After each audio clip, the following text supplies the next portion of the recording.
Day I wanna dig right in. Pumpkin pie, ice cream, chocolate brownie, milkshake, fried chicken, coated peanuts, fish jam, tip spam, taco pizza, mashed ham, meatloaf, minestrone in a can, common green and aubergines, that's harco and runner beans.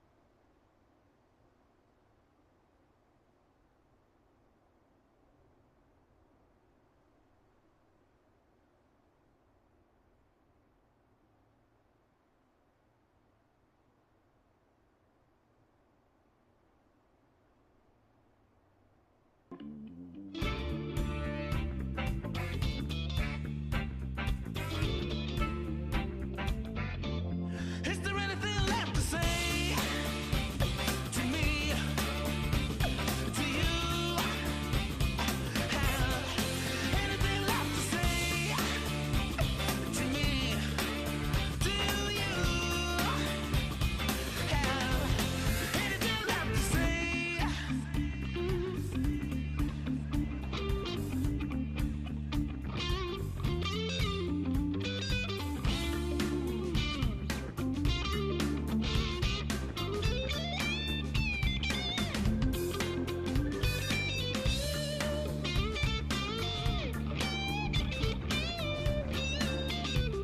Come on. Is there anything left to say to me, to you? Have anything left to say to me, to you? Have anything left to say?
Is there anything left to say to me, to you?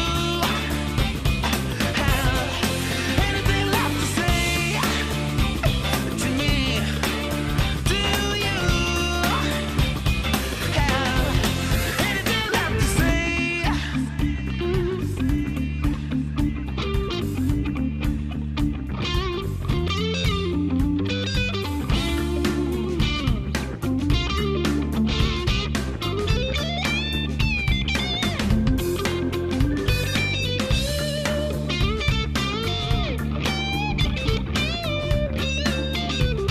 Come on.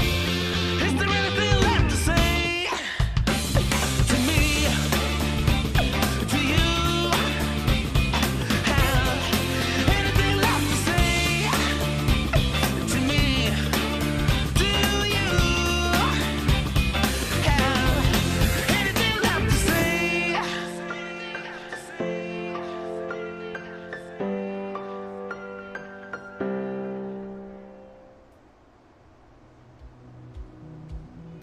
Good morning and welcome back to the Oakberry Tweed Coast Pro. We are blessed with another beautiful morning here at Cabarita Headland. My name is Stace Galbraith, joined with True Starling. True, how are you?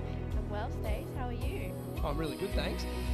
That highlights package there from yesterday was amazing. There was some challenging moments throughout the day, but the standout moments there were really strong, and looking forward to another big day. We're straight into it this morning with the remaining 2 heats of the round of 96. We're going to see Mike Clayton-Brown, Ty Coulis, Archie Curtis and Aaron Kelly hitting the water now.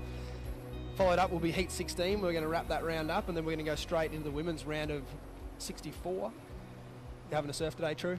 I am heat 2 of the women's today, so I'm looking forward to getting in the water. It's really fun this morning. The conditions are a bit smaller, a little bit fatter, but there's definitely so many waves coming through and heaps of opportunity for both the men and women to unleash on. You had a fantastic free surf this morning. You must be feeling confident. Yeah, I had a fun free surf. I had to switch up boards this morning. I actually rode the board I rode this morning yesterday afternoon because I was like, I feel like it's going to be smaller, so I need to get on a groveler and just see how it kind of feels. So yeah, board feels good, and I'm just hoping I'm able to connect with the waves out there.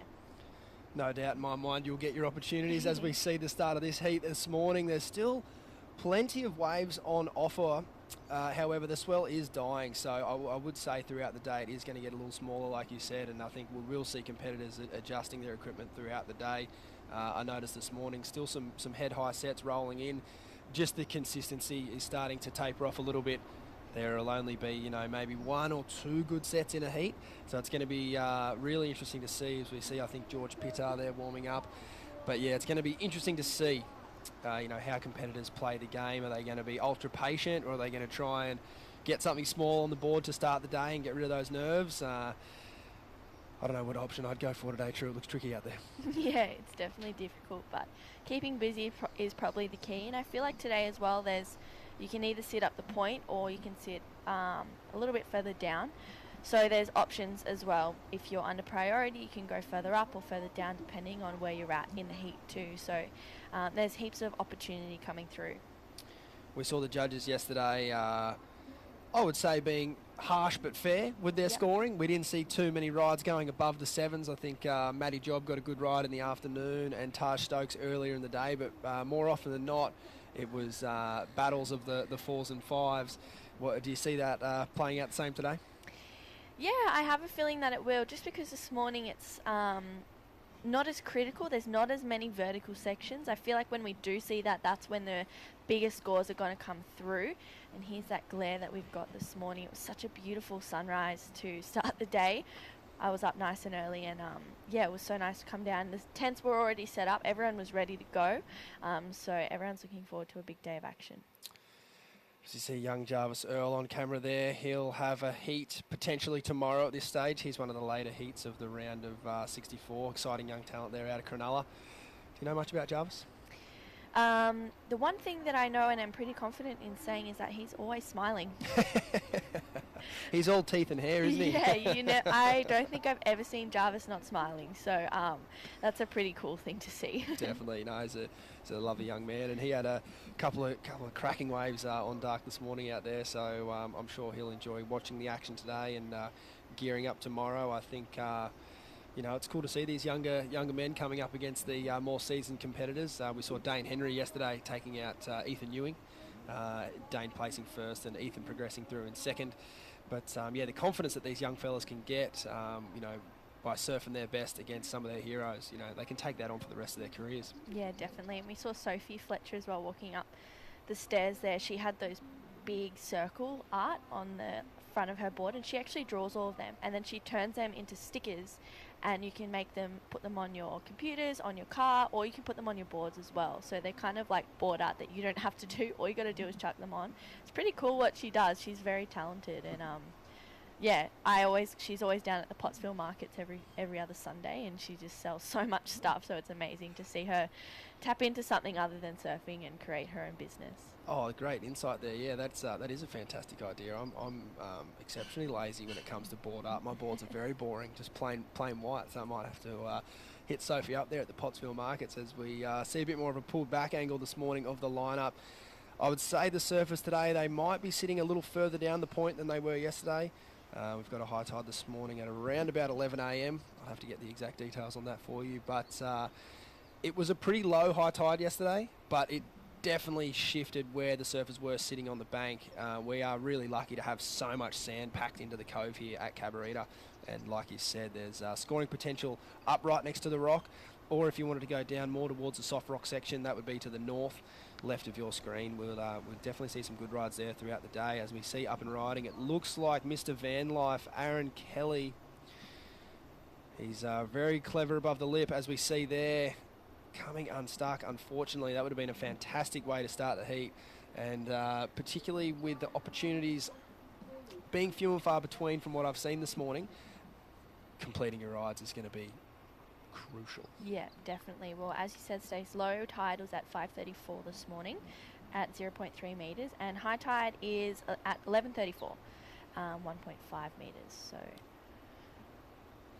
hopefully it'll get better throughout the day. Yeah, I think that's a little bit bigger than yesterday, and that's definitely a big difference. So I think we will notice actually a bit more of a change there than I anticipated. But nevertheless, I still think it'll be fun, and I think, yeah, like I said, with the amount of sand that's packed in the cove there, it could turn into a bit more of a sort of like a fun beach breaking shorey type situation, even though we are on a point. The swell is a little bit jumbled up, so it is offering, I think we saw one left ridden yesterday for a 5-point ride. Coda Kilhorn did a cool blowtail, and I'd expect to see a few more today as we see up and riding out the back.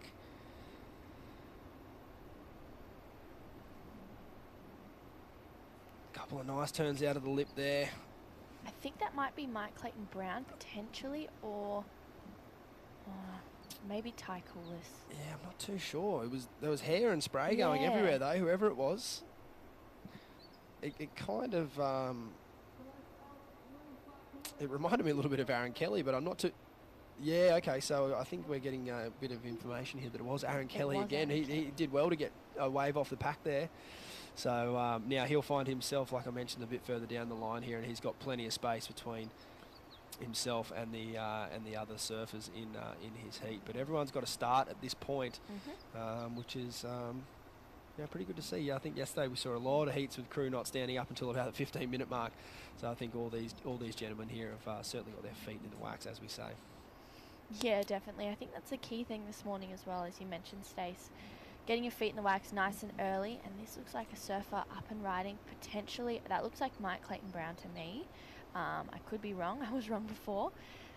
Puts it up there. Does he get a finish? Unfortunately, it looks like he doesn't, so we'll have to confirm what surfer that was.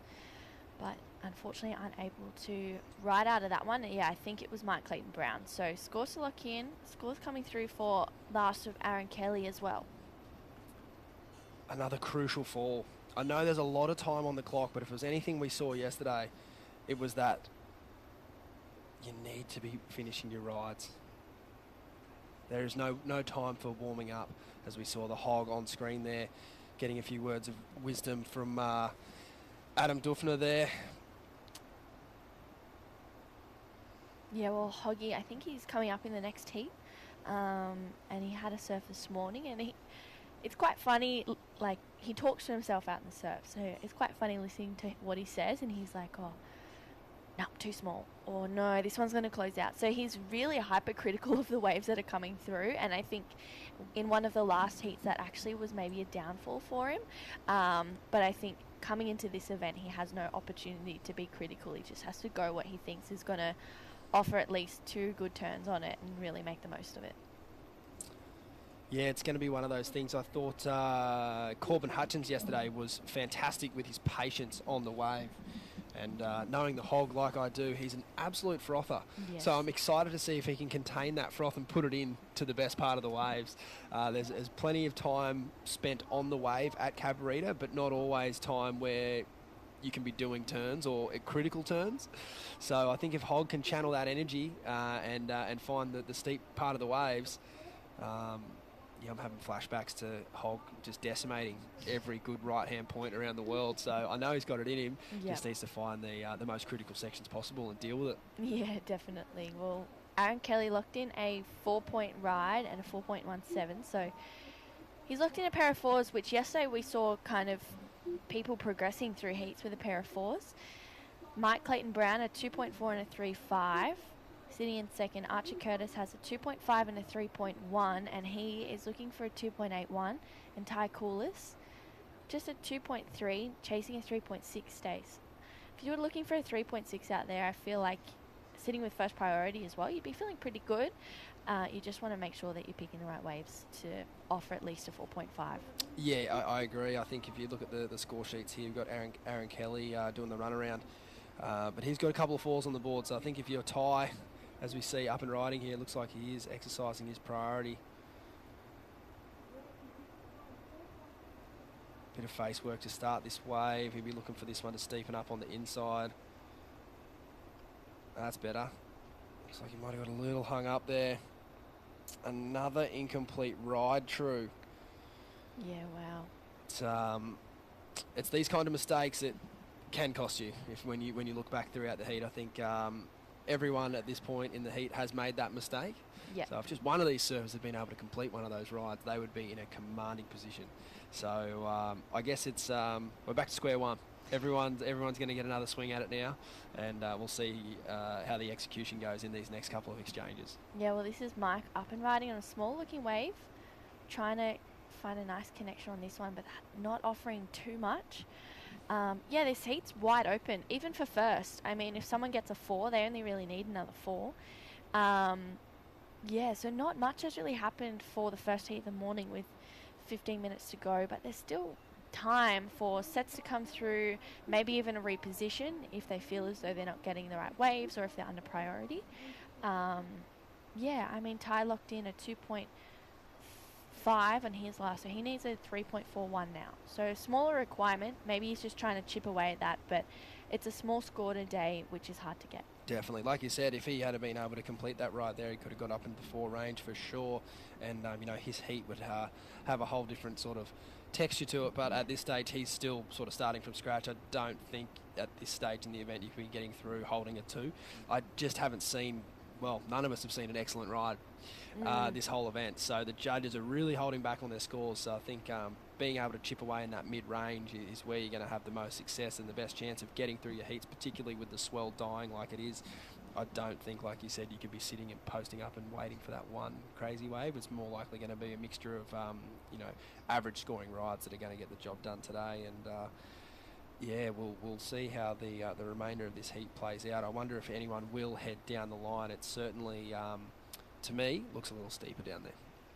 Yeah, I agree. I think it's difficult to find the steeper ones today. So if you can position yourself in the best spot where more potentially are coming through, then you're kind of away with it. And if no one else catches on to that too, then that's a better thing. But it's interesting to see how the judges are scoring today. It's obviously, yesterday was bigger. It was a lot trickier, and today's smaller. It's a little bit fatter. There's not as many bigger rides coming through. So the judges are still keeping that scoreline pretty low and keeping everything consistent even throughout the days as the conditions change. Definitely. So, yeah, as you mentioned, just under 14 minutes remaining here. I know Mikey Clayton-Brown has lifted his level considerably over the years. Have you surfed around many events with Mikey? Yeah, I've surfed around quite a few events with him. A lot of I think when I was in my last year of the juniors, he kind of just started to come through, and then he just jumped on the QSs that next year, and I feel like each year he gets better and better. He learns more and more, and he feels more confident in his surfing and on his boards to kind of go bigger and be stronger. And when he has hard heats, that's when you actually see him shine. Sometimes with the heats where you kind of go, oh yeah, Mike, he's got this. That's when he pulls back a little bit. But this year I feel as though he's been more consistent with having his surfing being the same across every heat that he's had, which is really good to see. And he's such a good human, and he's such a great guy. So it's awesome to see that someone who's really nice and friendly is making heats. It's always makes it a bit easier. Yeah, I agree. He certainly gives it his all every heat he goes into, and we have got some good memories of him at the Australian Board Riders Battle for the Mary Rare of the Board Riders Club there. Absolutely going to town, and even the fact that he's joined that club and he's in that team is a feat within itself. Such a strong club down there at Newcastle. As we see here, he is up and riding. Speak of the wolf, and you'll see his tail, Mikey Clayton-Brown. There we go. Best wave of the heat. You'd have to think so. It's, certainly had the most scoring opportunity on it, but yeah, Mikey obviously residing in Port Stephens, and Yeah, similar to Joshua Stretton yesterday. They've seen a lot of pro surfing from the women up in their area in the last couple of years, so I'm sure that's given them plenty of fire to get themselves out on the road and get into these bigger events, which they're both doing really well so far. But like you said there, I think Mikey Clayton-Brown's definitely going to challenge for the lead there. He only needs a 4.67. I think that number will be right around there. Yeah, I think so too. Only 3 turns, but it was on a better looking wave. It was a bigger looking wave as well. So I feel like the judges are potentially going to reward that. 4.6, so not enough to just take him up into the lead. He's still in second, but only needs a 3.57 now. Best wave of the heat, though. Best wave of the heat. So he's certainly around 10.5 to go. He is certainly starting to make his mark on this heat. Him and Aaron Kelly. This is Ty Coulis up and riding here. Geez, that's unfortunately another misfire there for Ty. He's going to be in 4th priority now, and he's going to be underneath these gents, which is a tricky place to be. I think you can already see the surfers there, both turning around and looking at Ty going, we're not going to let you get too far out of our sight now, I don't think. Yeah, I agree, and I think a 5 and a 5.6. Yeah, I agree. It's Ty and both Ty and Archer actually have the ability to get those scores. It's just whether the waves come through. I feel like wave selection is going to come into play a lot more today than it did yesterday. I feel like yesterday you could kind of go a wave and manufacture a 3 or a 4, whereas today you've got to work really hard to get those scores. So a 5.6 and a 5, they're going to be the highest waves scores today so far that are required, but I feel as though if they can get the best waves, then open up on their surfing, and complete as well, which is another consistent thing we saw yesterday, then they'll be able to progress through. Definitely. Mikey Clayton-Brown looks like he's locked in another ride there off camera. Cheeky fella. A 5.17 and strong signs there. I think it's always a good thing in a heat when you see the surfer put their 2 best rides back to back. He didn't muck around. He had his warm-up waves, and now he sees himself in the lead.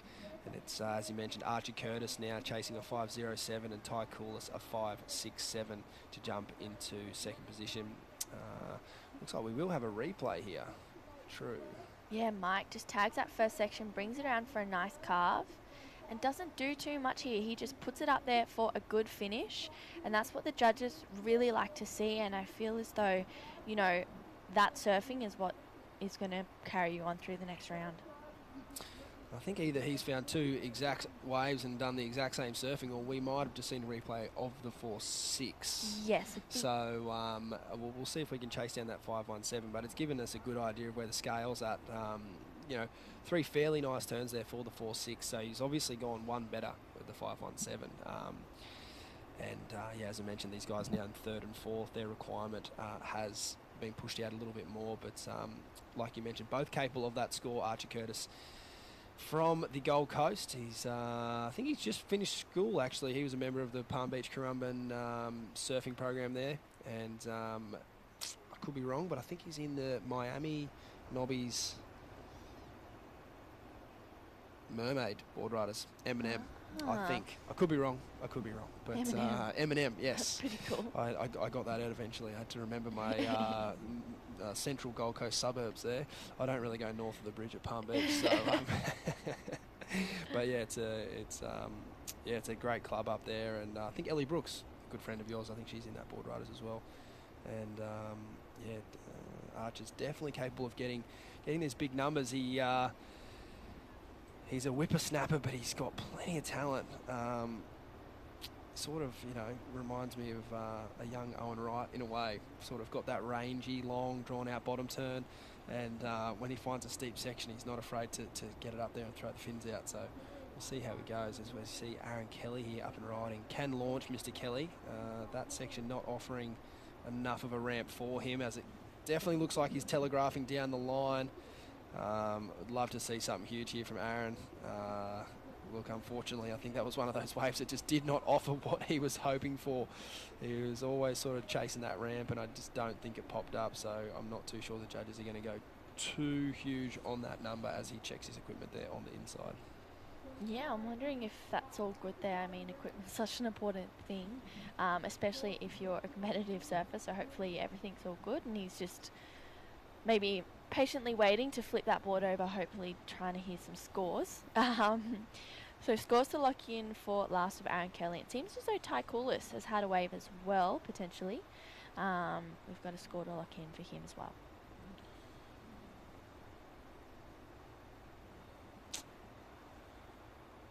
Just on or over 6 minutes remaining. I think that might be Alex McGuffin. Yeah. Needs another coffee there. Yawning. Can't be yawning in a heat with Nathan Hedge. No. He'll be up against Ash Keeler and Fraser Martin as well, but I'm sure once he hits the water, he won't be yawning anymore. Yeah. Well, it is quite early here. It's not even 8 o'clock, 10 to 8. Well, actually, it's 11 to 8. I lie. But I'm sure he was out there for the early this morning, right on dark. There's quite a few people out when the sun almost wasn't even up yet, which is definitely not when I'd want to be going out. But yeah, just under 6 minutes to go. Scores locking in still for last of Aaron and Ty. Here's Mike Clayton-Brown up and riding. Oh, looked alive, didn't he? Oh, just pushing a little too hard, or maybe potentially looking down the line there and getting a bit ahead of himself in that turn. But nothing better than a roundhouse cutback, eh? Yeah. Gotta love him. That was I think there's so much spray off that rebound. Yeah. Well, Mike Clayton-Brown was actually at the 2018, I think it was, ISA World Junior titles in America. And he was such a good team player and kind of got everyone's energy levels up, which was awesome. So it was great to be in the team with him. And yeah, he just kept kind of rolling through heats, was feeling confident, was able to put, every heat he posted a 5 or above, which was awesome. So he's done that in this heat as well. That's kind of the event where you need to do that, eh? So many heats, so many surfers. So many How was that heats. experience for you? Yeah, it was amazing. Like nothing I'd ever experienced before. So it was really cool, and yeah, I won't ever forget it. What beach were you guys at? Huntington. Cool. Yeah. It was actually really fun. Apparently that was like the best Huntington they've ever had. Huntington for gets that year. good. Yeah, Yeah. It gets a bad rap, but it can was get so fun for fun. sure. It can get really bad as well. Yeah. But it can definitely get fun. As we see, we're well under the 5 minute mark now, and I think if we learn anything from yesterday, 5 minutes, less than 5 minutes remaining is the new 1 minute. Just that 5 minutes just seems to go so quick out here. And we did see a lot of buzzer beaters yesterday, so we'll see if we can get another one today. And as you mentioned, Ty Coulis has chipped away at his requirement. He now only needs a 3.94, so he's done really well there. He's improved his situation to be, sharing his scores with Aaron. He actually has the single best wave. So if he's looking to chase down that second position, he's looking for a 3.94, which is obviously well within his skill set. Yeah. And with Aaron Kelly doing the runaround, Aaron will be back out there into 4th priority, which, with how many sets we've seen today, I'm not too confident he's going to get another look at a premium wave. The good thing for Aaron Kelly is he's exceptional at getting big scores on inferior waves, because his skill set above the lip is incredible. He's such a fantastic aerial surfer. So he is one guy in the draw that, I wouldn't let him go a closeout if he was in the heat of mine. Yeah, well, I feel like 5 minutes to go and you're doing a run around, you're almost better off paddling out. There is a bit of a reverse rip. This is Ty Coulis, unfortunately. Needed a 3.94, goes down. Archer Curtis out the back behind him, Stace. Oh, no. Oh, the boys in 3rd and 4th have just had a couple of misfires there. That's going to be tricky. Oh, I wonder if Aaron looks like he's just making his way out through the channel. I wonder what the priority judge is going to do here. This is absolutely crucial to the remaining part of this heat. Mikey Clayton-Brown in first with first priority. And it looks like Ty Coulis will get second priority. Wow. And now 3rd is super important. So 3rd will go to Archer Curtis, and Aaron Kelly will remain in 4th priority. So that must be Aaron there on our very right of our screen. So an easy call there for the head judge and the priority judge to make. And it sort of gives the boys in 3rd and 4th a potential chance. Mikey Clayton-Brown, he won't be looking at a wave unless it looks like it's going to better his 4.6. Yeah. And also sort of that rules out the surfers behind him overtaking him as well. So if it's an inferior wave, such as the 3, he won't be looking at that wave. So Ty should get a chance if that opportunity arises. Yeah, for sure. I feel like Ty almost could have put it to bed with that last wave. It looks like it had a nice connecting section, so great wave selection. Unfortunately, just maybe tried to push it a little bit too hard, force a second turn where he should have just been a bit more patient. But of course, it's a lot easier said than done. You can kind of be surfing on the wave and try to fit 3 turns in a 1-turn wave. So, yeah, it's a lot easier said than done to be patient out there. Yeah, for sure. But I think you're right. It is how you need to perform out here. I agree. That wave looked like it had a really nice double up on the inside. Ty's obviously got a really strong backhand. And I think he would love to have his time over again, which, as we know, won't happen. He'll need to reset and hopefully find himself another opportunity. As we see up and riding, this looks like Archer Curtis. I'm not too sure. And here we go, Ty Coolis. And this is where you'll see Aaron Kelly come over to join Ty, I'd imagine. I'm not too sure what Archer did on the start of that wave, but it was a pretty big wave, pretty big section for that floater. If he had anything before that, it could be a decent score. You don't need to do 100 turns. You just need to do a couple of good ones. Yeah, exactly. So I think the judges have dropped all the scores. I think it was just a 1.6, so potentially just a 1 turn. Here's Ty Coolis going left, which this is the second left we've seen. Big carve. Puts it up there for a finish. A 3.94. Wow. Scores to lock in for last of Ty Coolis. He lucked into that one. I wonder if he was a bit further away from Aaron, because Aaron had priority over him. We'll get another look at this replay here. I'm a big fan of this first turn. Oh, it looked a little better live than it did on the replay. I think the section just backed away from him. You can almost tell from the body language there. It's not a massive score. But we have seen other surfers in this heat. You know, they've got to do a lot to get a 4-point ride today. Yeah. So we'll see what the judges make of that one. And we'll update you with a situation when we roll into the next heat. We're going to take a break here at the Oakberry Tweed Coast Pro. True, we're going to let you go get ready for your heat. Best of luck. We'll chat to you soon.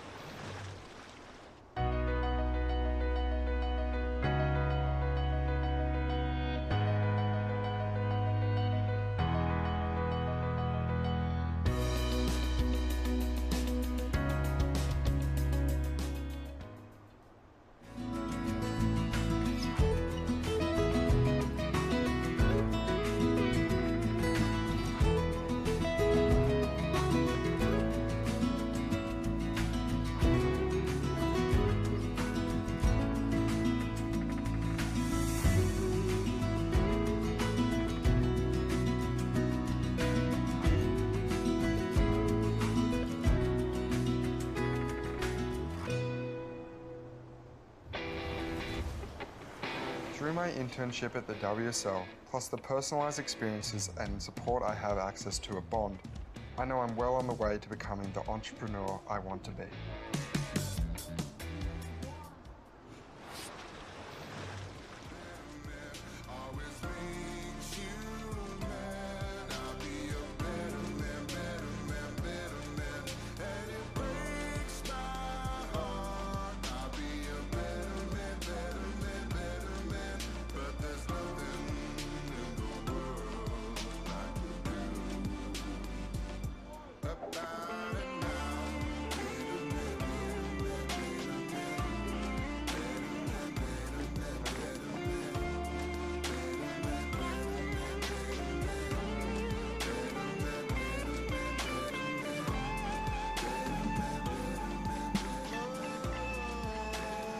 Massive end of that last heat there. Dimmy, welcome to the booth, mate. We saw Ty Coolis get a buzzer beater. He needed a 3.94 on first impressions. I wasn't convinced it was a decent ride, but the judges have been very harsh today. However, I've been wrong about 50 times this event, and I was wrong again. Ty Coolis advancing, got a 4.07, eliminating Aaron Kelly there, who had a stranglehold on second for the better part of 18 plus minutes in that heat. So he'll be very disappointed. Unfortunately, the young man from the Sunshine Coast eliminated there, along with Archer Curtis.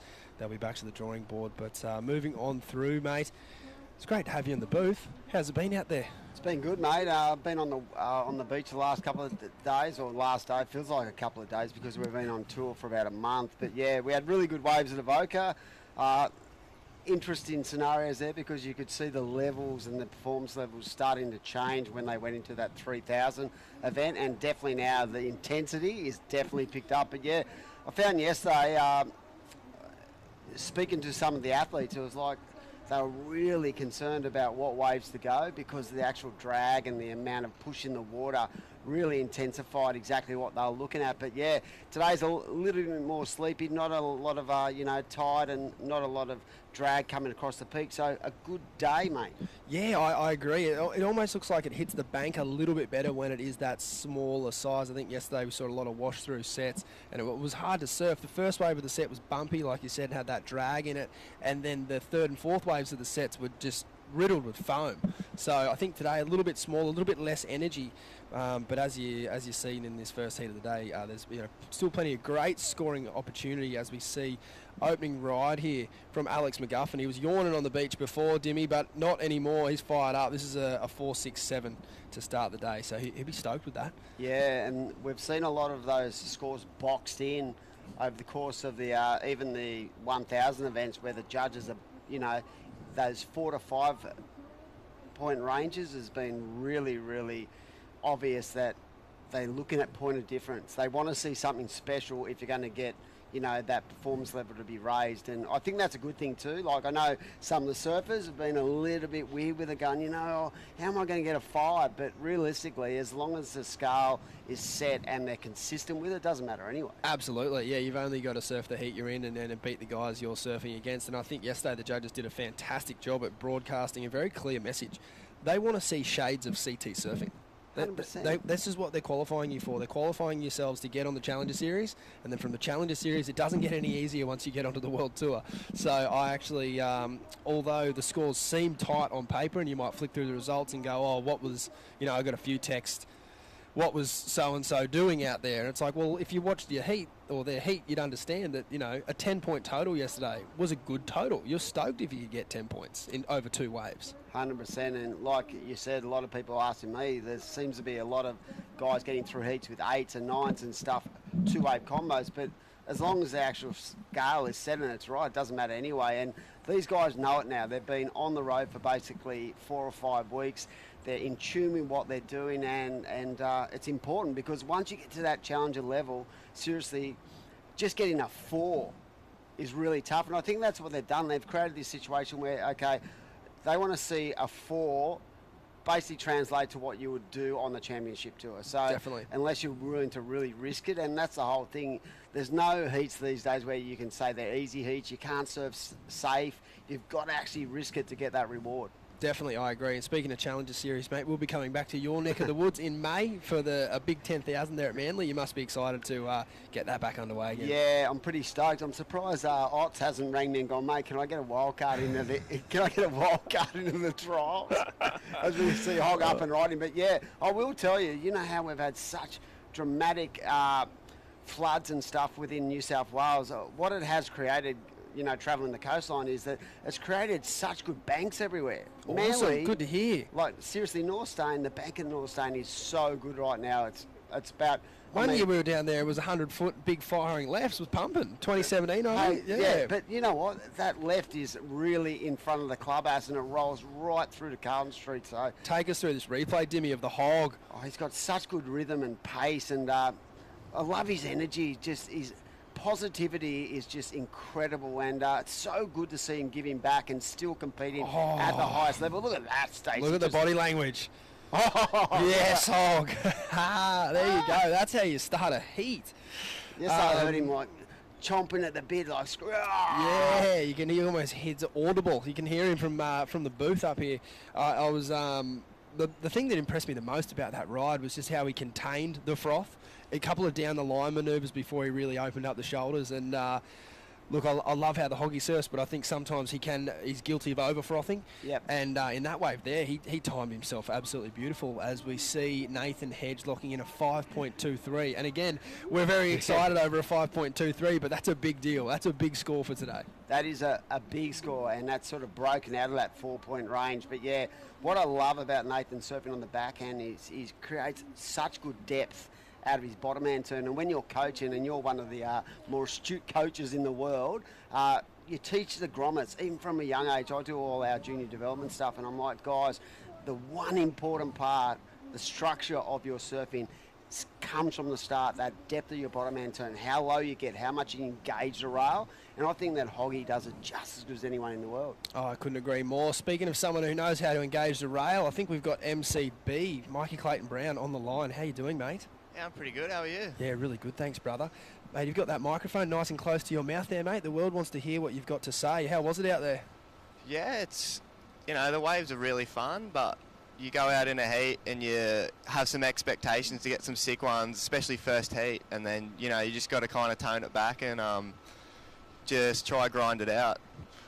And that you did. How do you feel like you lowered those expectations out there? Did they fall into line with how you wanted them to?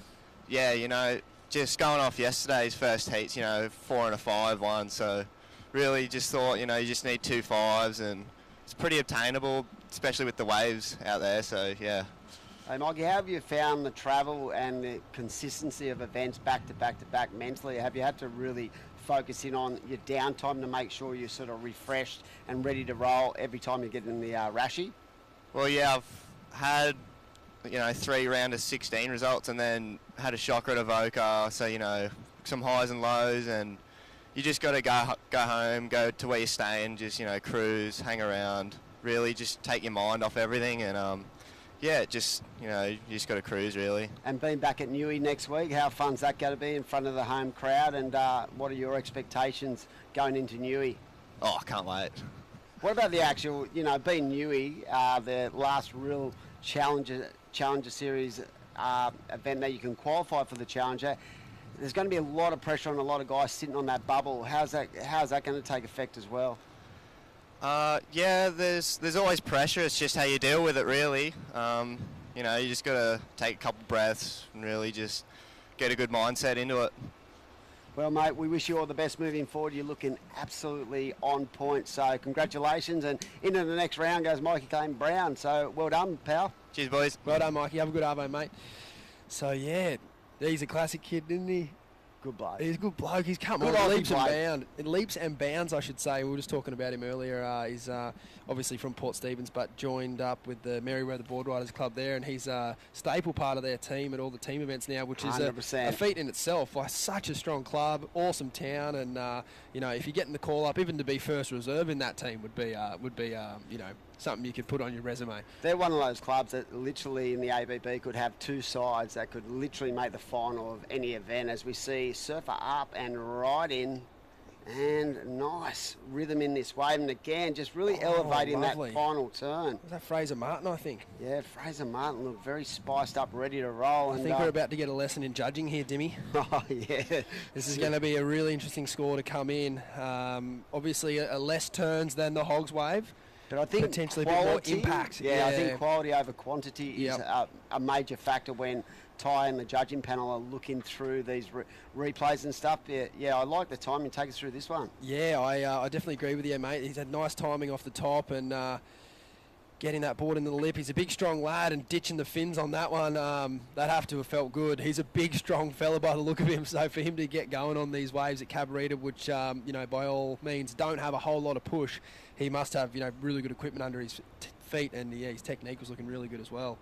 So, I'm really interested to see where that score comes in, because I have a feeling it could be one of the stronger rides of the day, but, wrong for the 18th time this morning. Fraser Martin, a 4.8 under the Hoggies ride, as we see Ashley Keeler up and riding. The friendly pirate, what's he got? Oh, See, just coming bubble unstuck there at the end. There's still a little bump in the face in the Definitely. waves. And what I have noticed today, more than yesterday, that these guys are having to manipulate their turns a bit more, because there is a distinct lack of power, as yesterday it was more about getting into the pocket and getting nice and vert and 12 o'clock. But today, the surfers are having to do more work. I totally agree. Yeah, and you got to be really. It's almost like careful's not the word I want to use, but you sort of have to be careful. Yeah. If you push too hard on those sections that aren't there, they're just not going to work for you. And I think these conditions, we're in an era of surfing where aerial manoeuvres are reigning supreme. Being fast and like you said, not really drawing out that bottom turn and kind of keeping that horizontal approach. But I don't think. Unless you're going left, I don't think that's really going to work for you today. The lip isn't really there to project off on those rights, so it's going to be all about those rounded out carving manoeuvres, which we know Nathan Hedge has that in spades. It's like sometimes on waves that are less powerful, you've got to shorten up a little bit and really make sure that you intensify your rail work. Then, like you said, if you go right up to the top of the lip, sometimes it can break the rhythm of your actual ride as well. So important. So a bit of a change up today as we see the surfer up and riding. Oh, that was better from Ash. There we go. Now he just needs to do that a couple times on the one wave. That's good energy there from Ash, getting that board right up in the lip and dropping the head into the turn. Good sign of commitment. I wanted to ask you as a coach, you would have been watching what's been going on in Australasia during the course of this series of events. Is there any one person who's really stood out to you and you're going, wow, this guy could have a real breakout year, or a female competitor as well? I guess it's probably not a breakout as we see Fraser Martin here. This wave's got a good bit of speed. Oh my God, he's got that turn on lock, but just the one. I'd love to be able to do a turn like that, Dimmy. That's probably, that'd have to be so satisfying, hanging half your board out of the back of the lip there. But yeah, across the series at the moment, look, it's probably not a surprise, but it's more impressive to me that someone like Kalani Ball can continue his run from Haleiwa last year into this year, because I think he had a shocker through the first three challenges, but then he finished in Hawaii really strong, as we see the hog up and riding here. A couple of really nice connections with the lip, looking fired up, which is absolutely no surprise at all to us here in the booth this morning, and putting all his energy into that last turn. That was the full wave from earlier. I think we just got a replay there, so yeah, the hog looking fired up. But getting back to it, Kalani has kind of kept that roll going. I think a lot of people, they could come off a strong year, kind of go, you know what I'm doing is good enough. I don't need to change anything. I'll just keep it rolling. But I think Kalani's even improved again this year. So I'd be stoked to see him get another crack at the challenges. It'll be a full year this year with 8 events listed on the calendar, I believe. Good venues too. Amazing. It's like World Tour quality. 100%. Imagine surfing snapper. Oh, 4-man heat out of snapper. Unbelievable. That's going to be probably the one event I'll watch every single day while I'm working away on the computer. But it's a shame about Jacob Wilcox. You know what? He's done an injury. I'm pretty sure it's an MCL. So no, that's news to me. He actually did that in a heat, and I remember I was visually looking at him in a heat, going, He kept surfing after he did it, and I thought he just doesn't look the same. And I heard that he's injured and out. So yeah, it's a shame for the Western Australian, but yeah, he'll have to hopefully get back very shortly and fire back up, because he was looking very strong as well. Definitely, yeah, he's making a lot of heats. Hog connecting with another ride there, and Alex McGuffin down the line. There's a couple of young guys coming through. Joel Vaughan. He's been impressive. Incredible. Yep. And I'll tell you the one guy, I'll say it straight up, well, I haven't seen a lot of him because he's from, up the other end of the coast to me, but his ability, Marlon Harrison's ability, he's from my part of the world, right? yeah. I've never seen a kid who can sit with such patience in a heat. He had a Pro Junior, like the last 4 heats of his Pro Junior where he won, he had 2 waves in the excellent range or good to excellent range every wave. That's CT-esque, isn't it? Yeah, I think that's the purebred Victorian in him. That knows is how a to sit and niche. wait. Yeah, he's lived on the Gold Coast for the last maybe 5 or so years, but originally from the Torquay, Janjuk area. And how hard is that as a coach to teach someone to be so patient and not over froth, and just his ability to pick the good waves too. Yeah. It's one thing to actually grab 2 waves, but it's also another thing to be able to execute on those 2 waves. Definitely. I'll tell you who else has impressed me from your neck of the woods. Georgie Porgy. Yeah, Georgie Pitar, mate. He's phenomenal. We don't want to amp him up. No, let's rev him right up. I'm from the Gold Coast. We talk it up. You're from Manly, mate. Let's talk it up. Come on. Like, seriously, he's good. He's real good. Yeah, a couple of years ago I saw a change in his when his body grew. Because he's tall timber, right? Tall He's timber 6'2", now. 6'3". Yeah, his parents are really tall. So okay, cool. we're looking at him now. His biomechanics of his surfing, the quickness and sharpness of those CI boards he's riding, incredible. And we don't like to talk too much because he's sort of trying to fly under the radar. No, he's not flying under my radar. I'm about to blow him up all over the internet. Hoggy. Jeez, he's been on some waves. There we go. He's surfing so quick. He's surely looking to better the 4.07 there. He's had a few attempts at it. I reckon he'd have to on that occasion. So we'll wait for that score to come in. But in second is Alex McGuffin. In third is Fraser Martin. It's super close between second and third.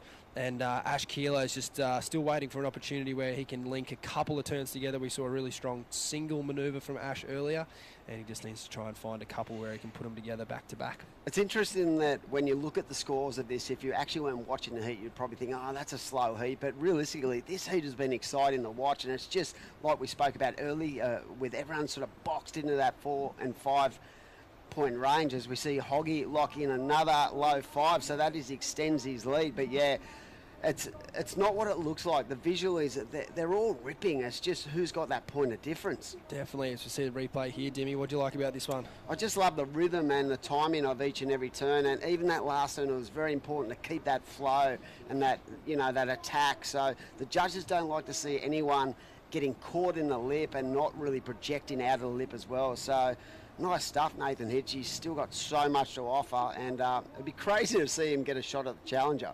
Oh, hog out snapper. Imagine him. 2006 all over again. I remember when he won the trials. I think we were over with, where were we? Oh, Margie's. He won the trials of Margie's, and he was surfing incredible. And that was the famous B Derby's Charge Burrow heat, where they resurfed it. Oh, because I think Taj has had a couple of them. He had one in the Kiwi as well. Oh, poor old Beatty. He was filthy. I think Taj got cold-born as well. Same he thing. Got caught in his leggy. Add him another 5 minutes the next day, and you know what happened there. Yeah. Anyway, but Hoggy was incredibly switched on there, and it's so good even at his age. Like, age is not a barrier these days. I heard some commentators on radio this morning talking about footy players who will be able to, still be at their peak at 38 and 40, where 20 years ago there was no chance that would ever happen.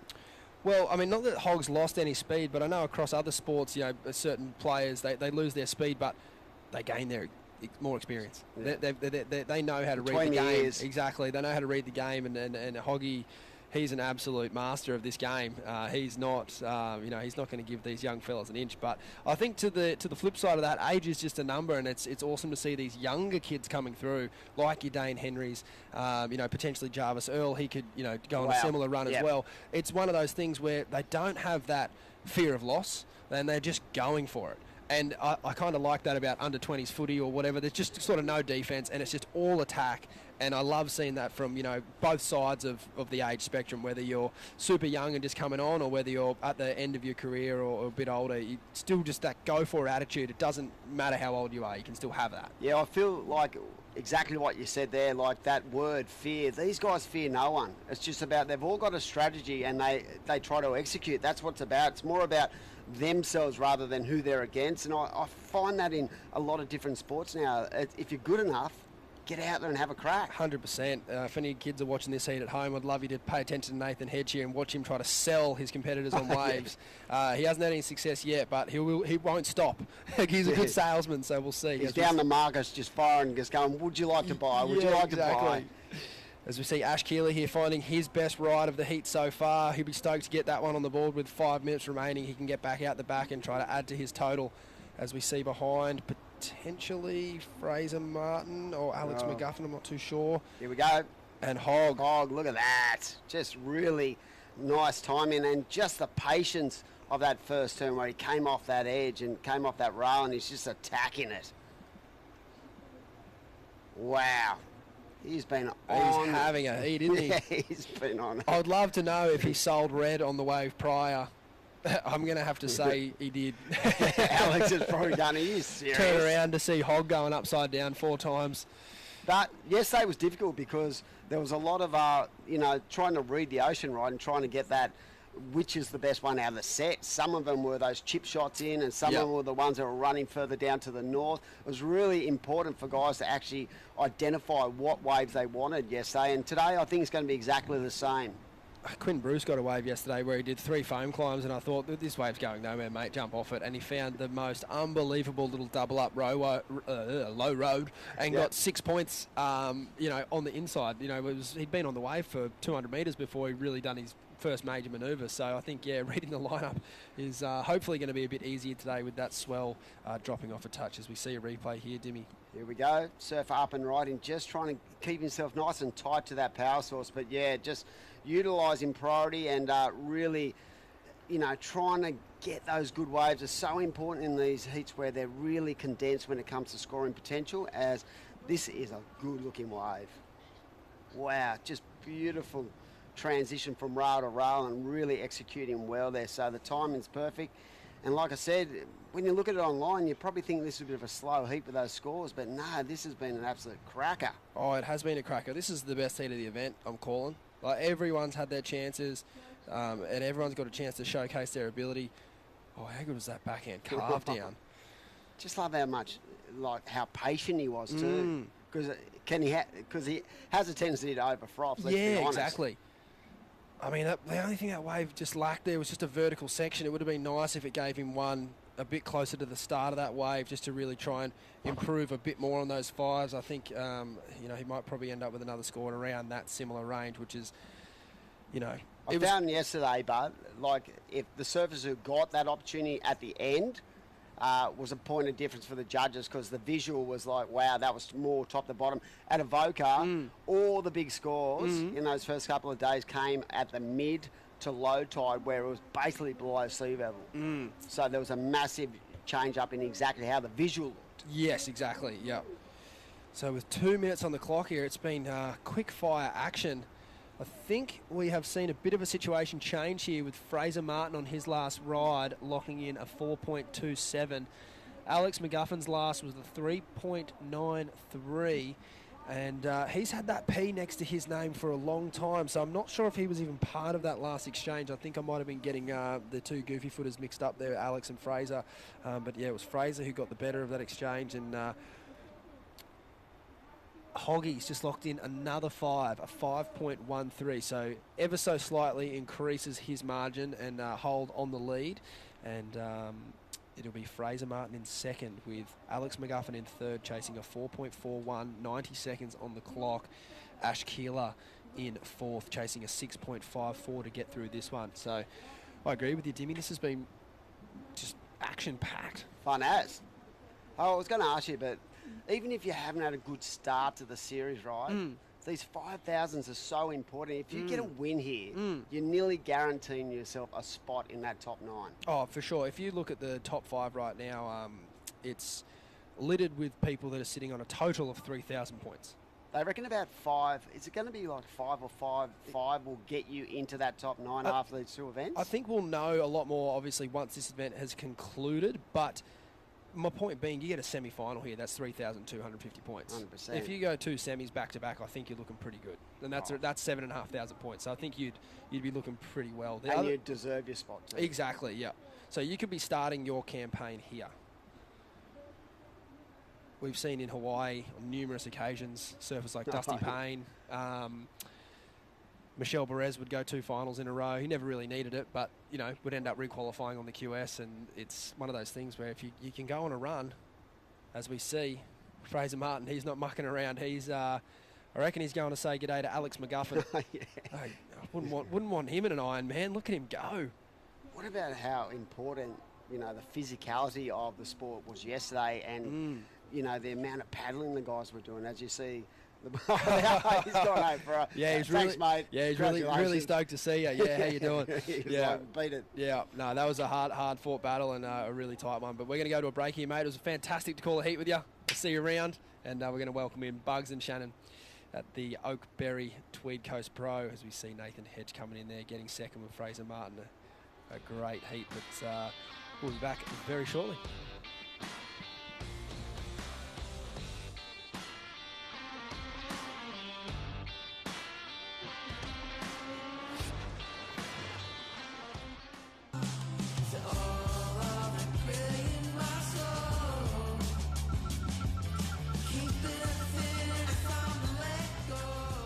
Find your moment at visitthetweed.com.au.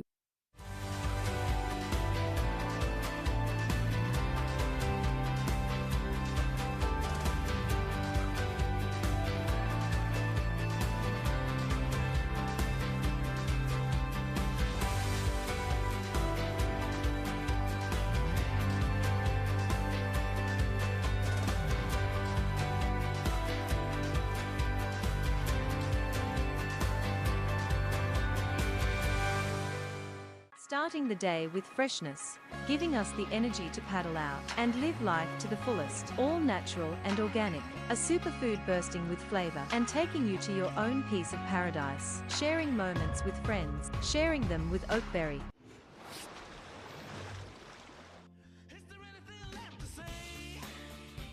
Back to the action. We are officially into the women's side of the draw for the Oakberry Tweed Coast Pro US 5000. We got a lot of points on the line this week. Macy Callahan, Marie Troja, and Jessie Starling paddling out for the first heat of the morning. On the women's side, of course, we've just wrapped up the men's side of the draw for the round of 96. We've got a packed day for women surfing ahead of us. Shannon Hughes in the booth, joined by the 78 world champ, Rabbit Bartholomew. Rabbit, it's a great day to be calling some heats. Yeah, good morning, Shannon. It's a great day. Good morning, Shannon. Good morning, everybody. It's another beautiful morning here at Cabarita on the gorgeous Tweed Coast, the Oakberry Tweed Coast Pro. And we do have one small score in on the board for Macy Callahan, a 3.67 that she caught during the break. And now Marie up and riding on her backhand. Nice turn to start things off with. Eyeing up that section. Just hits the lips with so much power, finding that flow and rhythm early on in the morning. Yeah, Marie does a lot of surfing at Snapper, originally from Tahiti, one of the beautiful outer islands, and she spent a lot of time here, and she surfs her home break would be Snapper, so her backhand is pretty tuned into the point breaks. You can definitely tell that that's where she's been spending her time. Yeah. Yeah, I love seeing that she's just, spending all that time. She's been competing in this Australian circuit for so long now. And, yeah, it's really great to see that she's just enjoying her time living here and still proudly representing Tahiti. But looking to put it up against the Aussie girls this week. And this is a really tough heat to start. It's only 3 in it, but they're 3 very accomplished surfers. Obviously, Macy be the top seed and coming off the CT and looking to get it back on track again. And nice snap off the top for Macy. Big wrap in the second turn, drifts that tail a little bit. And Macy's just come off of the win at Avoca a few days ago, so she'll be feeling really good and fired up, sitting in a good place on the rankings looking at the Challenger Series. Yeah, look, it's so not surprising me that at this level that Macy's dominating the field. She's certainly a world-class surfer. It would be an exciting thing to see her get back onto the championship tour. She fell off last year in 2021, was unable to re-qualify via the new Challenger Series, and, spent some time back home surfing, getting as many waves as she could, competed in a few of those kind of fun specialty events, and now is right back in it in the bigger qualifying series. And she's definitely a tough draw for any of these women to pull against, being one of the best in the world over the last few years. And there we go. She dropped in a 5.00 for her second wave. We're still waiting for that first of Blue Marie to drop in. Yeah, well, Macy, she's on a bit of a roll now. She's on a winning streak, and it wouldn't surprise me at all if she carries this through, right through the Challenger Series and back onto the CT. Yeah, would not be a surprise, especially with waves that she's so familiar with here in Australia, and for the kickoff of the Challenger Series to be on the Gold Coast and then heading down to Sydney, some places where she's had some great success in the past. As we see Jessie Starling getting things started. Nice off the top and just loses control on the footing for that first turn. And we do have a score and first of Marie Troja, a 5.17. Yeah, it was just a nice slick backhand, and now it's set the scale. So Macy's 5 and Marie's 5.17. That's definitely set the scale for the day. I think that's good. They've again judging on the criteria with the bigger moves, the big carving moves will garner the higher points.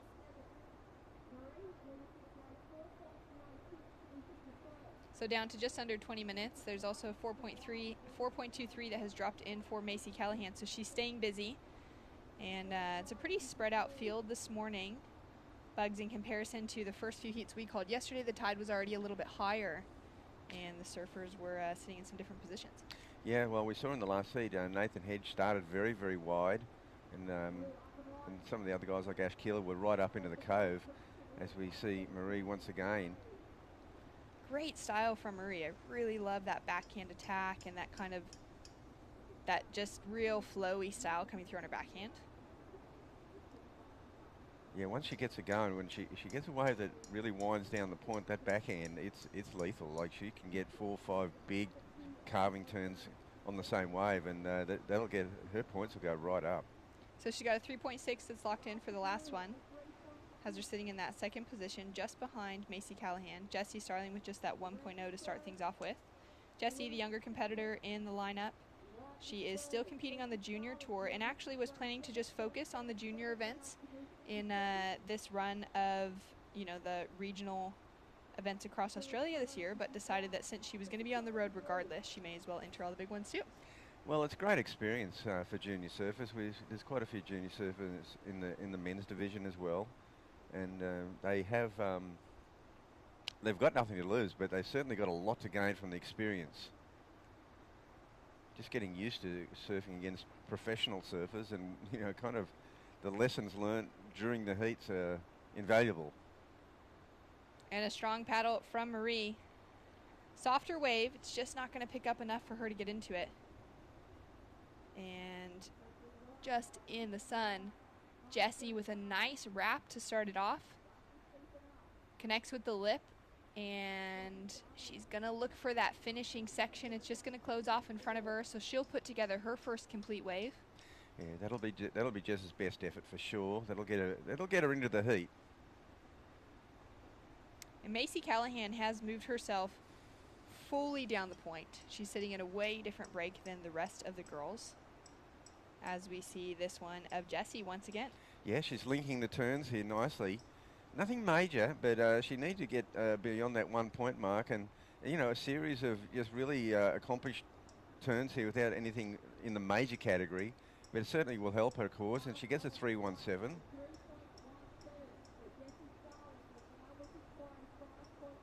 So a good heat to set the scale for things on the women's side this morning. They had a long day of watching the men surf, or a long day of heading around to some of the other spots on the coast and getting some waves themselves, breaking away from the competitive scene here. And we will be running all the way through this women's round, which has 16 heats, and then we'll be looking to get in the first 4 heats of the men's round of 64 late this afternoon and capitalize on the swell that we have on offer. Yeah, that's good. It's, so both, divisions, men's and women's today. Women's dominating with that 16 heats through the middle of the day, and it's going to be an interesting day because it's a stacked field. It is such a stacked field, as we see Macy Callahan just driving it in on that last turn, and she did reposition herself again back up towards the rest of the pack in order to find her way onto that wave. She's looking to build on that score line, and yeah, you really can tell, with names like that in the draw.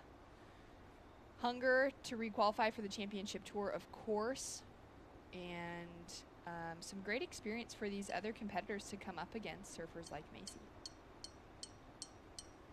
Yeah, Macy's shown the way. Now, a lot of the women will be watching this heat because Macy's been she's been the pace setter, and she's sitting on that wider bank that offers a lot of sections. It's sort of been, the waves I've seen have really hit the bank well down that end. And with the swell that's dropped off just a little bit, your thoughts on the shape of those waves just being able to hold up a little better maybe? Well, again, it's going to be, it's cabarita. I mean, there's sort of flat sections throughout the wave, but certainly what I've seen, the waves that hit a little bit wider seem to wrap onto the bank better, and that's going to give you the opportunity just to, you know, rack up a whole bunch of strong manoeuvres down the line, and so it is a point break. Love that these surfers get the opportunity to surf a great point break up here on the Tweed coast and experience just this beautiful part of the world for a few days. So we've got surfers getting ready to paddle out in the next heat. That's Ellie Harrison. She'll be wearing red. True Starling, sister of Jessie Starling, heading out also wearing the blue jersey. Grace Knight will be wearing white, and Jasmine McCorkadale will be in green. That's going to be an exciting heat to watch. Kurt there on the beach doing some coaching with Ellie Harrison. He's currently coaching Isabella Nichols on the championship tour. As we see, Macy Callahan throws the fins out the back, unable to ride out of that. She's looking just like she's in such good form this morning. As we are waiting for this score to come through. Her last one was a 4.23, which equaled her second highest score at the moment, so no situation change there. So yesterday the screen was...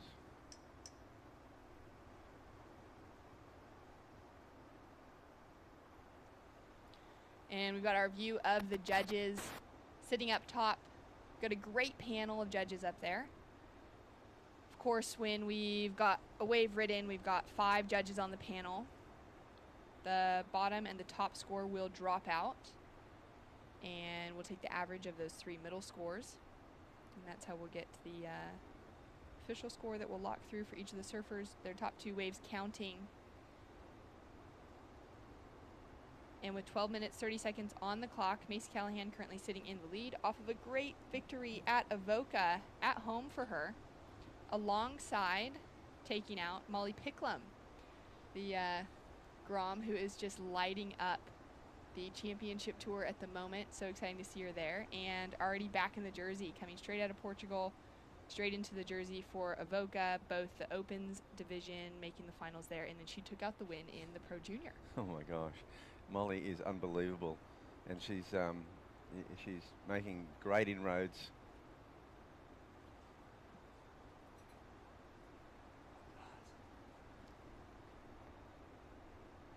Yeah, it's been pretty exciting to see Molly get that call up after Katie Simmers, from the young surfer from California, took a position qualifying for the championship tour out of the Challenger Series at only 16 years old.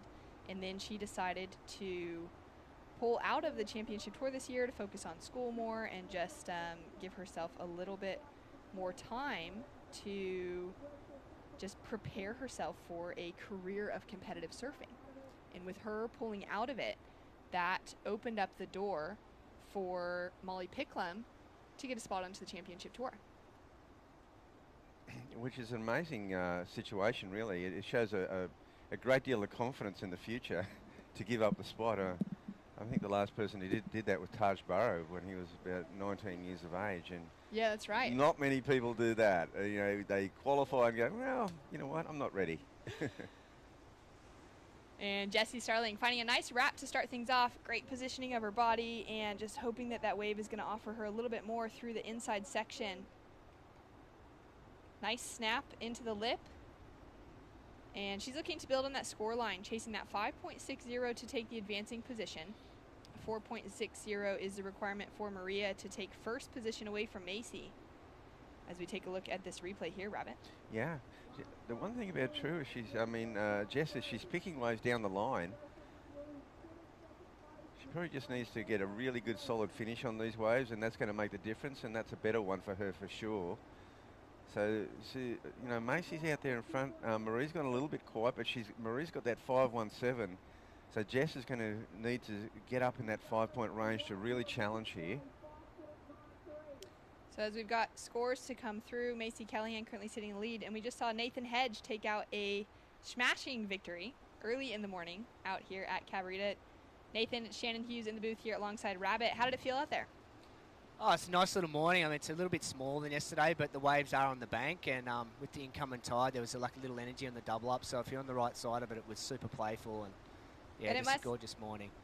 Oh, so good. It must be feeling pretty great for you to be just back on the road competing on the QS. It's so fun for everyone to be able to see you out there in the jersey. Are you just really loving being back in the environment? I love it. I mean, I love the return to the regional series. I think it's going to do wonders for Australian surfing, and the camaraderie and the rivalries that have been created. It kind of reminds me of how it was back in the day. You do legs together and you'd establish that sort of friendship, and then you'd want to just kill each other in the water. So I think it's really healthy, and I'm just stoked to be a part of it and see the next generation come through. And amazing. Yeah. Oh, that's so good. And talk to me about the waves out there this morning. Yeah, it's fun. Like I said, is the little double ups. It's kind of like it's doing its best impersonation of like a little snapper through Greenmount kind of thing. So it's it's a really fun setup today, and I think it'll with the tide coming in, it'll come in on the bank. And I mean, you still have to pick the ones like you do always, but there's lots of opportunity, and yeah, I think everyone will be stoked. Well, stoked to see you with the early victory. Well done out there, and we'll see you in the next round. Thanks, Shannon. Cheers, Bugs. Have a great day. Cheers, mate. Good on you, bar. Great to see Nathan out there and just putting it up against some of the Groms in the lineup. Yeah, Hedgie he's a Grom himself, and he's just got so much froth and so much energy, but he does bring that experience to the game. And of course, Nathan, gosh, he's reached the heights. He was number 4 in the world one year, number 6 in the world another year. He's surfed with the best of them, and he surfed at the best spots in the world, and now he's at Cabarita. He's done a lot of surfing here himself. Jesse Starling up and riding in live action. Huge off the top, nearly makes the landing, but just goes down, and Marie answering back. Beautiful style on her backhand attack, nice and vertical for that first turn. And just looking for another section there. Connects 3 great turns together. She's looking to improve that scoreline, Bugs. Yes, that's what, as I said, that's what the potential Marie has got. She's just got this point break surfing down pat, and I've seen her just reel off amazing backhand turns one after the other, and she just showed, showcased her surfing on that wave. I think that'll certainly improve on her position. She's looking to better on a 3.93 as her second score. I dare say she's done that. So waiting for those scores to come through for Marie. She is a physiotherapy student on the Gold Coast. And it's cool to hear those stories of so many of the surfers. There's particularly a lot of women that have been over the years pursuing their degree as well as pursuing their competitive years on the qualifying series, especially within Australia, because there's some great universities like Bond University on the Gold Coast who are working well with athletes and giving them that ability to encourage them to continue competing, not to have to retire to then, start looking at their future outside of that, as we see live action from Jessie Starling.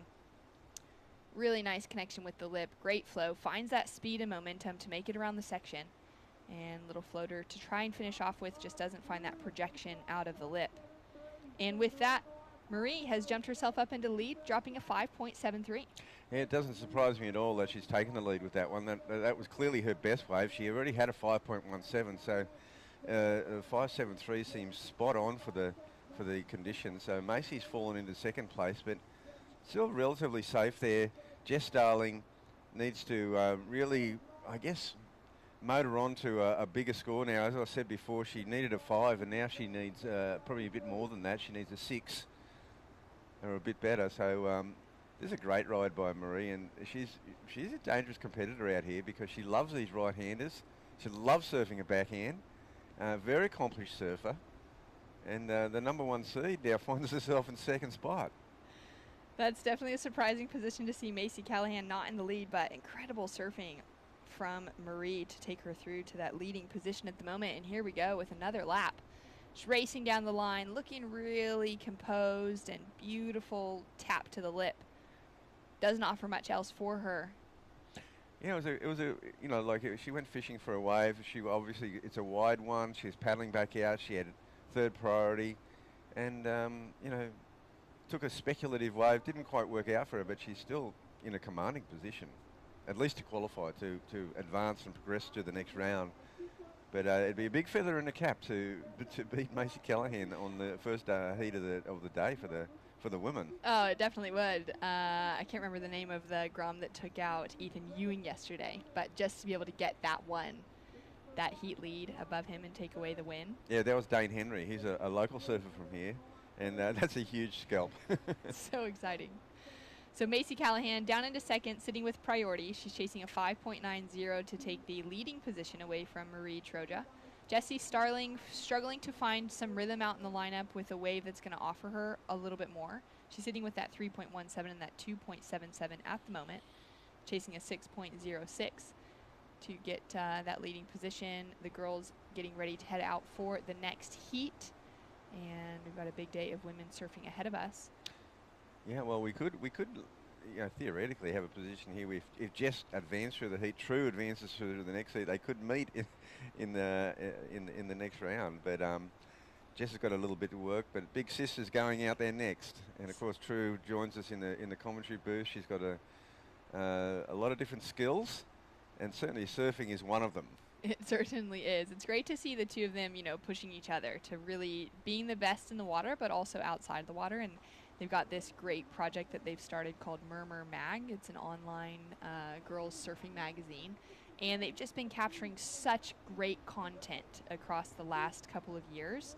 And, getting in that taste of journalism and getting some great interviews with surfers just across Australia and across the world. And it's been a really fun thing to watch them develop that at such a young age and have a vision for what they want to see, for the change that they want to see within surf media specifically, and how they can start changing the game on the women's side. Yeah, that's really awesome. Coming down to 3 minutes on the clock. Marie having a look to see where maybe Jessie Starling is sitting in the lineup. Jessie sitting with that third priority under her name. Marie was second in Macy Callahan. She is definitely in a good position. Should a wave come through to find that 5.9.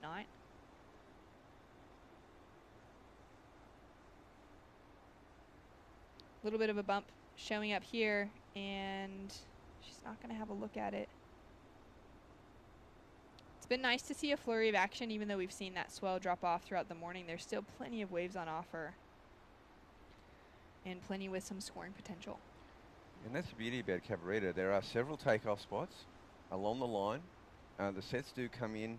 Some hug the point, some go in the middle, and some go very wide. So there's a bit of strategy involved in where you position yourself, particularly with regards to being in first priority. If you're out of priority, you might want to sit a little away from the competitors, and it's not a concentrated takeoff spot. So that does allow for a bit of creative thinking and strategizing. Yeah, it really opens things up, especially when there's priority and things involved. To be able to get those surfers to just have that space to get away from each other and to still find some good waves. Well, we just saw Marie, even though the wave didn't really work out for her, she was doing that. She got a good wave. She got another one paddling back out. She's paddling for this wave, and she gets it. Here's Marie once again. So her backhand is on display here, Shannon. It's amazing how many waves Marie's got. This one looks like it's linked up down the point. And she's really having a fun time out there. Yeah, she's looking really relaxed and just finding that rhythm. And, she kind of had that game plan early on, which was a great move for her. And now looking to just kind of have that freedom to continue catching some good waves and looking to see if she can increase that score line. She's currently sitting with that 5.73 as the high mark. Scores in a 4.4 for the last one, so it's not going to factor into her top two scores. Down to 30 seconds on the clock with Macy Callahan sitting with priority, chasing that 5.90. The question mark really is on Jess Starling. Is she going to be able to get the requirement that she needs? Chasing that 6.06 to advance into a big wrap around the pocket on that first section. Finds another similar turn on the second. She's hoping for a critical section to finish off with. This wave is really just shrinking in size as it runs down the point, as opposed to so many of those that have grown down the line and offered that meaty section to finish off with. Look, I'm sure Jess is still really stoked that she's had a heat. She's surfed against one of the world's best, and she's still a junior. So this is, she wouldn't have had massive expectations, and this is what happens. So the lowest seeded surfers come against the top seeded surfers. This is where they get their experience. And what a great bit of experience for Jessie Starling, officially Marie and Macy advancing through that heat. And we'll be right back with more action here for the Oakberry Tweed Coast Pro.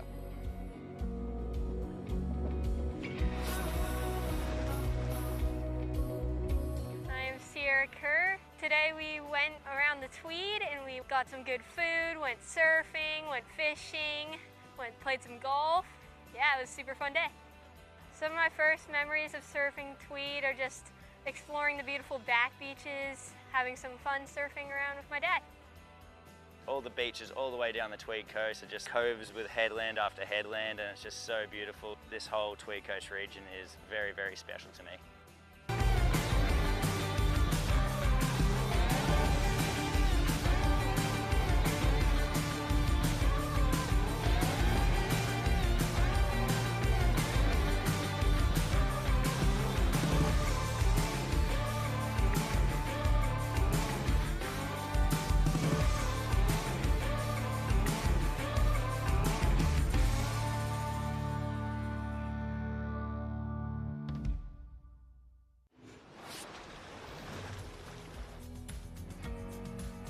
And we're back with a great victory from Marie Troja, representing French Polynesia, taking a feather in her cap against Macy Callahan, both of those two advancing through. And now in the lineup, heat number 2 for the women's round of 64, Ellie Harrison, True Starling, Grace Knight, and Jasmine McCorkadale out in the lineup looking for an opportunity to book themselves a spot into the round of 32.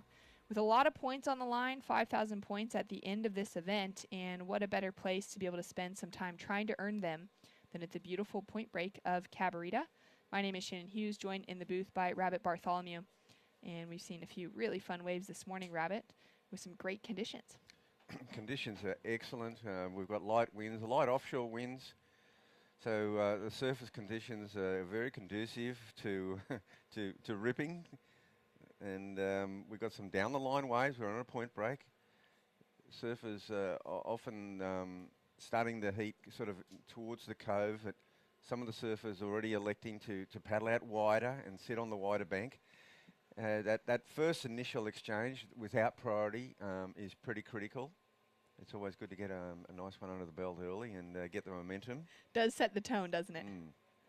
So a few scores have come through from those early exchanges. Highest of that going to Ellie Harrison with a 4.83, which is a great place to be building from and even be keeping in her top 2 scores. As we take a look at our surfer in green, Jazz McCorkadale. Nice wrap to start things off with. Fat section in front of her. She's doing well to negotiate it and keep that rhythm moving forward. As it starts to stand up a little bit steeper now for her on the inside section, and she's ready for it. She goes straight up into the lip and is unable to ride out, unfortunately, but did well to stick with that one. True Starling with a quick kick out and out the back, driving up into the lip. It looks like Ellie Harrison once again. And a bigger size set that rolled through on that one, just closed out all the way across. We've got scores with a flurry of action to drop in across the board, Rabbit. We did have a flurry. We had a very busy start to this heat. We've only had under 4 minutes already, and just a brace of waves surfed. I mean, we've had about half a dozen rides. Of course, Ellie Harrison, that 4.83 certainly sets the tone, sets the pace. Ellie Harrison's been on fire this year as well. So she's still in the juniors. She just took out the win at the Lake Mac City Pro Junior. She took out a semifinal finish at the Central Coast Pro Junior, where she went down, earlier on in the round there. As we take a look at our first waves that we saw come through during the break earlier on. That was Grace Knight with a nice little click off the top. And then we saw this from Ellie Harrison dropping in as that 4.83 Bugs.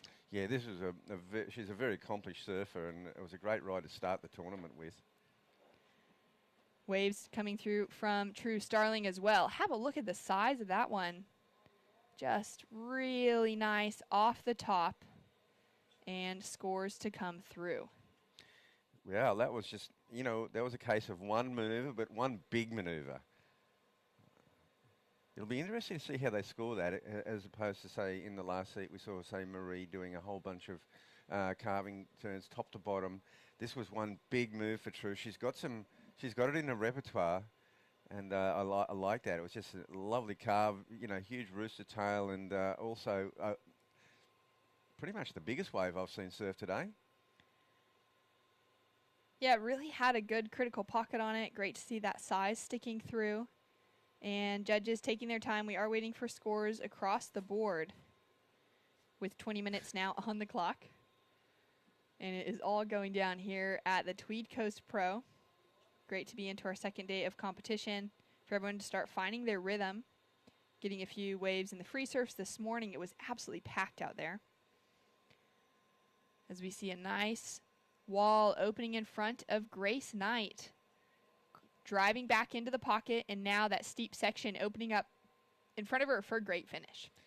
Yeah, this is just such a great angle from the drone. You see the whole lineup, you see the headland, exactly where they're positioned.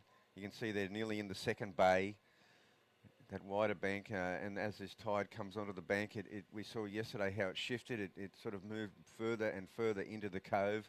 I'm not sure if it'll do that today. The swell is definitely a lot smaller than yesterday, but still nice sets, still 3-footers coming through.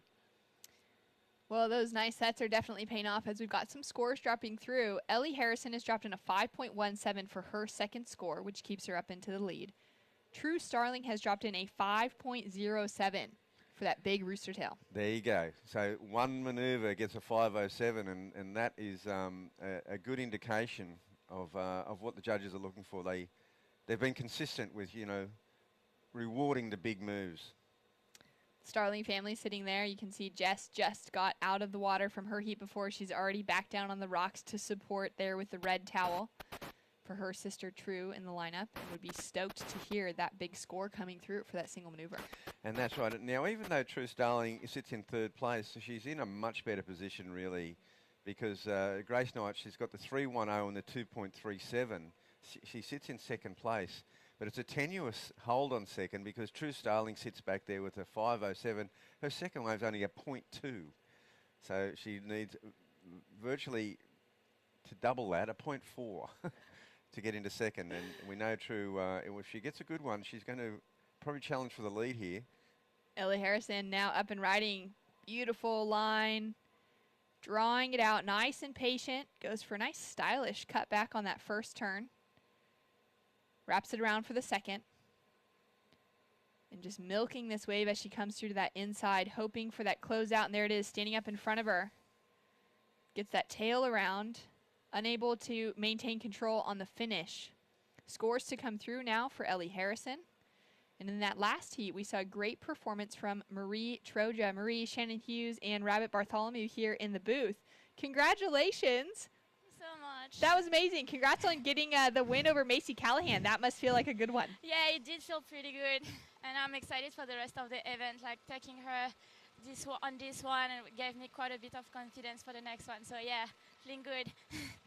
And Marie, it's Rab here. I was just saying, I was saying that like you've done so much surfing on your backhand at Snapper. You must feel pretty at home down here at Cabarita. Yeah, definitely. I've been surfing here quite a bit, trying to escape the crowd.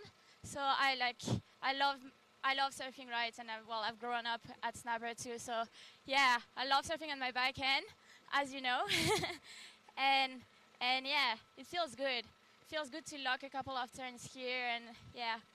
That's so great. And I would love to know, I know that you're studying behind the scenes as well. How does it feel to juggle that competitive side of things as well as your studies? It's actually really good. On top of that, I'm studying something that is sport related, so I'm loving it. I'm learning so much about the sports and how to handle it. And it takes the focus off surfing because sometimes you can get overwhelmed with all the surfing competition and stuff. So it just like helps to keep the mind straight. And then like when you get in the water, you just want to surf literally because you don't surf all the time. So that helps a lot. Oh, it's amazing. It certainly sounds like the balance is a good thing. Would you like to say anything to your friends and family tuning in back at home? If they're watching, because with the jet lag, I'm not sure. I send them big hugs because it's been hard being far away from home. It's been 3 years I haven't seen my family.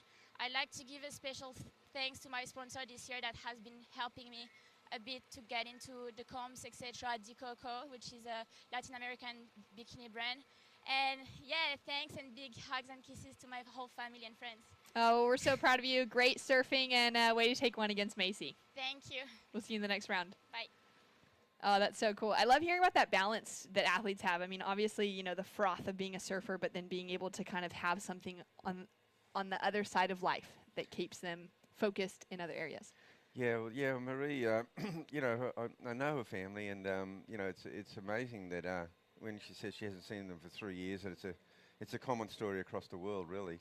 But you know, she comes from a beautiful place. But I mean, she also, this is her other home. I mean, like, she's not a visitor. She's as she said, she's grown up surfing snapper. So she spent many years here, and of course, she's pursuing an academic career as well. And that style coming through in her surfing definitely speaks to the fact that she has grown up surfing a wave like snapper, looking so sharp on her backhand. Now in the current heat, 14 minutes on the clock, Ellie Harrison is dominating things with that 5.17 and that 4.83. True Starling is up into that advancing position now, dropped in a 3.3 during the interview, and is setting herself up in a good position with large requirements on the rest of the field. Yeah, see, now it's up to Grace and Jasmine, and they've got to try to get something up there in that, at least that 4.5 to 5 point range to really challenge here. True, on that one manoeuvre, got that 5.07, back it up with a 3.3, so she's looking pretty solid. True had a good run here last year, back in 2021. She made it into the round of 16 with that 9th place finish. Similar, well, actually the same result that she had now at Avoca, also getting away with that 9th place finish. So she's been, you know, looking to continue finding that momentum in a place where she's had some success before and continue to lock in some solid points for her heading towards the Challenger Series. Yeah, well, she'd certainly like to get a spot in that Challenger Series. We'll have 7 women qualifying out of the Australian Regional Tour, as well as an added-in regional wild card. So there'll be 8 women total coming out of the Australia-Oceania region, advancing into the Challenger Series, which will kick off in May on the Gold Coast, right after the mid-season cut for the Championship Tour at Margaret River. Yeah, and when you think about it, I mean, there's 64 competitors in this event. They're looking to try to, over a series, qualify in that top 7. It's you know, it's tough going. You need to get those results. You need quarterfinals. I mean, a 9th could be helpful, but you probably need to get a semi-final somewhere along the line to secure a spot. Yeah, that consistency is so key in finding qualification over an entire series.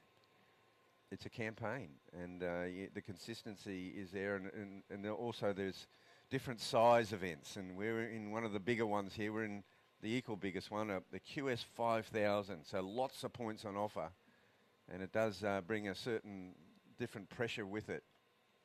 Bonnie Hill's warming up, getting ready to paddle out in the next heat. She'll be up against Jolly Stokes, Gia Lortison, and Dimity Stoyle. That's a good heat. That's a really good heat. Solid. Had a chat with Dimity this morning, and she was so excited that there was 25 minutes on the clock instead of 20 minutes. She said it just gives that extra, you know, moment to take a breath and feel a little bit more relaxed in the lineup, especially when there is a lot of waves on offer, but it's pretty spread out. How difficult it can be sometimes when it's big to actually lock in 2 solid scores. Maybe you get 3 or 4 waves, but to really have that time to get 2 good ones, you just need those extra few minutes. Oh, it is nice. It's really good. 25 is much better. 20 can go so quickly. If you miss the start, you're in trouble already. 25 at least, everyone sort of gets a fair shake. And of course, Dimity went so close to qualifying through the Challenger Series. Oh, she was just like 2 heats away. Yeah, she was so close. Yeah, it was really exciting to see her run there at Haleiwa. It was literally like 2 heats away from making it through onto the Championship Tour again for her. And she had this great wave, had a couple really solid turns out the back at Haleiwa, and then was coming into that the toilet bowl section, the inside, which is so heavy and just detrimental and so consequential. And unfortunately, one of the women in her heat paddling back out was just stuck in the wrong position, and Dimity had to bail on the end section. She wasn't able to make the closeout finish, which then cost her the score, as we see Grace Knight with a great looking face opening up in front of her. Goes big off the lip to start things off with. Now setting herself up for that next section. Gets a nice snap. And she'll decide to kick out of that one. So a couple of turns connected together. Looking to improve on that 3.1. Yeah, you could definitely tell that Grace was surfing in a point break mode on that wave. She was in the moment, in the section, but always looking ahead to what's coming down the line. And you do have to get these connections going of the, connect the sections to get the scores and, just provide more opportunity on the wave. She's a surfer from South Australia who's now residing on the Gold Coast and studying journalism at Bond University, and would be loving those right-hand points that she now has available to her, slightly warmer conditions than coming from South Australia. And great to see her getting a start. This is her first qualifying series event of 2022. And scores in a 3.23 for last of Grace Knight. Does come in as her highest score of the heat so far, but keeps her in that third place position. Yeah, it's it's just underneath True Starling's second best wave, so she's still got a bit of work to do, Grace. And I think she was just held back that she didn't get that exclamation mark, that one big turn that could get her up at least in the 4.5 range. And it's those learning experiences, too, without as much time in the jersey as Ellie Harrison or True Starling has had. Grace Knight being a little bit older than the two of them, but not quite having that competitive side of things behind her as much as the girls like Ellie Harrison and True. Ellie's had a great start to her year. I was telling you before about her junior wins and successes there. She's also already had a couple of quarterfinal finishes and a semi-final finish on this Australian regional QS. So the biggest of those results coming out of the quarterfinals at Avoca, which was at QS 3000. But she did make it into the semifinals at Phillip Island, which was the starting QS 1000 for the series. Yeah, that's right. And off to a good start. Down to 8 minutes on the clock. And Ellie Harrison sitting in second priority out the back. True with that first priority. And our surfer in green, Jazz McCorkadell. She's also a younger surfer, just kind of getting things started on the qualifying series and just picked up a major sponsor in Volcom at the start of the year. Should be giving her some good backing heading into this season. She also took out a win back in 2019 at the Jurakai Surf Culture women's event, and that qualified her to be selected to go to Hawaii, to the North Shore, to be trained by Carissa Moore, the 5-time world champion, the Olympic gold medalist, with her program More Aloha, where she's pouring into young women, primarily Hawaiians, but then she was able back in 2019 to open up the doors for an international field of talent to come over and get some good surf coaching and just share that love of people as well that Carissa has. And for Jazz, that was one of the opportunities of a lifetime for her to be able to spend some time there in Hawaii with Carissa.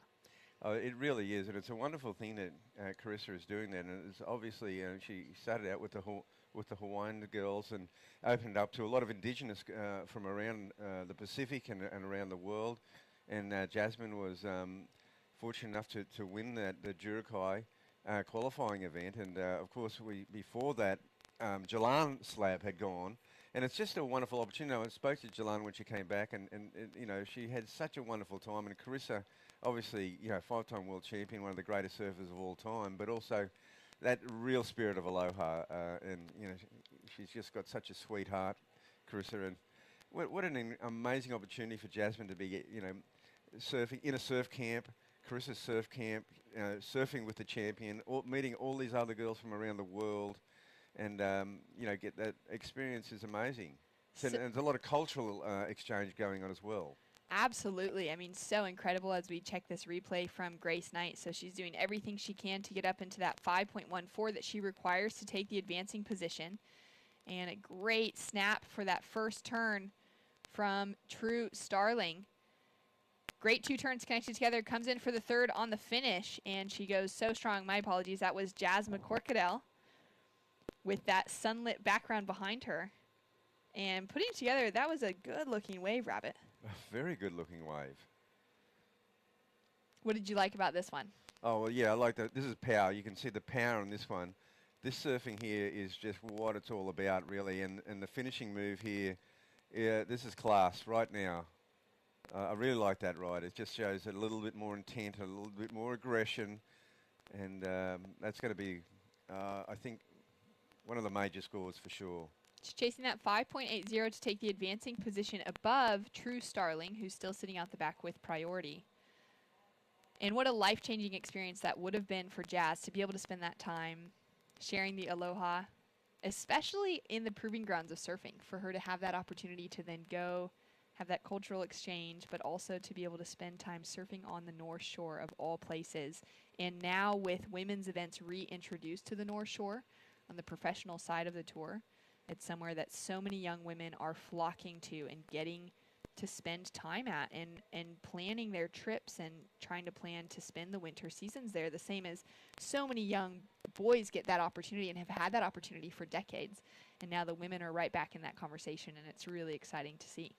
Yeah, it's really exciting. And Jasmine, she got a 4.07. I certainly thought that she might have got a bit more than that. She's now chasing just a 4.31, though, so it has decreased the requirement, which is a great thing, but now time may be ticking against her. Just under 4 minutes on the clock, and Grace Knight there on screen. Now chasing that 5.14 to take the advancing position. Ellie Harrison doing well as a young competitor. She's got a great head on her shoulders. She's really got that competitive mindset down and that heat strategy. It's been, showing through in her results so far, and she definitely would be one of those young favorites coming into competition between this event and Newcastle next week, which is the last 5,000 of the series. So we've got a big day, Shannon. We started with those 2 men's heats, 16 of the women's heats, the round of 64. Then we'll go back into the men's, into the round of 64, the first 4 heats. So both men and women surfing today at Cabarita on a pretty fun-looking day. Look at this wave. Here's an overhead wave. It's a big section to get around. And it's walled, and that's a point break special. It's probably, it had to be a little bit further down the line and take off and really pump and get that speed going. Of course, Ellie has got that in her repertoire. I've seen it. She surfs down the line really well and reads a wave well. And it was a bit of a speculator. She's only got 2.5 minutes remaining. She's already in the lead, so she's in fairly safe grounds. Jasmine just sort of got herself into the reckoning there with that 4.07. She only needs a 4.31. Probably True is a little bit more under threat than Ellie. Yeah, True really needs to increase on that 3.30 to put more pressure on the field. She's been sitting with priority next to her name for a long time as well, so she's been really patiently waiting out wave selection. That was such a beautiful line opening up in front of Ellie. It was just such a shame that she was unable to just have it really open up for her. Yeah, one factor out there today is there is no current. Like you can see, it's very calm. Yesterday we had all kinds. We had a very strong south to north current in the morning. Then we had a reverse rip happening as the tide came in. We may see a bit more of that a little bit later in these hours to come now. A slight reverse rip heading into the cove. But it looks very calm out there right now. So it's easy. There's no runarounds. It's very easy to paddle back out. So much more manageable today. But yesterday was an exciting day with you had to really think about what you're going to do. And with priority, True Starling has a crack at this one. Goes up into the lip on the finishing section and just mistimes it. With a great wrap to start things off with, though. That looked like it was a very promising ride. She was starting to get into her stride. Just mistimed that next section. And she wouldn't be happy about that one. But with under a minute remaining, nice looking wave, though. Beautiful conditions. And this here, it looks like I think she just hesitated. She had to go up a little bit earlier. That sort of lip just sort of chandeliered and just collapsed, and she would have liked to go over the top of that and then come down clean, and perhaps offering a bit more down the line if she came out of that with speed. And scores in a 2.67 for True Starling. Does not factor into her top 2 waves to increase on that 3.3, but down to 20 seconds, and the ocean seems to have gone quiet. So time may be working in her favor now, as Grace Knight and Jazz McCorkadale are chasing decent-sized scores to take the advancing position with nothing else coming. It's been a great start to the morning for the women's side of things. Some good scores filtering through, great waves on offer. Love seeing those clean conditions, as you mentioned, without the rips factoring in so far this morning. Or the current, sorry, not the rips. And a great performance from the young Ellie Harrison and from our co-commentator, True Starling. Will get her hair dry and then straight back in here. Well, probably with wet hair still. But in the meantime, congratulations to Ellie and True for advancing through. Great surfing from both Jasmine and Grace. And we've got more fun action coming up right after this.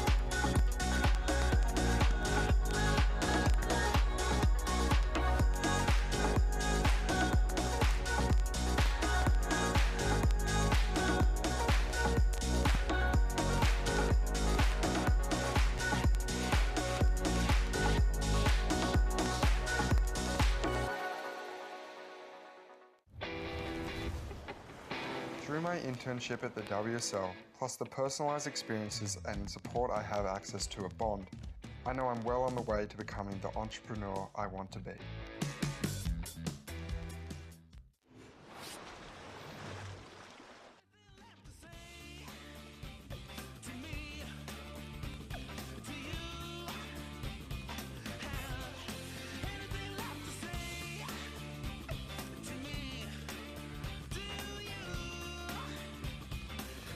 Welcome back to the Oakberry Tweed Coast Pro. I'm joined in the booth by Britt Nicol. Britt, how you doing? Well, thank you, Stace. How are you going? Good. I'm just feeding my face with the lovely breakfast bruschetta there this morning. Hospitality at Cabaret is always fantastic. How you feeling? You're up in action today, heat number 14. It is. It'd be nice to hit the water. I think it'd just be nice to get wet. It's so hot down here at Cabaret this morning. On screen, you can see the beautiful day we have in front of us. But yeah, it'd be nice to chuck a rashie on again, Stace. It's been a fair few years for me. Did you do the earlier events in the in this regional series down the coast? I did. I had a Awesome. couple of shockers, but I managed to make the quarters in Port Stephens, which was nice. Awesome. Well done. Congratulations. Thank you. You must be stoked with that. Yeah, it was actually. It was really good just to find a bit of rhythm again. And like I said, it's been so long since I've actually been competing and been out of the water for a fair few years to find that little bit of rhythm and kind of put it up there and show that I can still surf. It was really nice. Yeah, no, I'm stoked for you. That result slipped by me. I must admit I didn't know that. So yeah, stoked to hear you making a bunch of heats and down to the pointy end now though. How important is this event for you women? It is so important, Stace. Obviously, this one is a QS 5000, so there's a lot more riding on this event for all competitors looking for that spot on the WSL Challenger Series. So, yeah, it's a massive event. We've had a few QS 1000s already. We had a QS 3000 in Central Coast last week, and this is our first of the 5000s. So we saw Bonnie Hills there just in and out quickly on that wave. We've got... And it could be Charlie Stokes here in the white from the Sunshine Coast up on this one. Take us through it, Britt. Couple of nice turns already as she comes hard off the bottom, cracks a lip. Great young surfer on her back end. Really finishing off strong on that last turn. Wow. She is showing the live viewers at home what it takes to get through this heat. And there it is, a 4.67. She actually had a first place at the 16 and under Rip Curl Grom Search National Finals just a couple of weeks ago at Urban Surf. Oh, in the pool. That's that'd be a hard comp to win, I reckon, because there's this certain expectation that, you know, every wave's the same and you're in a wave pool, so yeah, I'm going to get my chances. But after spending some time down there, as fun as it is, there's a lot of different texture in a lot of the waves. So I guess, you know, you've still got to be kind of as sharp as what you need to be in the ocean. As you see on another wave here, well positioned with her coach, Tim Just, in her corner this morning, and they're picking the eyes out of this bank. This is one of the better starts to a heat I think I can recall the whole event. If she can get a finish here, she'll be well and truly out in the lead with the first surfer with two decent scoring rides on the board. Well done. That's a dream. How you want to start a heat. You want to find the two best waves and get to the end of them. So, yeah, she did really well there, and I'm excited to see that replay. All within a matter of less than 4.5 minutes into this heat as well, Stace. So the surfer in white off to a very early lead. She makes her way back out into the lineup. Bonnie Hills, Dimity Stoyle and Gia Lorenzen yet to take off. Gia got a brother in the comp as well, Ben. Are they related? I'm not too sure. Potentially long lost relatives. And as we see Charlie's replay here. No problem generating speed from the Sunshine Coast. Plenty of fantastic surfers coming from up in that part of the world over the last forever.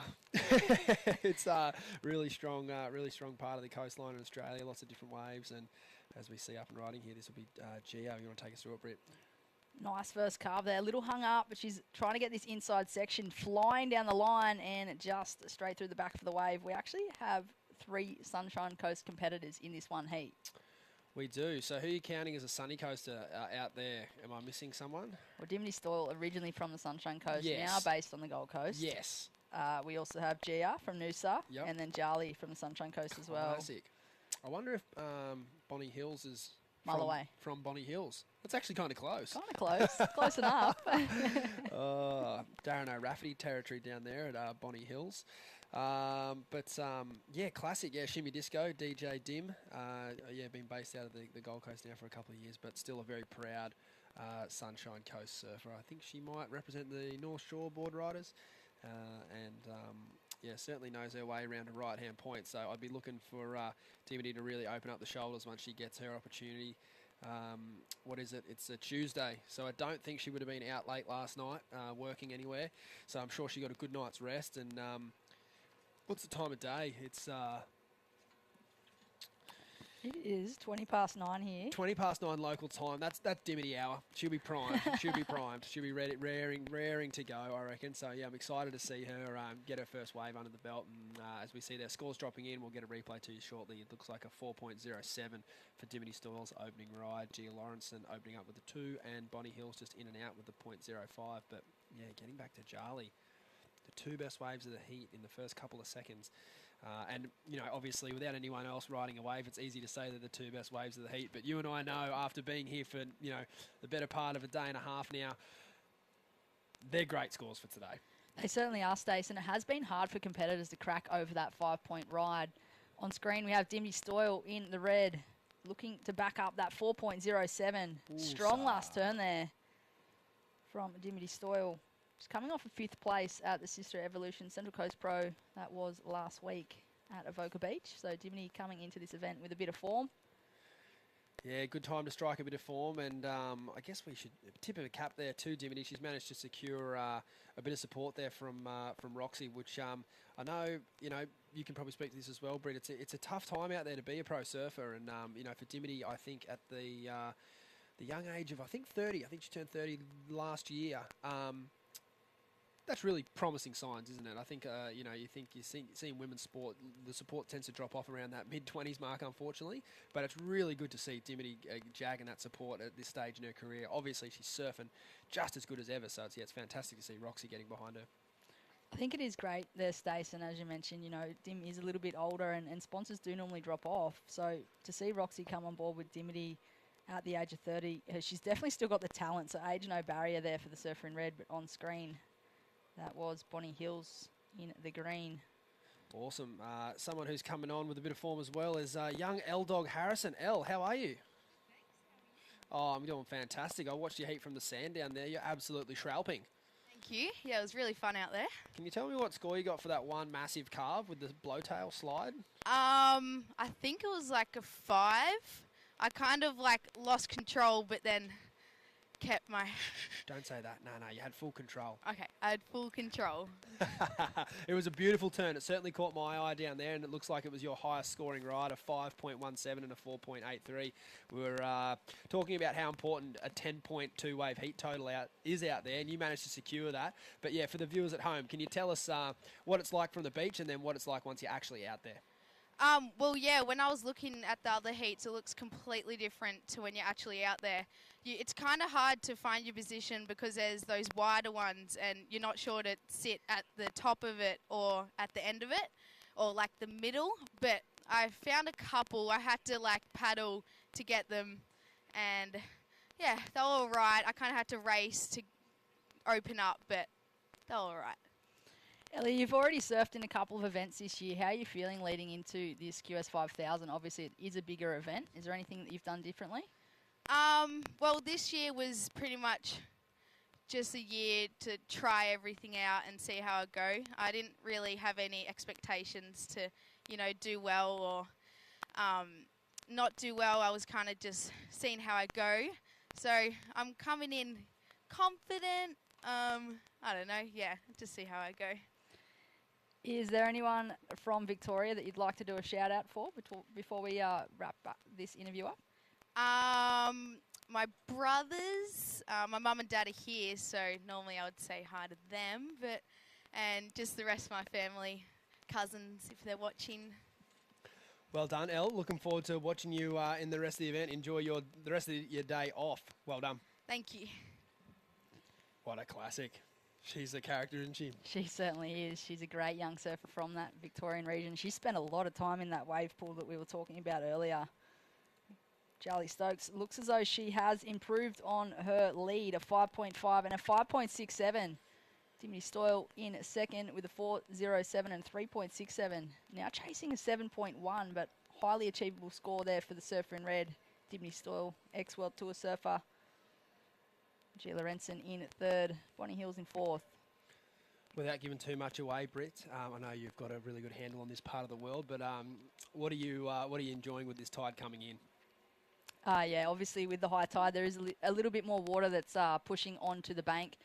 Conditions should start to improve a little bit. Stace, there's been a few waves where they're just running off down the line that little bit too quick, but once we have that higher tide, we should see some waves where there's a heap of turns.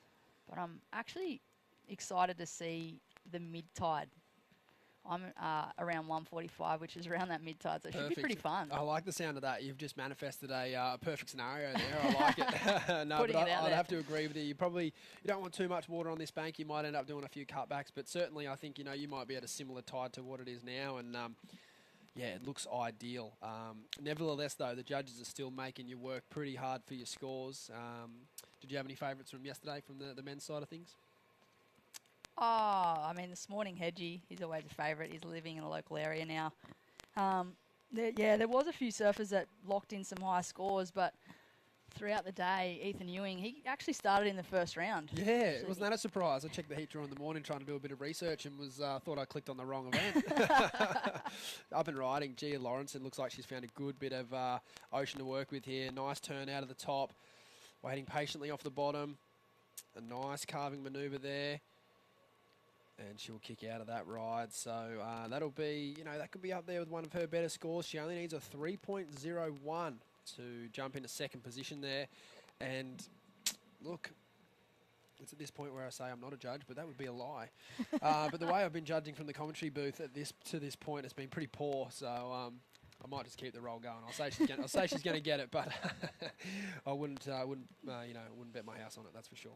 No, we will wait and see what the judges lock in. And yeah, back to our favourite from yesterday, young Dane Henry from Kingscliff. Yeah, good call.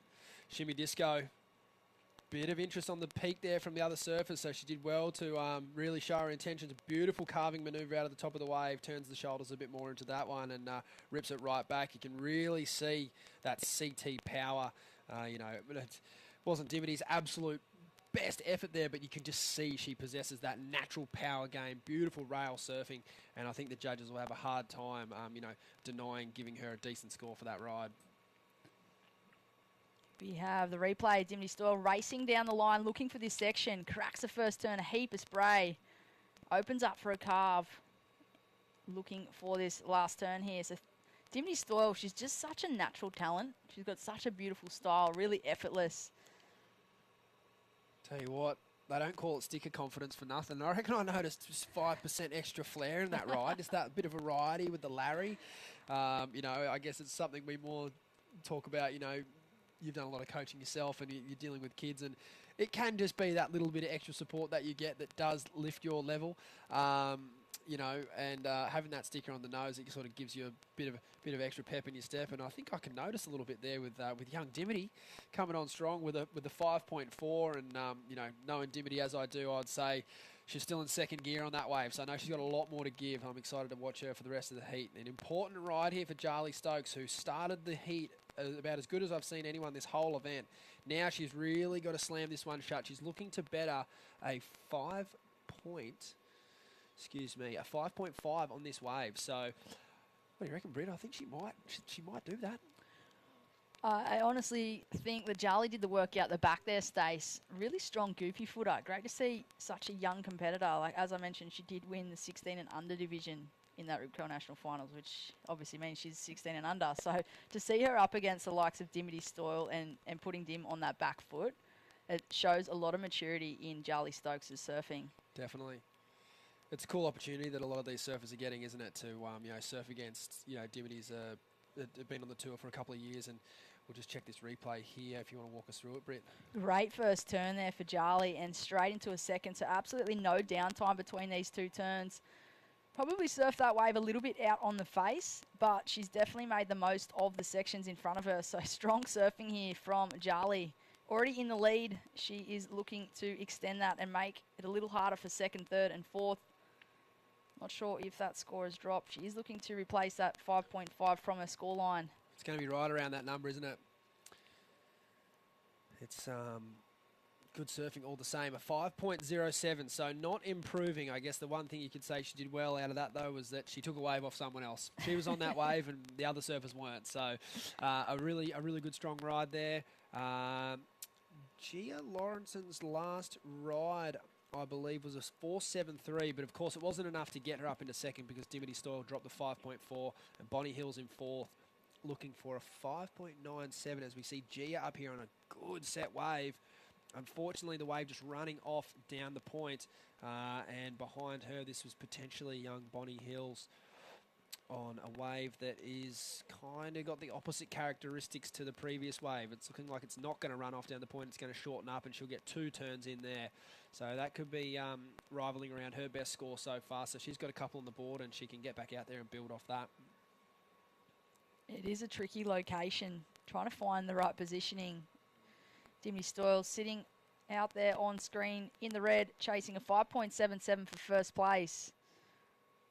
Gia Lorenson chasing a 4.75 for second, and Bonnie Hills a 5.97. It is, of course, Charlie Stokes in the white in the lead from the Sunshine Coast.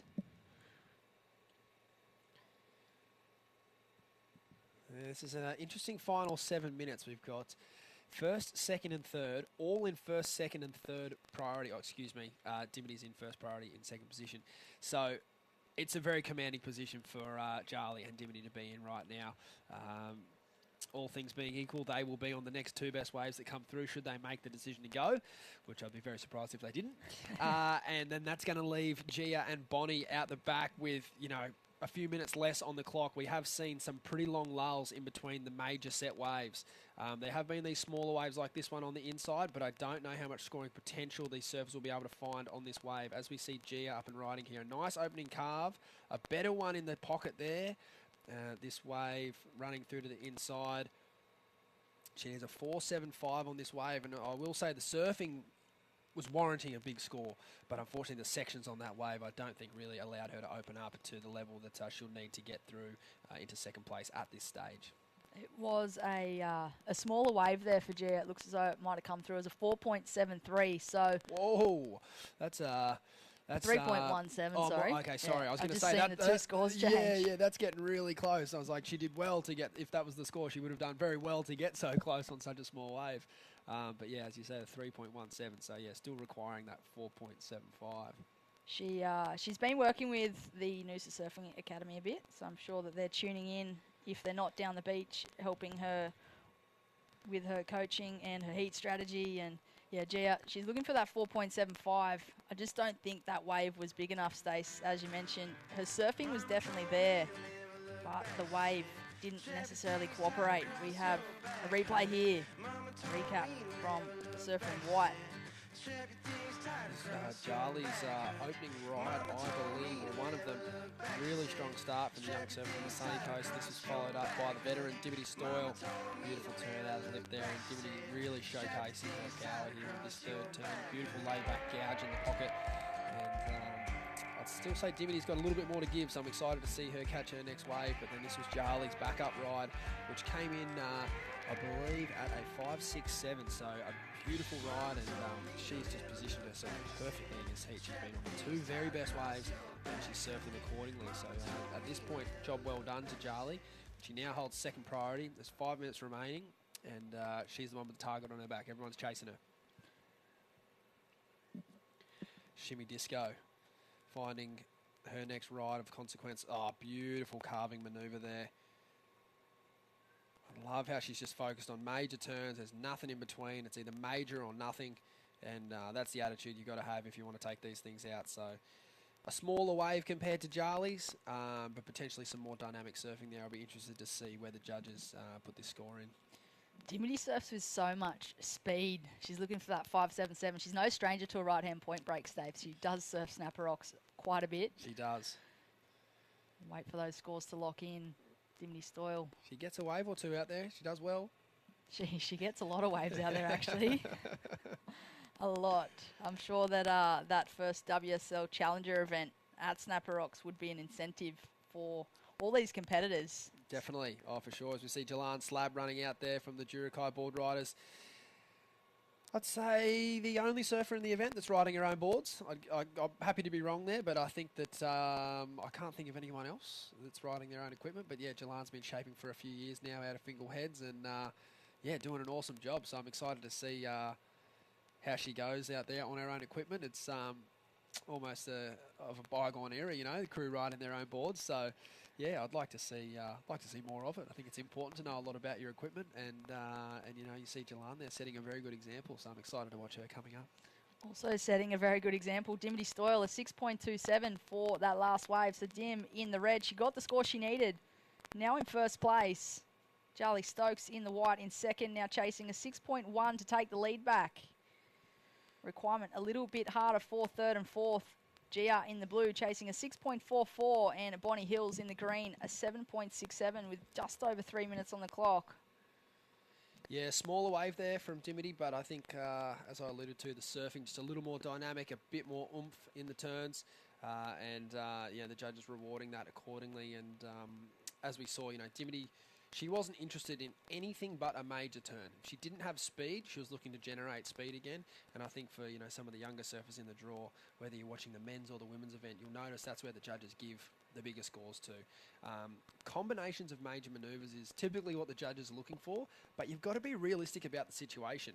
As we see Bonnie Hills up and riding here, combinations of major manoeuvres at a wave like Cabarita, there might only be one or two waves in a whole day that offer a combination, a true combination. The rest of the time, you're going to have to be generating speed, harnessing speed, and having a good mix of the both. So I think Dimity did that amazingly on that last ride. It was a 6.27, and it has been pretty tricky for competitors to score over that mid-range 5. So competitors in first and second in a really good position. They do have a heat total over 10, or over 11 actually, so pretty healthy. If you look back on previous heats, most of them have had those scores, and that has allowed surfers to progress through the competition. So judges really showing what they are looking for this event. Strong committed turns, and as you mentioned, Stace, that combo, speed, power and flow, one turn straight to another. We see Charlie there.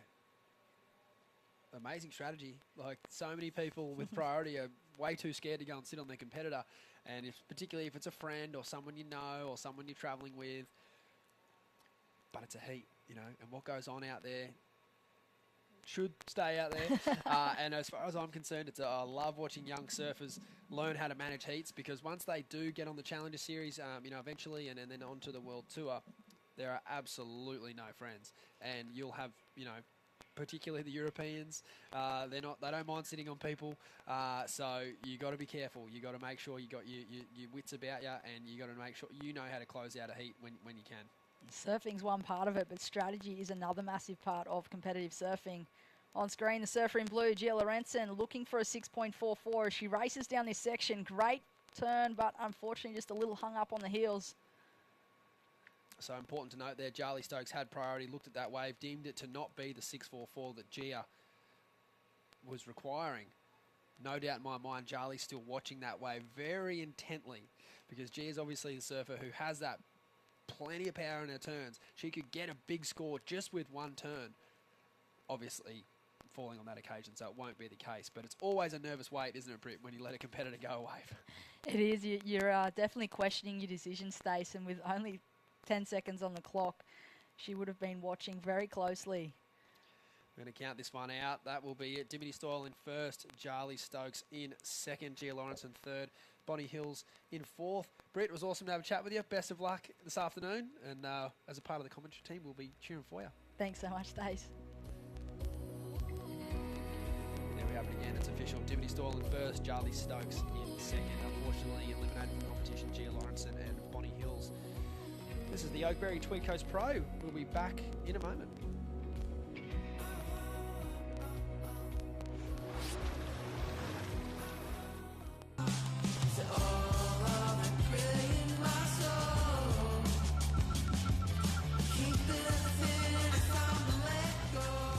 Find your moment at visitthetweed.com.au. Starting the day with freshness, giving us the energy to paddle out and live life to the fullest. All natural and organic, a superfood bursting with flavour and taking you to your own piece of paradise. Sharing moments with friends, sharing them with Oakberry.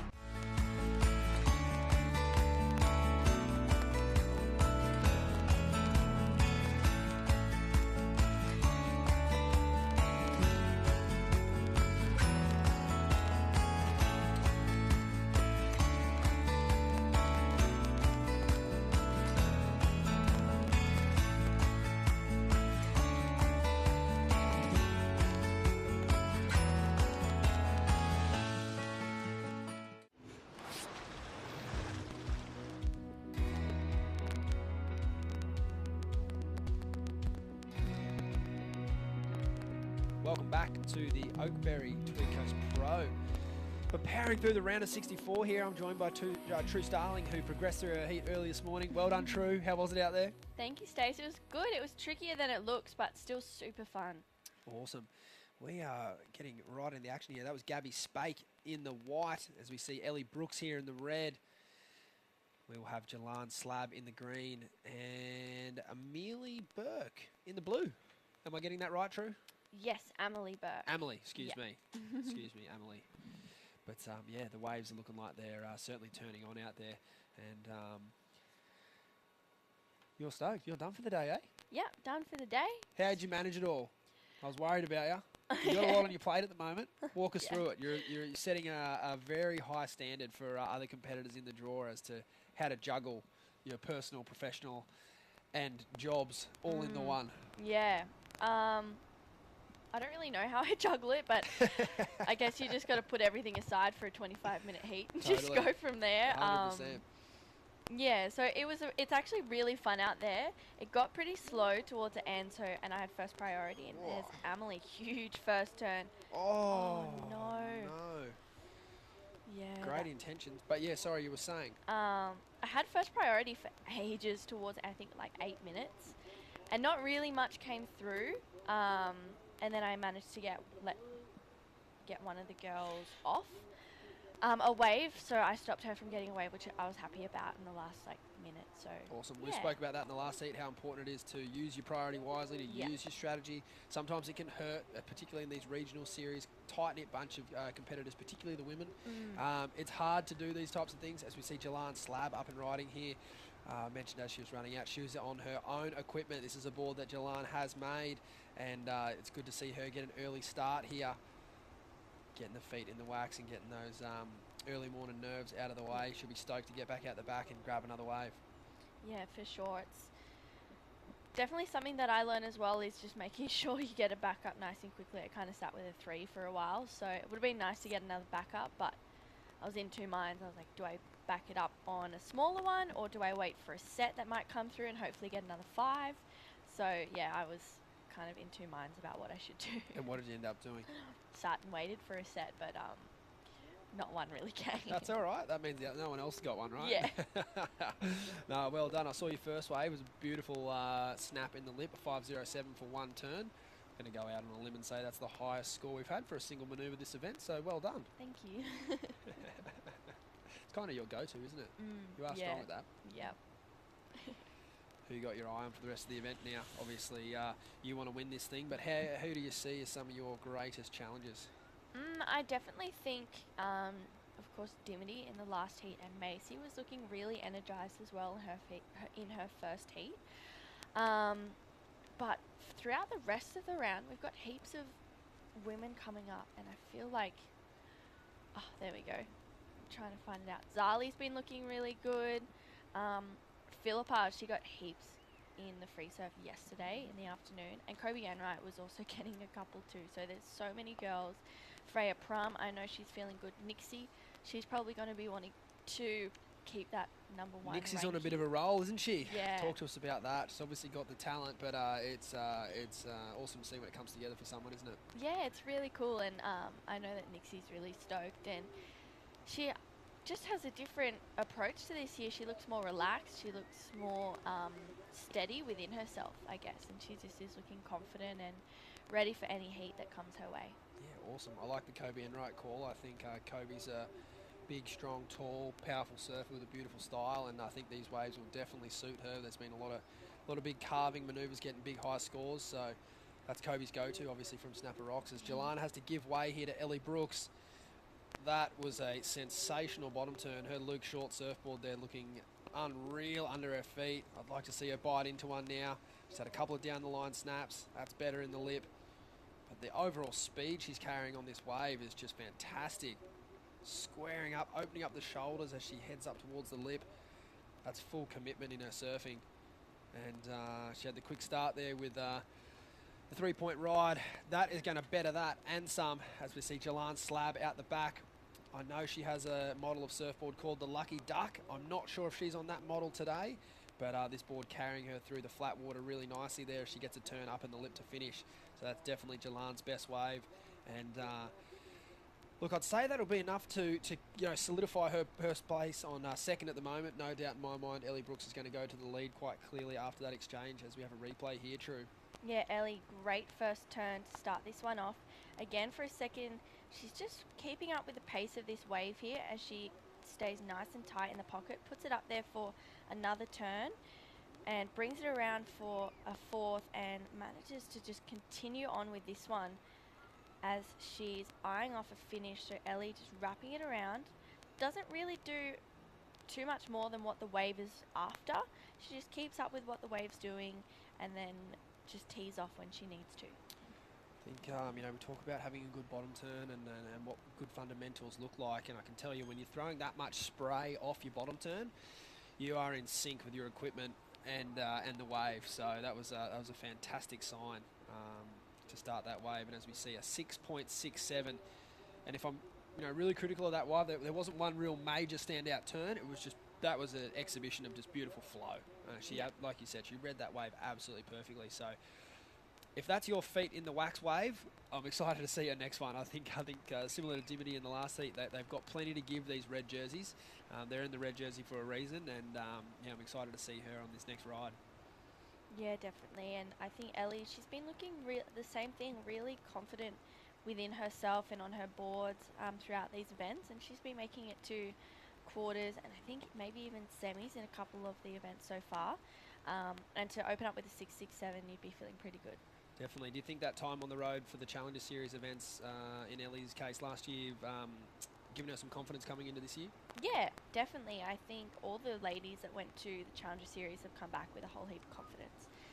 Surfing against more people, surfing against maybe having more challenges within the Challenger Series as well. You kind of come back here going, okay, I've done that. I'm back in the QS, but I know that I've surfed against competitors who are harder than what our region may have, or more talent, worldwide talent, yeah. Definitely, yeah. So, yeah, if you're on the Challenger Series back here now, you'd be feeling pretty good. Definitely, and I think it was a pretty hard slog for a lot of those Aussie women. I think Ellie Brooks and Kobe sort of really didn't find their rhythm, but I know that they would have learnt a ton, had some good times on the road, and now it's time to come home and reset and do it all again. Obviously, Molly Picklum graduated out of that bunch, India Robinson as well. So, a fantastic showing there from our Aussie ladies as we see Ellie up and riding on her next wave. That's better, up in the lip a bit tighter, and again, getting very critical. Oh, that was a fantastic series of a sequence of turns. How's the style on the kick out? That was all time. Really interested to see where the judges go with this wave. A different wave, but you can see the smile and we can't even see the front of her face. Yeah, I think she's probably going to better that 6.67. Just a little bit more aggression with that wave. Definitely. I think the judges are going to really like it. Yeah, she was. I'll let you walk us through this replay, True. Yeah, so here we go. First turn, still just keeps it down the line, but here you go, puts it up there for a second. Heaps of spray. That's where she gets more aggressive with that turn. And again for another one. So Ellie still keeping the flow. I love that last turn, and I think she did too.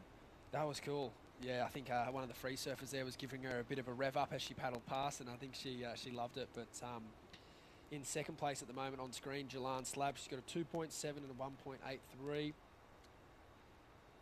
In third, with the one single turn for the 2.77 was Amelie Burke. She only needs a 1.76. Gabby Spake in fourth, only needing a 2.11 for second. And at this stage, that's all these competitors will be chasing to move up. They will not be going to first on their next rides, as they are all comboed, which means they need 2 waves to overtake Ellie Brooks. Ellie just dropping a 7.17 for what could be the highest heat total of the event so far. Yeah, I think so far that is the highest heat total.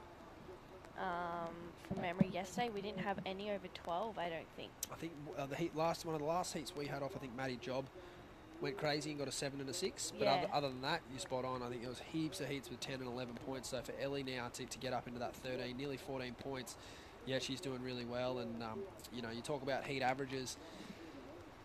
They're the kind of heat averages you need to have to qualify for the World Tour. Every single heat, you've got to be up around that 12-plus point mark, which kind of sounds easy in a way. I think everyone in this draw is capable of getting a 6, but that has to be almost your worst.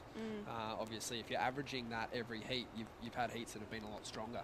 So, you know, I think the year that Ryan Callahan qualified, his average heat score was 11.94, which doesn't sound like a lot, but to be able to get a 6 in every single condition you get offered up is definitely challenging. So, yeah, really strong signs from Ellie Brooks today. Yeah, for sure. Jalan Slab in second. I'm sure she'd be feeling pretty good right now. Hopefully wanting to better that 1.83. She got a 2.7 on her last, did about 3 turns and rode out of that one. So, as you said, she's riding her own shaped surfboard, which is super cool. I love that. It is cool. Someone else who reps a bit of their own gear. Shimmy Disco, DJ Dim, how are you? Hello, good. How are you? I'm good. That was an amazing start to the day, Shimmy D. Walk us through it. I know, how lucky are we? Cabarita is pumping, and we got the place to ourselves, so yeah, how good. So good. You looked electric on your opening rides out there, but look, if I'm honest, I reckon you've got a bit more left in the tank. Are you frothing to surf another heat? Yeah, I definitely do. I felt like I was just getting into the zone towards the last 5 minutes of the heat. I was like, oh, okay, I need to wait for these ones. So, yeah, wave selection at the start was pretty bad on my end. So it was nice to have 25 minutes to just kind of get into the rhythm, and I found the good ones at the end, so I'm really excited for my next heat.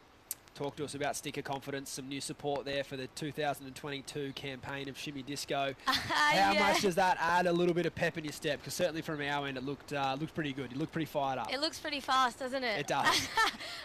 Yeah, we're working on something pretty exciting at the moment, so stay tuned. Another couple of weeks, should have a little something fun coming out for everyone. So, awesome. Yeah, it's cool. Cool, sounds good. And how you been balancing work life and surf life? Obviously, you're a social butterfly, but I know it's important to you to do well in these events. So how's that all going for you? Yeah, let's just say January and February was full on with the DJing. Not a lot of surfing going on, but I wrapped that up now that these events have started and just working towards Snapper. So from now on, it's just surfing and big DJ gigs. Like Friday, we got a big one, Need to Freak. So I'm hopefully going to surf a heat, win that, go straight to the rave all night, surf the final the next day, hopefully win. Nah, I don't know. 1997 style. I love it. No, it is awesome to be able to have these regional events back to back, isn't it? And kind of you can plan out your year accordingly. Yeah, it's so good. Like, it's just nice for us to have a bit of a, like some events to warm up and get and build, and then that Challenger Series, like, that's the goal. So that's going to be a big year. It's almost like a full year of events before you would even qualify. So it's cool. Let's do it. It is cool. Rave all night, surf all day. DJ Div, well done. We'll see you in the next rounds coming up. Thank you. Well done. What a character. Yeah, she's a classic. But yeah, we're talking about in the last heat with Britt Nicol. Just it's awesome to see a major brand like Roxy come on board and support Dimity. And, she's 30 years old, not a spring chicken anymore in the scheme of the surf world. We see typically athletes start to lose their sponsors around that age. So yeah, it's awesome to see Dimity get some support there, and I think it's showing in her performance. And yeah, wish her all the best.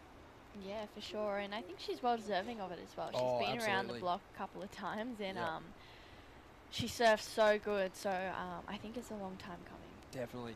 You see Jelan Slab here looking to build on her performance so far. A little late to that end section, so she'll get out of there. I'm not too sure if she got much done at the start of that ride. She's really looking to improve on that 1.83. Emily Burke and Gabby Spake are right on her heels. So, the good news for Jelan is Ellie Brooks has actually got priority, which when you're the surfer in second, that's what you want to see. You don't want to see third and fourth with priority, but it is only a matter of time. As you see Jelan's father there, Joel Slab, on screen. Don't know exactly what his official job title is, but a proud, I think, co-founder of Jurakai Surf Culture. They gave us a beautiful welcome to country yesterday morning, and so much to learn from these guys. I learned the difference between a welcome to country and an acknowledgement to country.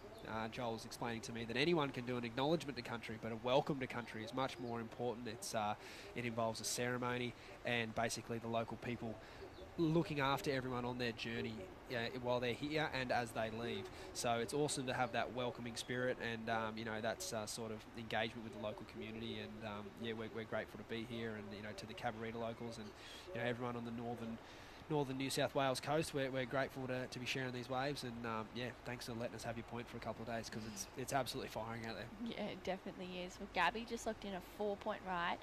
So she's overtaken Jelan, is now in second. You'd be feeling pretty good locking in a 4. She's out of combo as well. So, I guess her thought process now should be, okay, I'm going to back up that 2.43 because Jelan needs a 3.74.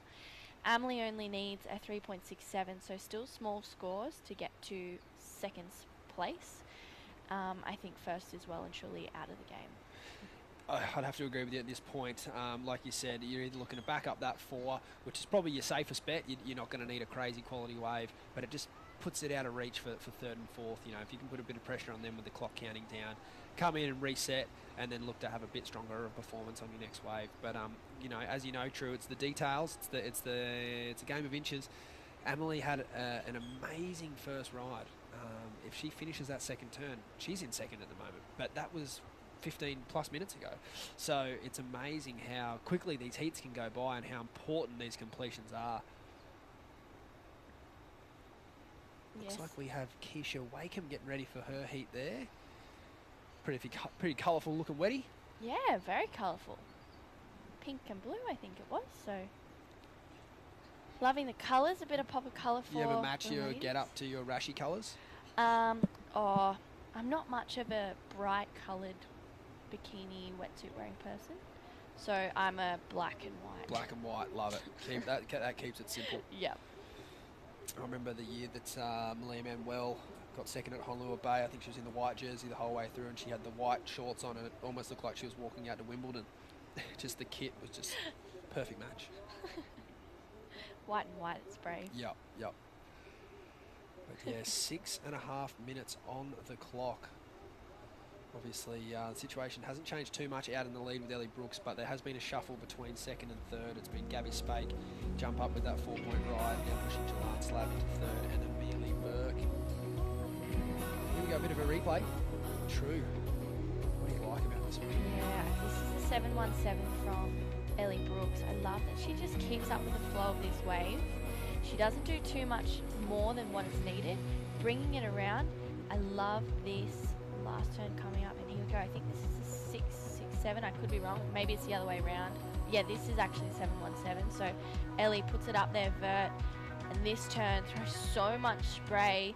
She's like, cool. That little float into that last hit was so it. sick. Yeah, the variety there was cool. Kind of how she dropped her arms in the floater and then swung them back up again into the lip for that final turn.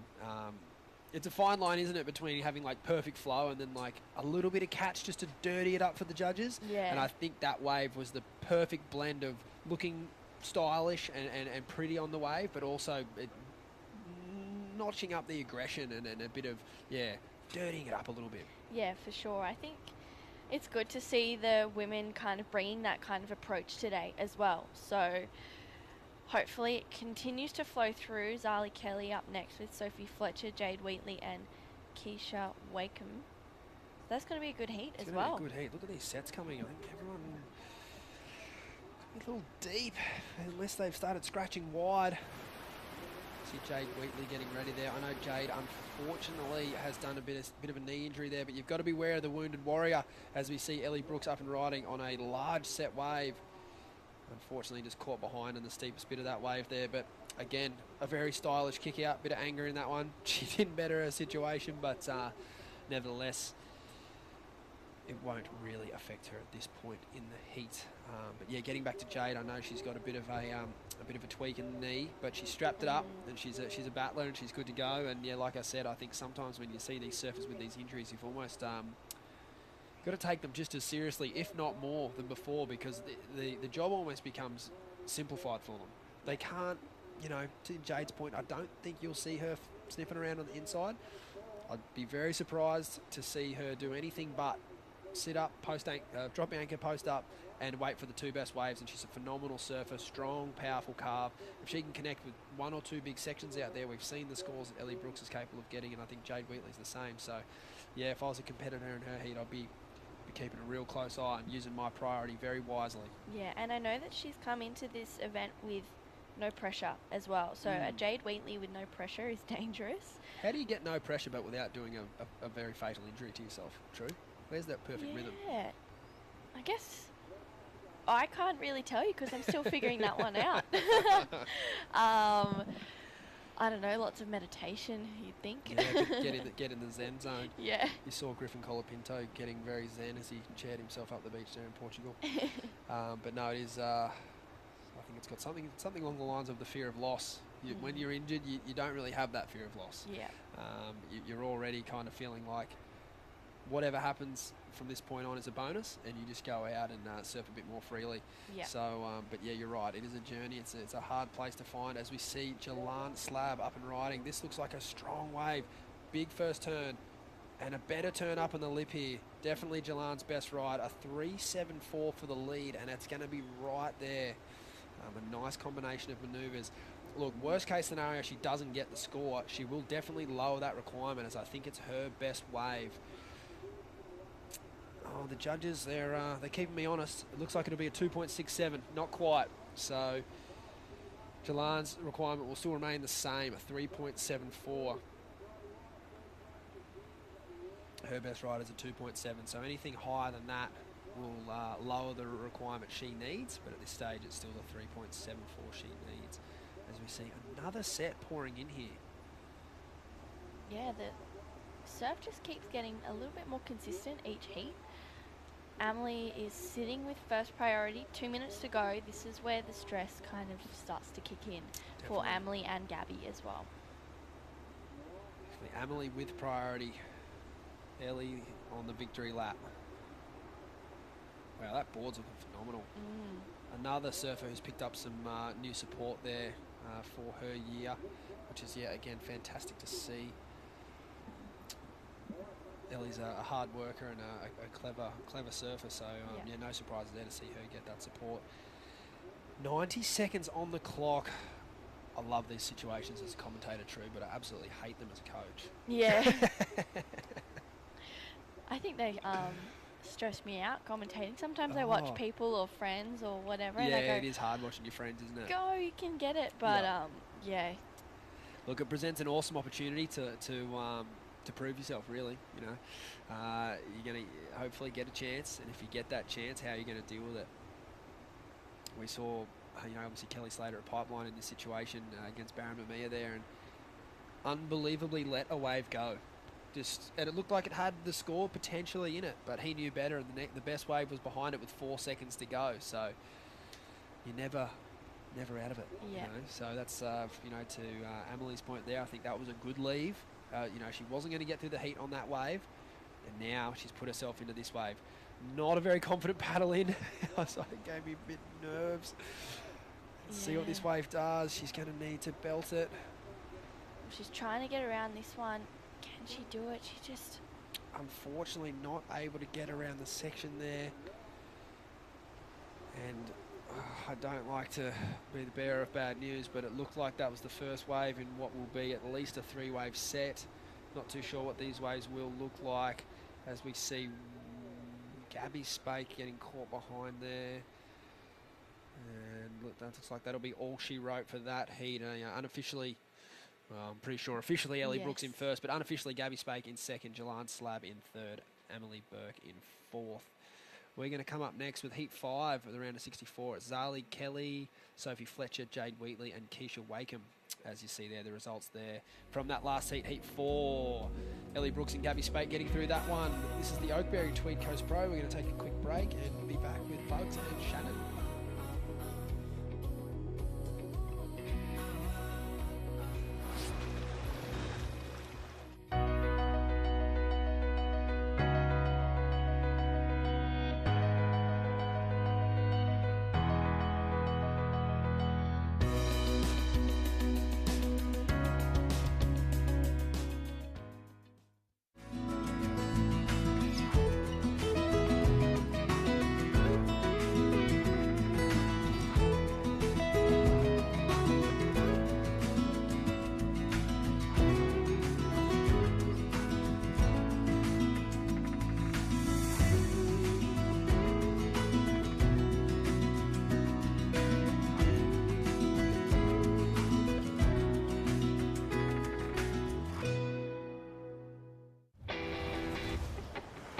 Through my internship at the WSL, plus the personalised experiences and support I have access to a bond, I know I'm well on the way to becoming the entrepreneur I want to be.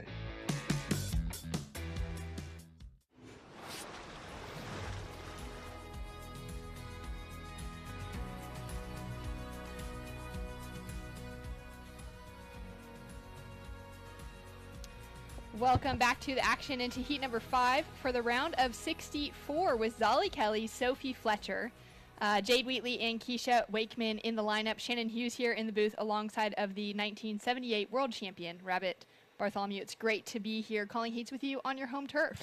Yeah, it's great. Another fantastic day at Cabarita, and you know the weather's great. There's fun waves.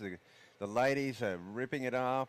Yeah, you couldn't ask for more. How special is it for you knowing that, you know, you have been surfing out here since you were just a grom, and now to see the development of surfing progress and to know the state of where surfing currently is here in your home area?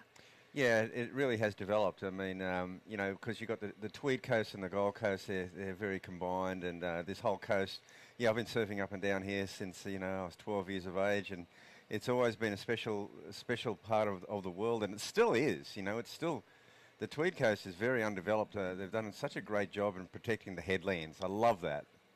And protecting those headlands has meant protecting great waves like this that we're seeing Zali Kelly unleash on to get her opening start. Score also to trickle through for Sophie Fletcher, and waiting for both Jade and Keisha to get their opening rides. And it is just so great, as you mentioned, the way that just this whole area has been so well protected, and there's just so much nature still available, and there could be houses built up around the point, and instead we just get this beautiful scenery around us. Yeah, and I just really feel like New South Wales and New South Wales government's done a great job in that area. As we see Zali Kelly, she's a local here. She surfs here all the time, and wow, what a great ride! Such a good way to start. Sophie Fletcher on her first wave as well. Nice snap Whoa. off the top. Well, we saw that one good score for True Starling earlier today for one big turn. So there's a really good contrast. Zali Kelly really putting together 3 great turns and a good finish. And yeah, that was that 5.07 for True for that single turn. Yeah. Yeah, that was huge. But Zali Kelly, that was a great ride, and she got rewarded with a 6.33. That's a good score. As I said, Zali lives in the area. You know, she grew up surfing here. And she's got she's always shown so much promise. Yeah, she's been an incredible performer on the qualifying series, you know, coming out of those junior ranks and having just graduated from high school last year. She's really now freed up to just start pursuing this full time, which is great. She did really well on the qualifying series heading towards the Challenger Series last year, but decided to stay home and focus on finishing up on school, as we see a little flurry of action right in front of us with Sophie Fletcher. Nice smooth style coming through with those first 2 turns. Now looking for that section down the line, keeping that momentum, moving forward and looking to put on a powerful finish here. Great performance from Sophie. And what was clever about that ride was that she would have got that in the lower portion of the seating order, because Jade Wheatley and Keisha would have been out the back with priority, but Sophie, she capitalised on that first wave. She got a 3.5 for 1 turn. And as we see Zali keeping busy down the line. So much speed going into that first big turn, lining it up for the second, no downtime between. Great transitions, and jams it for the final finish. Yeah, Zali's looking like a contender out here. She knows this wave inside out, and look how quickly she's got 2 good scores on the board. You can tell that she's moulded her style on a point break. That connectivity between manoeuvres and just how she transitions is on a show. That 6.33 to start things off with has set Zali in such a solid position now to be able to just build from that. And it's great having a wave like this available for these QS surfers as opposed to a lot of the other beach breaks that they're competing in, because we do get to see how they're able to keep those transitions really smooth in between each maneuver when there's so many maneuvers on offer, knowing that they could, they're not getting just 2 turns and it's just a 2-turn combo that's on the majority of waves, but they're actually looking to link 5 to 6 turns together sometimes. Yeah, it really provides more of a canvas, and like they can be artists and really paint a picture of and showcase their surfing, and that's the beauty about point breaks. Still waiting for scores to come through from that first exchange, and we've got some free surfers down the line. I did hear the beach announcers very clearly communicating to those free surfers that they were still in the competition zone. And it could be a little bit deceiving because there's just such a large canvas, as you said, here at Cabarita, all the way up to the cove and then just stripping down the point. And with the different, how much the tide changes, it's pushing in over the next little while. We'll have high tide in about an hour. The takeoff zones and everything for those surfers just shifts around so much out here that the free surfers really have to significantly move out of the way, because at any stage you could get a really nice long open face there. You can connect a wave all the way down there, that's for sure. Scores filtering through now. Zali Kelly backing up her 6.33 with a 4.87. Sophie dropping in a 4.33 to better her opening ride of a 3.5. And now waiting for scores for Jade and Keisha to come through as well. The 3 Australians in the lineup, and Keisha from Fiji representing as well. It's great to see a few of those other island nations represented here in the Australia-Oceania division. Of course, we've got a couple of Kiwis in the draw as well. And the majority of our competitors coming out of Australia. And it's been exciting to see the development of Australian surfing. And now this shift, I feel like, we've been having that conversation yesterday. I know Stace and True have been having that conversation a lot in the booth as well. Just around the intention from Surfing Australia, from kind of, surfing as a whole throughout Australia, to really push the surfers to better performances for the hopes of future world titles coming out of the Australian surfing community. Yeah, there's been a lot of programs. I mean, firstly, it really starts at club level in Australia. There's a lot of great junior development programs. It's a real mentoring system through our club programs. Then, of course, Surfing Australia with a high performance centre, and then there's a lot of great individual coaches in Australia. Stace being one of them, and so yeah, it is all about trying to. Surfing is so global now. And there's great surfers coming from every coastline of the world. So it makes it very competitive, and you're just looking for that edge. Keisha with a quick kick in and out. And yeah, that certainly is it, huh? There's so many good surfers from all around the world. As we see some live action with, I believe, Jade Wheatley looking powerful on her forehand, and a nice snap to finish things off with. Yeah, well, a bit of a sleepy start for Jade, but she's certainly got the repertoire to challenge here. Jade's a very powerful surfer. from the Currumbin area. And she surfs the Currumbin Alley all the time, another point break, so she's going to be right at home. She'd often come down here to Cabarita. So, you know, I notice how Sophie Fletcher, I don't know much about her, but she had a little bit of a paddle battle with Zali, and I know Zali was super fit, and Sophie just out-paddled her and got back out there. She's got priority. She's in second place, and so this is a pretty tight heat. It's going to be... there's no easy rounds anymore. Sophie taking the better of this one down the line. Nice snap up into the lip, and she'll kick out, looking to improve on a 3.5.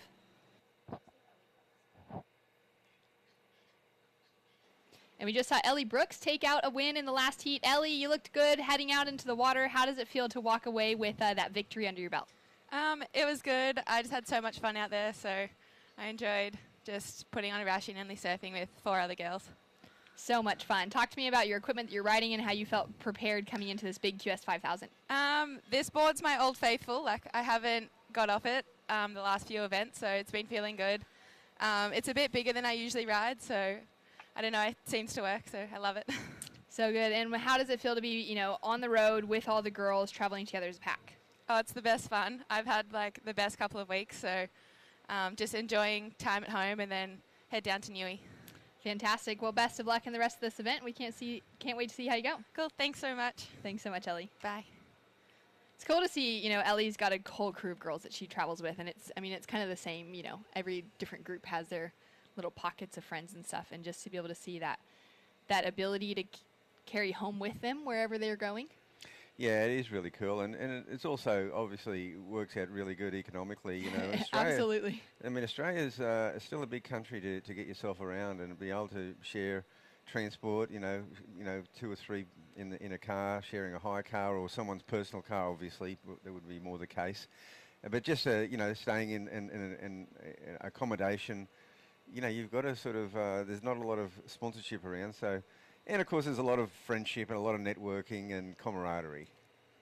Yeah, there is a lot of that going around. And for so many of these surfers, I mean, a lot of these surfers literally, you know, sleeping on the floor in different places.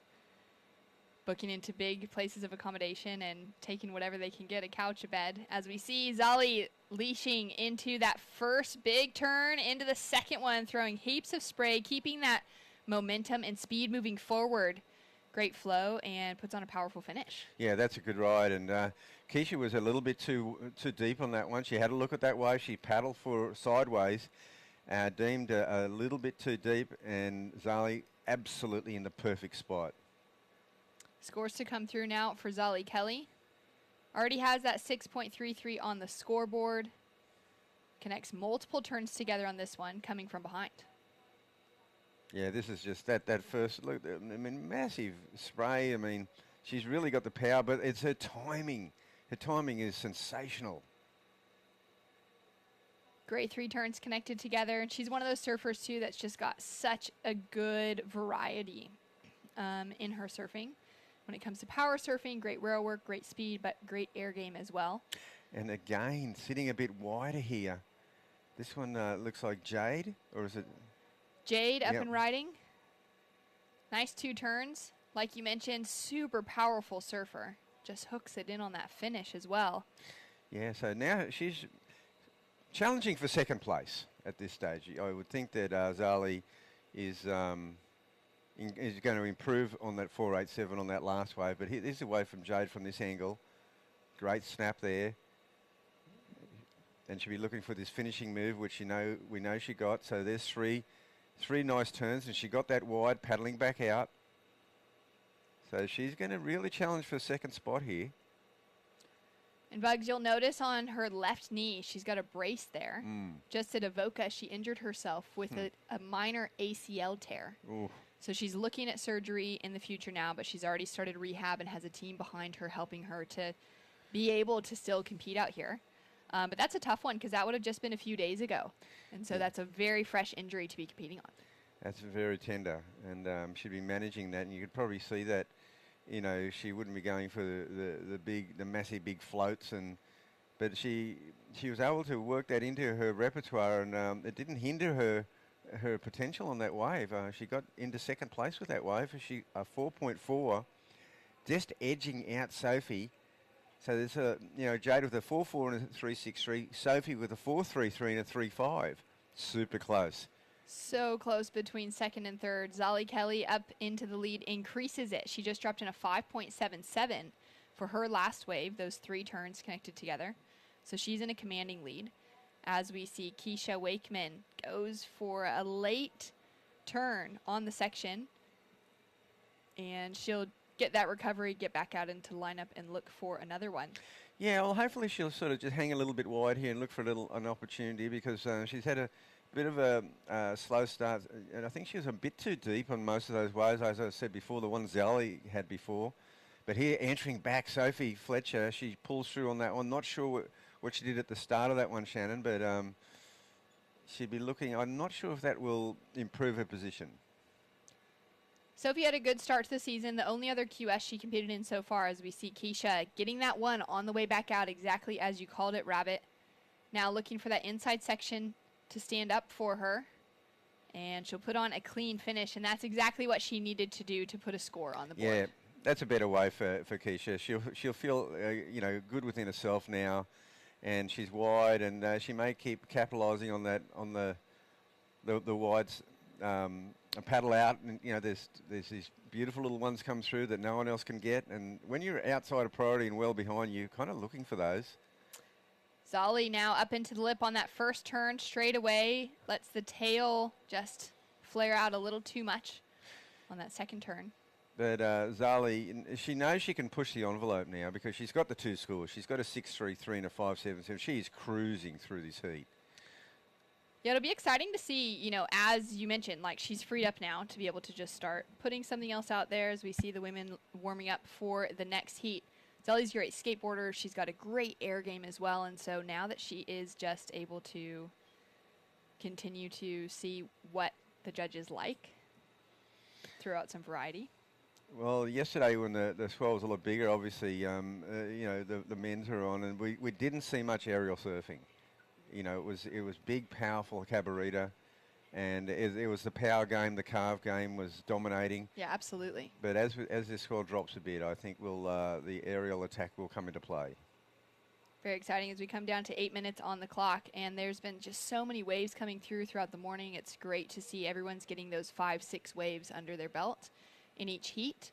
Zali with that convincing lead at the moment. Jade Wheatley did well on that last wave, nursing the very brand new injury with that ACL tear, and getting herself up into that second place position.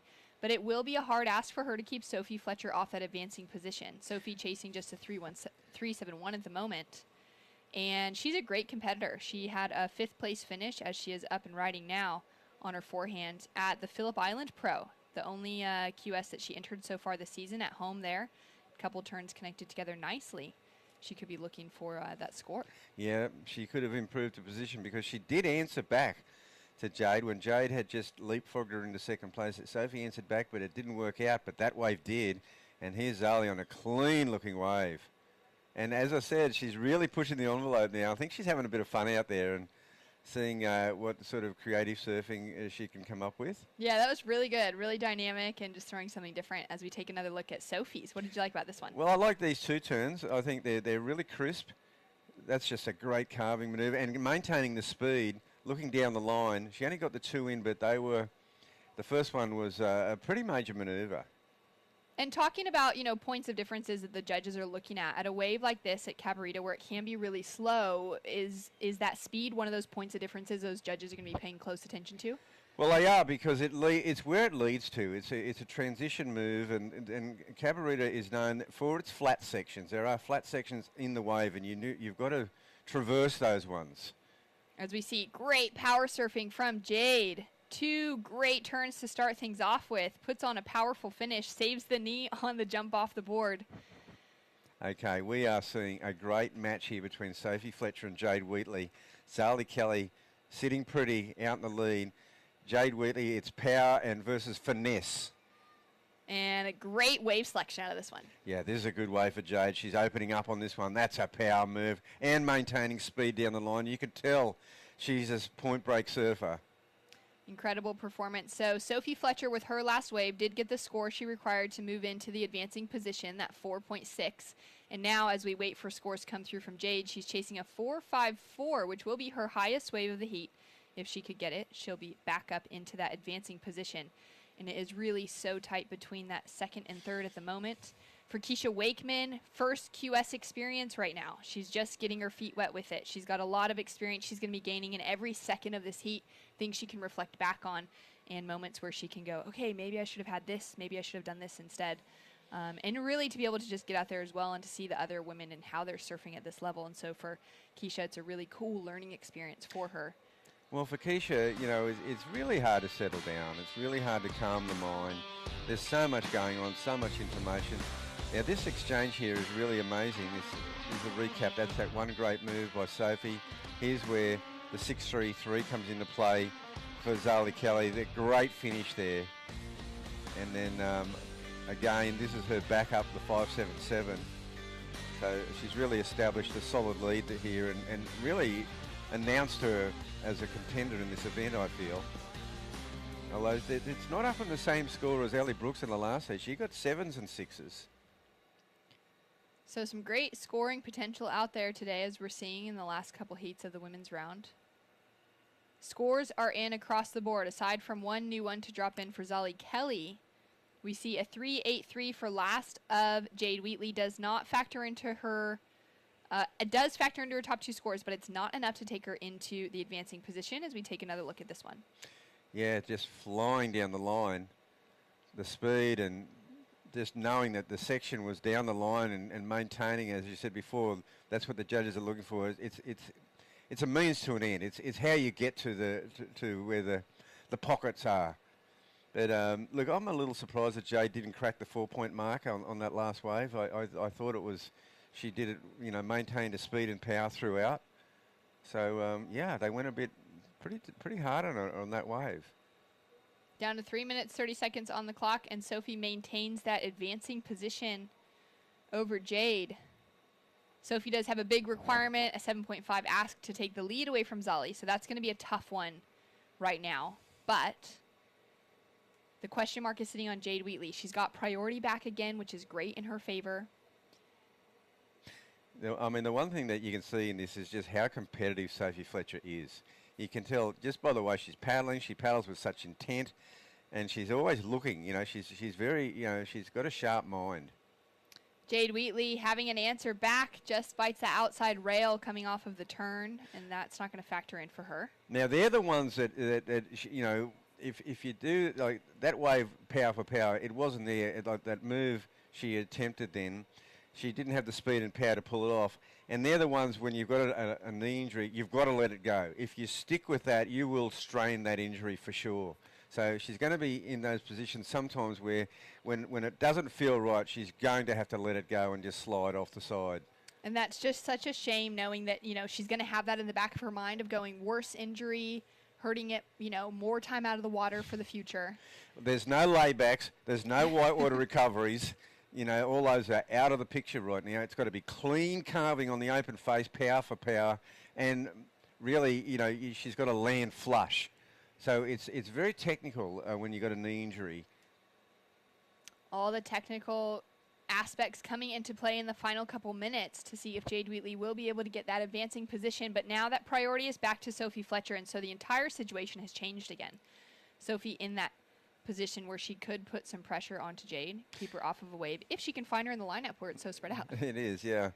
And I guess you can use an injury a little bit to your advantage sometimes because you know that you've got to be, your technique's got to be spot on. You absolutely know. There can be no room for error, so you've got to land your maneuvers flush. And it just makes you sort of narrow your focus.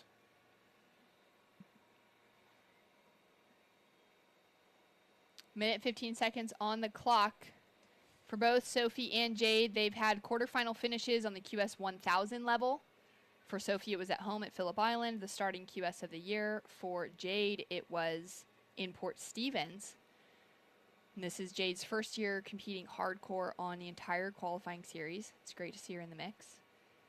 And looks like it's going to be in favor of Sophie Fletcher as we count down in the final minute. And an outstanding performance from Zolly Kelly. I mean, as you said it, she's got to be one of those contenders now with kind of the target on her back heading through the rest of this event. And with only 40 seconds left, we see Sophie paddling wide here. So she's actually putting herself in a position where she could play a blocking role if Jade gets a wave. But, you know, you can just see she's still competitive, still keeping busy, as we see Zolly Kelly up on her final effort for the day. Great bit of speed, driving down the line. And as we catch up with her, she goes up into the air. We knew she was going to throw something different for the judges. Doesn't pull it off, but that's a sign of what we have to come from Zolly Kelly. I think so. When she feels comfortable, she's going to be going for it. And Keisha Wakeman with a great re-entry to finish off on. Just loses her control in the whitewater, but puts on a solid effort in her first QS. And a big one with big names like Sophie Fletcher and Zolly Kelly for her to be matched up against. And what a fun performance from Zolly, walking away with one of the better heat totals of the day on the women's side of the draw. Great performance, more to come, and a lot more action coming up throughout today. We'll be right back with more Alyssa Locke, Charlie Hurst, Logan Dalton, and Lillian Young hitting the lineup.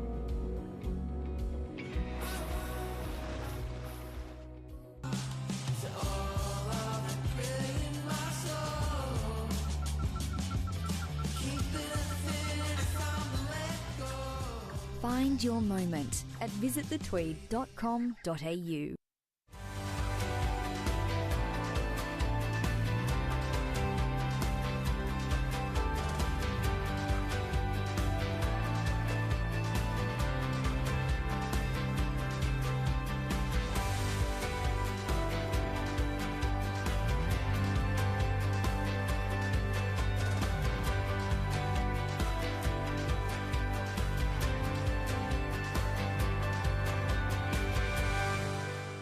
Starting the day with freshness, giving us the energy to paddle out and live life to the fullest. All natural and organic, a superfood bursting with flavor and taking you to your own piece of paradise. Sharing moments with friends, sharing them with Oakberry.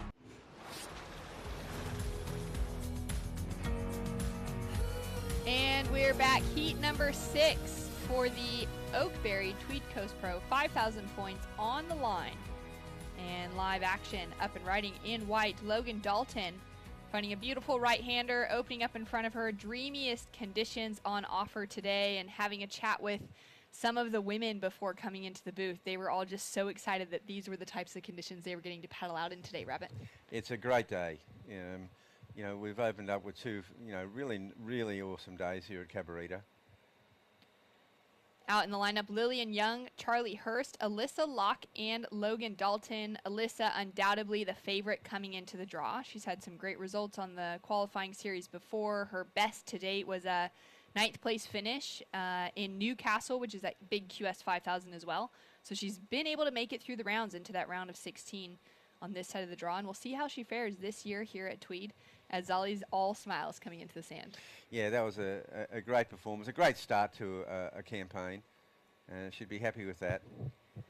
And so fun to see her take to the air on the finish. And I want to say that that's Stace Galbraith right there that she's talking to. I know she does a bit of coaching with him, our co-commentator. I think it is Stace, and he's still wagging the finger. Incognito, keeping the jacket over his face. Can recognize that water bottle. See it in the booth all day long. As we see Charlie Hurst driving around that first section. Nice and powerful whip on her backhand. And slightly more vertical on the second one, but just unable to stick the landing. Yeah, she really came. Her board just turned on edge, and she was on the wrong rail coming down. She walked away with a 5th place, a quarterfinal finish at Port Stevens. And for the women's side of the draw, this is our opening round. So the round of 64, there's no round seeded farther than this. The round of 32 will be a fresh canvas with the top 2 surfers from this round filtering into it. Here's Alyssa Locke on her opening wave, and this garnered her a 4.5. She's a surfer. She's raised on the Tweed Coast and snapper, and she knows the point breaks. And these goofy footers, they've got an incredible backhand, top to bottom repertoires.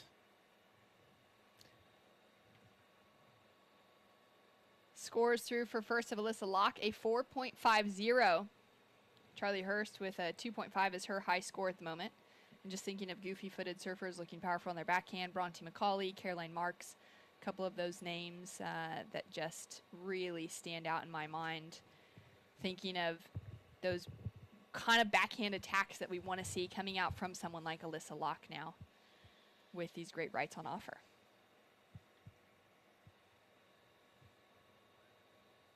So much action coming up throughout the rest of the afternoon. We've got some great names in the draw on the women's side that have had some good success so far. Philippa Anderson will be coming up in the next heat.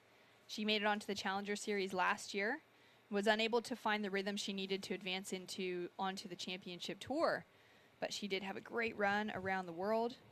We've got Keely Andrew in the mix as well, which is so exciting to see Keely, especially with waves like this on offer. You know, coming out of the Sunshine Coast, just one of the best regular footers that women's surfing has ever seen, and it was such a shame to see her fall off of the championship tour and not get that requalification this year. Yeah, Keely's a beautiful surfer. She's got such a lovely style and some big moves, and she's taken down some big name surfers on the CT, so she'll be another contender here. Yeah, it'll be so exciting to see her. I think the question marks for sure between her and Macy Callahan as far as the Australian women, if they're going to be able to get that requalification now next year. So both having that year on the championship tour, falling off in 2021, getting straight onto the very first Challenger Series, and then unable to find that qualification in a new system. Now, are they going to be able to come back from that? First off, to qualify for the Challenger Series.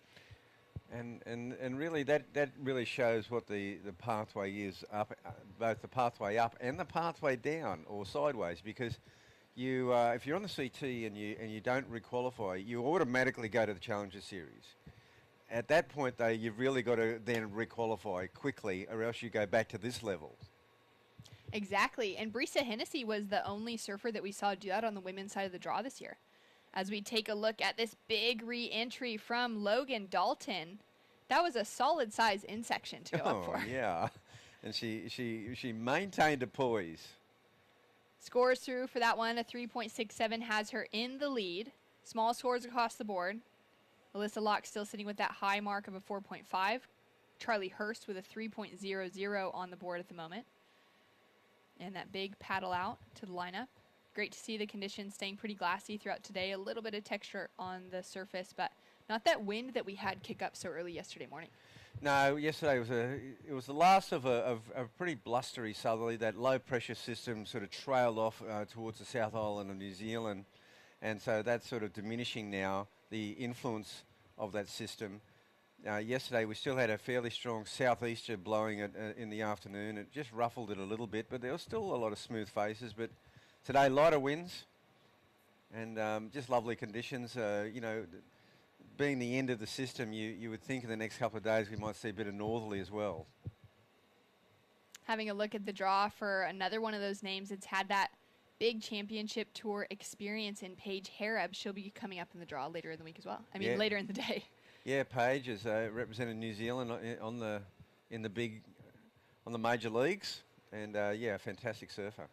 Well, fantastic surfing from Zolly Kelly, Shannon Hughes, and Rabbit in the booth here. Zolly, that was a great performance. Congratulations. Thank you. Yeah, it was like so fun out there. It felt like just a free surf. Yeah, how was it, you know, showing up this morning and just seeing such fun conditions on offer, knowing that you could get out there and just get a few good ones? Yeah, I was psyched. I went out for a free surf earlier and barely caught any. I was like, at least I have a heat. There's only 4 people out. I'm bound to get a few, hopefully. Well, you certainly got a few, Zali. I mean, you started out with a 6.33 and backed up with a 5.77 quite quickly. Then after that, it really did look like you were free surfing and just having a bit of fun out there.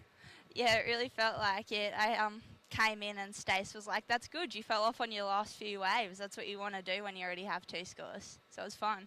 Solid. And talk to me about, going for that air on the final one. You didn't make it out, but it gave us a lot of excitement for the rest of the event. Yeah, I was like pumping into that one, and I was like, this is like perfect section. I've got to try it. And I got kind of close, but hopefully next time I make it. Now, last year on the qualifying series, you did so well making it into that conversation for the Challenger Series. How are you feeling coming back into that this year, freed up from school and being able to compete full-time? Yeah, I'm super excited to just try and give it my best crack. I've done pretty poorly in the last few regional QSs, so I'm just hoping this is like a refresh and try my best. Well, you're definitely sitting in a good position after a heat like that, so we're hoping that this is the one where you can get that refresh all the way.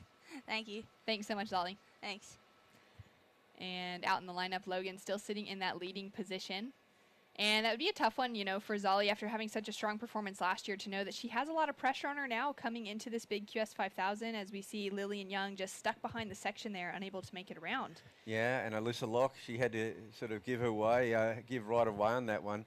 It would have been a judgment call because there was a big whitewater section between Alyssa and Lillian, but she just went, oh, just in case she gets around that section, the interference call would be on the card. So sometimes you've got to make that judgment call. Sometimes on a point break there is a bigger, enough of a distance. You know you have enough experience. Go, no, they're not getting around. I'm going. And Bugs, you've spent so much time coaching over the years. Of course, you've got just a plethora of accomplishments behind you and ways that you poured into the surfing community. But hearing something like that from Zolly, and I'm sure there are a few other women in the draw who haven't had the results they were maybe hoping for in the beginning rounds, what would you be, you know, the sort of advice or the thought process that you would have in your coaching, with your coaching cap on, for those surfers who have all the potential to go all the way in something like this? Yeah, you know, you got to kind of keep your head up, and it is a refresh each event. You can't dwell too much on the setbacks. You know, I mean, I don't really believe in that they're failures, but you do have some setbacks along the way, and you've got to learn from your mistakes and sort of move on and just keep that stoke. Well, feeling stoked on that one, Lillian Young looking so sharp on the attack. She opened up with just that 1.13 and that 0.57, and I feel like that bit of advice just sunk in so well with her now getting that wave, keeping that stoke alive, and staying on the hunt regardless of the scores she has on the board so far. So scores to come through for both Logan and for Lillian in that last exchange. And they'll be putting some pressure onto both Charlie Hurst and Alyssa Locke, who have a little bit more experience within everything. Lillian dropping in a 3.53 does jump her up into that third place position over fourth, as we saw that little flurry of action coming through. Yeah, well, we saw that situation. Alyssa Locke, she's got that 4.5, but nothing to go with it. And she had to give way a few times there, but so she still sits out there. She's got priority, but she's only got the one wave. Yeah, she's just sitting so quiet out there waiting for that next one to come through. And Logan Dalton has dropped in a 2.60, which does increase her lead by just a little bit. And Alyssa now using that priority. Strong on her backhand. 2 snaps straight away. And she's looking to put that second score on the board. Yeah, well, she'll go from fourth to first on that wave because the 4.5 is still the high point of the heat, and she's going to get another pretty decent score there. She only got the 2 moves in, but one of them was a very vertical backhand snap, and she finished it off nicely. Yeah, great performance from Melissa. And another Gold Coast local in Lillian Young sitting in that third place position. Now Charlie Hurst using priority. Goes around that first section. Nice carve to start things off. A little bit of a kind of 2-point turn on the second. And slightly more vertical on the third. So a slower heat than what we saw in the last one. Maybe waves not offering quite as much potential.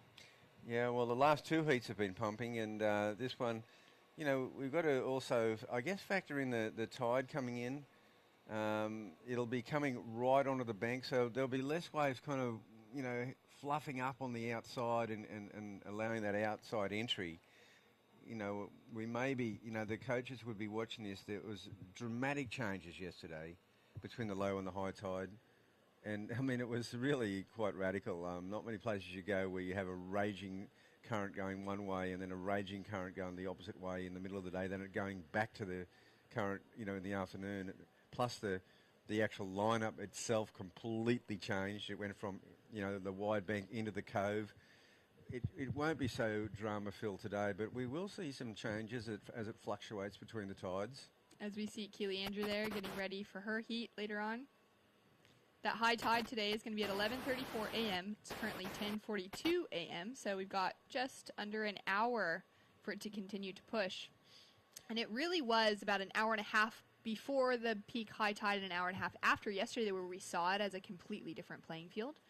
Where today you can see that it's not quite as intense as you were mentioning, but The women have now started to push themselves kind of sort of back towards that cove area as we're coming down to 11 minutes on the clock, and you can see that one of the women out there waving her arms, just trying to get that situation update from the beach announcers. I did hear from one of the women as well coming in from her heat that the audio was just crystal clear out there today. Not having that wind to factor into things really helps for those surfers to just be able to hear the full situation and get that full picture of what's happening in the lineup. Yeah, well, the paddle back yesterday, particularly on the lower tide, was from so far down the beach, or up the beach, that there's no way they were going to be able to hear their commentators and know their positioning, know their scores. It's difficult when you're sort of not knowing what your opposition are doing, where you are situated in the heat, what scores you require, where are you in second or third.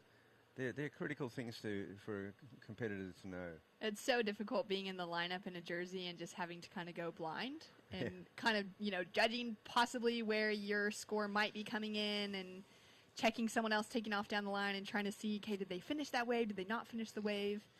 Yeah, well, it's without that you don't know whether to hold or go. In your position when you've got priority, you don't know if you don't know where you're at and what your requirements are, and most particularly at the end of the heat, what the other guys have got. So, yeah, it's very important to have this information. Down to 9 minutes, 30 seconds on the clock. Coming up in the next heat, we've got Philippa Anderson, Jasmine Sampson, Coco Cans, and Phoebe Kane.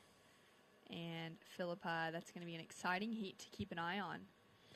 Yeah, well, Alyssa Locke, she got that 4.3, so that did take her into the lead, reasonably comfortable lead, because the other gals have only got in the 3-point range. So Alyssa's got 2 in the 4-point range, but nothing really significant. Lillian Young from Snapper Rocks, driving into that first turn, lets that tail loose on the second one. Yep, Lillian's a young surfer coming through, and not a lot of experience, but she's this will be an amazing experience for her. Charlie Hurst staying busy as well as this double up opens up in front of her. Great finish. Is she going to be able to find another section? She'll duck out of it. And she's just chasing a 3.08 to take the advancing position. Yeah, it is a good battle now between Lillian, Charlie. They're all three in position here to come second. Obviously, with a 5, they could challenge for the lead. Logan Dalton sitting with priority. She's a junior surfer from Merriweather down in Newcastle. Surfs for the Merriweather Surfboard Club. And one of her neighbors in Philippa Anderson just coming through the bushes there. Oh, Charlie Hurst, a 4.17. She goes into second place. All right, there we go. Situation changing. Lillian Young down into third and Logan Dalton down into fourth as scores have filtered through. So requirements still in that 3-point range for both third and fourth position to move up into an advancing spot. But it's been difficult. We haven't seen a score go above that 4.5 in this heat. As we see Alyssa Locke looking super intent on her paddle. Philippa getting ready to head down there. That was one of the boards. I believe it's at least looks exactly the same color and everything that she was traveling with on the Challenger Series last year. So finding one of those sweet boards in the quiver. Yeah, the magic board. You've got to put them in cotton wool. Now, when you were traveling and competing, how many boards were you taking on the road with you? Only 2. We didn't. There was no big issues of boards back then, where you now guys get 6-8 boards at a time. There was none of that going on. Board bags that smash so many boards inside of them. Yeah, and I mean, it was really getting that magic board because it was hand shaped from all the way through. No machines. It was you had to spend a lot of time with your shaper to get the real right board. craftsmanship. Oh yeah. And it was a bit hit and miss too on the magic boards, but when you got one, you just go, yes, I got something I can win on. Amazing. Down to 6.5 minutes on the clock. And a little flurry of action possibly. Charlie Hurst does lose priority on that one, so she may have taken off on a wave. Dalton into first priority.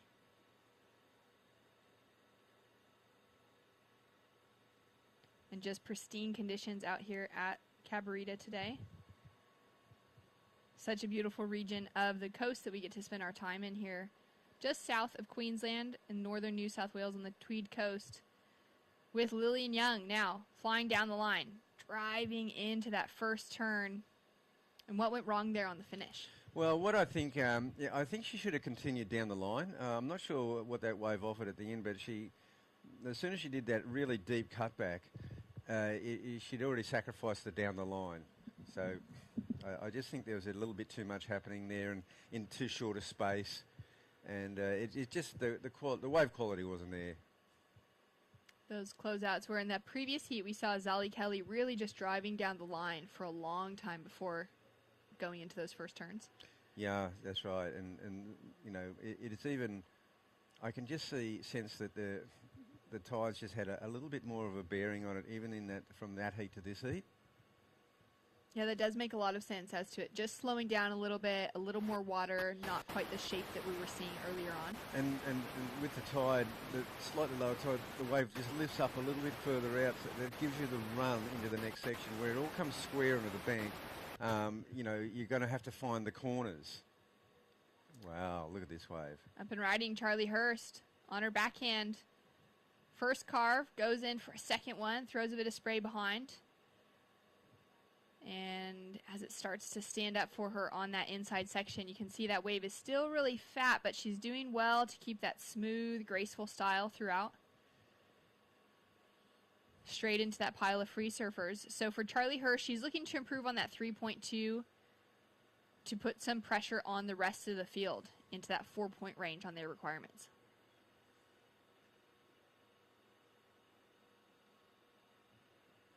Judges taking a moment with it. Alyssa Locke still sitting in the lead. Logan Dalton's been sitting with priority for a long time. She's chasing that 3.71 to go from fourth into second. And that situation could change now depending on how Charlie's wave comes through. Yeah, it certainly could. That was a nice little set. Lillian Young, she's in a tough position. She's sitting in that third place priority. She's got a requirement on the board. Can see her really just checking around to see where the other women are sitting, maybe where the best waves are coming through.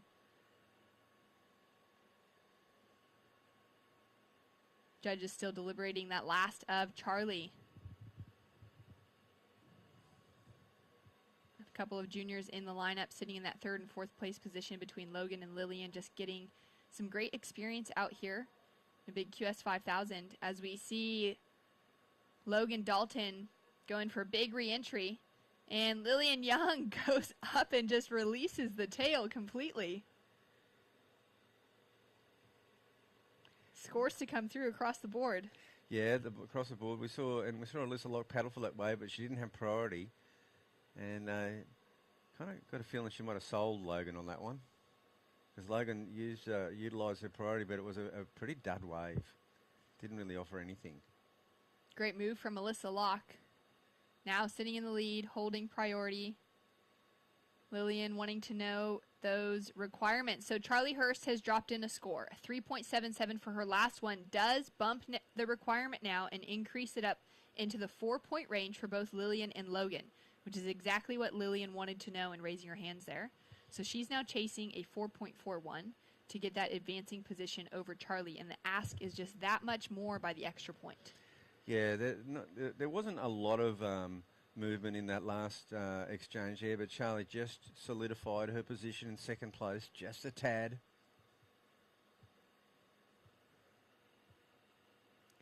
Down to the final couple of minutes.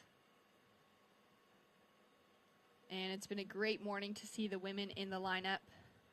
Some great performances from Ellie Brooks, from Zali Kelly. Getting some really solid scores under their belt. We saw Marie Troja in the opening heat of the round take out Macy Callahan in that first and second position, which was really exciting as well. And now Alyssa Locke, the favorite, coming into this one, looking to book herself into the round of 32. Her career best result was a round of 16 in Newcastle, the QS 5000 level, back in 2020. And she's had a great junior career and has struggled to find those real breakout performances on the qualifying series. So this could be the year for Alyssa at this higher level. She's been putting a lot of time in training, really focusing on her equipment and just preparing for this long leg on the road away from home. And down to the final 60 seconds as we're seeing the young Charlie Hurst, Lillian Young, Logan Dalton all start to get those experiences for the first time. Yeah, so always some good takeaways. Even if you don't advance, you can still post, as I said before, either a personal best or just that experience that, okay, next time I won't have so much going on inside my head. I'll be able to calm myself. When it's such a new experience, and it's what's happening on the beach in anticipation. And the nerves can really come into play. It's what you've been dreaming of, and suddenly it's here, and whoa, what do I do with it? Logan having a look on her backhand. She's chasing a 4-2-7 to take the advancing position in the final 10 seconds. Linking together a couple of good turns to start things off with, but it's the wave that lets her down on that finishing section. And a great performance all around. Great for her to eye up some different opportunity, and Alyssa Locke with the victory lap on her way all the way through. Nice little nugget shaping up for her here. Yeah, she's got a little runner here, Alyssa. She's already sitting in the lead, and I'm not sure if this wave will be in her counting score, but nonetheless, she's going to unleash on it on the finish. Yeah, it's been a good one for her. Yeah, this will go in for sure. It was a good finish, and she'll be happy with that. Well, an exciting heat. Alyssa Locke through with the lead. That score won't factor in, but it doesn't matter anyways because she's already with the win. Charlie Hurst advancing through into the round of 32. Philippa Anderson hitting the lineup right after this for heat number 7, the round of 64, for the women here at the Oakberry Tweed Coast Pro.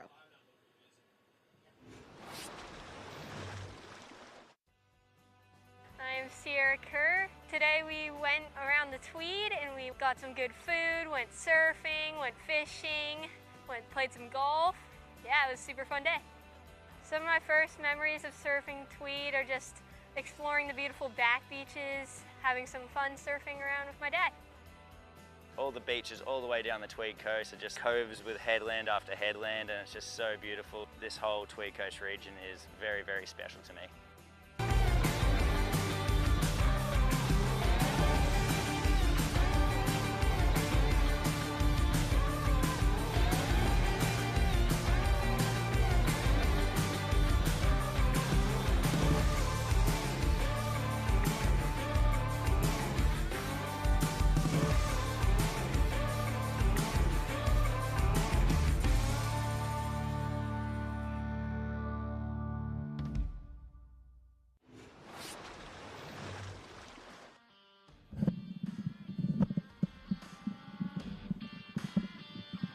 Good morning and welcome back. This is the round of 64 heat 7 at the Oakberry Tweed Coast Pro. We have Philippa Anderson in the red, Phoebe Kane in the green, Jasmine Sampson in the blue, and Coco Cairns out there in the white. I'm True Starling, joined in the booth with Stace Galbraith. Stace, how you going? True. Bruschetta number 2, and I'm struggling. I just had my headset basically on upside down and backwards, but we're here. We are live, and the action is heating up. Tide's still coming in. It's firing out there. Check that Jones shop. Gorgeous. Wish I could go for a paddle. Yeah, it's so fun, and the water is so warm still at the moment. Philippa locks in a 5.17. Phoebe Kane just a 1.5. And I believe this is Jasmine Sampson up and running. Oh, a huge turn, unfortunately, goes down. 25-minute heats for the round of 64 for the women this morning, which is a bit of a luxury. It is. Plenty of time. What have we got here? That was Coco Cairns, I believe. She was nearly onto a screamer there. So we've got a replay of Philippa's first waves. From Merriweather, Philippa Anderson. Oh, beautiful carving manoeuvre there. That was fantastic. And she'll be in and out, back out the back. It's getting into the middle of autumn. It's still straight bikini weather. Beautiful day. Yeah, gorgeous day out there. It's hot and not too much wind either. I mean, it would be a bit of a refreshing part if there was a bit of wind, but so nice, and the water's so warm as well, so always good for a dip. Yeah, I've had to chuck some shorts on, so apologies to anyone if they have to see my shins. It's a rare sight. But it's a beautiful day down here, and I think a few inspired performances this morning. Macy Callahan looking really strong. Zali Kelly having a pretty good heat earlier. Charlie Stokes was really impressive. It's been a great day, and we've got 16 heats in this round of 64, so we're almost at the halfway mark of this round, and we're going to try and squeeze in a few heats of the gentlemen this afternoon. Yeah, this is Jasmine Sampson up and riding. She's been competing really well, banking in standard 5s in most of her heats, so I'm sure she's looking to get a good score in this one. Philippa opened up with that 5.17 on that previous replay we saw, so good start for the Merewether local. Yeah, awesome. Yeah, I mean, if Jasmine can keep that up through this event, and then particularly today, a couple of 5s is definitely looking like it'll be enough to get the job done. But certainly the judges have been pretty critical. As we see the tides there, it's low tide at high tide 11:34, so just before lunchtime today. It's a 1.5 metre high tide, so we're about half an hour away from that, and then low this evening at 6 p.m. I'd definitely be stoked if I had a heat today around that high tide mark. It certainly looks really fun. When that tide goes out, it does split up a little bit, and you've kind of got to make a decision. Do I want to sit up the top or down the bottom? So we'll see how the rest of the day plays out. As you see Phoebe here just getting a little bit caught behind. I think all the girls could probably check their positioning. Philippa here now. You can't give a quality surfer like Philippa Anderson a good look at a wave like this and not expect her to go to town, as we see another big open-faced wrap there. Coming through to the inside. She dealt with that section really well, didn't push too hard, and carried her speed through to the inside and a massive finish. So I'm not too sure where priority sat there. I'm not sure if Phoebe had priority for that set, but either way, Philippa certainly capitalised on her opportunity there. As we see Coco off the end. Yeah, Coco, great carve. Just the one turn, I believe, for Coco Can. She's another one, I think Jasmine, Phoebe and Coco are all doing the Pro Juniors as well, I think, from memory. So we've got another heat of juniors and I'd say a veteran out there. Yeah, it's crazy to think Philippa's still really young, but definitely a veteran. As we see a replay here, true. Yeah, Philippa floats that first section, beautiful roundhouse to connect on that one. She almost goes through a carve here, but sees this section, eyes it off, puts it up there nicely, locks in a 5.33 for that one, so has increased her lead. And this is Coco Can's up and riding one really nice carve. That's all she wrote for Coco, but the judges liked it, a 3.17 for the one turn. That was a beautiful opening manoeuvre. If she can find a wave with a couple of seconds on it like that, I think she'll get a huge score. Great style through that carve. And it's just a matter of finding a wave with a few sections. Obviously, you had a wave out there with one big scoring manoeuvre, 5.07 for one turn. How hard is it to identify those waves out there that have multiple sections? Yeah, it's really tricky actually, and you see them and you're like, okay, this is going to be a good one, and then you don't want to oversurf it as well. I feel like a lot of people have been oversurfing it and not being patient enough with the wave, and Cabba's not a fast wave, it's quite slow, so you have to match the speed of what you've got. It's hard to identify ones that offer more than 2 turns out there, but when you see them come through, they're pretty clear which ones they are. Like you said, you've got to be patient on the ride when you get it, but also patient, I think, in between waves. The sets are good when they come, but they're not pouring in. There have been little lulls in the action, so yeah, it's a matter of holding your nerve and selecting the right wave, one with the right amount of wall on it. As we see the beginning of a set here coming around the corner, the girls are opting to let that one go.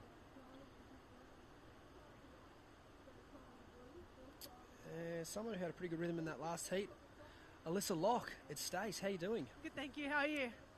That's really good. You get that microphone a little bit closer to your face there. There you go. There we go. Well done out there. A couple of 4s. Obviously, by your standards, we know you've got a lot more to give. But today, it's one of those days where I'm sure it looks really fun from the breach. But can you tell us how tricky it is once you're actually out there?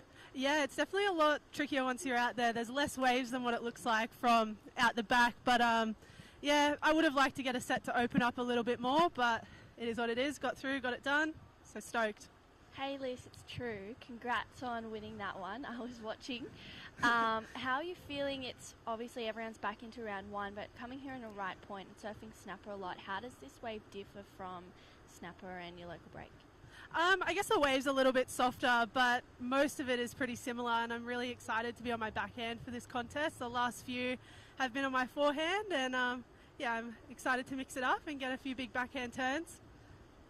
Awesome. And coming into your next round, you're going to keep things the same or mix it up a little bit? I definitely like to get some bigger scores, some better waves, and open up, but I guess you can only go up from here and keep improving.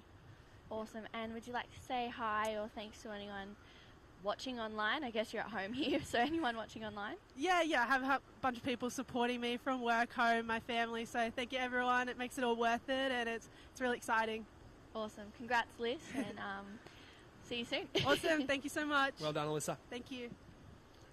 Classic. It's kind of funny, like, when you do an event at home, even though people are still watching online, as you certainly have a bigger connection to it. You know, like she said, everyone at work tuning in and things like that. It's almost like they get to see you surf a heat, and then who knows, they might see her at work tomorrow if she's got the day off from the comp or whatever. So rather than being away for weeks at a time, it kind of doesn't have that same feel. But yeah, you can really bring your work colleagues or your family or your friends, you can really bring them along for the ride. So yeah, I'm sure she's stoked to be competing, you know, close to home.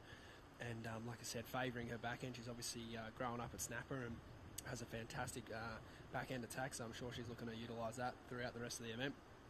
Yeah, she definitely is, and she's always, her strong suit has always been her backhand, and I think she's feeling confident being here at a right point break. She's looking forward to, as she said, opening up a little bit more, getting some better waves.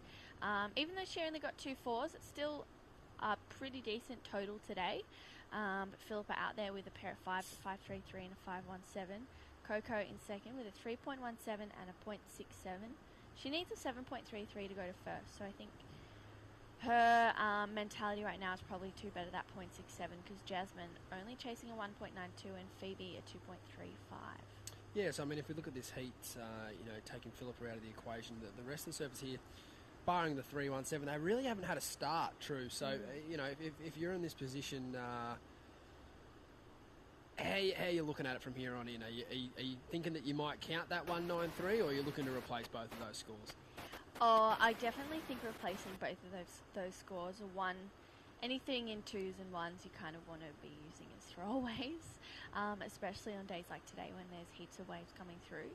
So I think just starting from scratch, almost going, okay, this is what I've trained for, this is what I've prepared for, to have just under 14-minute heat, which is still heaps of time, 25 minutes all up. And there's heaps of waves coming through. Phoebe's sitting in a really good position with first priority, so she's kind of going, cool, I just need to drop a 4, and then if I can back that up, then I'll make it really hard for Coco and Jasmine to get up into second. Yeah, certainly. It's almost like the heat starts when you start in a situation like this, isn't it? The other competitors haven't had a start, so as stressful as that can feel, you know, a bunch of 1s on the board, it doesn't really matter. Second spot is still, you know, anyone's at the moment. I mean, I'd like to think Philippa on her next ride's going to improve, and with the time counting down, I think first place might be a real challenge for these younger women, but certainly second place is right there for the taking. So it'll be interesting to see how they can reset and you know, not look to surf to chase those very small scores that they need. I think it'd be cool if they could almost start fresh and then really try to match Philippa. Really go for it. It's still plenty of time left on the clock, so it'd be cool to see if they can sort of step up and really challenge for the lead. Yeah, definitely. And I feel like the young Groms in this, well, they're not really Groms, but they kind of are in this heat. They kind of have the ability to challenge Philippa for that lead as well. You know, she's sitting out in front comfortably at the moment, but I probably wouldn't be feeling too comfortable either, because Coco, Jasmine and Phoebe all have the ability to get 4s and 5s. They just need to get the waves, and so far Philippa's had 2 of the best ones already. Yeah, for sure. It's really interesting to see how it plays out. As you see here, Philippa having a look with 4th priority. She's probably going to be too deep on this one, but she has sold it to Jasmine, who gets a nice strong turn on her opening section there. She'll be looking for a big strong finish if that's going to be possible. Yeah, well, this one kind of just fading out a little bit. You can see heaps of foam on this wave, but she's still going to stick with it. She's going to try and get a connection for a finish, which she does. She was looking for a 1.92, so I think she's got it. Yeah, that was a well-surfed wave, and certainly getting her right back into the swing of things now. I'd like to think that could be around potentially a little bit better than Coco's wave, although that wave did have one really strong turn. It depends on how strong this turn was on the replay as we have a look here.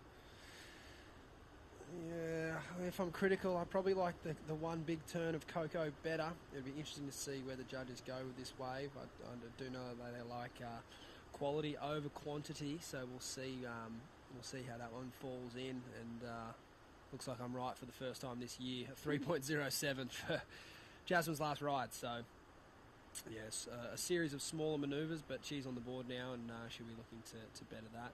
But as you say, Phoebe Kane sitting in a fairly decent position there. First priority, 10 minutes on the clock. It's time to go. Yeah, well, Lise Cooper up next. Getting ready.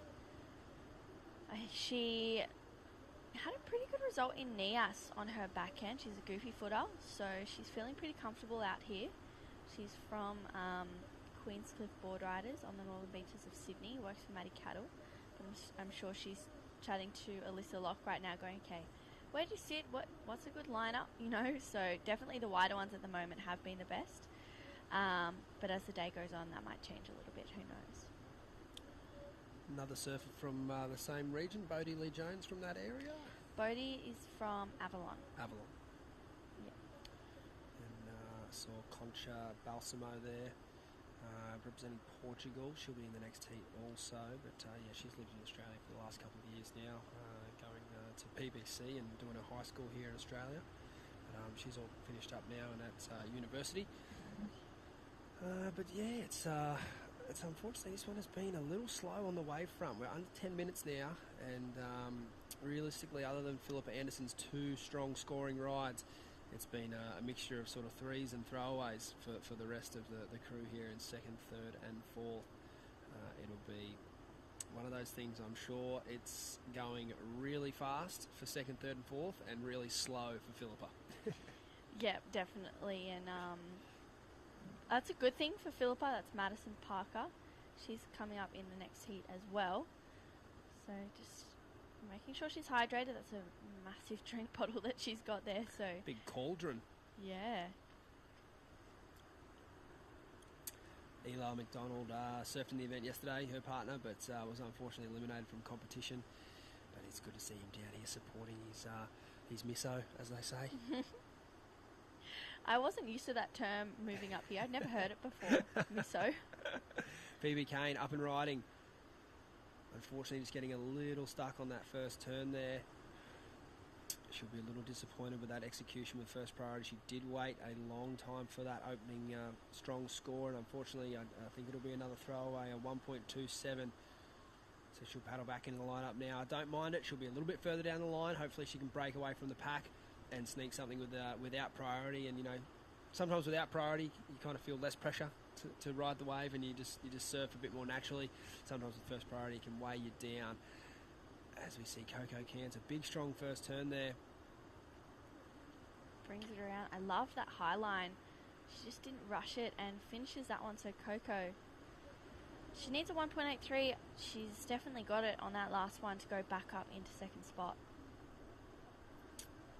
That was probably the third best wave of the heat, we'd have to say, eh? Yeah. Depending on how much the judges appreciate that first turn, that was a nice series of manoeuvres. And yeah, getting back to Phoebe's situation, that's half the battle of surfing heats, isn't it true? Learning to surf with priority and without priority. Yeah. Learning to sit and wait, learning to get busy, learning to hopefully not let priority weigh you down, and surfing freely no matter what your priority situation.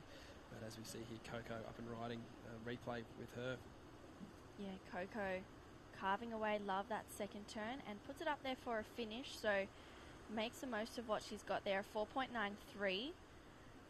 Goes up into second, so Jasmine now chases a 5.03 and Phoebe a 6.6. So they're big requirements for today. Definitely. Yeah, it was good to see Coco get the, she's holding on to the third and I believe fourth best waves of this heat. So she's in a very strong position there in second. And Jasmine and Phoebe do have their work cut out for them. The good news is they could get those requirements in 2 waves. If they wanted to chip away at it, there's still time. 6.6 by today's scale is a very big score, but if you're in Phoebe's position, you could just look to get to the end of your next ride, surf for your best for what your opportunity gives you. As we see Jasmine up and riding here, this looks like a decent wave. It's a bigger set wave. Unfortunately, just caught behind there. And that wave running off down the line. Not too sure if there was much else on offer or the one turn was the go. Philippa having a look here. She will be taking off in the foam, but the wave is backing off. A beautiful first bottom turn. Nice carving manoeuvre out of the lip. Oh, that was phenomenal. Make that. Yes. Really difficult turn to execute there. She did well to hang on to that. Yeah, I feel like that's a Philippa's go-to turn. I don't see her fall on them very often. In fact, I don't see Philippa fall at all, really. Here's a replay. So takes off in the whitewash. Great bottom turn. Carving it, gets a little hung up, but recovers well with this second turn. So super sharp, really vertical. Score to lock in for Last of Red. There we are, one of the biggest scores of the morning, a 6.83. And I'd say the majority of that score coming from that second manoeuvre. A lot of risk in that one as we see Phoebe up and riding here. This wave looks like it might have 1 or 2 turns available. That's better. Oh, unfortunately, just coming unstuck there. Better intention though, much better wave selection. Offered her a critical section. And it's just the execution Phoebe's got to work on there. With that much time remaining on the clock, that fall could be costly. I don't know how many more opportunities she'll get with the clock counting down, and obviously the strategy coming into play with Coco having a look at this one, True. Yeah, Coco up and riding. Snaps that first section. Love the high line. Brings it around for a second. Just takes that nose. So I don't think that's going to better her 3.17. But it was a good try to make it harder for Jasmine and Phoebe. I mean, they're already chasing a 5.03 and a 6.27. If I was Phoebe right now, I'd be going, you know what, I just want to post a 4 or a 3, something above a 2 or a 3, just to make myself feel a bit better rolling in through to the next event. Definitely. And you know, if she got that done in the next sort of 90 seconds or so, it's still game on. So you've got to keep your chin up. You've got to keep fighting. You know, you could get a smaller score pretty much anywhere out there today. They're not talking about, you know, we're not talking about 5s and 6s here. We're just talking about a potentially, you know, a pair of high 3s, low 4s would be enough to get you into second. The total for second is only 8.1, so you could do that a few different ways. As we get a bit of a recap here on Philippa's opening rides. True, what did you like about it? Yeah, I loved how Philippa was just able to read this second connection and just put it up there for a great finish. So Philippa looking really good. And there's a couple of not really lines coming through, but the old fake ones as they come around the corner, the Mirage you see set. them and then you're like, oh no. Yeah, I saw a few of them yesterday. That's better from Phoebe. One more. Yeah, that one just goes into a bit of dead water. Sometimes where it gets to where the free surfers are, just a little bit further in from then, it hits a bit of dead water and not really much more on offer for that one, unfortunately, for Phoebe. She's definitely got a bit of space between herself and the other competitors down there. So if a wave does come, it won't matter that she's in 4th priority, but she is a long way down. So hopefully she can find herself back on the peak with, just under 3 minutes remaining now. It's a beautiful day out. There's plenty of people off the edge down there on that bank. But yeah, plenty of quality waves up in front of the judges. For everyone watching at home, that view is basically just below the judges. They're up on the hill behind this camera, so they've got a great view of the action. As we see Jasmine Sampson, an important wave here. 5 points of requirement. Lovely opening swoop. Put it right back to the pocket. This wave will need to offer her a few more sections if she's to chase down that 5.03. She's had a strong start to this wave, but she does need to finish it with something critical. Unfortunately, that wave petering out. Not too sure if that'll be much better than the 3.07. If that was the case, it might lower her requirement, but if so, I still think it'd be a fairly similar score that she's chasing. Yeah, definitely. Well, Phoebe locked in at 2.27, so now she needs a 5.83. Last of Jasmine, a 3.37, just locked in. So she's now looking for a 4.74, so they're slowly chipping away at the requirement, but Coco has second priority right now, so she can have any wave over Jasmine and Phoebe, but then Philippa has any choice over everyone else. Yep, and I know Philippa's right out in front of the lead, big requirements behind, but I wouldn't be surprised if you just saw Philippa just paying attention to where the other ladies are and where they are in the lineup, and if Philippa needs to adjust her positioning just slightly, just to rule out any chance of any kind of miracle three-wave bomb set coming through. Yeah, Philippa will position herself to make sure that she takes the next best opportunity that comes through. Coming up in the next heat, it'll be Elise Cooper, Bodie Lee Jones, Maddie Parker and Concha Balsamo. That'll be heat 8 of the round of 64 here at the Oakberry Tweed Coast Pro. It's a women's QS 5000, so plenty of points on offer. Obviously, first place will be 5,000 points. Second place is 4,000 points. Equal third, is 3,250 points, which, true as we know, a result even as much as a third would do you a lot for making that top 7 into the regional challenger cutoff. Yeah, and there's also one wild card as well. Here is Philippa. Sick. I love the progression. I mean, she's in the lead. She can really do whatever she wants out there. Definitely. That was cool. I mean, I know she didn't ride out of that single manoeuvre there, but she didn't fall, if that makes sense. She just, her positioning was a little off and went over the back of the wave, but it was cool to see her, stay over her board as that heat counts down there, and a really strong performance from Philippa Anderson. It'll be good to have a chat with her when she comes in. Very humble, laid-back character, young Philsey. And, from a beautiful part of the world down there in Merriweather. Plenty of good surfers, like we mentioned earlier. But there's the results. Philippa Anderson in first. Coco Cairns hanging on to second. Jasmine Sampson and Phoebe Kane, unfortunately, eliminated. We'll hopefully see them down in Newcastle. But we're going to take a break here at the Oakberry Tweed Coast Pro, and we'll be back with Heat 8 very shortly.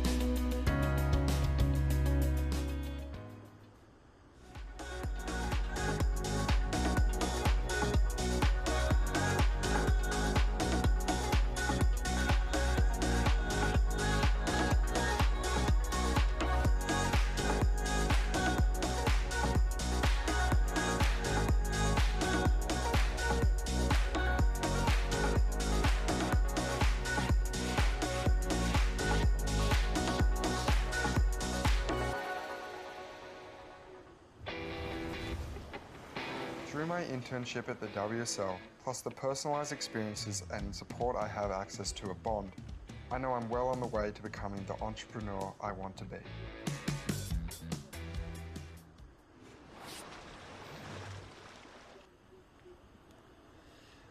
Welcome back to the Oakberry Tweed Coast Pro. As I mentioned in the last heat, true, a massive event at QS 5000 for the men and the women.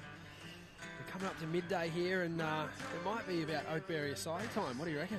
Yeah, I think I'm going to duck out straight after this and head straight to we're working. We're working. Let's get one delivered. Yeah. If anybody's watching out there, we're just around the corner from the setup, so we'll take a couple. I just like strawberry and coconut. What about you? Yeah, I'm a peanut butter, banana and strawberry gal. Nice. For sure. Well, I'm Stace Galbraith, joined by True Starling. We've had a lot of fun this morning. If you're just checking in, we've had 7 heats completed so far of the round of 64 for the women, and we're into heat 8 now, which features Elise Cooper from Queenie, did you say? Yeah. Queenscliff. Yep.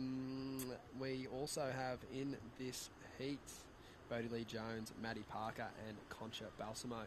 So another stacked heat, and obviously round of 64, that's pretty condensed pack.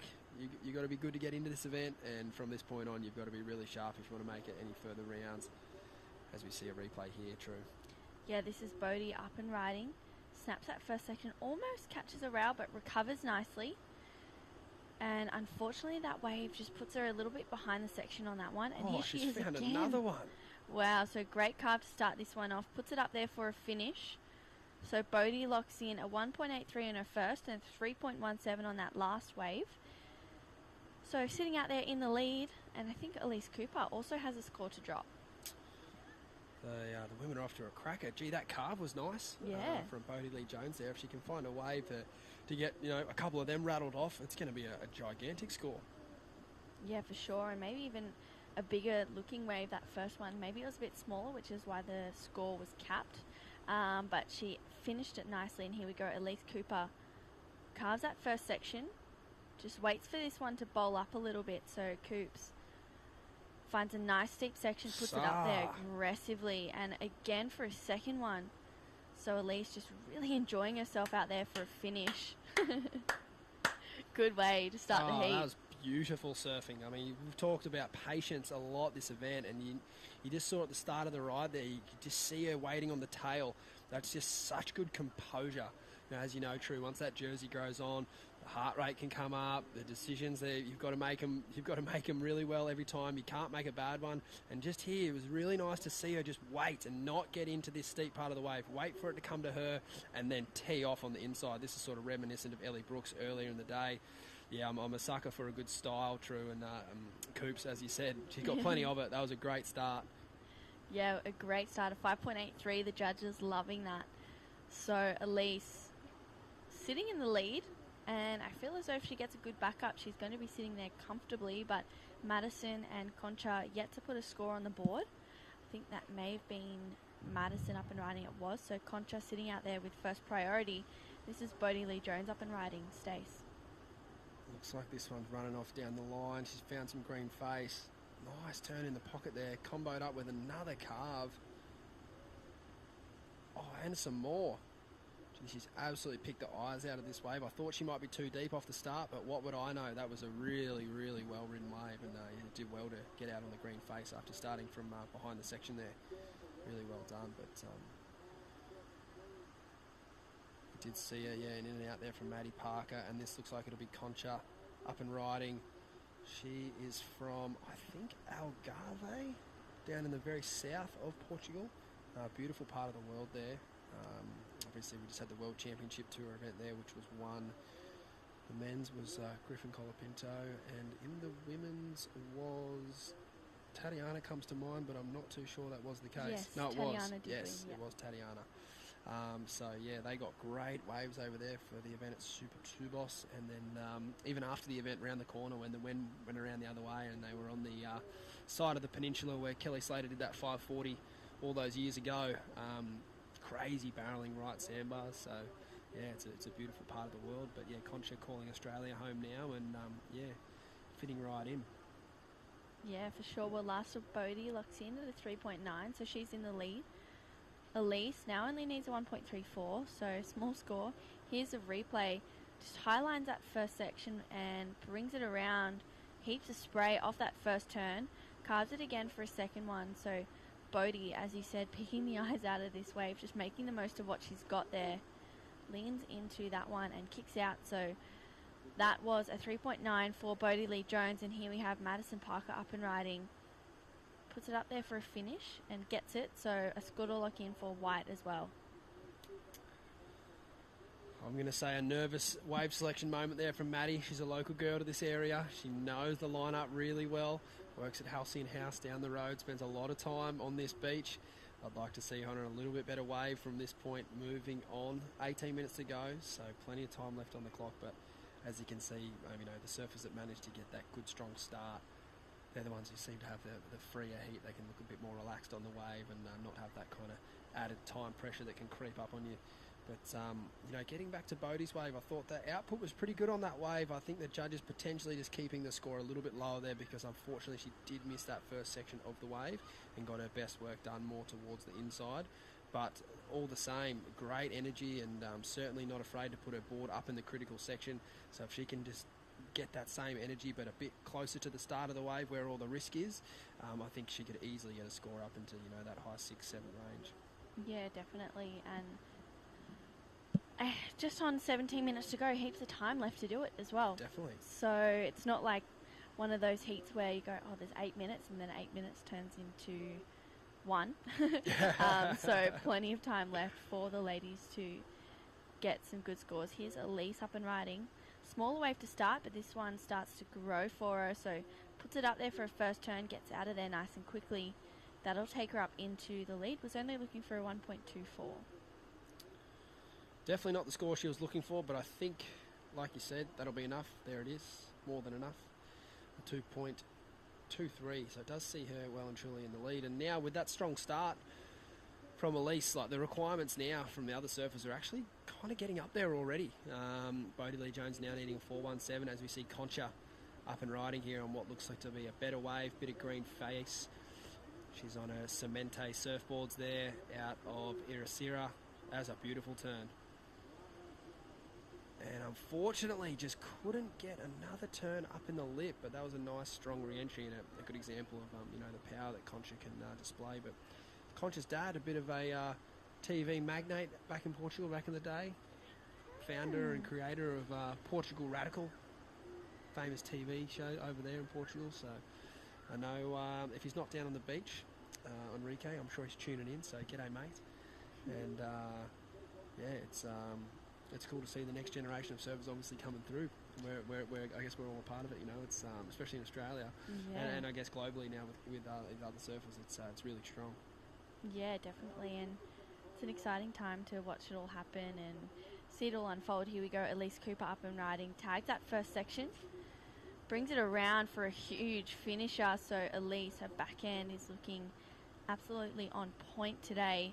A score to lock in for last of red. I'd say it's going to better that 2.23, and here we go, Bodie Lee Jones up and riding. So carving that first turn, bringing it around for a second, great carve to finish that one off as she jumps out. So Bodie also locking in a score just on 15 minutes to go. Madison Parker chasing a 5.34. Here she goes up and riding. Nice looking wave using that local knowledge. Bit of a carve to start this one and puts it up there for a finish. That's and she better. Gets it. Nice, Maddie. Someone who had a pretty similar looking ride to that actually in the earlier heat, I should say, Philippa Anderson. Philsy, how you doing? Hey, Stace. Good, thanks. How you guys going? You got us there, Philippa? I can hear you. Yeah, I can hear you. Oh. How'd you go out there? That looked like fun. Yeah, it was nice to have only 4 or 3 other girls in the water.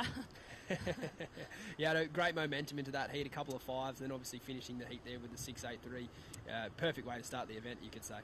Yeah, definitely. I've actually had probably the better free surfs in the mornings at this event than all the other ones. I've just, managed to get like 2 or 3 kind of good ones, and then I come in, so I think I just carry that into my heat. Can you give us some insight as to when it goes the other way and you don't have the free surfs that you're looking for? How does that affect your performance, Philippa? Oh yeah, I had shockers in Avoca every morning. I just couldn't get a wave, and it's in the moment you're off it, you just it doesn't feel good, and then you come in and you just got to go, okay, well I was out there, the positives you might have taken, I was lining up with this or that, so that's kind of as well why you free surf. Just to feel it out, and then you just change it around, and you just focus on the next heat. So a few lows there, and then obviously getting a 3rd, which was great. So here I've had way better free surfs, and obviously it really helps just having a good free surf. You ticked a few boxes, so you're feeling good. But even if not like Avoca, you just got to reset. Yeah, no, I think it's a really important point you make there. Obviously you didn't have the free surfs you wanted, which I think a lot of us as coaches and surfers, we rely on that free surf, but it really doesn't mean too much in the grand scheme of things. Like you said, a massive result down there at Avoca, a 3rd place. Did you have any focuses that you kept at the forefront of your mind for that event, even though the free surfs weren't going your way? I've just been working on a lot, just being present in the moment. So that free surf wasn't good, or that surf or that board, and the next surf, the next heat, the next day is just a fresh start. I've kind of been working on that a bit because it has sometimes let me down in the past. So the challenges, feeling so good, and then just felt like I didn't surf to my potential at all. So kind of just learning and having Crispy and a few other guys in my corner. Just a new day and a new heat. So new break up here, going right. Obviously, I love to go right. So, yeah, just feeling a bit better, and that's what you work on. Philippa, that was the first time in a long time I've heard a bit of your native tongue, South African, come out in your accent there. Who you been hanging with? Who you been travelling with? Bit of Balmy, I'd imagine. Oh, no, she's gone back to South Africa for her regionals, but someone said that the other day, and I don't know, maybe I've been hanging out with my parents a lot more. I love it. I love it. Nah, Lackamar Brew, you're on fire. Well done. Great start to this event. And, look forward to seeing you coming up in this next round. Also, really excited to get down to your hometown next week and get down to Newcastle. Fantastic part of the world. So we'll let you go and have a good afternoon. And well done, Philippa. Thank you. And just thanks to everyone who supported me to get here. I had a lot of help getting me to Cabba, so thank you so much to those guys. Awesome. You're doing everyone proud, Philippa. Well done. Thank you. See you later. As we see a couple of good set waves coming in here. That turn was phenomenal. I'm not really friends with Elise, but I do like the nickname Coops, so I think I might just stick with Coops. She's absolutely flaring. She got a great wave there as we went to break earlier. We'll try and catch up another replay on that one. And then we saw Concha get a nice turn off as well. So a couple of scores there to come in for our surfers in this heat. But been really impressed with Elise Cooper's approach so far. I think she's looking, really well balanced on her board. And I guess what I mean by that, there's times you want to look heavy out here, and there's times you want to look light, and it's a delicate mix of both. I was talking to Nathan Hedge after his heat, and he was calling it a dance. I don't know if Hedge is much of a dancer, but he's a pretty good surfer, and he did that really well in his heat. Here's a big turn, here's a small turn, here's a big turn, here's a small turn, and I think Elise has actually done that really well with her ride so far, and I think the scores definitely show that. Yeah, definitely. Well, a 5.27 for that two-turner that she got just before we spoke to Philippa. Maddie, unfortunately, unable to complete that one. She looked in a 3.4, now looking for a 4.53. So it's an achievable score for Maddie. Concha chasing a 4.86. So they're not out of the game. 10 minutes to go. Elise out in front with a 5.83 and a 4.27. Her last wave locked in at a 4.53.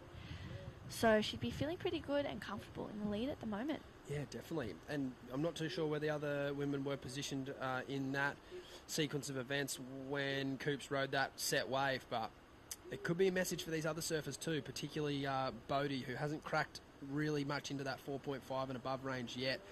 The judges are obviously appreciating the bigger, strong manoeuvres, so finding as big a section as you can, for Maddie and Concha, who also haven't really got out of that 3 range either. Elise just got a 4.5 just for one strong turn. So there's a few ways you can skin the cat, and I think that Lisa's showing us that right now. Yeah, for sure. That was Kyla Whitfield. Coming up in the next heat, she's taking on Charlotte Mully as well as Keely Andrew. So good heat. Kyla got to the round of 16, I think, in the Avoca event. So she's feeling pretty good. Yeah, awesome. It's we've been speaking about it a fair bit. Keely Andrew running down there. One of the only surfers on the World Tour that I saw last year, and certainly on the QS, that's riding fixed-in fins. So Jason Rod and the crew up there at JR Surfboards have been dialing in her equipment, and Keely, in conditions like this, she's top 5 in the world for me. Incredible on a chest-high right-hand point break. So I'd expect her to go pretty nuts in this next heat. Yeah, for sure. And how do you? I've never had glassed-in fins before, so how's the go with travelling on that? Yeah, not too good. I don't reckon you could probably have more than 2 in your board bag. You could, but you would need to be building yourself foam boxes and stuff like that. And you're definitely going to fit 1 or 2 less boards in your quiver than what you would if you were using a fin system where you could take your fins out. So, but what you will... Most people will give the feedback they feel a lot more connected to their board and a lot more drive. There's obviously no foam being taken out of the board when you're putting the fixed-in fins in. So the flex pattern is a little different, a little stiffer. It's one of those things where it just looks so cool as well. So obviously the options though with that are you're dealing with 1 set of fins. You can't just go, the waves are this day, I'm going to do this, I'm going to change up to a more upright fin or a more rake fin. With whatever template she's got in her board, that's obviously what she's sticking with. Without looking at it, I would say one of the more popular templates in the world was the AM2 from Almeric Surfboards.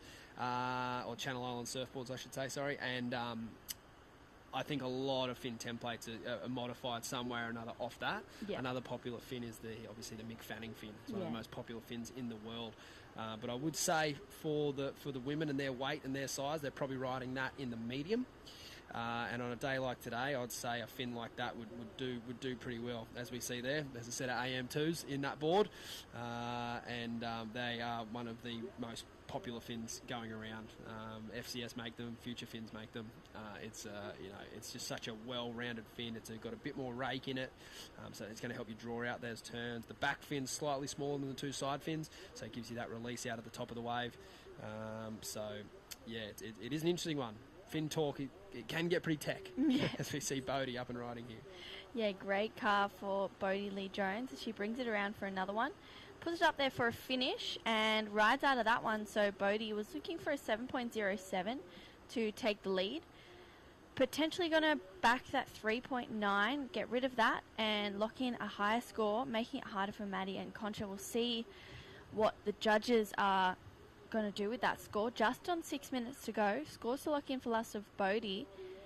Madison chasing a 4.53 at this point. Concha a 4.86 at this stage as well. That was a great wave surfed by Bodie Lee Jones. It was a fantastic wave. She basically did everything right. We'll get a replay here. Yeah, I like that she didn't rush into the lip there, huh? Like it wasn't like too forced, and she come around the corner here. Beautiful big carve. Still keeping her momentum going down the line, and a big finish here. So, what do you think, True? Where's this going to factor into her heat? Yeah, well, it looks as though the judges have been nice and quick with the score before I can even answer that. 4.57, so they liked it. That's her best wave for the heat so far. Maddie now looking for a 5.2. Concha chasing a 5.53. Hot off the press, I just got a little message on my phone to say that Keely is riding a Rod Dahlberg templated fin in her board. So I've never ridden one of them. I would have no idea what they'd look like, but as we see Elise Cooper up and riding, we're back to that in a minute. A huge turn. Oh, just lost her feet. Unfortunately, couldn't ride out of that wave. But yeah, looking alive on her board nonetheless. But yeah, getting back to Keely's equipment, I would say, as we see Bodie up and out, Rod obviously working with Joel Parkinson and Mark Occhilupo back in the late 90s, early 2000s, and then surfers like Creed McTaggart more recently. Rod loves big, strong, powerful surfing, long, drawn-out turns, so I'd say that fin has got a little bit of rake in it, and I think that's where we'll see Keely really shine and be able to let go of some big, strong, powerful calves. Yeah, for sure, and I'm really excited to see her in this next heat. Here we go, Concha up and riding, looking for a 5.53. Oh, unfortunately, it goes down. I think a fin actually popped out. Yeah, it looks like it did not. Okay, never mind, I'm wrong in saying that, but... Oh, it would have been a fantastic call if you nailed that. I know. Split second, she definitely checked. It certainly looked like that. Yeah, I could have sworn that was the case, but it seemed... Here's a replay on this one. So, Concha goes up, brings it around. Just a little bobble there. Yeah, fin was out on that. I could have sworn there was a fin gone. So, Concha relying on her equipment with potentially two fins. I'm probably wrong. My eyesight isn't that great. But Aaron Kelly this morning, you know, when he was checking his board, lost a fin. Oh.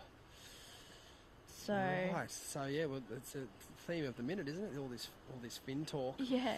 As we see Bodie up and riding. Yeah, tags that first section. Better. Nice snap in the lip. So this is... Oh, this is going to be a nice ride for her. With 3 minutes to go, this is certainly how you want to round out your heats. Yeah, I reckon that's definitely going to be her best wave of the heat. I think overtake that 4.57 just with that first critical turn to kick that one off. Yeah, I agree. I really like the first turn. Bit of a point of difference there. Looks like she's having a chat with Maddie, potentially saying, I've only got two fins. But we don't know yet. We'll have to check when she gets in. Yeah, wow.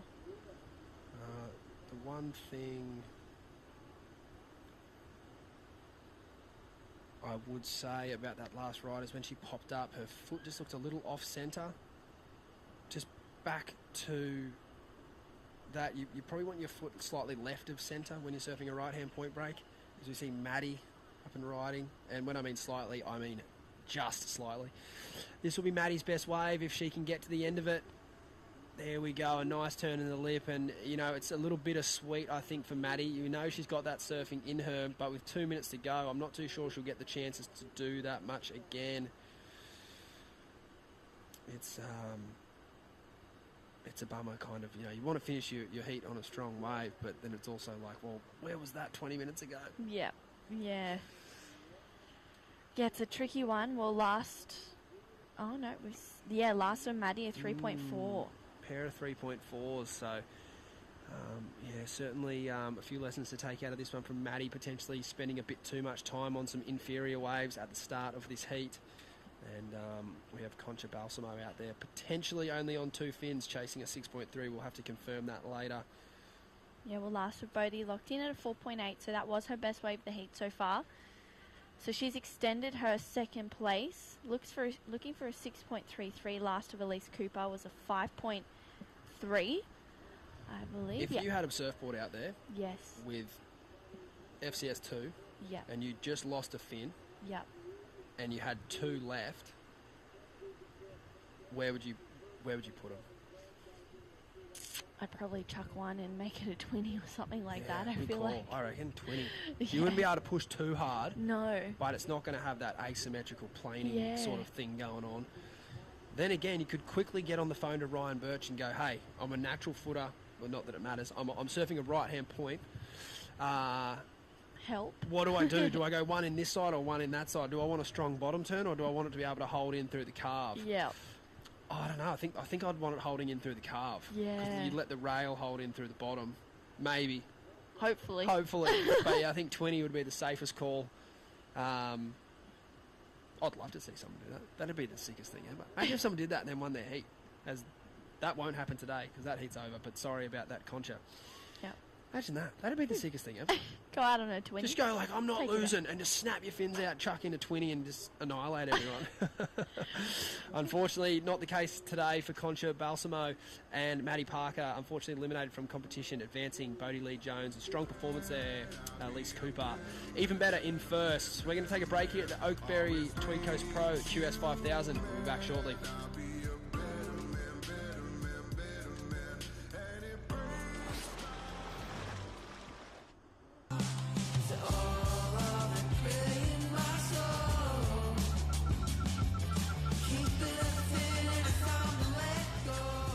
Find your moment at visitthetweed.com.au.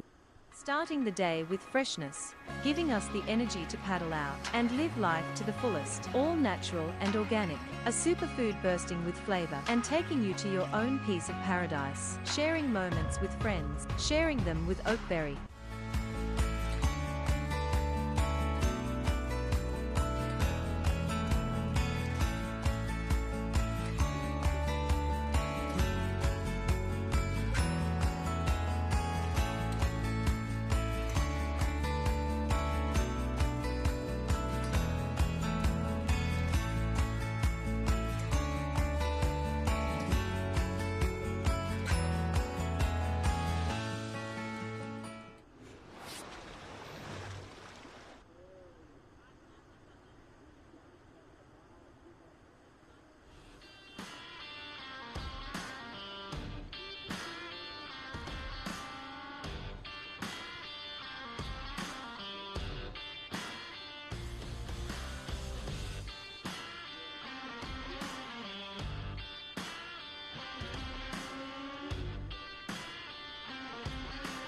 And out in the lineup for heat number 9, the round of 64, Keely Andrew, Charlotte Moley, and Kyla Whitman in the lineup. Just 3 women suited up and ready to go for an opportunity to keep themselves in the mix here at the Oakberry Tweed Coast Pro. 5,000 points on the line, and just an incredible location to be able to compete at this week. And as the women are hitting the lineup, we're about 10 minutes off of that high tide peak. And we'll start to see the tide going out, but some great scores have been offered up in the last couple of heats. We saw Philippa Anderson on some really solid-looking waves down the point, so we know there's still plenty on offer over this high tide peak, with just under 25 minutes on the clock. My name is Shannon Hughes, joined in the booth by Rabbit Bartholomew, the 78 world champion, just having a very deep discussion with Stace Galbraith as to what you would do if you lost one of your fins in your thruster setup. As we see our surfer in blue, Charlotte Mully, driving through the tail on those first 2 turns and getting off to a very quick start. Yeah, Charlotte's a much improved young surfer from the local area, and I'd say over the last probably 6 months, she's probably the big improver. You know, her backhand is so powerful, and yeah, she's really surprised me a few times. And there's that board with just the 2 fins from the last heat that deep discussion went through. I bet Stace is going to ask everyone that question as he heads out to the beach. And we see some live action from Kayla Whitfield on her backhand. Nice couple snaps to start things off. Goes a little bit soft on her, and she's looking for that corner to finish off nice and smooth. And she'll ride out of that complete, and we've got a heat underway. Yeah, so that was she had to really wrestle with that last section, but she pulled it off. And so Keely Andrew out here, obviously one of the superstars of women's surfing, against 2 goofy footers. And Keely, well, she's sitting out there. She's got priority now. She's got a 4.67.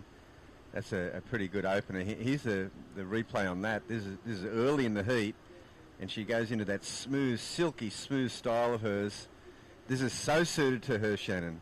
Oh, this is just perfect conditions for Keely to just bring it on out. I love that. I love that approach to that first turn, and then we can just have that little comparison with first of Kyla Whitfield as well. Yeah, Kyla, you know, she gets a couple of nice moves in here, and this final move here, it's you wouldn't say it's super clean, but she handled it. She just sort of got herself. You'd say she rode out of that.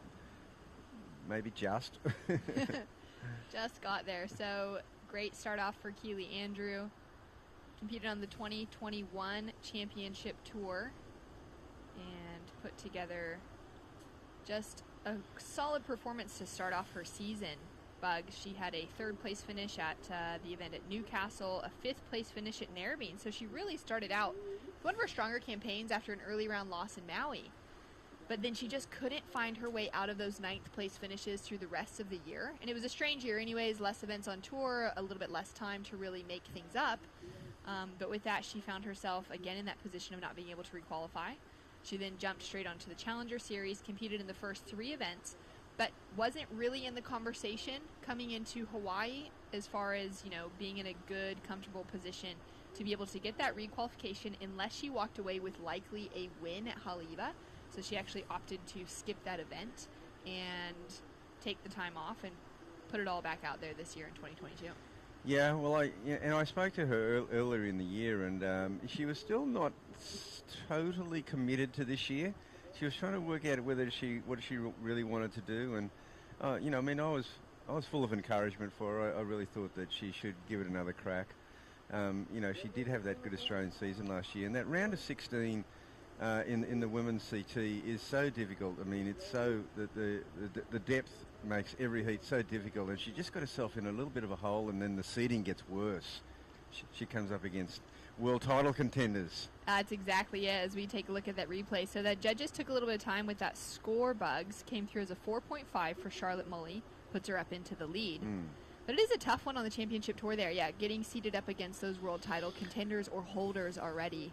See, she started out pretty good with that 3rd and the 5th, and here goes Keely now. Like, you just got to just love the way she surfs, that compression into the bottom turn. Oh, such great wave selection from Keely Andrew.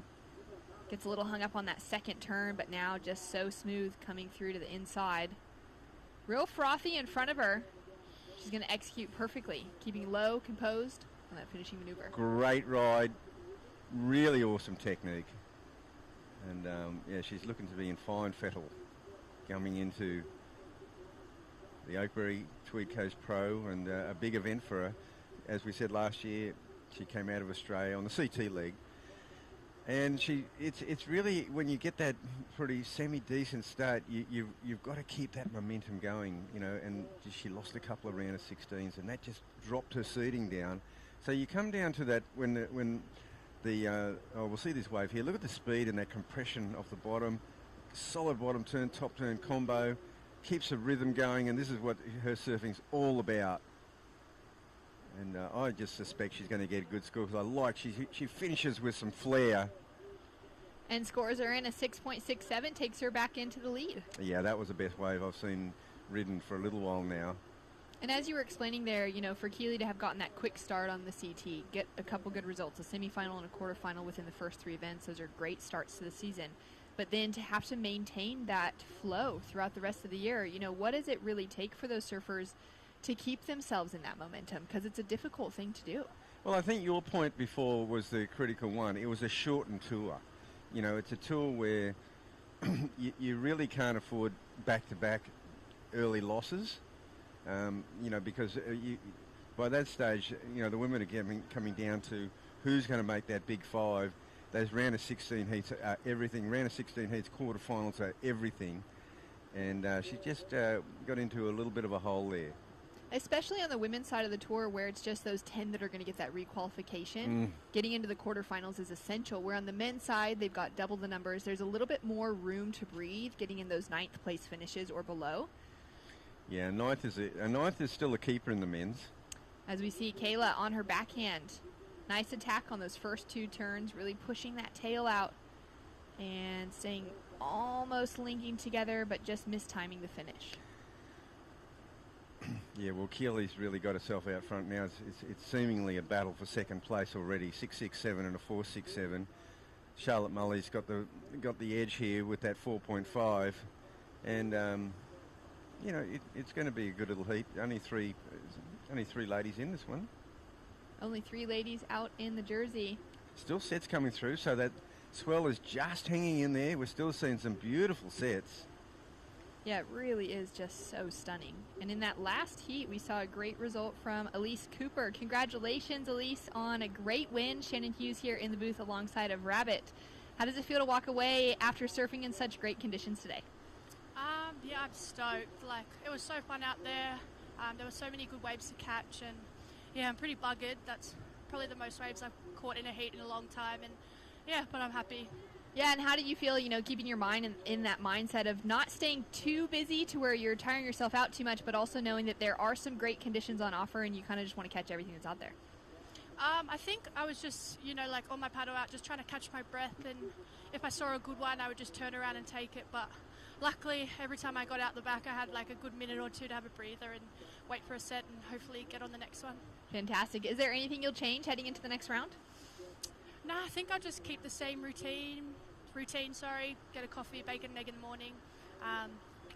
Yeah, that's about it. Just keep it all the same, and yeah, hopefully tomorrow goes just as good. Oh, stoked. Well, congratulations on a big win. We'll see you in the next round. Thank you. Great to see Elise just linking it together. Getting a little too excited. Yeah, that's right. I mean, it's amazing, her routine. She just talked about her breakfast routine, but that's what it's all about. It's about getting in that routine, and if it ain't broke, don't fix it. Just stay. Whatever's working, keep on trucking. Definitely. And a big wall in front of Kyla. She'll have to duck out of that as it just closes off down the line. Yeah, well, Keely Andrew just improved on that 4.5. She got a 5.27. Great little layback right at the end of that one. She's feeling loose out there. I think she's really announced that. We've seen some great heads. Zali Kelly, Philippa Anderson. I mean, Macy was a little slow off the mark by her standards. That she'll come into the reckoning. Definitely. But we have seen some great performances, and Keely has definitely announced that she'll be a contender, I believe. Yeah, it's going to be a really exciting run with some of those names in the mix, and pushing themselves up against a lot of these juniors. Both Charlotte and Kyla in this heat are still competing on those junior tours. Charlotte's about 16 years old, Kyla about 18 years old, so a couple years between them. But they've still got all that time ahead of them to still double up and surf juniors, be on the road for those, be on the road now in that conversation with these bigger QSs to get some of that experience as well. Which is just an entirely different position than what Keely's in. She's a little bit more freed up. She picked her way through the QS this season. She didn't compete in any of the 1,000. She just attacked that 3,000 at Avoca last week and is putting all of her focus mostly into the big points on the line now between this week and Newcastle next week. Yeah, well, she's certainly aimed at this one, because this one, this really suits her, Cabarita, being the point break and how she's so connected with her manoeuvres. So she's really zeroed in. And with some of the time that she had off at the start of this year, she poured back into her local community there on the Sunshine Coast and ran a girls' camp, a full-day girls' camp. Got some coaching in, some great video footage, and had a lot of fun as we see some live action from Kyla. There's just so many waves that are coming through. It's really fun to see everyone have a lot of opportunity. And now just cruising through that section, looking for the open face again, doesn't offer her anything. No, that won't do too much. I don't even know if it'll improve on the 2.63. Sierra Kerr getting ready to paddle out in the next heat. Yeah, one of the most exciting young talents to come through, and she's still so young. She's still so young. It's great to see that she is getting her feet wet on the qualifying series and taking that from the likes of, some of her friends, and Katie Simmers making the cut for the championship tour last year at 16, Betty Luce Kerr-Johnson as well. And there's a lot of those 13 to 14-year-olds who are now starting to set their sights on that at a young age as well, because they've got those young girls that are setting the example straight in front of them. Yeah, there's definitely a new generation coming through that are just so good. And last year at this event, Sierra really announced herself. She posted some huge scores and took some big scalps. That's right. She walked away with a quarterfinal finish, went down to Zali Kelly last year out here. And there'll be a fun heat coming up in that next one, as we'll have Carly Shanahan, Shay Lewendell, and Grace Kama up against Sierra. And now with some live action, Charlotte Mully just getting stuck behind the section. Seems to be happening a lot more today than what we saw yesterday. Yeah, Charlotte, she sat there with priority for a long time and was kind of in a deeper position. So she hadn't had a wave for probably about 10 minutes. She started with that 4.5 and she's just only got that 2.67. That keeps her still in the danger zone because Kyla only needs a 4.18. And Kyla's kept a bit more busy, but she hasn't been able to, pick off that wave that's allowed her to do multiple manoeuvres and, get a good finish. Getting that, even that 4 to 5 point range. Yeah, is that what it's going to take on a day like this, really getting those multiple maneuvers connected together? I believe so. I mean, there are some better waves out there. I think it's going to be wave choice, wave quality. It's going to allow you that open canvas because all these gals are, they've got some good moves. But if they're only on a wave that allows, one manoeuvre, it's going to limit their scoring potential. Most certainly. Just under 10 minutes on the clock, and Keely Andrew has just shown her dominance. Great style coming through in her surfing, which is nothing less than our expectations for her paddling out here. She's had great wave selection as well. Just kind of hitting those points that you've been mentioning. Finding her way into that, high 6, mid-range kind of 6.7. That 5.27 as her backup score. Oh, it's such a luxurious position to be in. You got 10 minutes to go. You're in a dominant position. We saw Zali kind of open up and have a bit of fun, and she fell a few times. Her coach, Stace, didn't mind that at all.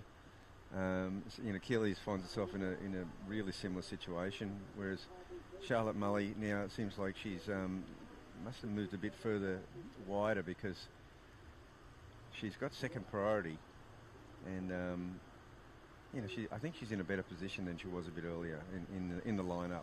And there we see Kyla coming back into the picture. Charlotte Mully's had a great start to her year in some other events outside of the WSL. She took a second place at the Rip Curl Grom Search event at Urban Surf.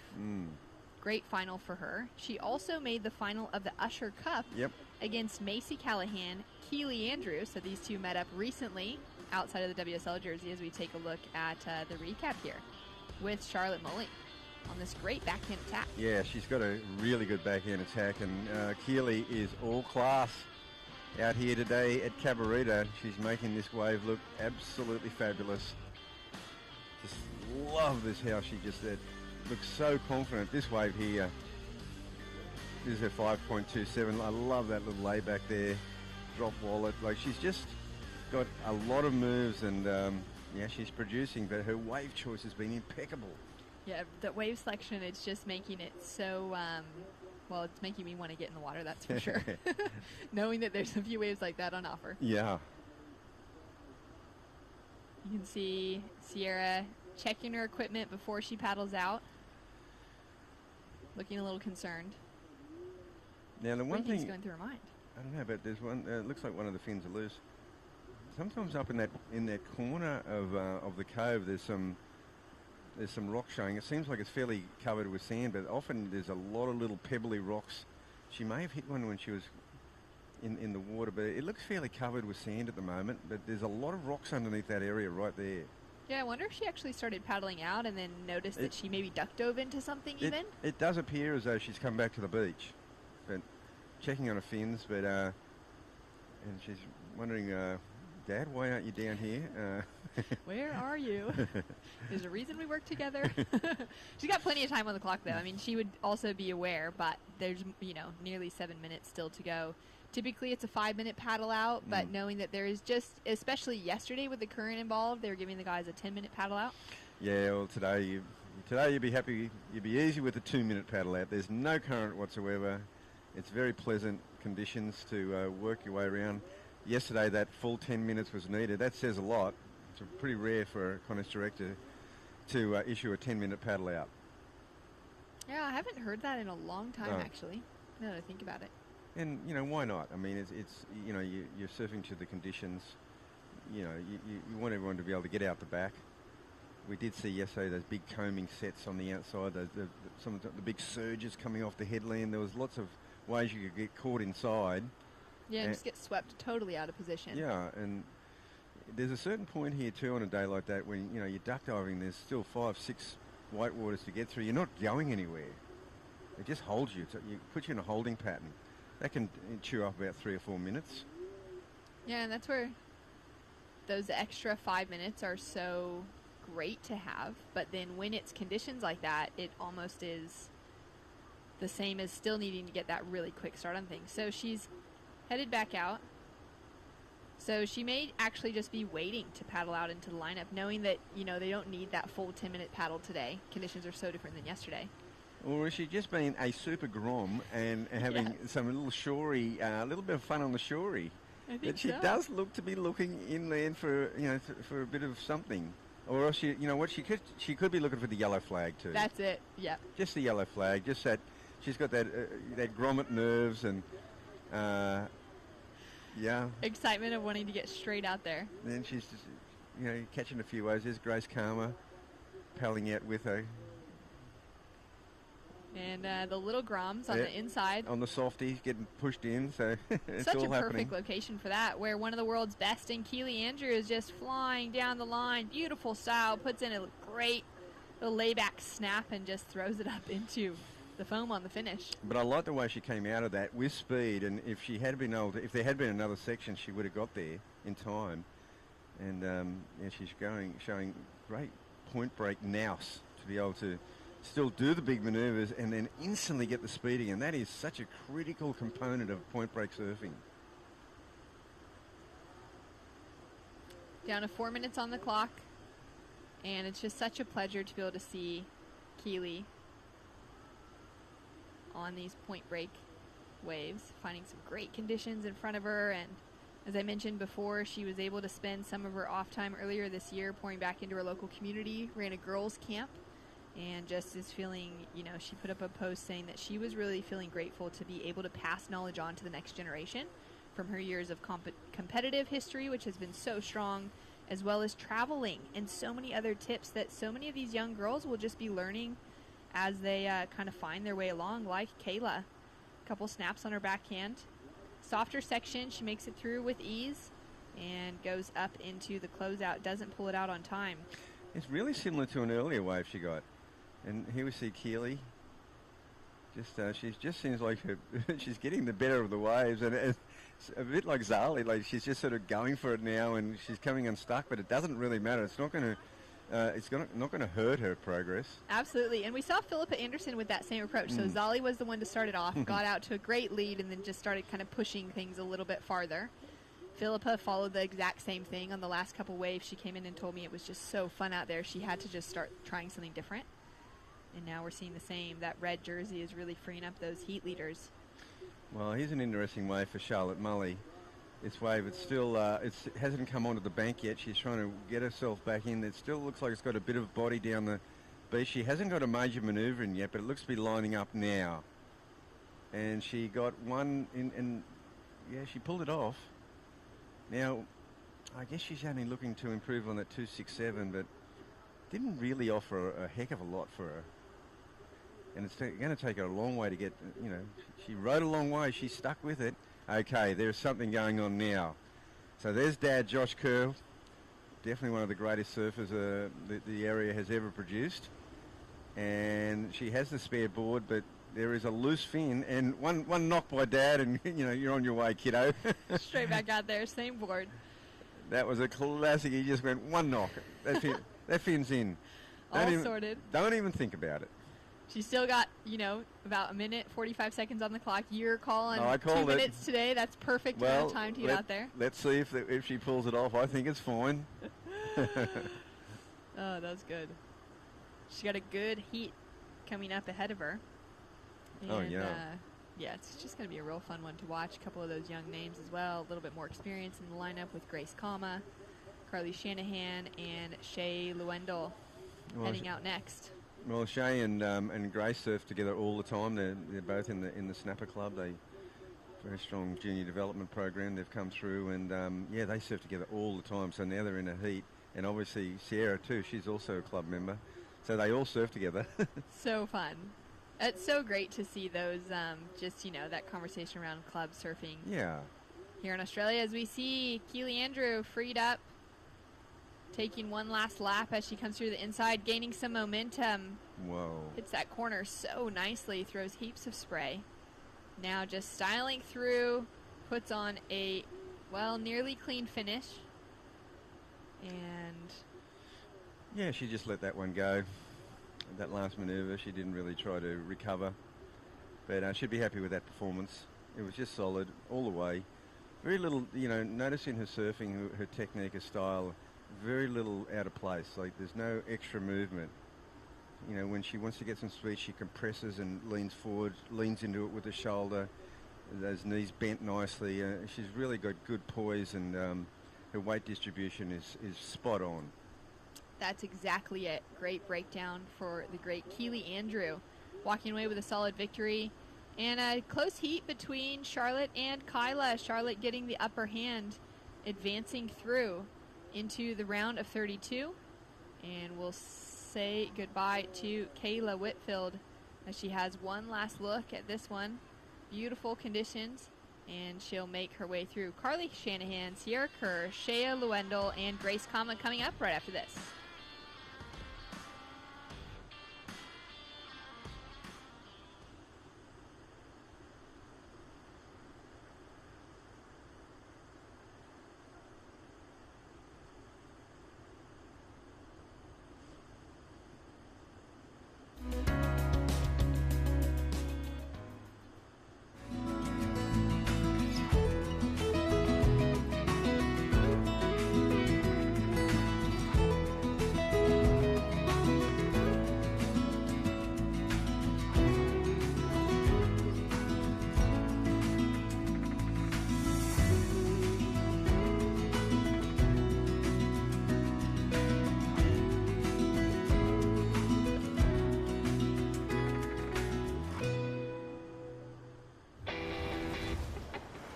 Through my internship at the WSL, plus the personalised experiences and support I have access to at Bond, I know I'm well on the way to becoming the entrepreneur I want to be.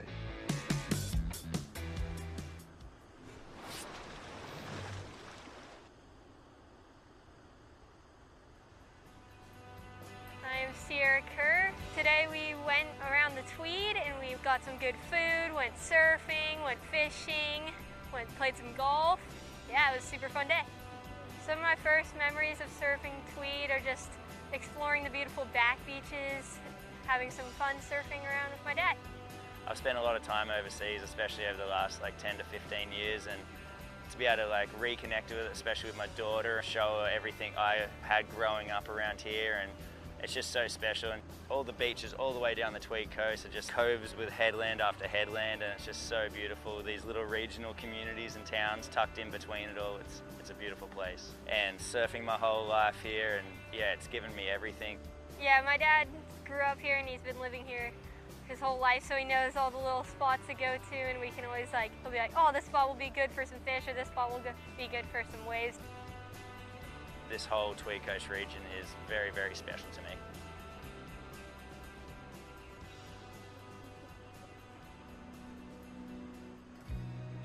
Come back to the action. Sierra Kerr in the lineup, currently sitting in the lead with a leading score of a 3.83 on the board. Carly Shanahan, Grace Kama, and Shay Lewendell in the lineup as well. Scores to come through for both Sierra Kerr and Shay Lewendell on the board.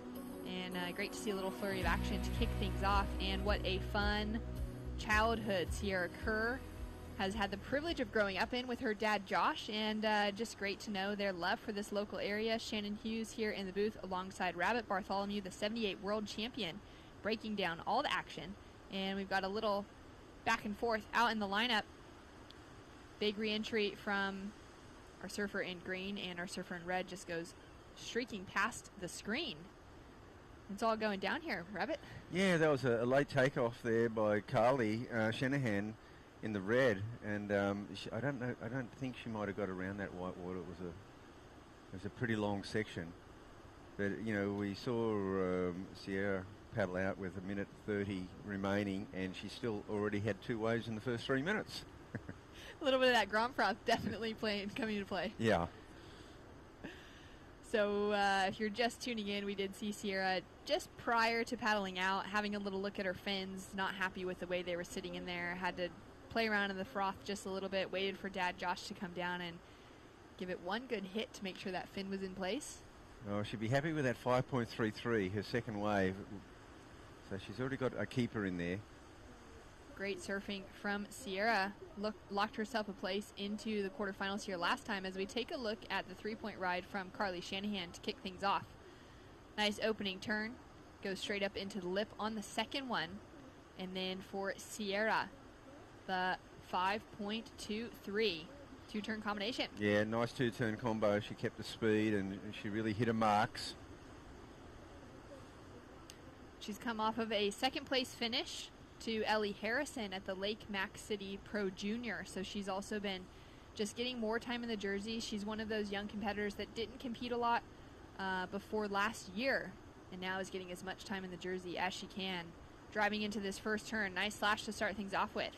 Up into the pocket on the second turn and just pushes it a little too hard. Yeah, she won't be stoked with that. That was looking like it was going to be well and truly up in that 5 to 6 point range. She was on her way to a good score there. But, from the Grom, she'll keep busy. But it's just, her wave choice is great. She's had, that's her second really well-chosen wave. Scores to come through for Sierra Kerr.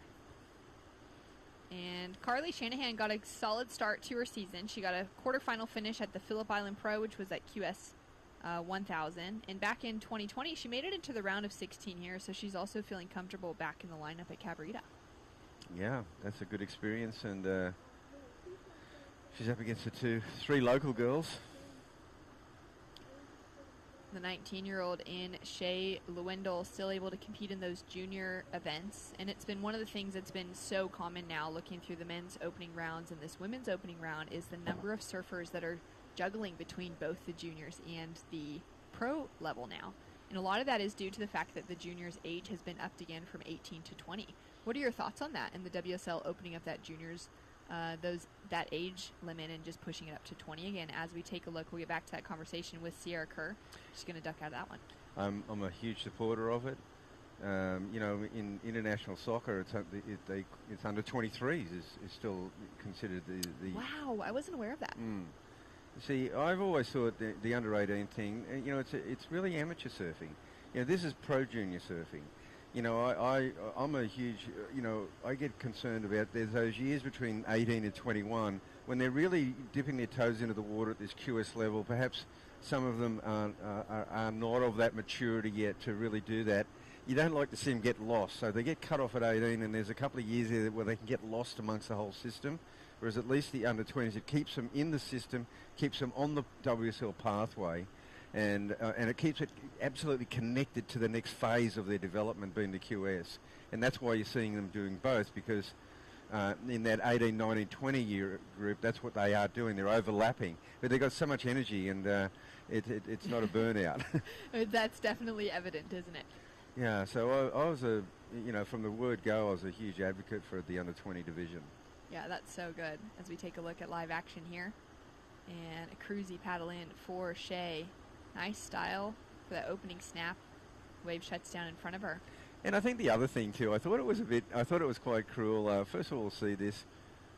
From Carly Shanahan now. Makes it around that first section. She'll kick out as the wave goes flat. What's really cool is that I thought it was quite a cruel blow that, with the whole pandemic and the loss of, there was those vital years. I think for kids in their last years of high school and kids in their last year of the Pro Junior, they were missing out completely. So they at least get a go. Yeah, especially last year, there's quite a few of the surfers, they didn't have that opportunity to compete on the Pro Juniors last year because there just wasn't those events running. A lot of them having to make that jump straight into the QS, whether they wanted to or not, just to be able to put a jersey on and keep that competitive energy flowing before we've kind of gotten back to a normal pattern of competition and so many different types of events running now in 2022. So great decision and really exciting to see just more opportunity available for all of these surfers. In Australia, overall, just doing a fantastic job to provide events for surfers like Shea, now up and riding on her forehand, goes in for that finishing snap and redeems herself after the last one. Yeah, and that's a nice redemption. And, just getting back to that Pro Junior, I mean, because, when you really come through from the grommet, you're in the club divisions, then you go into the ISA, the under-14s, under-16s, under-18s, and then, you move into the Pro Junior, 18 to 20. And it's really those kids in those last years that do dominate. There's no doubt about it, but that's how it should be. So much opportunity for the juniors competing around the world, and one of those surfers that's pouring back into them is Keely Andrew. Keely, Shannon here in the booth alongside Rabbit. That was a really fun heat to watch. He just looked so smooth on those rights again. You must be feeling great to take away the win. Yeah, it feels good. I mean, I had a complete shocker at Avoca, so it's kind of nice to come here and wash that off and actually put a heat together. Yeah, what is it like, coming in with that mentality, not happy with your performance at Avoca, to now know there's actually a lot of pressure on you here with 5,000 points on the line? You got some work to do. Yeah, for sure. I think I just lean on that experience of all that time on tour and through the qualifying series. So I know there's a lot of pressure, but it's not too bad at the moment. I think I'm just handling it and enjoying it for what it is. Yeah, I mean, Rabbit and I were talking about it during that heat. You had such a solid start last year on the CT with that semifinal and that quarterfinal finish at, Newcastle and Narrabeen. And now seeing the new tour and the locations available, how much more hungry are you to get back to that top crew? Yeah, for sure. I felt like I started the year really strong, and I felt like it was going to be my year, and it was the best surfing I've been doing my whole career. And then the way it ended was pretty unfortunate. But yeah, with the events now they've got on tour, it's any dream to get back there, and that's the goal. Yeah, well, we're so stoked to see you back in it with this one. You just looked absolutely on fire. And talk to me quickly just about that girls' camp that you ran. Yeah, I got the opportunity to put on a camp back home on the Sunshine Coast for the young girls, and I was so lucky growing up in that community that I just want to give back as much as I can and just kind of be that mentor or role model for that next gen coming through, because we've got so many amazing young girls up there that the world hasn't even seen yet, so it's pretty exciting. So cool. Love seeing that, and just that little bit of time for you to pour back into it, but we can't wait to see you just flying through the ranks here at Tweed this week. Yeah, thanks, guys. Thanks so much, Keely. Man, love seeing that energy coming through. She looks really comfortable and just good coming into this after even, that disappointing result at Avoca. Yeah, she looks very comfortable. It's where she wants to be, that's for sure. And she said she looked at the events and it's the dream to be there. So many good events on tour, and it's really exciting to see, with surfers like these. You got some scores now coming through for both Sierra and for Shea. Grace and Carly sitting in low positions at the moment, not able to get really more than that 3-point range. There's just such a great future ahead for these young women, and they've got such a cool tour to look at and to sort of admire, sort of be fearful of on the championship tour now, with huge waves of consequence. And a lot to prepare themselves for, as we see a solid set opening up in front of Carly. Tags the lip for that first maneuver, and is she going to be able to make it around? Not quite. Oh my gosh, that wave looked so promising. She just wasn't quite able to get in front of it, and we saw Grace now. She's moved down the point a bit here because she's got caught behind a few sections. And she likes to have an open face. She does it. She's a strong backhand surfer. Yes, she pulls that off. She surfs out of that last manoeuvre, so that'll be her best effort. Great effort from Grace. She's just come off of a trip to Western Australia with Billabong and has been able to get some traveling in behind the scenes there as well, doing a little bit of free surfing. And great to see her back in the jersey here.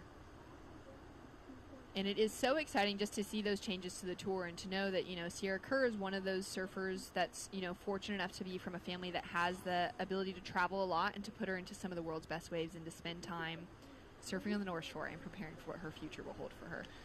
Yeah, oh gosh, you know, the Maldives, they go everywhere. You know, Kandui, I mean, they spent a lot of time, even during the pandemic, the Kerrs were traveling all over the place.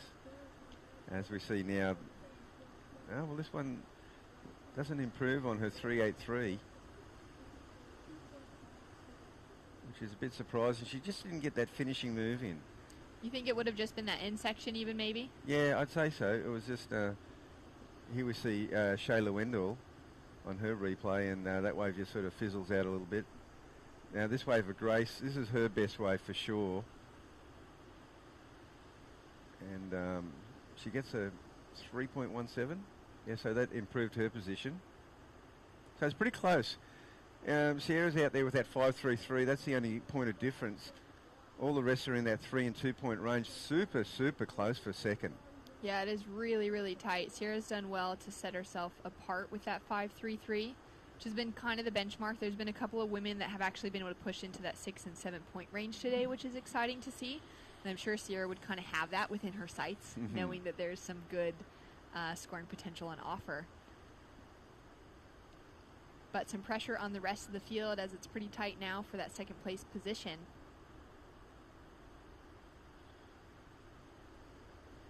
Yeah, well, Sierra had a funny start. She had to overcome that in and out, and she was having trouble with her equipment, a loose fin.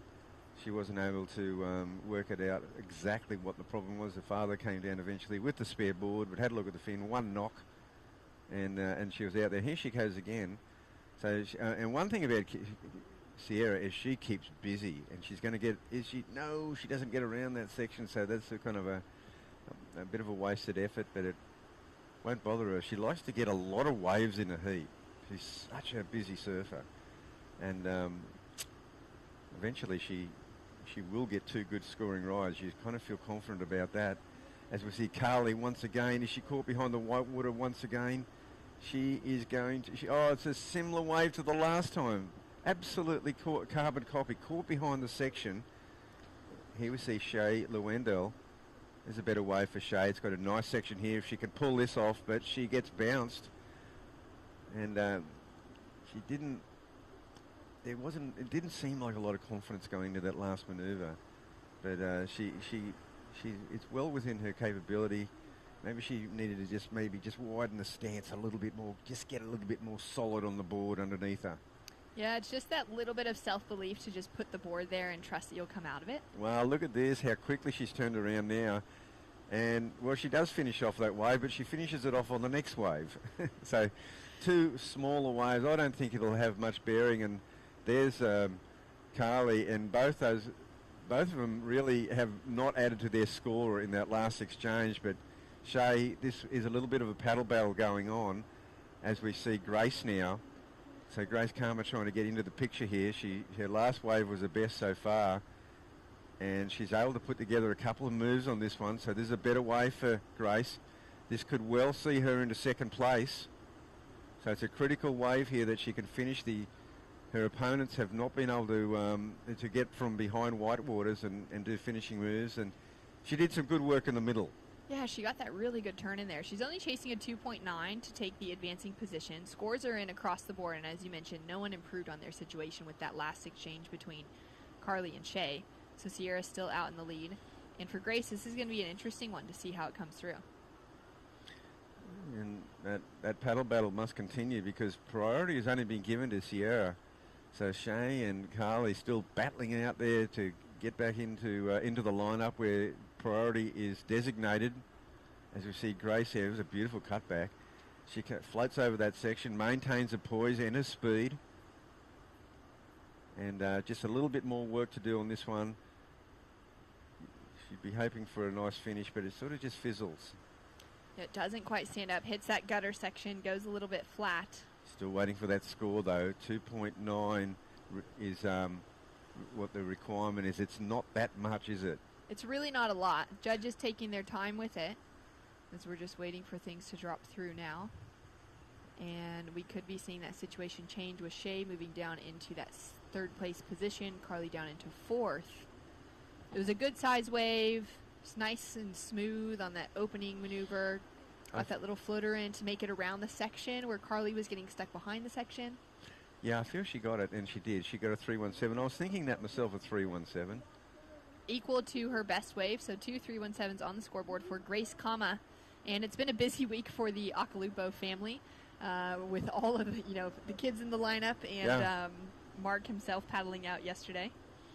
Yeah, there's a big contingent, and Grace has got herself in position to progress in this heat. This has been a back and forward battle for second, third, and fourth. All three surfers are in there. Sierra's she's only out in front courtesy of that 5.33. She's only got a 3.83 backup, so she's not in completely safe territory. Down to 6 minutes, 40 seconds on the clock. Time is ticking down pretty quickly in this heat, feels like. And you can see that wind has started to come into play a little bit. We could see it kind of feathering down the beach, and now it's really starting to come around that headland. Put a little bit more crumble on the face of those waves and make it a little bit more difficult on wave selection to pick out those ones that are going to hold open the whole time. It really is, and that's the key. The key is, we've seen even with Keely and some of the other surfers, Zali Kelly, they make sure they get down the line, get around that section into the scoring part of the wave. And the tide now is getting pretty high, and we must be close, Shannon.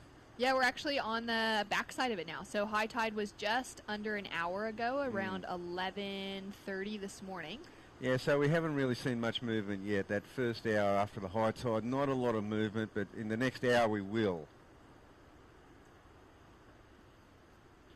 And with that, I mean, based off of the surfing this morning as well, it's so different from yesterday. We haven't seen those surfers need to kind of go up to the top of the point and start hugging near the cove. We'll continue to see them even pushing possibly farther down the bank. We have seen the same bank in operation throughout the day. There hasn't been an incredible difference like there was yesterday, dramatic difference yesterday.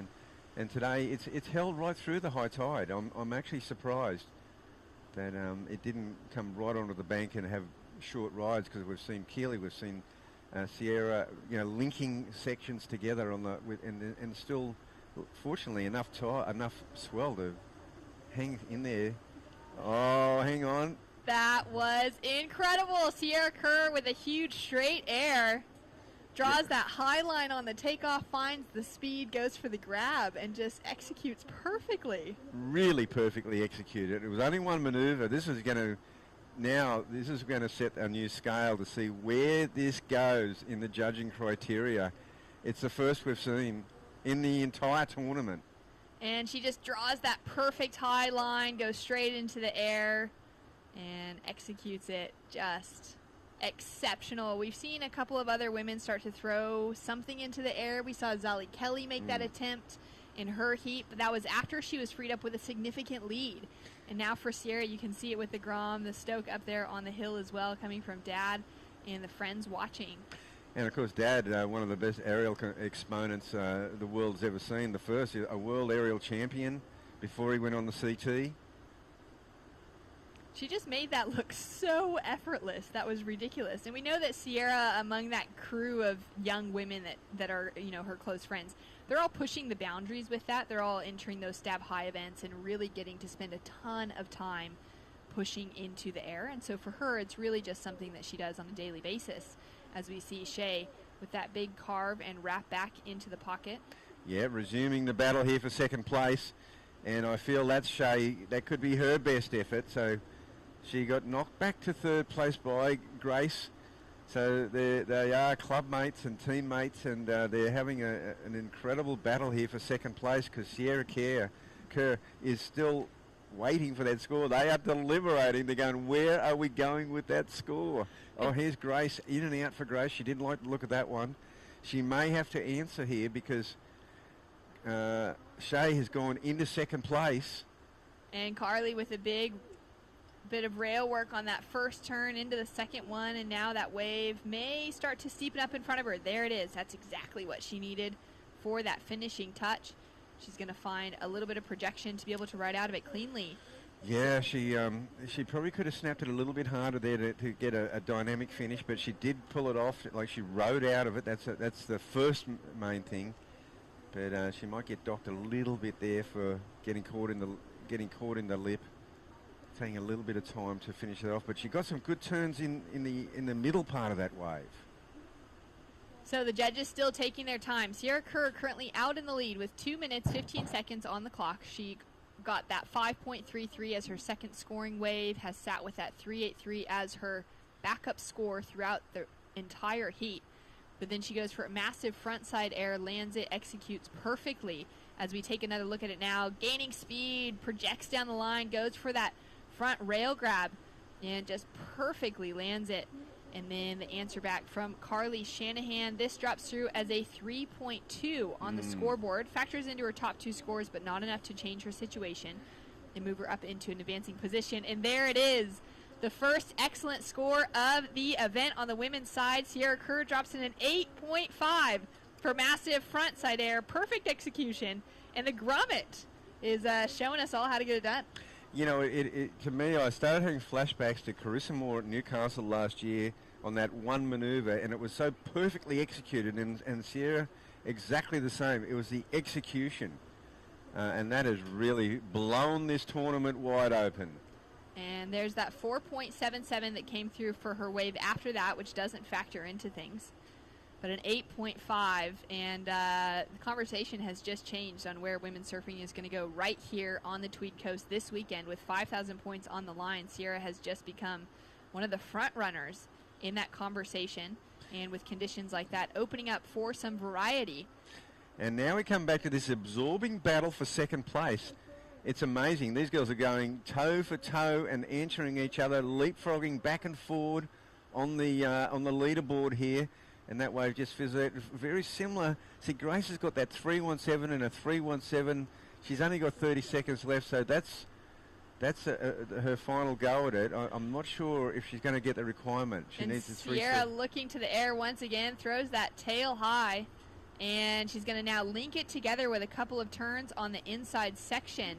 And she's looking for that little double up to finish up with. She's having too much fun out there now. Oh, now she's having fun. Got that fin sorted before she ever paddled out, made sure that equipment was dialed, and her surfing showed up to match it as well. So will Shea Lewendell hang on to second place? Grace Karma, I don't believe Carly got another wave. I can see her, and just waiting for that score for, well, there's a score for...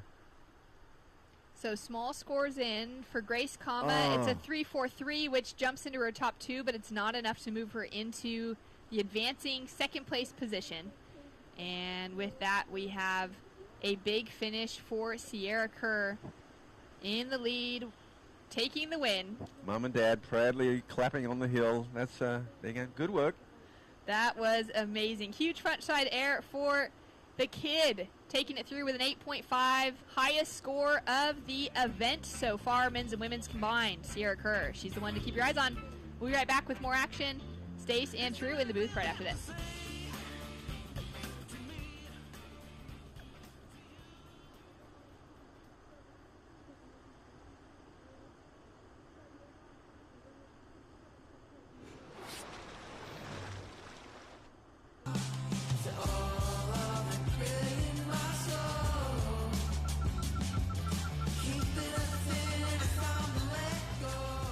Find your moment at visitthetweed.com.au.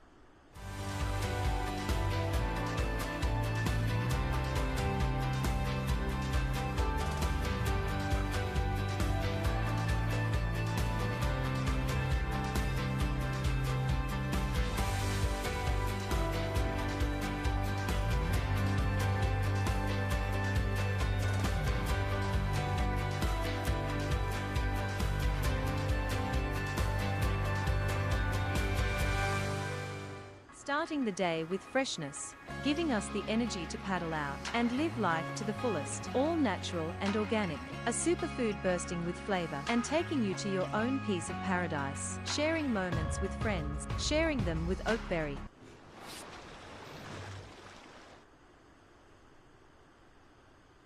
Welcome back to the Oakberry Tweed Coast Pro. True, an exciting end to that last heat there with Sierra Kerr putting her Instagram displays into a heat. Massive score, massive air. She must be feeling pretty good. Yeah, well, she's locked in the highest single wave score of the female event so far, an 8.5 for that one huge air. And this is Willow Hardy from West Oz, up and riding on her backhand.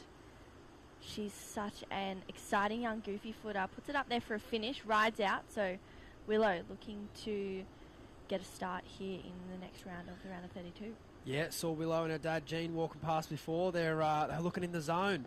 They're looking fired up. And Willow obviously had a fantastic showing at the Margaret River CT last year. She won the trials and then surfed Margaret River about as big as it gets and did not look phased at all. It was absolutely charging. So, yeah, it's awesome to see her translate those skills into the smaller stuff here at Cabarita today, as we see Rhea Campbell from Snapper Rocks up and riding a beautiful backside turn there, keeping her momentum down the line.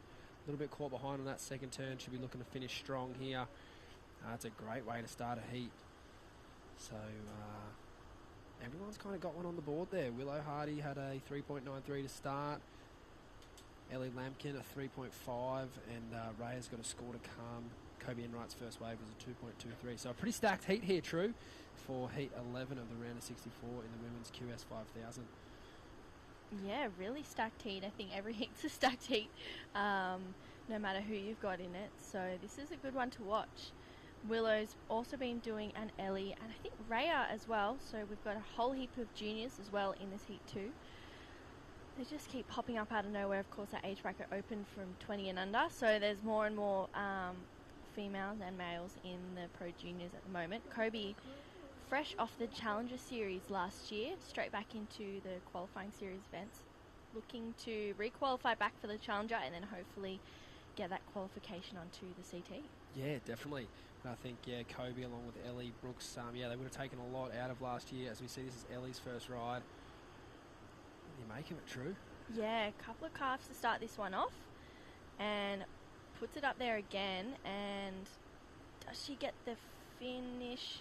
A little bit of a wobbly finish. Almost could have missed that third turn. Just done one big finish. We've seen a lot of that lately. A 3.5 for first for Ellie. So I think small wave. That's why the judges capped it a smaller score. Yeah, definitely. I thought someone who sort of did what you're alluding to really well was Elise Cooper. Didn't try to fit too much in, just put the major turns where they belonged, and obviously got well rewarded because of that. I think, as you said, some of the juniors, they can get a bit busy, kind of over froth, try to fit a bit too much in, but nevertheless a good start there for Ellie, a good way to feel out her board and how the waves are feeling, and really look to build on it from there. I mentioned earlier today, I think Kobe Enright's probably one of my picks of the day, just given the conditions and how she surfs. I really think she'll be pretty excited paddling out into this lineup. 25 minutes is more than enough time to get yourself a few quality opportunities, so we'll see if she can put all that training and practice into gear here. Yeah, for sure, and I think she's probably feeling confident coming into this heat, but with a heat of grommets who are always frothing, it's kind of hard. Sometimes you go, oh yeah, I feel good, but if they can catch heaps of waves on your priority, that's where you might slip up. But here's Kobe up and riding right on cue. Huge turn, unfortunately. She ended up straight on top of a free surfer. Get out of the way, you barnacle. Wow. That's very disappointing on that man's behalf. And I'm glad to see Kobe's all right there. Looks like she might made a bit of contact there, but surfing around a competitor there pretty well, and then she did look kind of in two minds as to what to do with that section. Unfortunately, old mate there doing exactly what you shouldn't do on a right-hand point and paddle for the green face. Mate, paddle for the whitewash. Yeah. Get out of the way. Or just don't paddle out here if there's a comp on. That too. Obviously, common sense isn't that common, unfortunately. Yeah. Nevertheless, Kobe will pick up the pieces from that ride and head back out the back. She is in second place after that ride, scoring a 3 there. Would have liked to have seen what could have been if she was able to ride out of that turn. Potentially the manoeuvre selection there, regardless of the bloke in her way. Manoeuvre section, probably that section was begging for a big Larry. Yeah. Floater looked like it was always going to be hard to pull down, so yeah, I'm sure she'll reflect on that and dust herself off and get back out there. Yeah, well, Raya Campbell has locked in a 4.83. I was thinking Freya, but I was like, no, hang on. We've got a Raya in here. So she's locked in a 4.83 on her last wave. So a good way to start this one off. 18 minutes to go. Raya in the lead. Kobe in second. As you said, looking to pick up the pieces from that last ride. Dust that off. Here we go. Raya up and riding a little bit behind to start this one off, but manages to get around it. Tags that first section. Puts it up there for a second. Just a 2 for Raya. I think that might better her 2.5, but I'm not too sure if it's going to really come into play towards the back end of the heat. Yeah, I think Kobe did a good job to encourage her to go that wave there on the shoulder. I think Raya's positioning was potentially just a little bit too deep on that one to really maximise the scoring potential. But nevertheless, plenty of time on the clock. She'll be back out there. Yeah, well, last of Raya locked in at a 3.57, so extends her lead, just minimally though. Very, very bunched up. Certainly no one's got a crazy start yet. Probably Raya with the best of it with the 4.83. But true, these are long days. What have you been doing on your heats off? Well, I just had a quick little nap just then. Nice. I was perched up under the Kookaburra's square umbrella tent things that are down on the beach, which I really want one for myself. And I had a little bit of a kip, so it was actually really nice listening to the sound of the ocean and stuff. And you didn't have the webcast in your ears? Just no, I needed full tune out. Yeah, I like it. Tune out, have a bit of a break and a bit of a reset, and come re-energized for this one. And you mentioned in your next break you've got some uni planned. What are you doing at uni again? Psychology. Oh, how fun. So fun. It's actually really fun. A lot, but super fun. Up and riding. Willow Hardy looks like she's got a great entry into this wave. Fantastic style. Looks really confident on her feet. Absolutely blasting this one. Definitely her best ride so far. Series of great manoeuvres out of the top of the wave. Could almost see her looking in there for a bit of instruction potentially from Dad. I think instruction would be get back out the back and do it all again. That was a great wave. Good job. Go again. Exactly. Well done. Plenty of clapping down the beach for sure. Yeah. Yeah, it's always nice having someone go, you hear the claps or you hear the whistles after a good ride and you go, okay.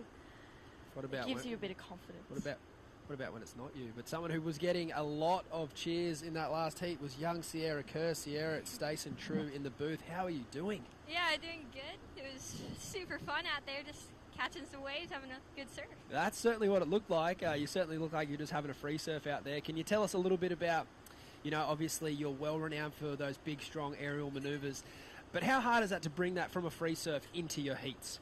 Yeah, I mean, you got to have the sections. Like, even a free surf, you're catching so many waves than you would in a comp, and you still only may get one section, like in a free surf. So trying to find that section in a comp, it's like you're just hoping one will come and, just get one, but you got to get the right section to be able to try one even, so. Yeah, we just saw a replay of it then on the webcast. It was a fantastic air.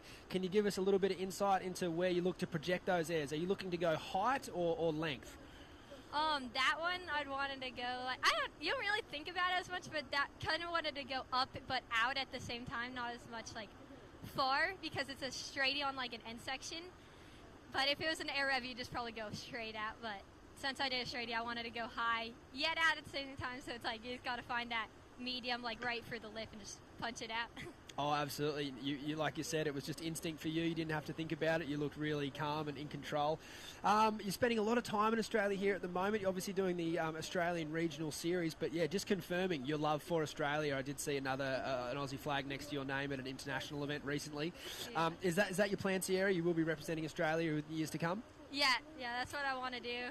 My mom was my family was like, oh, you could try you could do America or Australia. I'm like, nah, I love Australia. It's my That's favorite place to exactly be. what we So wanted to that's it. hear. Just confirming that one. That's exactly what we wanted to hear. So, yeah, we're super excited to hear that in the booth, and I know plenty of fans, particularly within Australia, will be stoked to hear that. Best of luck for the rest of the event coming up, but it's a beautiful looking day out there. You're going to go find a high tide shorey anywhere? Ooh, I don't know. Maybe. Probably going to surf later this Arvo somewhere. It's pretty good for such a nice day and pretty fun waves. It was like free surf out there. It was sick. Yeah, your dad's the master of finding a cheeky shorey bank, so I'm sure he's got something up his sleeve. We'll let you get to it, and yeah, have a good afternoon. Thank you. Cheers. See you, Sierra. Well done. What a classic Grom. She's so happy. Oh, low-key, or not low-key, but sort of sneaky intelligent with how she's breaking down what she's doing. You know, there's obviously a lot of thought going into it. Obviously, it's very technical what she's doing with her surfing, and yeah, it certainly requires a lot of thought. And Willow Hardy just looking in there. You got to be careful in situations like that. I'd hope that she was just looking in at the priority board and maybe not for a wave, because you don't want to get caught out missing waves, looking in the wrong direction. So we see Kobe Enright up and riding here with first priority.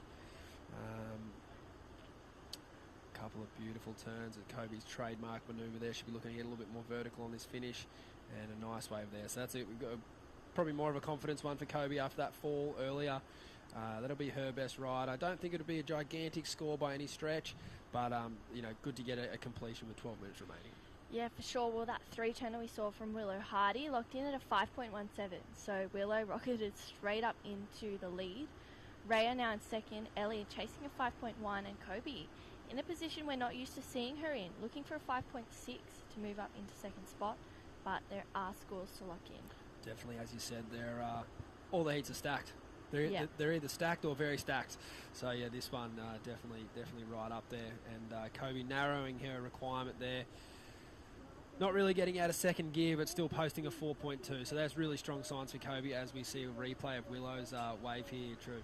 Yeah, this is Willow's 5.17. Carves that first turn. And each turn, I feel like she just gets better and better. Puts it up vertically for that third one. Rides out. I love her back leg, how it kind of cocks in and then moves back out, and she puts it up there for a finish. So I wonder if she got any other waves before that. That seems to be her trademark, pencil dive off. I love it. I love the pencil dive off. It's I think it's very underrated. Given where she's from in the world, as we check the replay here, it looks like we did just catch the start of that ride with an opening carve, but then really committing to this turn, dipping the head in, and as you mentioned, she's got that beautiful style with the back leg.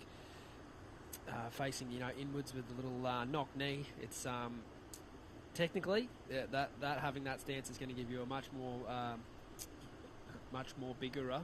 It's been a long day. Need another coffee, I think. It's going to give you a larger range of motion through your turns, rather than if you're sitting in a chair and you kind of have your knees facing outwards on your surfboard. It's much better to have them sort of facing in. It also looks pretty cool as well. So she's definitely got that down there. And getting back to the pencil dive. It's important to go as deep as you can when you fall off. Yes. You really want that cloud and that messy water to pass over you as quick as possible. You don't want to get caught up on it and it dragging you in, because it could be the difference between you getting under the next wave or not, which is obviously not what you want. So, love the pin dive, particularly when it's solid, which Willow's an absolute charger, getting crazy barrels up in Nalu. And obviously charging when the waves are big at Margaret River. So, I think she'd be well accustomed to a few professional jump-offs. Yeah, she definitely is. Well, locked in a 4.17 on that last wave.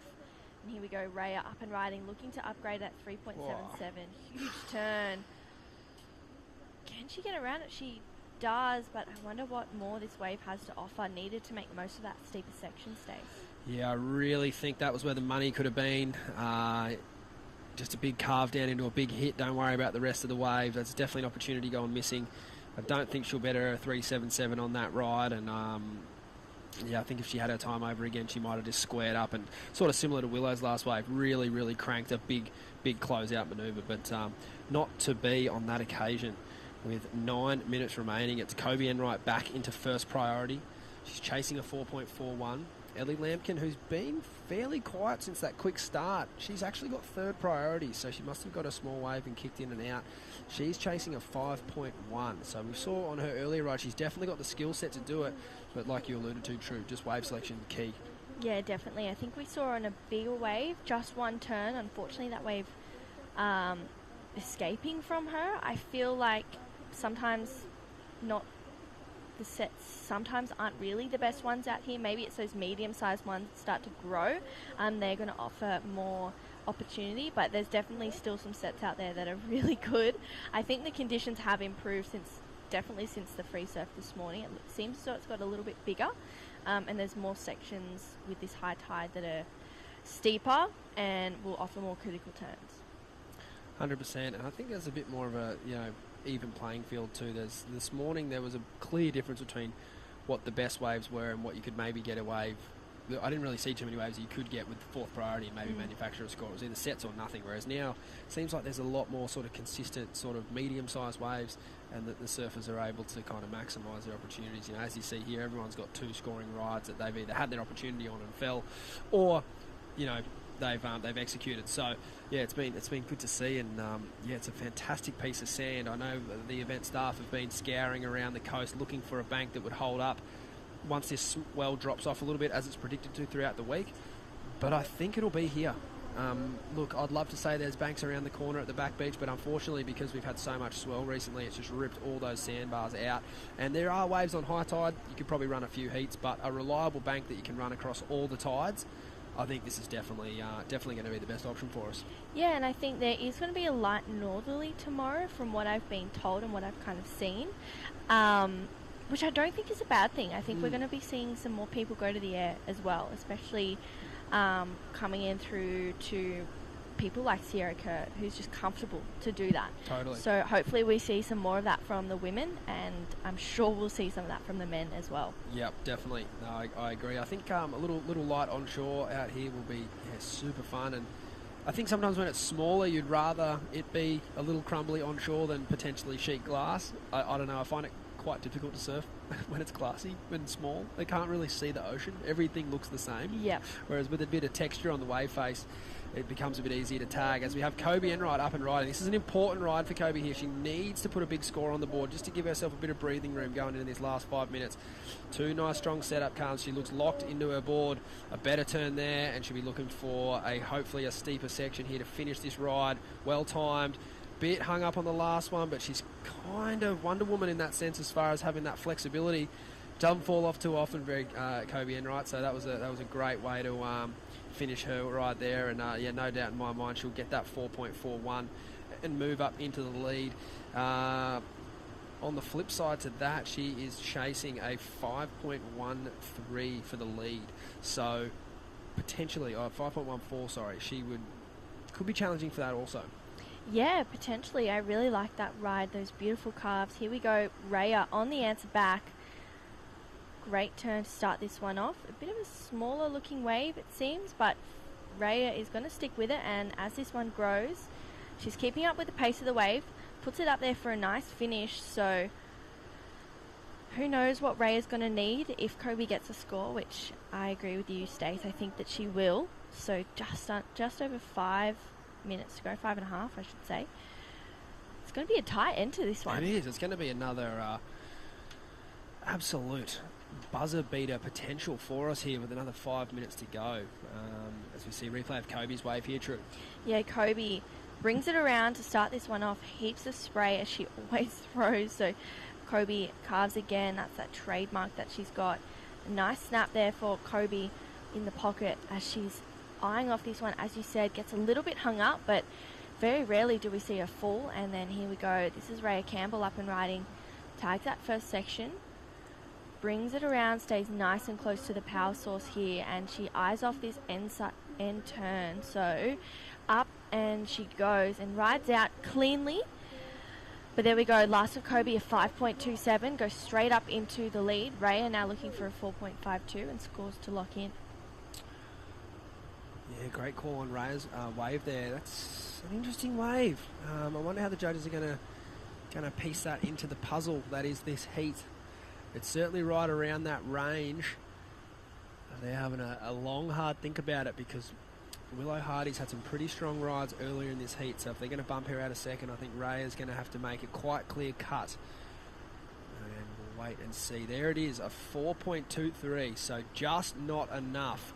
And I think if I consider all 4 waves between those two serves that they've ridden, I think that result's pretty fair at the moment. There's only a smallest of margins in it, but I think Willow's just had waves that have been a bit steeper, and she's been able to tag that critical section a little bit harder. Yeah, for sure, and I think she just went up and up and up again, especially in that 5.17. She just attacked those critical sections. She had the waves, as you said, Stace, that were steeper, and I feel like Rhea, unfortunately, her first sections were kind of carby, so that already kind of leaves the judges going, oh, okay, we're going to have to cap that at a 4 or a 5 unless they have a big finish. Growing up at North Narrabeen, true, you've obviously got a fantastic backhand attack, but how hard can it be sometimes to add variation to the backhand? Yeah, it's really tricky, especially when the waves are like this and you're kind of just looking down at a right point. I know that if you can, it's hard because if you want to get up there, you need to kind of sometimes force a fin throw or force a bit of release at the top. In saying that, I haven't gone left for a while now living up here, so I do kind of miss going left a little bit, need to find some back beaches in those northerlies. But it is tricky to get a bit of variety. But Willow seems to be doing that really well. And Rhea too, unfortunately, Rhea's waves just haven't really had that moment where she's been able to lock in. And this is Willow up and riding. She's just going back and forth. Unfortunately, a bit stuck behind on that one. So scored a lock in for last of Willow. And this is Ellie Lambkin. She is from the Central Coast. Unfortunately, just a quick up and out there. I'd really love to see her in a quality wave. She looks like a quality surfer. But, you know, as they say on the World Tour, it doesn't matter. It doesn't matter how good you are. If you're not on a decent piece of ocean, you can't really display what you're capable of, but you can tell that she's got the bones of a good surfer. She actually reminds me a little bit of a young Molly Picklin in the sense. I've seen her surf quite a few heats and saw her surf yesterday in the afternoon, and I was like, she just has that style of Molly, that aggressive attack, and I'm like, okay, well, let's not count you out just yet. Definitely, yeah, no, for sure. She's, like I said, I'd love to see her get a wave. You know, I'd love to see her get a wave like Willow's or potentially Kobe's. But I don't think Willow or Kobe would like to see that. With a minute and a half remaining, they're going to be keeping a close eye on the Grom from the Central Coast and making sure that they close this one out. Rhea Campbell in third, chasing a 4.52. Ellie Lambkin in fourth, chasing a 5.84. But yeah, amazing call there, True, on the backside surfing and how to add variety. I think, if you go back and watch Rhea's last wave there just wasn't that crazy emphasis on any big turn at the start. And the last section of that wave there, as good a turn as that was, like you said there, maybe a bit more of a fin ditch just to add that variety and just hang a bit of the tail out of the back there and show the judges a bit more sort of dynamic surfing in the lip. Could have been enough to get her over the line, so I'm sure she'll go home and watch this heat later and then replay it in her mind. A great performance, no doubt, from Rhea, but she is chasing a score and she's only, 0.2 behind the 8 ball there, sort of more or less. So it's one of those things. It's a game of inches, and if you could push one turn harder at one point in your heat, that could have been the difference. Are you the kind of person where if you lose a heat, needing a 4.52 or a 5.84, you go straight out for a free surf and just surf? First wave, you go, I just want to get a 4.52 on my very first wave. I do that all the time in my mind. I'm like, oh, that 3-point or whatever those scores are, I freak out. So I'm like, okay, I just want to try and get those scores to make myself feel kind of better. liken it to a game of cards. Yeah. And if you don't pay to see it, you don't get to see what that last card was. So Yeah. I like to think I would probably go for a surf to wash it off. Yeah. Yell underwater aggressively a few times. But the next wave I rode, I'd probably try and do a backflip or something and hurt myself. Go something crazy. Yeah. Not that I can do that. But that looks like the end of that heat there. Another fantastic battle and a good fight back there from Kobe Enright. She had the tricky start. We'll get a chat with her later. And we're going to have a quick break here at the Oakberry Tweed Coast Bro as the sets are pouring in. Don't go anywhere.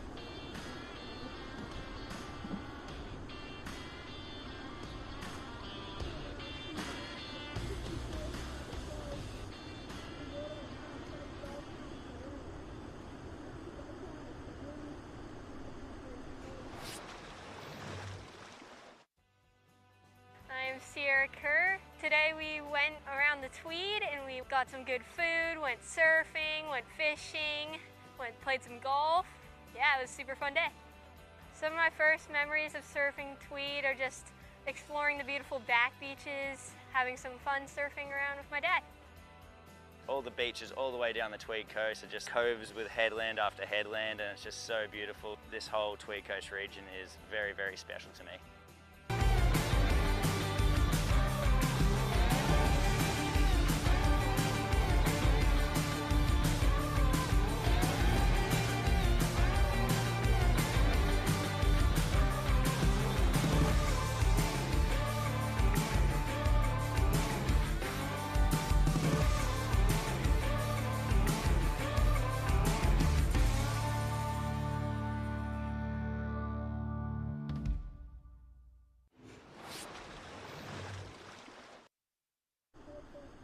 Welcome back to the Oakberry Tweed Coast Pro. I'm Stace Galbraith, joined by True Starling. And True, that was a nice little piece there we saw on Josh and Sierra Kerr exploring around this beautiful part of the world. Yeah, a great little piece we saw, and we saw Sierra as well drop an 8.5 for one turn. So I'm sure she's feeling really good rolling on through the next round. Yeah, I grew up surfing around here, and Josh is one of the guys that you'd always be checking in with to see what the banks were like at this part of the world. He's got his finger on the pulse everywhere. So if you're looking for a sneaky rip bowl and you're keen to buy Josh a coffee or a beer, he might tell you. Might have to do that then this afternoon. Yeah, I think he'd be keeping his lips fairly tightly sealed at the moment with this many competitors in town. I think he'd be laying pretty low. But luckily enough, we've got plenty of waves out the front. We've got Sage. Oh, excuse me. It's like Sasha Baker here in the blue. Yeah, Sasha has a great backhand from up on the Sunshine Coast.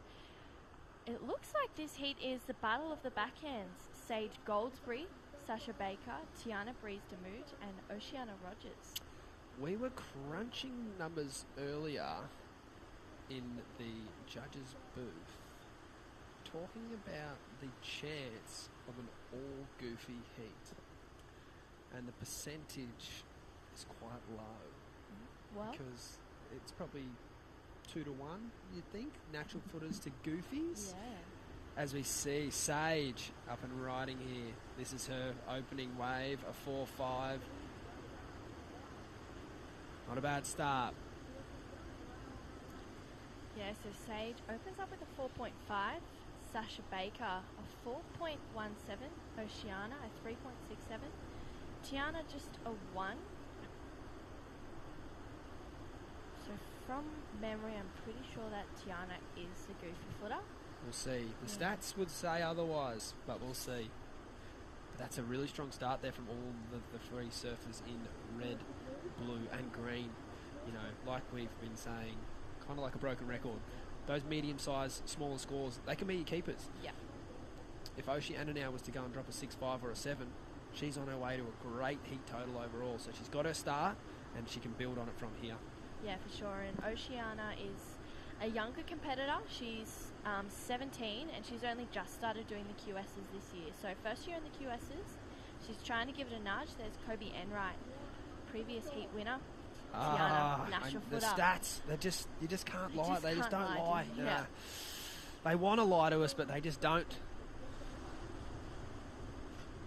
I don't know much about Tiana. Where's she from? So Tiana's originally from New Zealand. Okay, cool. Moved to the Gold Coast a few years ago, maybe 5 years ago, I think, 4 or 5 years ago. And here's the Victorian Sage Goldsbury up and riding on her backhand. Her backhand is so crisp and clean, and she liked the feeling of that one. Did she? She kind of looked revved up. I know. She's kind of like, I'm ready. 4.5, back it up nice and quick. Yeah, okay. I'm kind of thinking she stood at the end of that wave going, I thought she should I liked jam it. that hand harder? We'll see the replay here. Beautiful bottom turn on a pretty flat section. Looks like she's riding a board that's well versed in length. And, I'm claiming pissed off. Yeah, I reckon she knew she could have hit that end bit a bit harder. I'm sure Cale Bell Warren and Adam Robbo and the crew down there at Surfing Victoria are tuning in. But nevertheless, a fantastic start there for Sage. You know, it's important on a day like today, pretty much with every competition, to start your heats with a couple of scores on the board. It sounds very cliche, but there's just not as many good quality opportunities as it looks. I think it looks like a really fun day to free surf, but in a heat, you're only going to get a few chances. So if you can do what Sage has done here and get that 10 points on the board as soon as possible, you're going to set yourself up for a lovely heat. Yeah, definitely. Well, Sage locks in a 5.67. Consolidates that lead. Here's Sasha Baker from the Sunshine Coast up and riding. She's also on her backhand. Puts it up there for a finish. I love how she kind of taps the nose of her board to get nice and low to ride out of that one.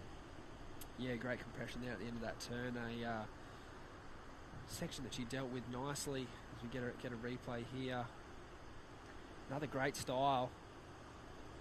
The Sunny Coast, for not being too wave rich, it breeds some beautiful surfers with beautiful styles, and yeah, she obviously might have liked a little bit more out of that one, but yeah, they've had some world-class talent come out of the Sunny Coast the last couple of years.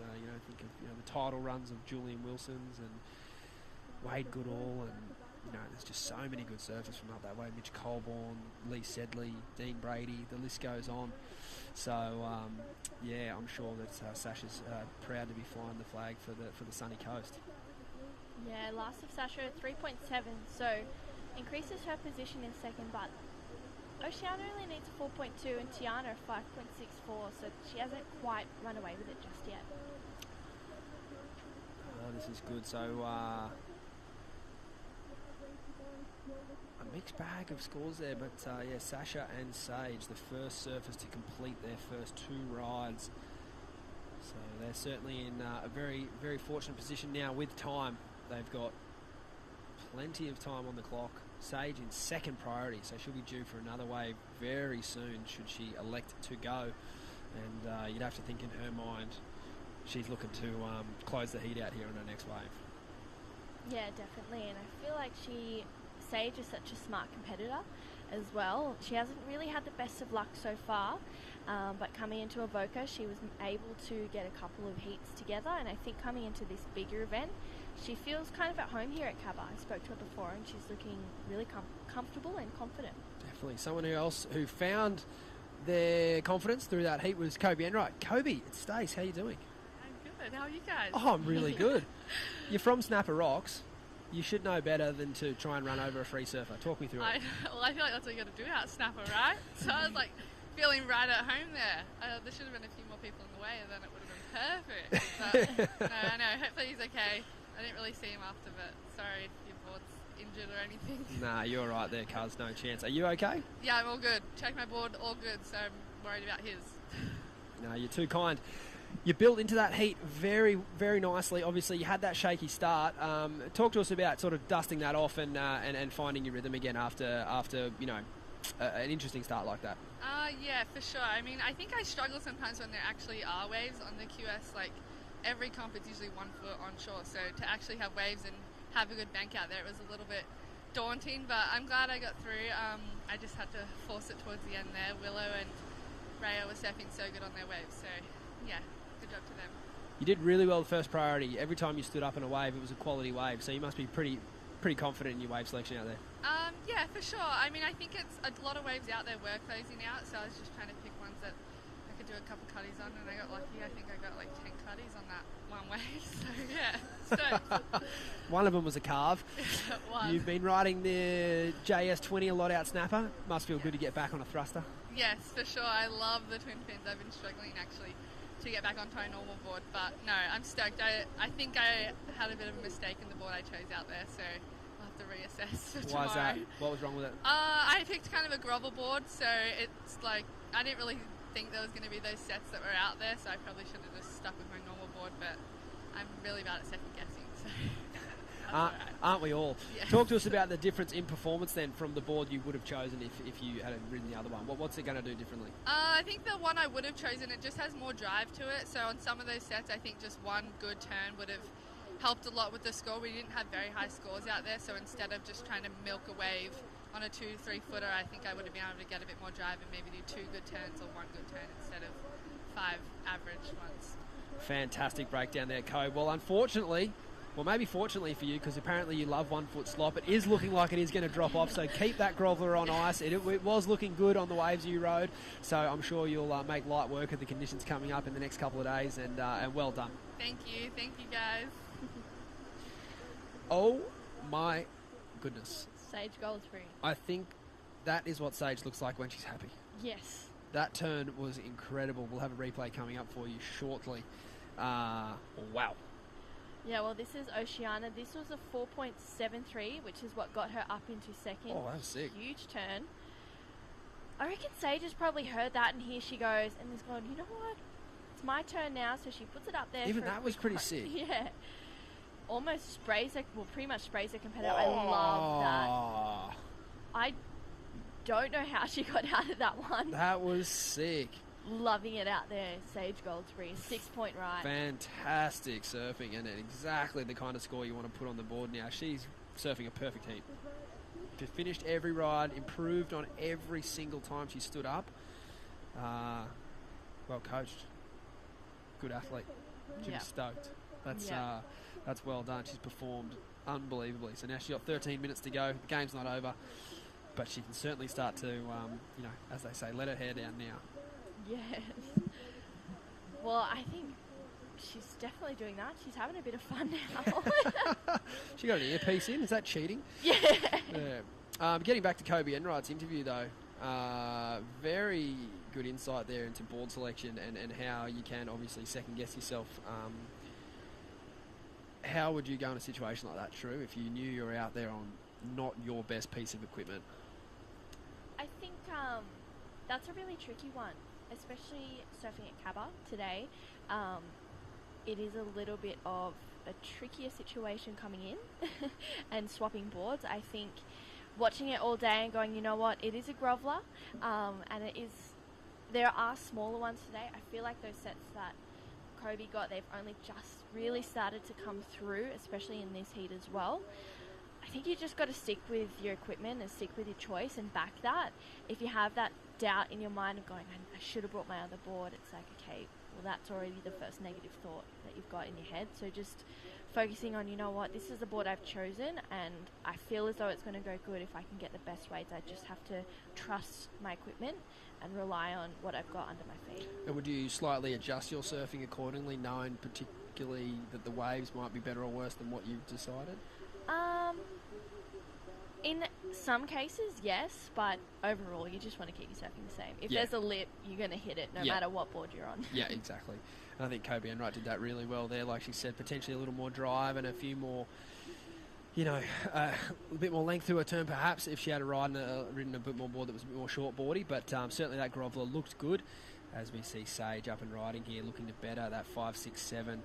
Beautiful first turn there out of the lip, carrying plenty of speed down the line. That board looks phenomenal under her feet. It's probably like a 5.0 or something, but I think that it might be one of her longer boards. That looks really, really nice under her feet. She's not having to work for speed at all. Yeah, well, I think Seiji rides normally longer boards than usual.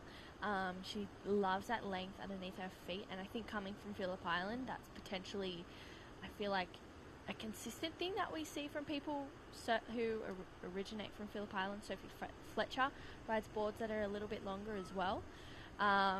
So she's looking really comfortable and confident out there, and I think for the last 11 minutes she can kind of go out there and have fun and get priority and get a good set or figure out the lineup for tomorrow. Exactly, yeah, she can roll around now and figure out different parts of the bank, like you say.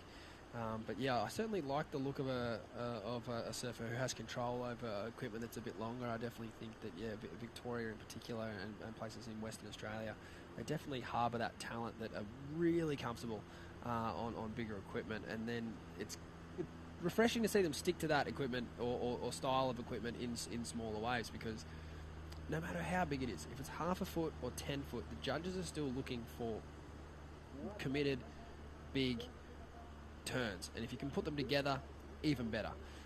And a longboard definitely has that impact.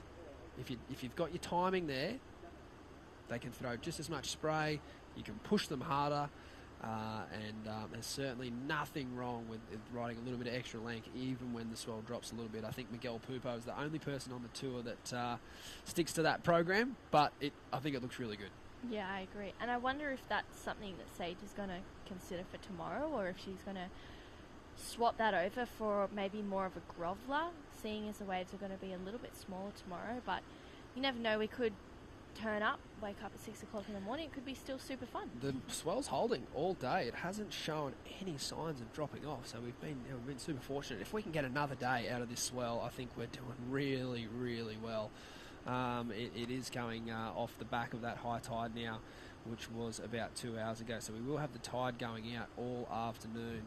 And on the wave buoys out to sea there, the swells the offshore swells hung around at about that 1.5 metre mark, and the period's around about 10 seconds. So, and it's held. It hasn't dropped all day.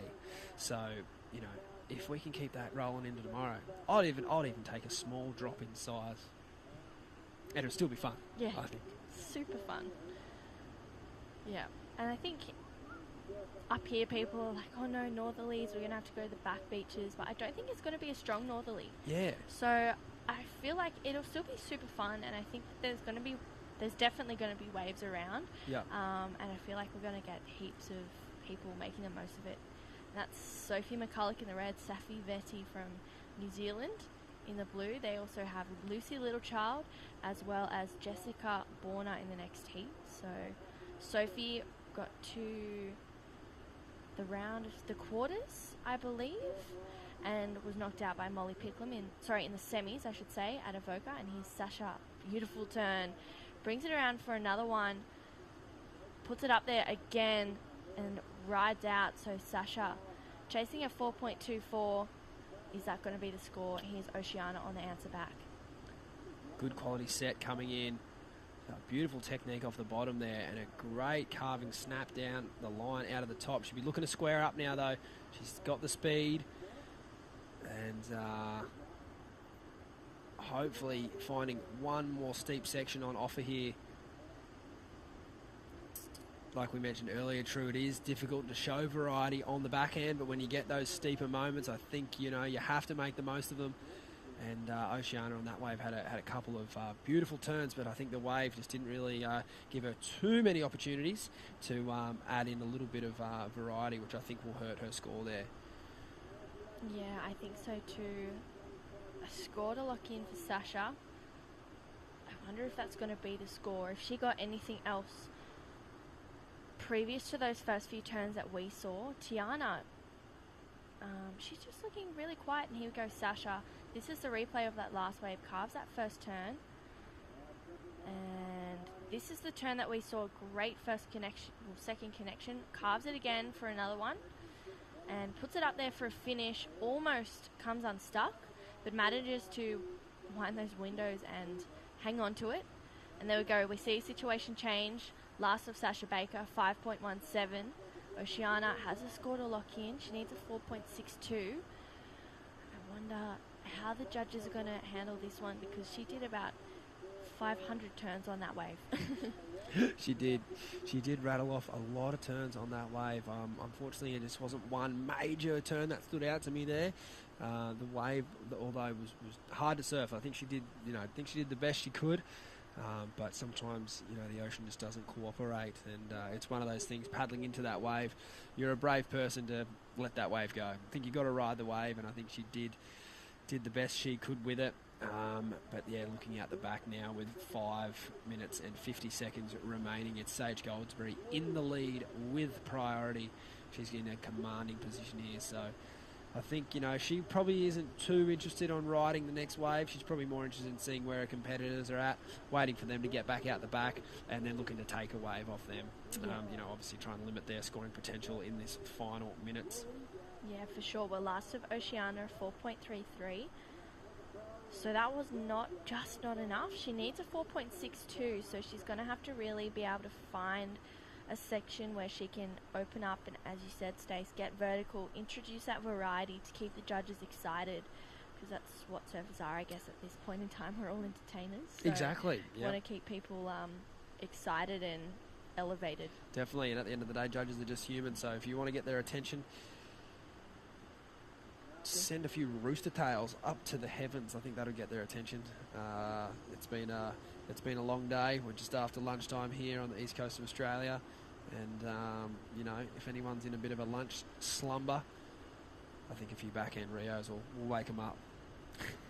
Yes, definitely. Everyone's probably in a food coma from all of their acai bowls that they've been having. Looks like we're going to have a bit of a recap coming up here. This is Sage Goldsberry's opening ride. Beautiful turn out of the lip there, and a nice finish. As we see Oceana here, True. Yeah, Oceana, one big backhand crack, and here Sage Goldsbury again, carving away on this one. This turn, bang, so nice and tight in the lip. Almost surprises herself to ride out, so Sage, you can see that smile from a mile away. Just on 4 minutes to go, scores are fully locked in. So Oceana looking for a 4.62, Tiana a 7.11. Not a huge score for Oceana, definitely capable as we see Sage Goldsbury here taken off in the foam, and unfortunately today it's been a pretty common theme. If you're not on the green face paddling in, it's really difficult to get around that foam. Tiana in third priority here, which is, you know, a little confusing because she hasn't ridden a whole bunch of waves, but seems to find herself down in the priority order. She might have had a couple of paddles and a miss potentially, and hasn't had the chance to really put a good score on the board just yet. So she'll remain in third priority there. Sasha Baker in first priority, Oceana Rogers in second, and it's that is not what you want to hear when you're in third position. You don't want second to have a higher priority over you because you know these women are well trained. They know how to use priority. They know how to close out heats. There is no free swings here.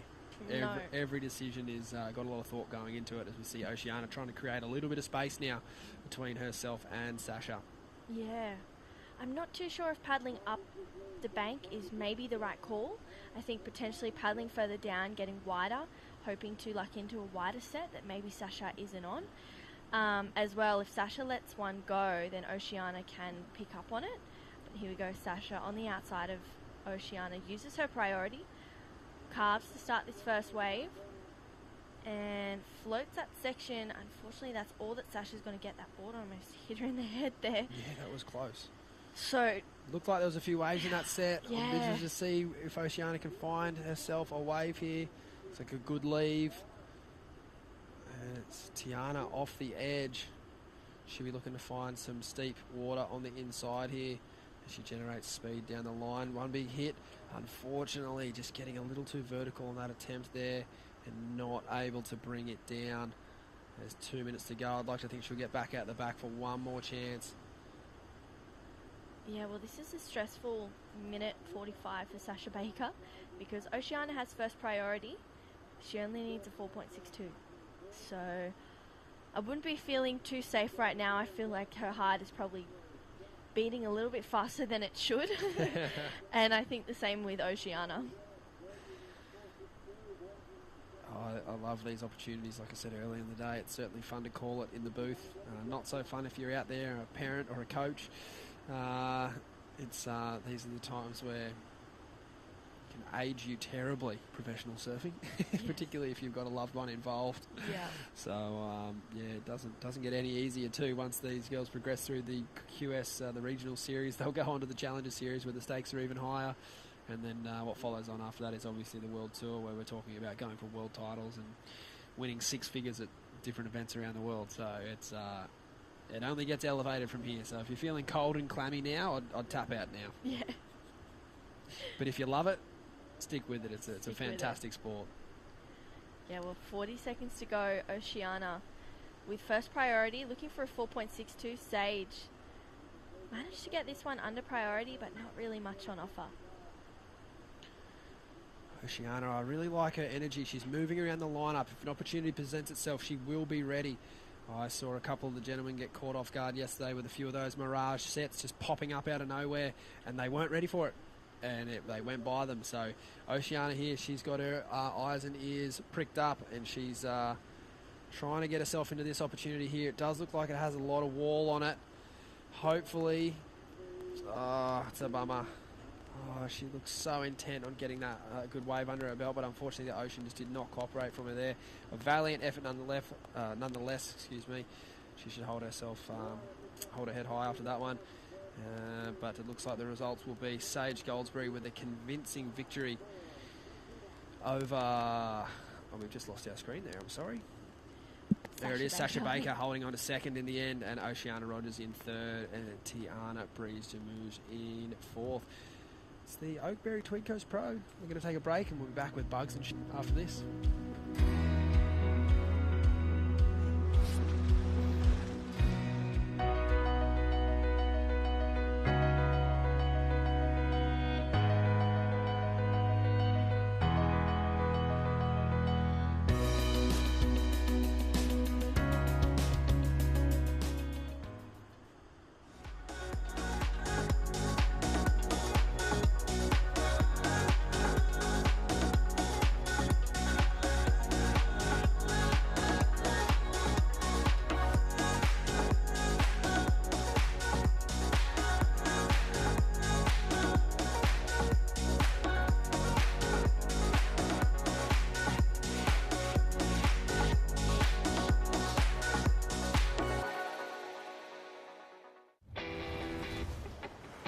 Through my internship at the WSL, plus the personalised experiences and support I have access to at Bond, I know I'm well on the way to becoming the entrepreneur I want to be.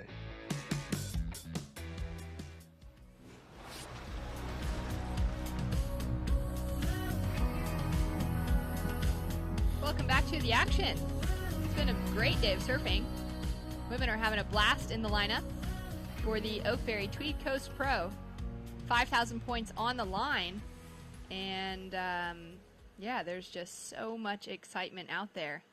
We've got a brand new heat in the lineup, and we've got men coming up later this afternoon after we wrap things up with the women. My name is Shannon Hughes, joining the booth by Rabbit Bartholomew, and what a great day it's been. And it really has been, Shannon. We started with the two heats of the men's. We're at heat 13 of 16 for the women's, and then back to, I think, the first four in round of 96 of the men's, round of 64. It's going to be, it's awesome, and there's been standouts in the women's surfing.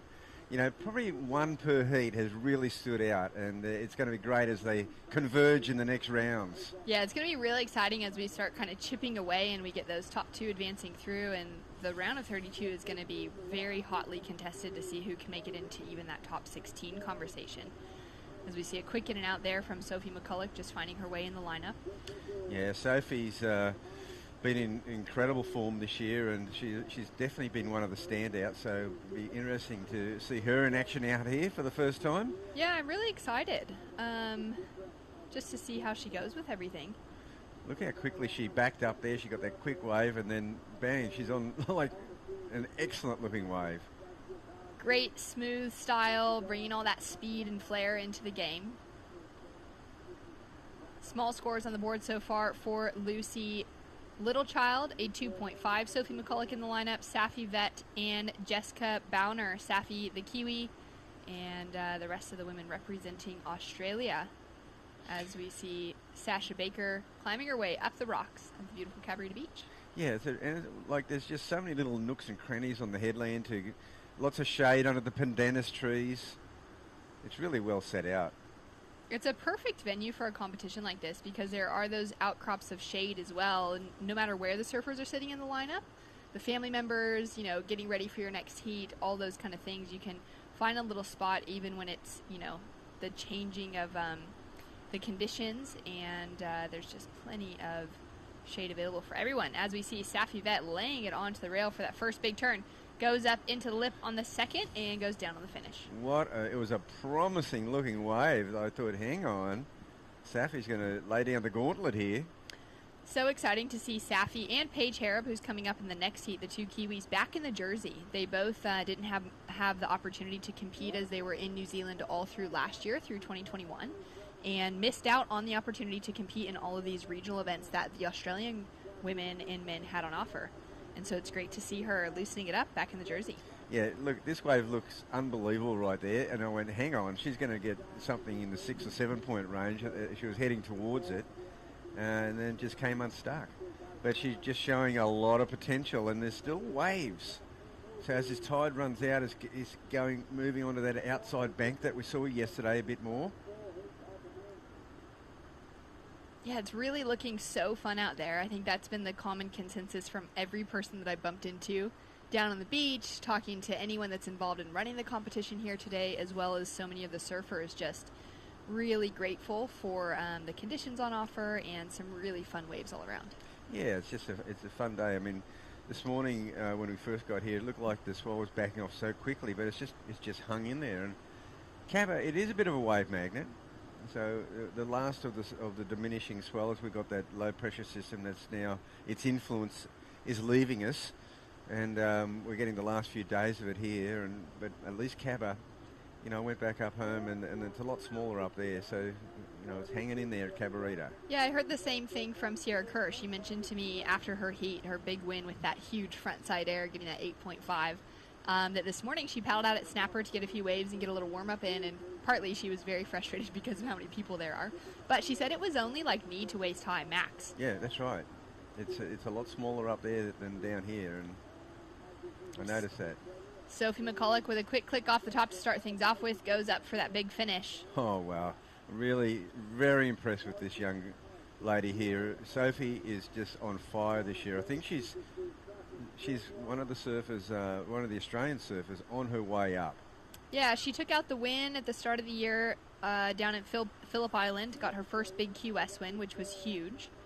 She took a third-place finish at Avoca, lost in the semifinals to Molly Picklum, who went on to final against Macy. And she's really just had a good start to her season, made that campaign on the Challenger Series last year to represent Australia as well. Didn't crack into that qualification conversation, but she's just finding her rhythm in that space, and it's going to be exciting to see. And in that last heat, we saw some great waves and great scores coming through from Sage Goldsberry. Sage, it's Shannon here in the booth. Congratulations on a great heat in that last performance. Talk to us about that massive turn you got. Thank you. It was so much fun out there. That last turn, yeah, it felt pretty good. I was pretty stoked with it. I actually wasn't expecting to ride out of it, but yeah, I was pretty stoked when I did. What's that mindset like then, not expecting to ride out of something, but knowing that if you just, what is it like when what are you actually thinking in that moment? I saw the section coming towards me, and I just wanted to hit it as hard as I could, and coming out of the whitewash, I just tried to stick with it, and yeah, it's just hold on, yeah. So good. And how good does it feel to get out there and have some good waves on offer when there's so many points on the line? Are you feeling the pressure? Are you feeling relaxed just knowing there's some fun waves this week as well? I'd love to do well in this event. With all the good waves, it's pretty exciting. There's definitely opportunity out there to do really well and get some points on the board. So, yeah. Stoked. Well, a great performance so far. Would you like to say anything to your friends and family tuning in? Thanks to my family and friends for watching, if they are. Yeah. Well, so good. A great performance. We can't wait to see you just hit more lips like that with all the power and strength that you have. Thanks. Thanks so much, Sage. And Sophie McCulloch flying down the line, straight up into the lip on the first one. Thought she was going to be able to race around that section on the second rabbit. So did I. I mean, she surfs with a lot of aggression and speed, and she's got such an exciting surfer. That 5.67 it sits pretty well for her. So nothing major yet, but she's just chalking up good points, and a 4.93 for Safi. So she's not far off the mark, and looks like Lucy and Jessica have got a bit of work to do on this one. There's two gun surfers, two of the stars of the sport, in first and second place. Yeah, that's exactly what we would have expected looking at the draw for both Lucy and for Jessica. They've got a task on their hands as we take another look at that big re-entry from Sophie. That is so impressive. It's only one manoeuvre, but she got a 4-point ride for it for one manoeuvre. That's not bad. That's such a good call to it as well. If she can back it up with a second turn, make it into that second section, she's well on her way to a good score. Yeah. Yeah, no, she's definitely been one of the exciting surfers, and she's on track to get into that Challenger Series, and that's where, it's great. Then as I was saying earlier, there's just great women surfers from all corners of the earth, all coastlines, and they'll all come together in that Challenger Series, and that's where you'll see that next generation. Yeah, it will be a really exciting thing to see it kick off on the Gold Coast in May and then back it up with Manly after that. I believe the next one after Manly will only be at Bolito and then follows to the U.S. Open in Huntington Beach. So surfers will get a little bit of travel time in, and then in October they'll head to Europe, finish things up in New Zealand and Hawaii. Yeah, awesome. Proving grounds. Some great locations.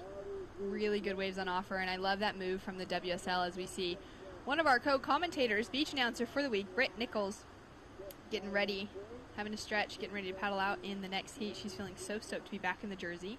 Yeah, we haven't seen Brittany Nichols in the jersey for a while, and she's certainly no stranger to Cabarita. She's done a lot of surfing down here. Yeah, just right here at home for her, which is great to see. And it'll be great to see and tell more of her story coming up in that next heat. It'll be a big one for her, no doubt.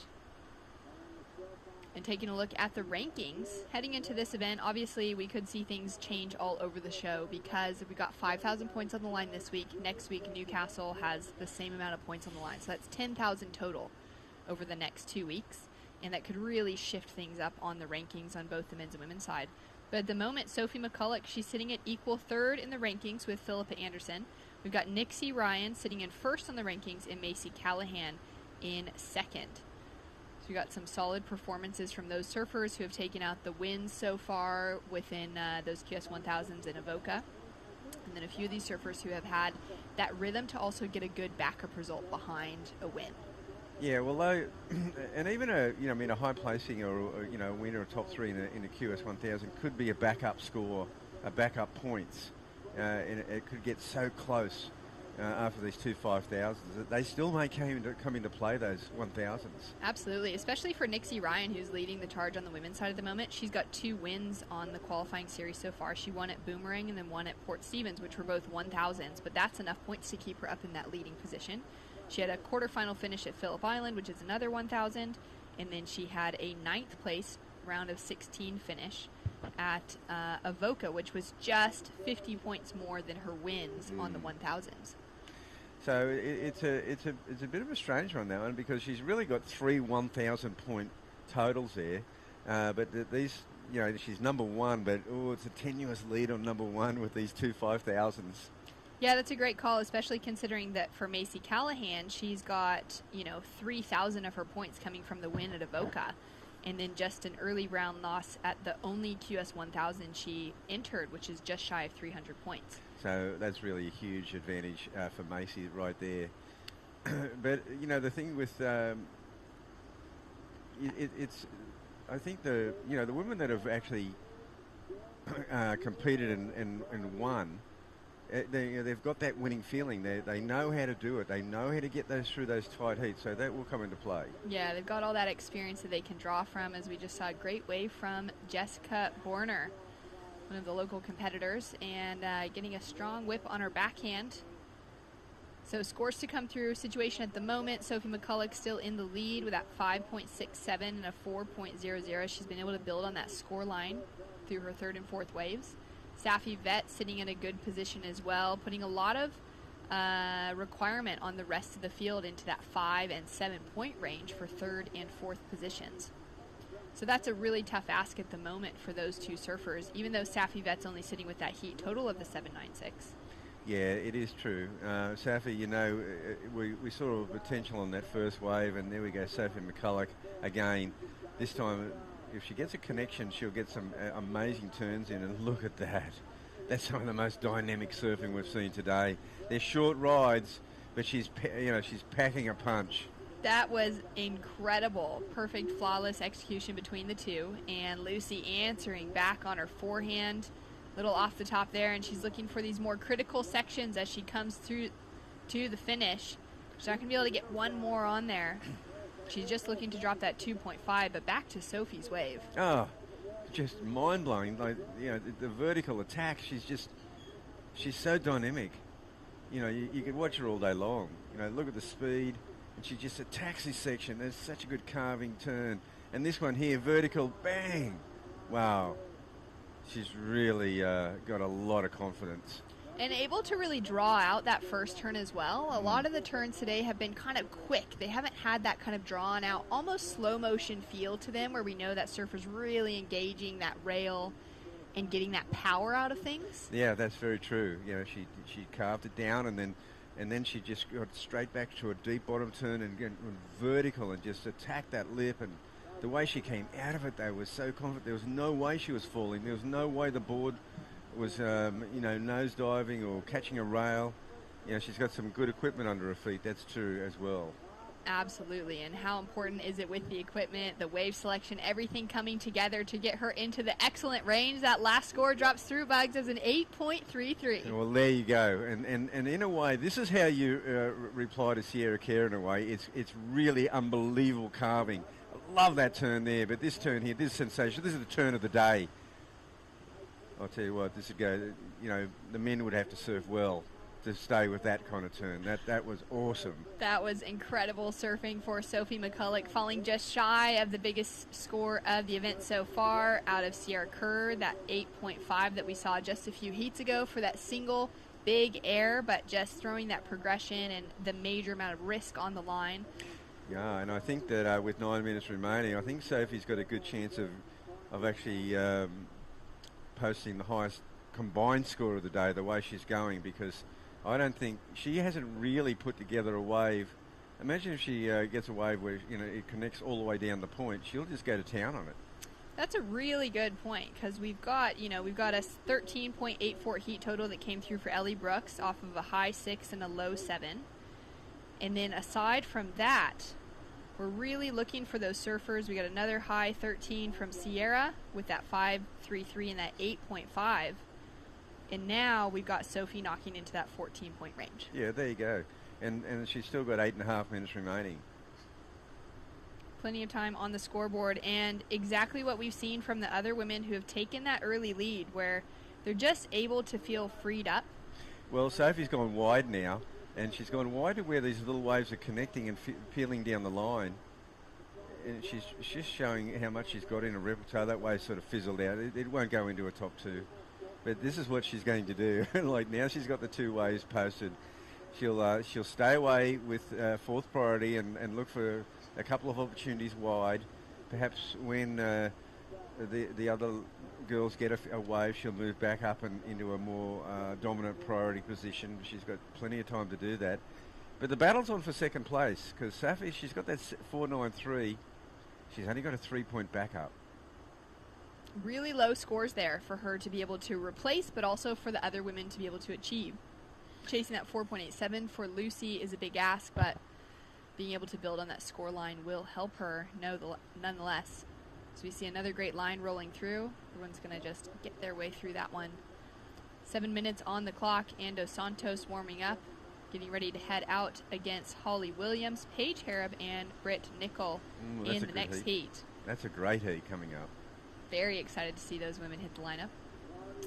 And Paige and Safi again didn't have much opportunity to compete last year in 2021 because of just living in New Zealand and not being able to travel. But they did both hop on the plane and go to El Salvador for the World Surfing Games with that opportunity to join their teammate Ella Williams for New Zealand to represent at the Olympics. Neither of those women quite got there. Paige was very close to qualification out of that event. She was a couple heats away from being able to be an Olympian as well. Oh. But so cool for her and Safi to make that trip over to El Salvador to spend that time together and then to get home and have a 14-day quarantine in the same hotel room. Oh, my God. At least they had a friend. Yeah. Yeah, well, it's a big sacrifice at the other end. But it would have been great to go to El Salvador. I mean, I watched the event. It was great. There's so much surf there. There's so much surf. It was absolutely firing. I had the pleasure of being there to call the action, and it was extreme temperatures, but extremely good surf, and it just never stopped. I mean, it was on fire the entire time. It seems like Surf City. It's aptly named. It definitely is. And they got the juniors, OSA juniors on there this year in late May. I'm not sure if that's combined with the World Games or whether it's just the juniors. So it will be a standalone event. I'll be heading over for that as well, and that'll actually start up 3 days after Manly. So it'll be a very quick trip, turn around, get out of Manly, hop on the plane, and maybe for some of these surfers as well, because you've got so many of these juniors. We could see some of those juniors making that qualification and representing their countries.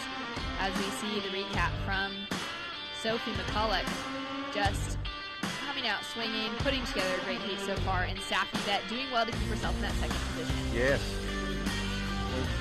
Safi's got the potential of this wave here. This is the wave of the day. This turn here, sensational. That'll be the highlight reel. And, we saw Sierra Care, Sophie, they're the 2 best waves of the tournament so far. Incredible and so well deserved, and I love that the judges are rewarding such different styles of surfing out of that, and that they're just showcasing you have to do something exceptional to get there, and it could be the rail work, the power, the turns, or it could be the progression coming into the conversation. As we see live action now from Jessica, just getting caught up behind that section, pretty standard for what we've been seeing through the last little while.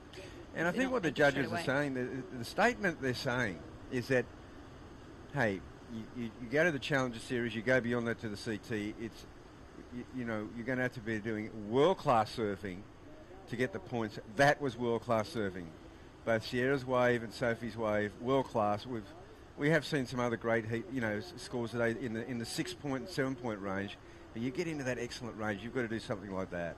Yeah, that's such a good way to look at it as well, and that comparison to those surfers now, making it through. Once this crop of surfers aside from those who have already been on the championship tour, in a Paige Hareb coming up next, Keely Andrew, Macy Callahan, who have that level of experience to them and those results and that kind of those accolades, the rest of this field is looking for that for the first time.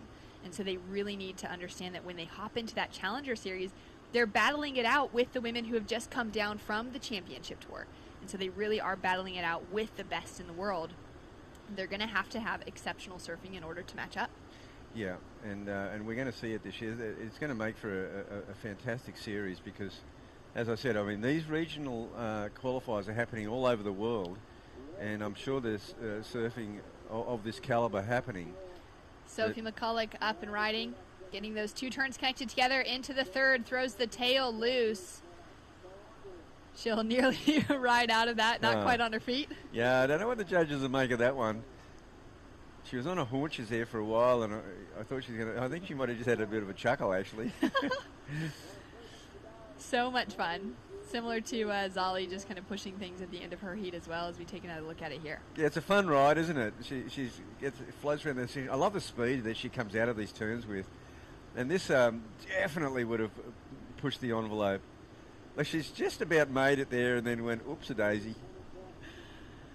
Down to 2 minutes, 45 seconds on the clock, and it's just going to be, as you were saying, Bugs, such an exciting year of surfing coming up with that new series introduced. Yeah, I love it because, as I said, I mean, these qualifiers are happening all around the world. I know they're happening in the United States and Europe, and the talent, the caliber of surfer, and so the women who come down from the CT that don't make the cut after Margaret River, now they're going to be solid, but they are going to meet some amazing surfers on the rise. So it's going to be, you actually, if you're on the CT, you'd be kind of looking over your shoulder going, I do not want to miss the qualification cut.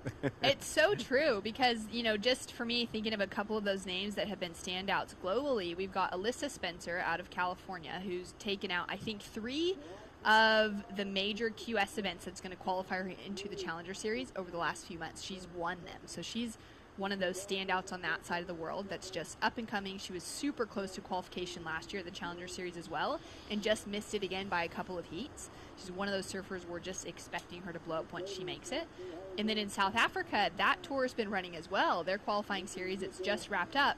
And we've seen Zoe Stein on the women's side take out a couple of events as well. So she's gone undefeated within South Africa, within that African regional tour for this year. And she's an exciting name that we haven't seen yet on the Challenger Series, who's clearly the most dominant in her region at the moment. And that's the thing. It's only when they come together we'll see where the progression is and who's been, obviously this is a very competitive region right here. There's, you couldn't just pick 1 or 2 women that you'd say definitely going to dominate because there are many on their day that could take each other out. Safi Vet, the Kiwi, driving into that first turn, looking really sharp. Coming in for the second one, throwing a lot of spray, keeping that momentum moving forward. And just another big cut back. The wave's going to go really soft on her, and she's, again, looking to increase that score line. And I think she will. That'll be a really good backup for Safi. That's going to make it incredibly difficult for Jessica and Lucy. But the other region that's been super dynamic and where amazing talent has been coming out of is Hawaii. Oh, without a doubt. And for them, for their qualifying series, their opportunity is at Pipeline. They've got that QS 1000 that ran towards the end of last year. And that's, imagine having that as your proving grounds to try and get into that qualification position.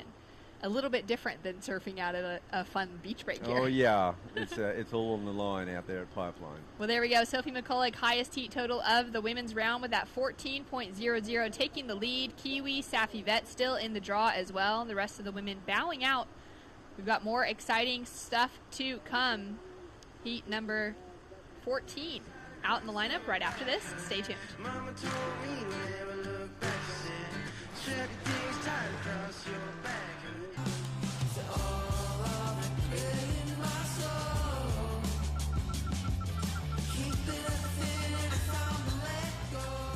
Find your moment at visitthetweed.com.au.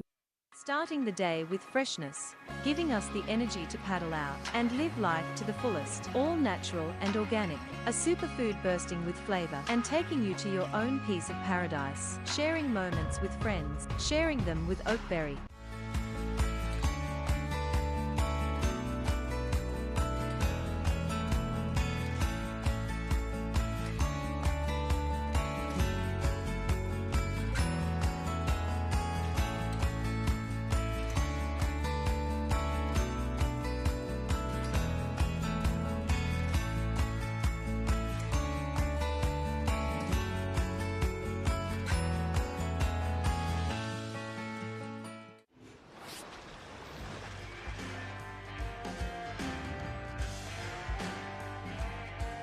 And we're back with one of the hottest heats of the day. Holly Williams, Paige Hareb, Brittany Nicol, and Ando Santos in the lineup.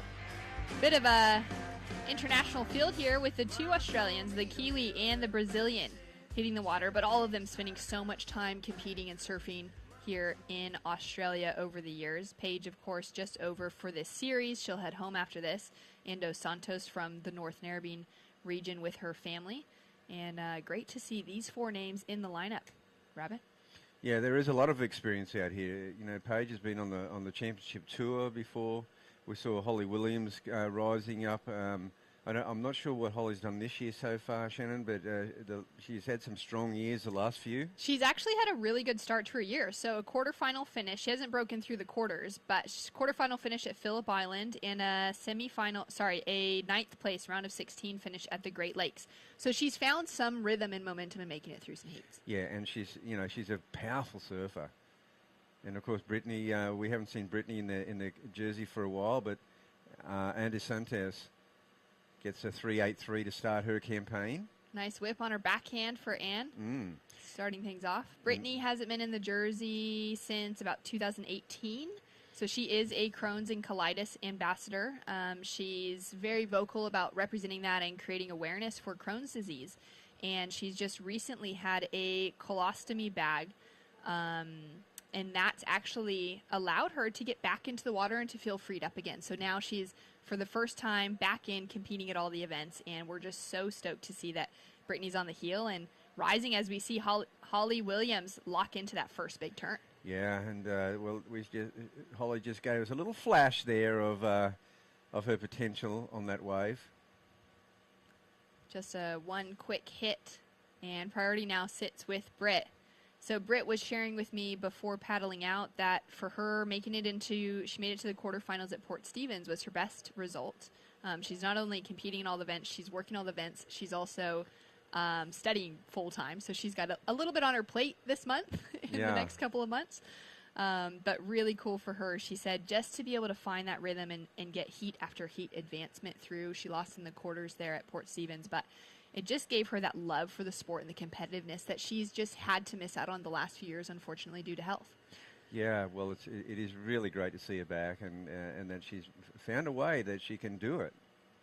And it's been so cool to see someone like her kind of paving that way for a true starling. So Britt was one of the first ones to be competing and starting to take some work behind the scenes as well with the, Surfing New South Wales crews or the WSL crews behind the scenes as we see Holly Williams go down. And a lot of that work has come through commentating and beach announcing and everything. And now we're seeing true starling walk into that same pathway. And it's just been a really fun thing to see those women find something like that as we see Britt just get a little bit caught up on the takeoff, which is unfortunate because that looked like it was going to be a great wave. It would have been a good one. Yeah, she just had a little bit of a bumpy takeoff there, and she seemed like she was a little unsure of herself on the pop-up.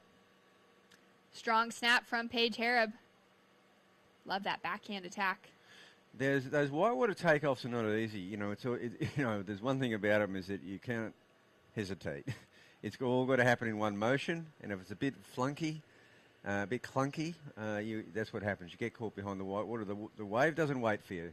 Especially when there's just that little flurry of onshore texture that just pushes that wave closed around you.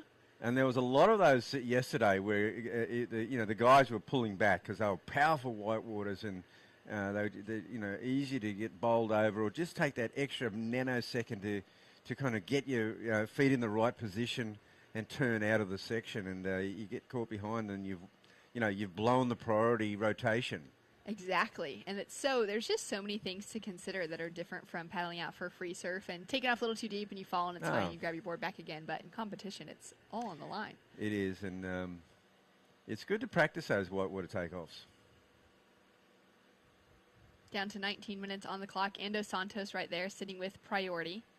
And it's great to see her out here giving things a go. She's 20 years old now and just spent about a 6-month season in the Maldives working as a surf guide and entering the work world really for the first time in that kind of environment would have been a pretty amazing experience. That's a luxurious job. What a great place to be a surf guide. The Maldives for 6 months. Oh, that's dreamy. So fun. She was so excited telling me about it and just, getting to have that opportunity to travel, especially in the last couple years when it's just been difficult and, not being able to travel around the world to compete much, but having an opportunity like that pop up meant that she got to improve her own surfing as well as help others. What a place to be shipwrecked. That is a great way to look at it. So scores through. Holly Williams, 2.83, Paige Hareb with a 2.7 for that single turn, looking to better that equation. Britt Nickel looking for a better takeoff to put herself right back into the mix. And we had that high tide today, was around 11:30 a.m. Low tide is just past 5 p.m., closer to 6 local time. And it's pretty big tide swing that we had yesterday. Doesn't seem to be affecting things as much today, though. Yeah, I was wondering about that. I didn't see the actual figures, but I thought we might have had a smaller coefficient today where we didn't have... It seemed like the high tide wasn't a maximum high tide. Yeah, that 1.5 on the high and 0.3 on the low. Yeah. Well, 1.5, that's it's not in the high range. That you get up around that 1.8, 1.9 mark, and that's a big tide. Right. I still get confused by meters because I'm from America. Yeah. Everything in my mind is in feet. Yeah. I'm like, 5 foot high tide, that's really high. Well, I'll tell you one thing, is that no surfer calls the actual wave height in meters pretty much. We still call it a 6 to 8 foot day, a 3 foot day at Cabarita. It's 3 to 5. You very rarely say, it's 1 to 1.5 meters. I mean, that still hasn't really sunk into... Hasn't quite translated. No. Not in the wave height. Definitely not in the wave height. Great waves on offer today. Man, it's been such a fun day to call to action and just to be able to see, aside from these kind of slow moments between heats, and there's been quite a few of them, and so the surfers have to just battle with that kind of mental aspect of sitting still. And Brittany, she needs to get going, she feels, and she's going to take a smaller wave here, and she just needs to get something going so that she feels she's in the heat, really. It's not much, but maybe she could just hang wide now, stay away from the other three, because she really hasn't got much on the board, but neither has anyone. I mean, this is a low-scoring heat so far. No one's cracked the 4, and you think about it, like Holly Williams even, she's only got a 2.83 as her high point. And DeSantos, she got that early wave on the back end. That's all we've seen, really. And you look at the names in this. Paige Hareb, she's got a 2.7. So Brittany's not out of it by any means. Not by any means. Holly Williams now up and riding. Draws that high line to find some speed and start off. Now off the bottom, straight up into the lip for the first turn. And hits that section on the finish. So that'll be best wave of the heat so far. Connects a couple turns together. And we may have a little flurry of action getting things started. Holly Williams finding some rhythm.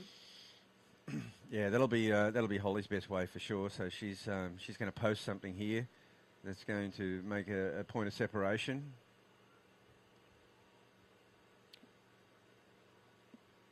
And comes through as a 4.10 for Holly. Talk us through this one. Yeah, Holly, she just gets a nice little snap there, finishing move. Yeah, that's pretty much in the low 4 mark. It's a smaller wave, but again, it's a slow heat. So she's going, well, okay, maybe the bomb sets aren't coming this time. I need to get on the board. Someone like Holly, she's got all that ability. She needs to just surf. That's exactly it. At this stage of the game, just looking for waves to catch. That last heat, we really saw Sophie McCulloch lock into a couple of decent sets. And what's that like? I mean, Rabbit, you competed for so many years. When you see the heat before you, it's really on fire. You see you hear, even as you're paddling out, huge scores dropping through for your other competitors. in the previous heats, and then you get out there, and it's just a totally different playing field. Yeah, often when you see a really bomb set coming in the last 2 or 3 minutes of a heat, you kind of go, uh-oh, it's going to be a slow start. But then you go, well, maybe this is going to be the flurry. Maybe this is where it's like back-to-back sets. And then you have a quiet start. But, that's when you've got to go, okay, I need to just surf and then look at the back end for the ocean to get back into some kind of rhythm and be in a good position. Not way behind the 8 ball and looking to catch up. Just putting some scores and some building blocks down. Yeah, and then hopefully the ocean, provides something for you when you get in, particularly in the, we didn't surf in the, there was no priority rotation when we surfed. Right. No. So different. Well, I mean, I come through an era where it was the first year was 6-man heats. Yeah. Yeah, I mean, that's a pretty dog-eat-dog sort of environment. That is super intense. People talk about how it wasn't, oh, so aggressive. Well, if you weren't aggressive in a 6-man heat, you don't get anything. Yeah, with no priority, it's anyone. You can take anything you want to. You don't get a wave if you don't assert yourself. And now, how did it work with interference calls? If someone dropped in on someone else? Oh, yes, fierce. You were done. Yeah, such a different time, but something that's just so cool to look back on and hear the stories about. But then that was, of course, at the beginning of pro surfing in the 1977 Stubbies, it was the introduction of man-on-man. It was such a luxury for us. Okay, we didn't have the priority buoy, but coming from 6-man heats, as we see Paige Hareb, she's finally got one here. Now we're seeing the class of the New Zealand champion. That was a great-looking wave for Paige. Finally getting that rhythm, couple clean turns connected together. Yeah, so that was great. We'll get the replay on that, but this is great. I really like her surfing on this one. We haven't seen much of her, and I was wondering how she's been going, and she still looks like she's fully got it. I love this, not this turn, this one here. Sets it up, and she backs it up beautifully. Nice finish, over the top. So she got well above the lip line. Nice and critical on the end section. And she's looking, she was outside the top two. So Paige, I dare say she'll go close to going to the number 1 position with that wave. I think it was the best wave of the heat so far. So waiting for that score to come through. Also waiting for a score for La Savando Santos. At the moment, Holly Williams is sitting up in the lead, but just with a heat total of a 6.93. She's got that 4.10 as the high mark of the heat so far. And she's having another look here. Strong paddle. Yeah, it's one of those early waves in the set. It's got a lot of bit of bump to it. As we see, she's having a bit of trouble. See, it's real crumbly, this wave, yeah. Yeah, that was a challenging wave. You almost thought it was going to hit that double up on that first section, and it just got real wobbly. As she paddled for it, I said, oh, hang on, this wave looks like it's got that fatness about it. That's what some waves at Cabarita have got that. They've got everything in there. They've got the wobble, they've got the crumble, and they're fat, and they don't hit the bank. Now, that's a pretty gnarly combo. That is a very gnarly combo. to overcome. Definitely. We just saw that replay from Ando Santos. That's the wave that the judges have yet to drop the score on. Yeah. And now for Britt with priority. And she's got a good-looking wall opening up in front of her. And it's starting off a little bit soft. She's looking down the line, though, Shannon. Yep, she's eyeing off that section. Big roundhouse cut back, right back into the froth. And goes straight up 12 o'clock on the finish. That's her best wave. So Brittany, she's in the heat too. And really, they've really all just got one pace. She got that 4.83. It was the best wave of the heat so far. Put her into first place. There we go. So now scores to come through for Brittany and Anne. Paige up into lead with a 4.83, dropping for her last good wave. And DeSantos a 3.83. Now, that is a tenuous lead because she's really in front on the basis of her second ride, being stronger than the other second rides. And up and riding, Paige once again locking into it. Great first turn, eyeing up the section on the second, hoping that it gets a little steeper for her. Doing a great job to navigate this one, looking for that double up through to the inside for Paige. And there we go with a big floater finish. Classic surfing from the Kiwi. Well, she's gone back-to-back with winning waves. She already had the 4.83, which was the highest score of the heat so far, the highest individual. But she got dropped back to second. She's only on that, looking to better that 2.7 just incrementally. She only needed like a 2.73. And this is the wave of the heat so far. So she's taken this by the scruff of the neck, really. this wave here sets up. She loves these set-up moves, and then she snaps into action, and she goes over the double-up, and this wave really has got some body now. This finish is fantastic. What a great float. Just such a good read of that in section Yeah. as well, adding a little bit of style into it, a little bit of variety as far as, those finishes that we've been seeing. It was a real exclamation mark, and Paige, she's going to leapfrog back into the lead, but that's going to keep Holly Williams, who, I think would be going into this heat as one of the favourites. She's going to remain in third place. So scores coming through now, and still sitting out in front. A 3.27 drops as her last wave, which doesn't factor into her top two. Still waiting for last of Paige. Brittany dropped a 3.90 for her last wave, which is her best score, but she's sitting on the backup of just a 1.37, so that's not going to factor in. She needs a 3.64 to take the advancing position. There we can see Freya Prum getting ready to paddle out for her next heat. She had a great finish in one of the events so far this year. It'll be exciting to see how she goes out here in the 5,000. Yeah, it looks like an equipment change. She's going to change leg ropes. Okay. So that's an interesting one. Not sure what's going on there, but she might have found something askew, a weakness in the leash, and that's a very observant. Yeah, very observant competitor in Freya Prum. She actually had now that I'm thinking about it, she had the second place runner-up position to Sophie McCulloch at Phillip Island. Yeah. She had a good tournament at Phillip Island. Yeah, really good run there. And scores are through for the current heat. Paige Hareb drops a 4.17 and moves herself up into the lead. Ando Santos down into second. Holly Williams down into third, chasing that 3.46 to get the advancing position, and requirement stays the same for Brittany Nicol. Yeah, I'm surprised. Paige only got a 4.17. I thought it was going to be close to that high 4 mark, just the way she finished that wave. But here's Holly now, so she's answering back. This happened while those scores were coming through, and this could be her best wave. Yeah, she's starting to put this one together nicely. Puts on a clean finish for it, and the judges have already dropped a score through. A 4.77 comes through for Holly Williams, jumps her back into second. Now Ando Santos down into third. And what a fun. Yeah. This is it's really anyone's game at the moment. There still haven't been those massive breakaway scores within this heat, Rabbit. No, and Brittany Nicol, she only needs a 5. She needs a 5-point ride, and she'll go into second place. So, but we are seeing a lot of change at the top of the leaderboard here. So, Ando Santos she was winning the heat moments ago. She's now in third. Still 6.5 minutes remaining. And for Paige to get that first place position back, she'll be feeling pretty good. Yeah. Paige took out her very first New Zealand national title this year, which is shocking to think of Paige not having, tons of national titles, but she'd been on the road for so many years competing on the championship tour that she just missed those events so often. And as we see a powerful backhand attack from her, that first turn looked really good, and a little foam climb to finish off. And I had a chat with her after that win, and she just said it was definitely something that was eating away at her all these years, and she really wanted to get that national title under her belt after so long of going without it. Yeah, I would have said, straight out is because she wasn't there. Totally. So she had a few showings here and there, but she just was never quite able to walk away from the wins, and then she just didn't have the consistency of actually being able to compete every year.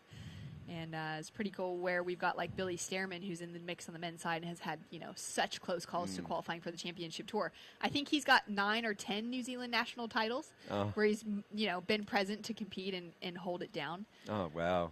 So Paige would have known that about, her teammate Billy. Yeah, no, I had a similar situation, and there was this one title at home, and people were going, guys, you never won that, eh? And I went, hang on, I've been on tour. Yeah, there's a reason. I haven't been home for 10 years. Can't win if you can't paddle out. Yeah, so classic. So good. Well, situation. Scores are in. Paige has just increased the lead with a 5.5 for her last wave. Holly Williams now chasing a 5.56 to get the lead, and Ando Santos chasing that 5 to get the second place position. Yeah, well, the judges really like this one wave here. It's a bigger wave. This first that sets it up. There's the 5-pointer right there. Great foam climb. This one here, and it just finishes off with a foam climb there, and that's all she got, but it was that first manoeuvre, so they're judging on big manoeuvres. Brittany needs something going here. Nice-looking wave. Bang. Great. Yeah, great snap to start things off with. Finds that finishing section. Finds that speed as well. Kind of similar to her first wave. She got a 3.9 on that first one. Pretty similar. Pretty similar, so maybe a reach to look for that 4.97 that she's chasing to get the advancing position as we take another look at it. Yeah, she won't get the 4.97. This first turn's really nice, just crisp, keeps the speed, and a nice finish there. Yeah, just really solid surfing. She may be able to increase just a little bit there, make that equation, the required score, just a bit less. Well, there it is. It's a 4.00, so it does move her from fourth into third. Requirement now, that 4.87 to get into the advancing position over Holly Williams. So she did just improve just slightly. It was similar to that first ride, but just a little bit, a touch more dynamic, and the 4-point ride. So she's not out of it by any means. Still wide open with 3.5 minutes to go. Those requirements just inching forward a little bit, making it slightly more difficult. If we get another flurry of action, may have been the one, though, in this heat, right? Just that one moment, kind of back half of the heat, you got quite a few waves that came through. Where Yeah. at the start, we had that, 15 minutes of kind of silence. There was nothing going on. It was a big lull at the start. No scores of significance were posted. But then probably from the halfway to the three-quarter mark of this heat, there was a flurry of activity. And Paige really stamped her dominance. A 5.5 and a 4.83. That's pretty solid. She's looking safe.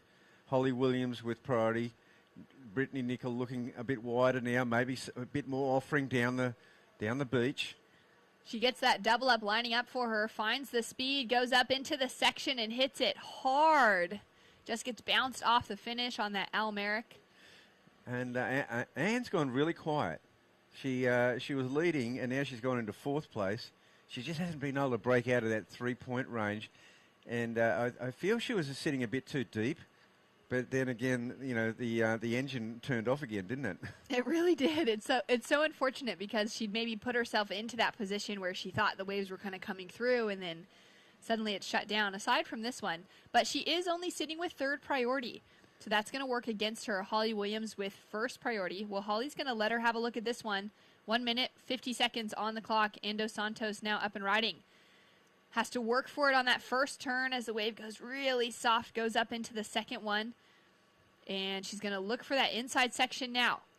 Gets that critical turn on the end. Nice. She's chasing a 5.04 though to take that advancing position. Yeah, it was a nice finish. I saw that double up, and I was going, well, if this can get over it, the wave it'll get a bit more power to it, and she'll be able to really finish it off with a flurry. And she was able to get a solid move at the end. Judges dropping it through though, just a 3.0.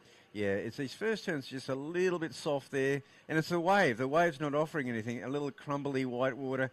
Now as she comes over here, and this is a nice finish. It's a great turn.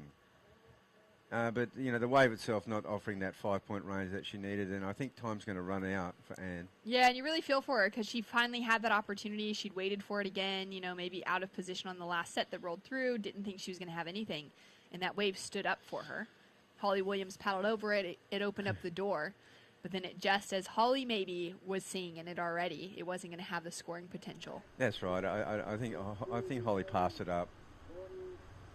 Down to 30 seconds on the clock. Holly with priority is going to have a look at this one. Paige with second priority could be looking at the left. We might have a little split peak situation. That's exactly what's going to happen. We're going to track with Paige Hareb, rarely getting to see her surf on her forehand. Goes in for that one big turn. Not sure what Holly Williams got up to, but we do know that Brittany Nicol and Ando Santos likely will not have another opportunity to stand up before the end of the heat. And scores coming through. Well, we do have a score to come through for Brittany Nicol as well, so we're not sure what's happened there, but we do know that she was able to stand up before the buzzer. And we've got scores coming across for 3 of our surfers. Yeah, and there it is. So Brittany wasn't able to improve her position. And scores locked in. Well, that last heat, We saw a great performance as Paige Hareb and Holly Williams has just locked through advancement from Sophie McCulloch. Sophie, Shannon here up in the booth alongside Rabbit. Huge congratulations. Please tell me about that 8.33. Sorry guys, I took my time getting here, but I was pretty happy to snag the 8. I had a bit of a rusty start, good paddle battle with my mate Safi, and she rattled me a bit. I ended up taking a dud, so to be able to kind of get 2 clean turns on a set wave, it was a pretty good feeling. And you're coming off of a great performance so far. You know, you got that win down at Phillip Island. How does it feel coming in with that bit of momentum into an event with some bigger names in the draw and a lot more on the line? It's good. It was nice to get a little win down at Phillip Island. I got a pretty good connection there, and I love the community down there. So I was pretty happy to take the win out. And coming into these events, I'm kind of just sticking with my same sort of goal of just being able to perform in the jersey and trying to learn to deal with nerves and not let them downgrade my surfing. So to be able to put together a few good scores it feels good. Well, you had that run on the Challenger Series as well last year. You've got that same motivation coming into things this year. Your surfing's looking really sharp, and we hope you go all the way. Thank you. The Challenger was a tough one for me last year, but a lot of learning, and I'm stoked to be back. Well, it sounds like you're taking it with stride, and great to see that excellent score coming through for you. Huge congratulations, and we'll catch up with you later. All right, cool. Thanks, guys. And we'll be right back with more action. Coming up next, Paige Hareb with a huge win.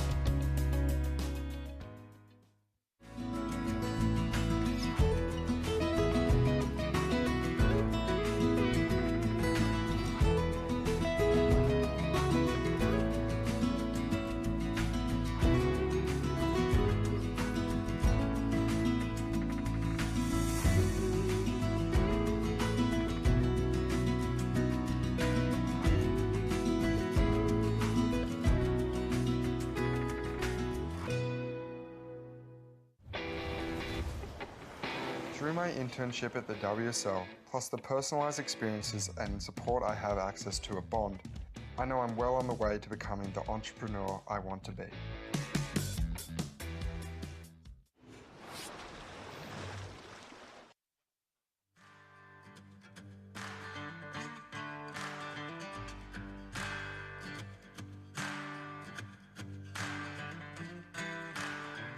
Mama told me to never look back. She said, "Trap your things tight across your back, honey." Good afternoon and welcome back to the Oakberry Tweed Coast Pro. We've got the jet skis doing a fantastic job of looking after our service here. We've got our safety protocols in place, and we've got a couple of waves there just to bring our surfers in. So well done there to our jet ski team, and good on the surface for paying attention. We are obviously in a live ocean setting here, and we are in Mother Nature's backyard. So we'll try and get an update for you on that, and it's a lovely day all the same down here in Cabarita. And like I said, we are in the ocean. We do have plenty of eyes on the lineup. We've got the drones, we've got the jet skis, we've got spotters up with the judges. So no doubt in my mind that these surfers are safe at all times. We will be on a short hold here. We saw an exceptional ride from Sophie McCulloch earlier. This is an 8.33. The conditions looking really fun. Oh, beautiful opening snap there. Sophie really turning the shoulders. A psycho bottom turn into a massive end section belt. What do you reckon about that one, True? Yeah, huge turn for Sophie McCulloch. I loved the way that she just transitioned from A to B, turn 1 to 2 into an 8.33. I mean, that's a great score for Sophie to lock in, and you'd be feeling pretty confident moving on through the next round. Yeah, definitely. Speaking of moving on through to the next round, Paige Hareb. Well done, my cuz. Oh, cheer, bro. Cheer. Talk us through it. Bit of an anxious start there with no one really taking that heat by the jugular, but you must be stoked to get away with the win. Yeah, it was. I was trying to do the tactic, like start with a good one, and I started with like 2 1s, I think. So, yeah, not the best start, but I heard the other girls didn't have much either, so just tried to calm the nerves a little bit. So you've obviously done a few laps on the World Tour, plenty of QS experience under your belt, but it's pretty refreshing to hear you say you still have those nerves. It obviously still means a lot to you, these big events. How do you calm the nerves in a situation like that? Oh, some days it's easy, and other days, yeah, it's still just all over the show. Yeah, I like to try and remember my experience in past heats of what not to do, but yeah, every heat's still different, no matter how many heats you've done in the past. So yeah, just try and be in the moment. Absolutely. And obviously your goal to get through this regional series and see yourself back on the Challenger Series, no doubt. How much do you miss the World Tour? Oh, it's been ages. I've been stuck in New Zealand for the last 2 years. I decided not to go do the Challenger Series last year just because I couldn't get back into New Zealand.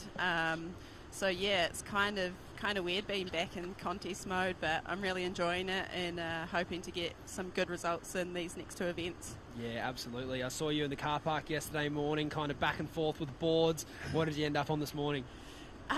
This is actually only my 4th surf on this board. I just got it from Darren. Yeah, some much needed boards, new boards. So yeah, it went super sparky the first surf, so I've just stuck with it. Paige, it's true. Congratulations on the win. How do you feel going into a heat after only having 4 surfs on a board? How's the confidence levels with that?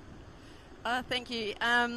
Yeah, I guess this board's just, yeah, like I said, felt really good right from the start, and so that just gave me more confidence than what I had on the old boards. So yeah, it was pretty good.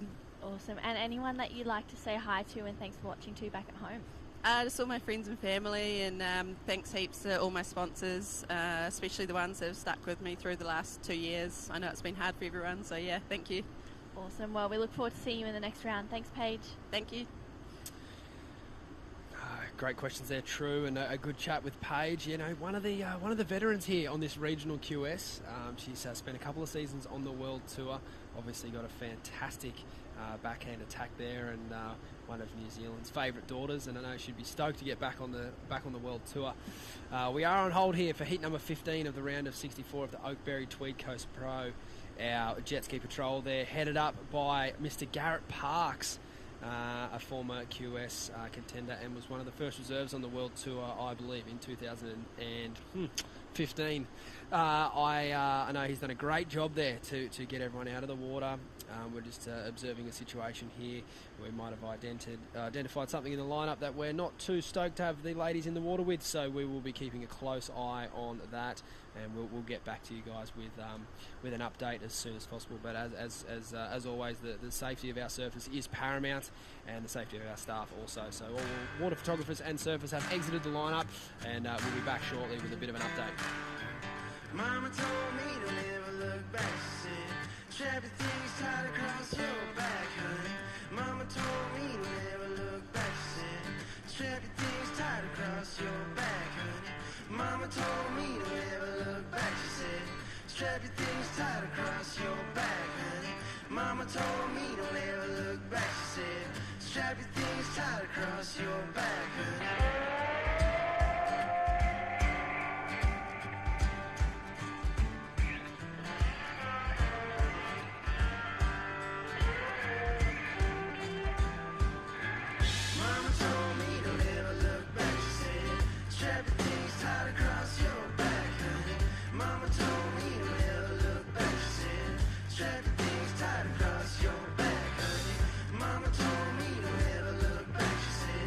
Strap your things tight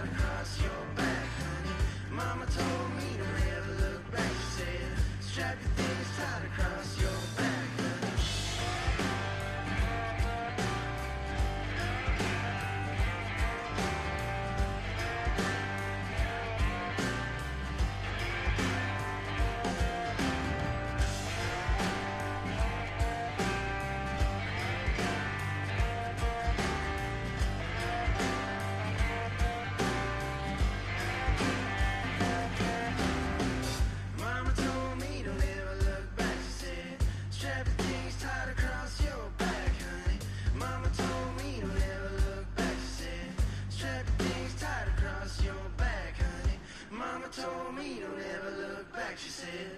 Strap your things tight across your back, honey. Mama told me don't ever look back, she said. Strap your things tight across your back, honey.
Chance and I blew it all. Knew right from the start, written on the wall. If I could press rewind, have it all again. You know I'd be a better man, yeah. And he treats you bad, I'll be a better man, better man, better man. Always makes you mad, I'll be a better man, better man, better man. And it breaks my heart, I'll be a better man, better man, better man. But there's nothing in the world I can do about it now. And now looking back, I was such a fool, such a fool, such a fool. I threw it all away when I had it all, had it all, baby. If I could replay my life, do it once again. One more time.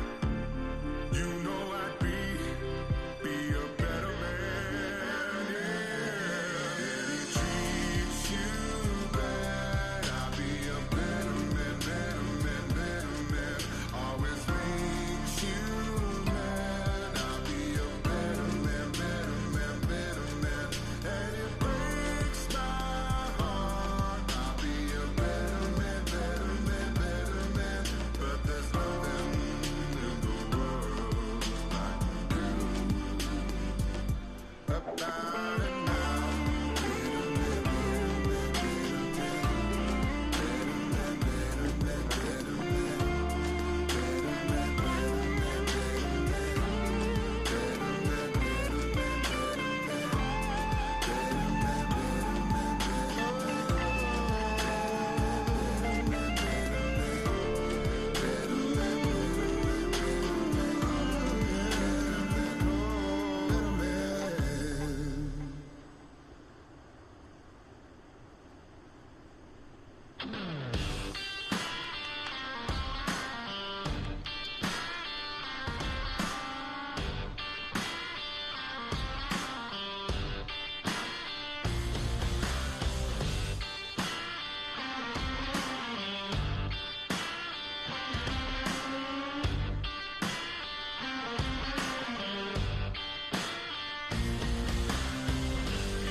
Strap your things tight across your back, honey. Mama told me don't ever look back, she said. Strap your things tight across your back, honey.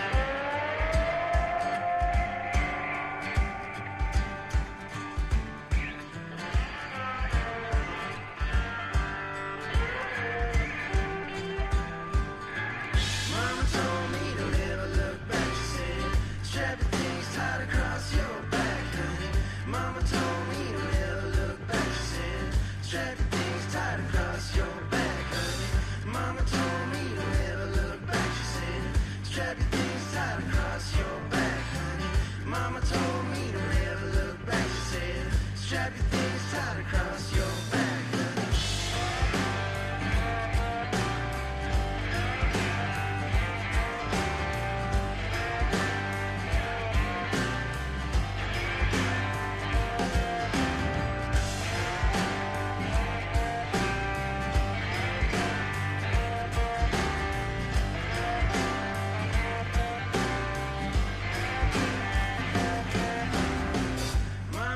me don't ever look back, she said. Strap your things tight across your back, honey. Mama told me don't ever look back, she said. Strap your things tight across your back, honey. Mama told me don't ever look back, she said. Strap your things tight across your back, honey. Mama told me don't ever look back, she said. Strap your things tight across your back, honey.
I had my chance and I blew it all.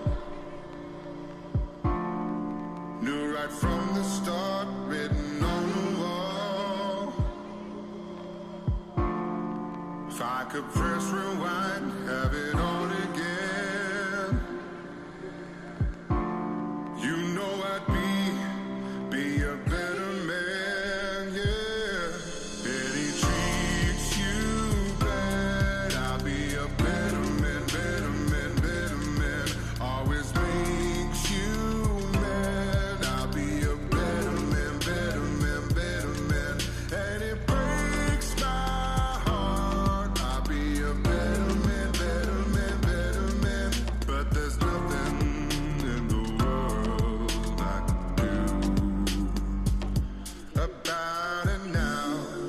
And now looking back, I was such a fool. Such a fool, such a fool. I threw it all away when I had it all. Had it all, baby. If I could replay my life, do it once again. One time. You know I'd be a better man. Yeah. If he treats you bad, I'll be a better man, better man, better man. Always makes you mad, I'll be a better man, better man, better man. And it breaks my heart, I'll be a better man, better man, better man. But there's nothing in the world like you. About it now.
To my potato, the extra cheese on my burrito. You're the cream of the cream on my sweet little thing. You're the dish of the day, now where do I begin? You're the butter on my muffin, I'm the chicken, you're the stuffing. If you scramble all my eggs, then I'll end up with nothing. You're the burger in my bun, the tingle on my tongue. You're the wobble in my jelly, my tasty number one. My mouth begins to water every time that you are out. There's a rumble in my belly when you serve another guy. The hunger that I'm feeling, it just won't die away. The dish of the day, yeah. You're the cherry on the top, the chocolate of my life. You're the icing on the cake, you're the sweet wine on the grave. You're the cream of the cream, my sweet little thing. You're the dish of the day, I wanna dig right in.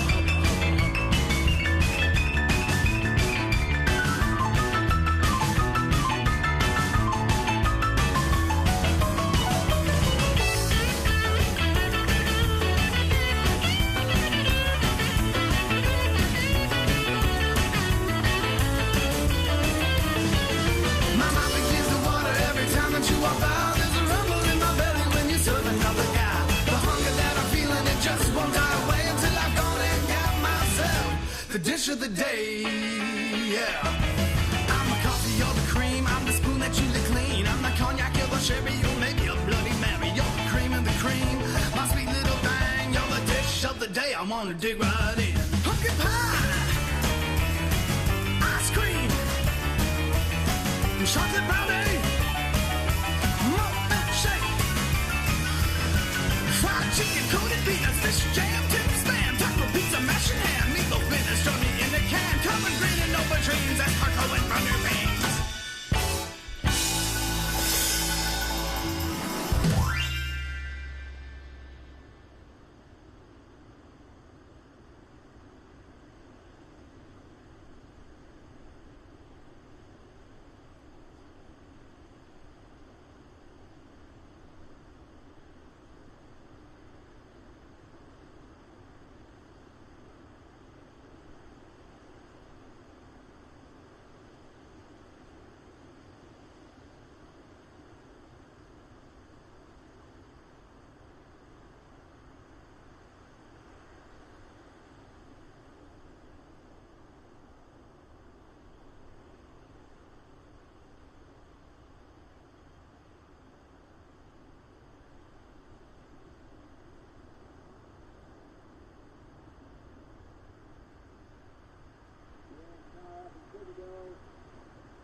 Is there anything left to say to me, to you?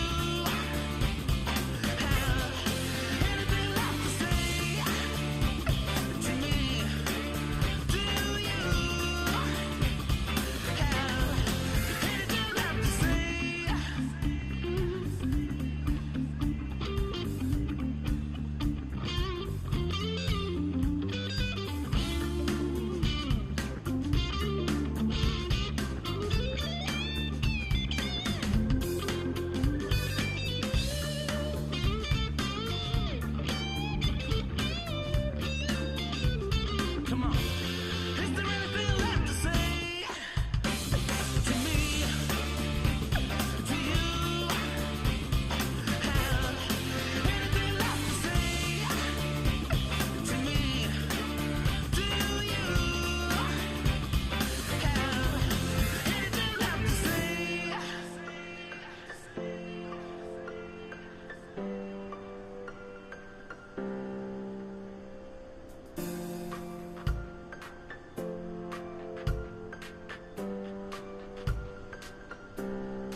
Welcome back to the Oakberry Tweed Coast Pro. This is the QS 5000 for the women. Thanks for sticking with us. We had an incident earlier where the WSL implemented its safety protocols to monitor an animal that came through the area earlier, I should say, and we've monitored that animal out of the area now, and we've waited the allotted time, and we've deemed the area safe for all our competitors and staff to head back into the lineup. So we're stoked to bring you back some action, and action we have with Red paddling and up and riding. Freya Prum, strong competitor, made the Challenger Series last year, so she'll be looking to get back there. Beautiful opening carve. She's found a great wave, great tempo off the bottom. Whammo! Oh, just cooking it a little too hard.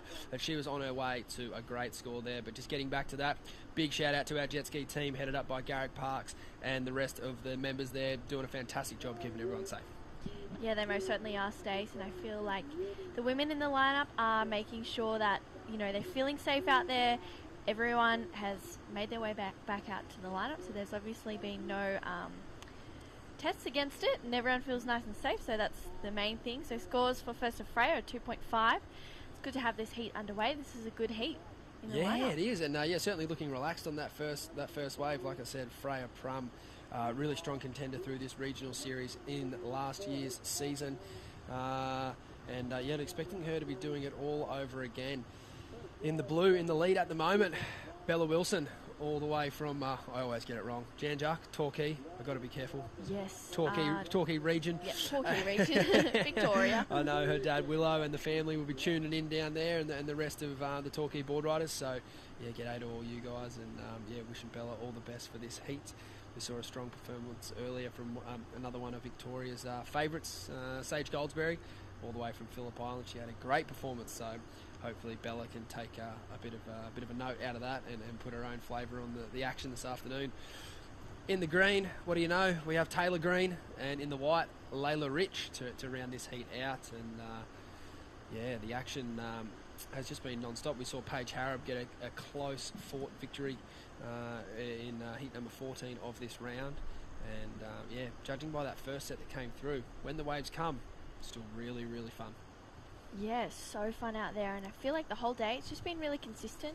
Everyone is feeling really confident out there on their equipment. We saw Kobe before. She was like, I wasn't too sure. I feel like I should have taken it, but from what we saw, the board looked really good. So I think that decision there was a good one.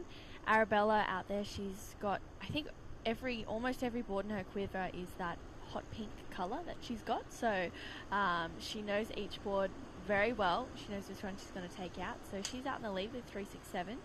She's actually had a really good run as well, leading up to Boomerang and Port Stephens. She was sitting second in the rankings, and she's now 13th at the moment. Awesome. Yeah, that's a great start. She'd take a lot of confidence out of that. It was a long time between drinks for some of our Victorian competitors with the last few years, and them not being able to travel too far. So I know she'd be stoked to get back out on the road and travel with her friends and make some heats. And what better place to be doing it up here on the north coast of New South Wales, here at the beautiful Cabarita Headland. Another cracker drone shot there to give you guys an idea of the lineup at the moment.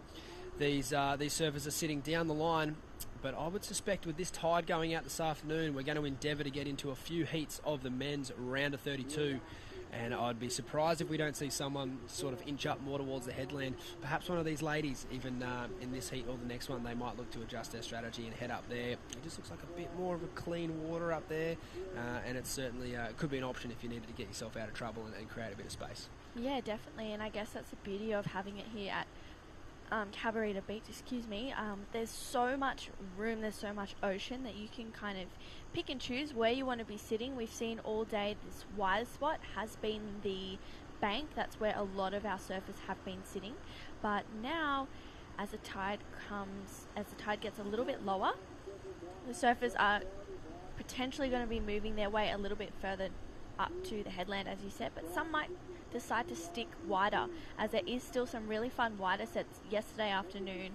There was definitely some coming up closer at the headland, but there was still some just as good wider sets coming through, so it's great that the option is there to potentially get away under priority or sit wider of everyone if you do have priority to take a good set. Yeah, I agree. It almost like it sort of becomes one or the other, right?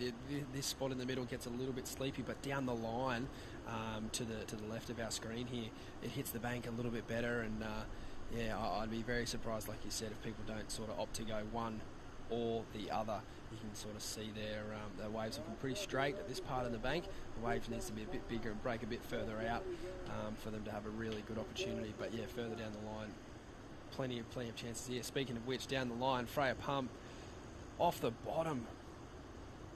Gee, she looks like her timing's really good, but unfortunately just having a bit of trouble with her execution there on her last two rides.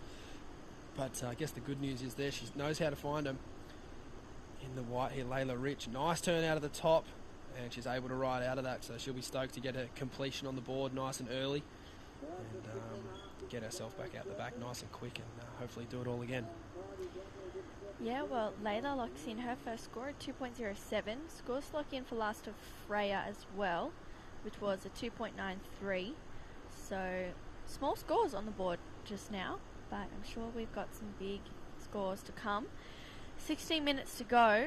Arabella just patiently sitting out there with first priority, waiting for a set to come through. She was dial-a bomb yesterday afternoon, and I feel like a lot of the ladies in the lineup are going out there this afternoon to potentially take her place. Everyone wants to be dial-a bomb, eh? It's a good trick if you can have it, but yeah, it's quite frustrating when it eludes you. But Freya's opening ride there. Hopefully she can adjust pretty quickly from that, because she's had two falls on two pretty nice looking waves. I think if she completes that first ride, I mean, depending on the degree of difficulty of the turn she selects that, is good enough to ride out of the turn, it could have been a massive score. It was one of the deepest, strongest bottom turns we'd seen all day. And unfortunately just sort of going potentially a bit too hard out of the lip there and not able to bring that turn back down. But nevertheless, she is in the lead with 15 minutes remaining, and this seems to be one of those heats that just flies by, True. Already 10 minutes gone. Yeah, I cannot believe it. We did have a 2-minute break at the start of this one, but that one, the rest of the heat has just gone completely into thin air. I can't believe it. So I feel like the surfers in the lineup are going, okay, well, 15 minutes left already. I can't believe 10 minutes is gone. Yeah. And as we see, the tide's down the bottom, so low tide is 5:41, so close to 6. So yeah, another big day for us here. We'll try and get an update out to you guys for what the remainder of the schedule is going to look to be this afternoon. We did have a short break earlier, but I think the event staff here, they will be looking to get those 4 heats done of the round of 32. Just with the waves we've got on offer, and a forecast that is decreasing, I know they will try and get the most out of these conditions that we have today. And look, we don't mind, do we, True? No. Love sitting in here chatting to you. The time's just flying by. I know. And it's one of those things where we're locked in for the week. The surfers know where they're going to be. They've booked their accommodation. The staff are locked in. They'd much rather surf a few heats in a day or do a couple of big days if the waves are better. As we see Bella here up and riding a nice strong first carve, good tempo through the inside, and did well to hang on to that wave through a bit of a dumpy end section. So she's got another score to come in there now. So her lowest score there was a 1.4. She is only chasing a 1.76 for the lead. That seems fairly academic. She will do that, but by how much, we'll have to wait and see. But certainly weighted well with priority. That was a great wave. Yeah, I feel like priority has come into play a lot throughout the last few heats. I feel with the best waves coming through a little bit less and less, sitting out there with priority after having one good score and waiting for those solid ones to come through where you can get 2 to 3 connections, and capitalizing on that as Taylor pretty much runs straight over Arabella. I love how she didn't change her line. I don't think Clearly. Bella did. Yeah. Freya up and riding behind. Let's see if she can get a completion on this one. 3 from 3 in the fall-off department is certainly not how you want to start a heat, especially when you've got surfers with the intent like Taylor Green. She's not here to muck around. Yeah, well, Taylor locked in a 2.67 just for that one turn. Last of Arabella, a 3.67. So still small scores. So Freya, she's still in it. She's in second. No one's really capitalised on anything out there, including herself. So maybe a bit of a reset, wash your face off. I don't know, take your leggy on and off, whatever that is. You got a reset? Is. What's yours? Do you have one? Yeah, I do. Or it depends. I've got two things. I splash my face with the water. Or if I'm feeling not so nervous but need a reset, I just splash the water a bit. Bit of Kelly Slater. Yeah. Does he do that? I didn't know he did that. Yeah. He's certainly made that a trick of his. It's sort of him talking to the ocean. Where's my wave? Yeah. Where's my wave? He had about a decade there where it worked for him. And then he had probably another decade where it didn't. Yeah. I think the talent caught up to him. But yeah, he's certainly definitely a magician at talking to the ocean and sort of making something out of nothing. Whether it's, big waves at Pipeline or big airs in New York, he always seemed to have buzzer beaters, every event. Yeah. He's just, or waves at Trestles. And yeah, I think, he got Taj Burrow a few times with a few water splash moments that went his way. So, yeah, good for Kelly. Frustrating for Taj fans and Taj himself. But, yeah, everyone's got their resets. It's one of those things that I think everyone needs one. You can get flustered easily, as we see Freya up and riding here. See how she can reset. She's got a completion there. She knew it. She was happy to ride out of that one. It's almost as if she kind of stood there for a bit longer just to remind herself that she'd ridden out of that one. Yeah. She just a fraction longer than anyone else normally would have, and she's like, okay, cool. Yeah. Here we go, heat started. I made it. I can do it. Unfortunately, her wave selection has sort of tapered off a little bit, but I'm sure that she's stoked to just get one on the board. As you see the replay here, True. Yeah, so Freya just floats that first turn, gets a bit of a kick off the end of it, and again, just another float. So this wave not really offering a lot, but at least she was able to get two turns and a completion, and she locks in a 3.4. Absolutely, as we see Layla Rich here up and riding. Getting some speed coming through the inside. Unfortunately, just a little late to the lip there and won't be able to ride out of that one. So she waited a long time for that wave. She'll be frustrated that she couldn't capitalise on that one. But back out the back and hopefully can find herself a bit more of a friendly piece of ocean to work with on that next exchange. That was a pretty difficult wave to ride. Yeah, definitely. I feel wave selection's key this afternoon. We haven't really seen too many really good ones coming through. We've seen a lot of people ride some half to not so decent ones, but here's Arabella. She was up on that wave. This is Aaliyah Smith. She's out in the next heat with Nixie Ryan, Rosie Smart and Mia Huppets. So a great heat full of juniors, that one as well. They're all juniors. All wow, juniors. There's some really talented young women in that lineup. And as we were talking about earlier, it's great to see the WSL have put that junior age at 20 and under again. It'll give these competitors a few more years to finish school, learn a bit more about themselves, potentially travel without mum and dad, without a filmer or a coach. Oh, big finish there from Bella. Well done. But yeah, getting back to it, just learn a little bit more about themselves, how they compete. Are they someone who wants to travel with the coach to all the locations? Do they want to mix it up a bit and treat it a bit more like Ethan Ewing? He likes to use specialised people at different spots around the world, which is a strategy that seems to be working really well for him at the moment on the World Tour. Or are you a solo roller like, a Wade Carmichael, or, Bronte McCauley travels exclusively with her father Dave? There's plenty of different ways you can go about competition and surfing competition. So it's, it's all about learning, and I'm stoked that those juniors have got a few more years to cut their teeth and figure that out, because this is where you can make mistakes, and it's not the end of the world. You know?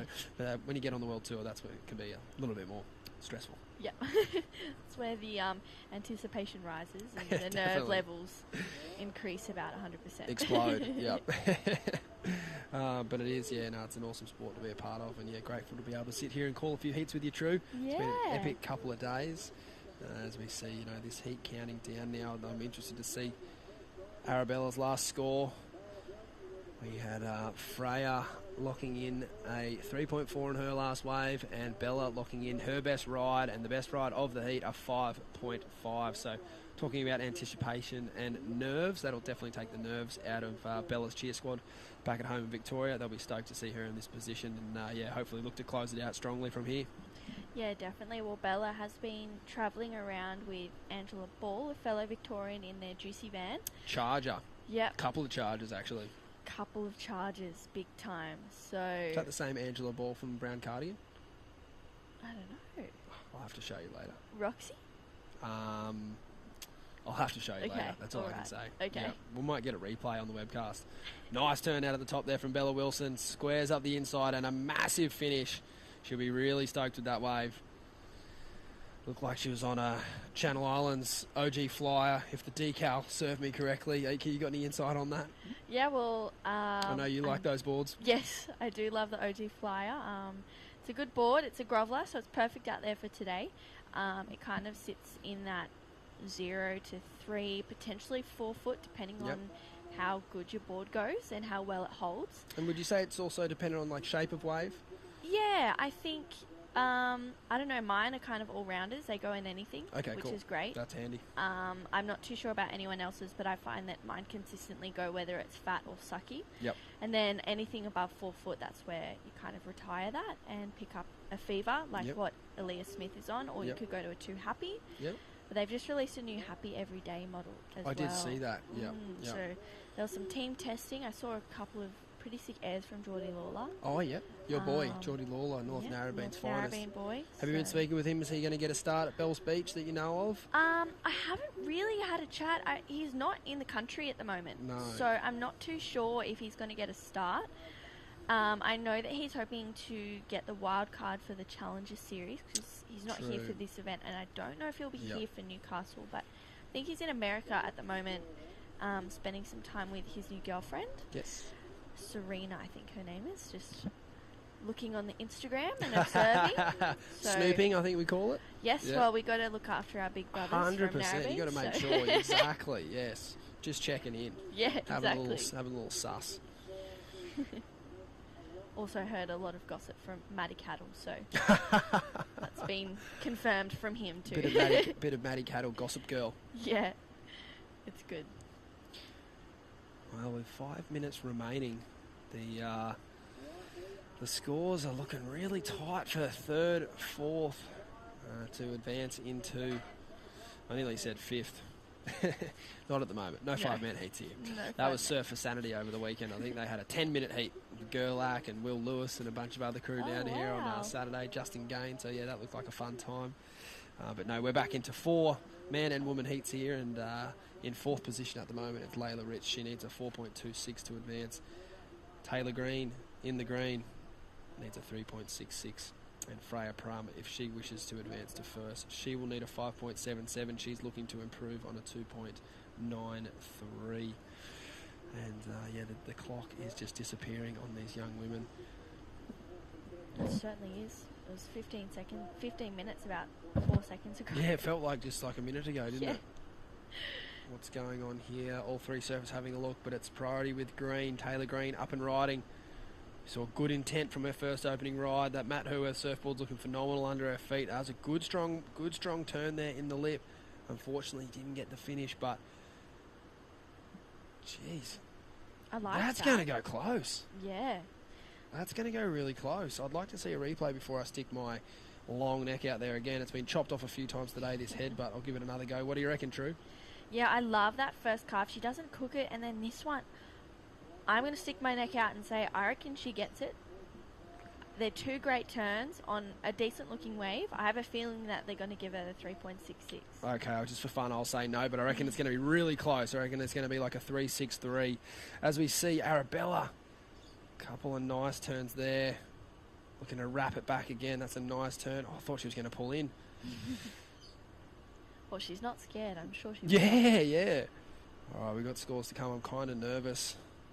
Where's this one from Green going to land? It's going to be close, I feel. I don't think it's an easy one for the judges, but that second turn was really strong, so I'm happy to be wrong, True, but we'll play the game for the time being.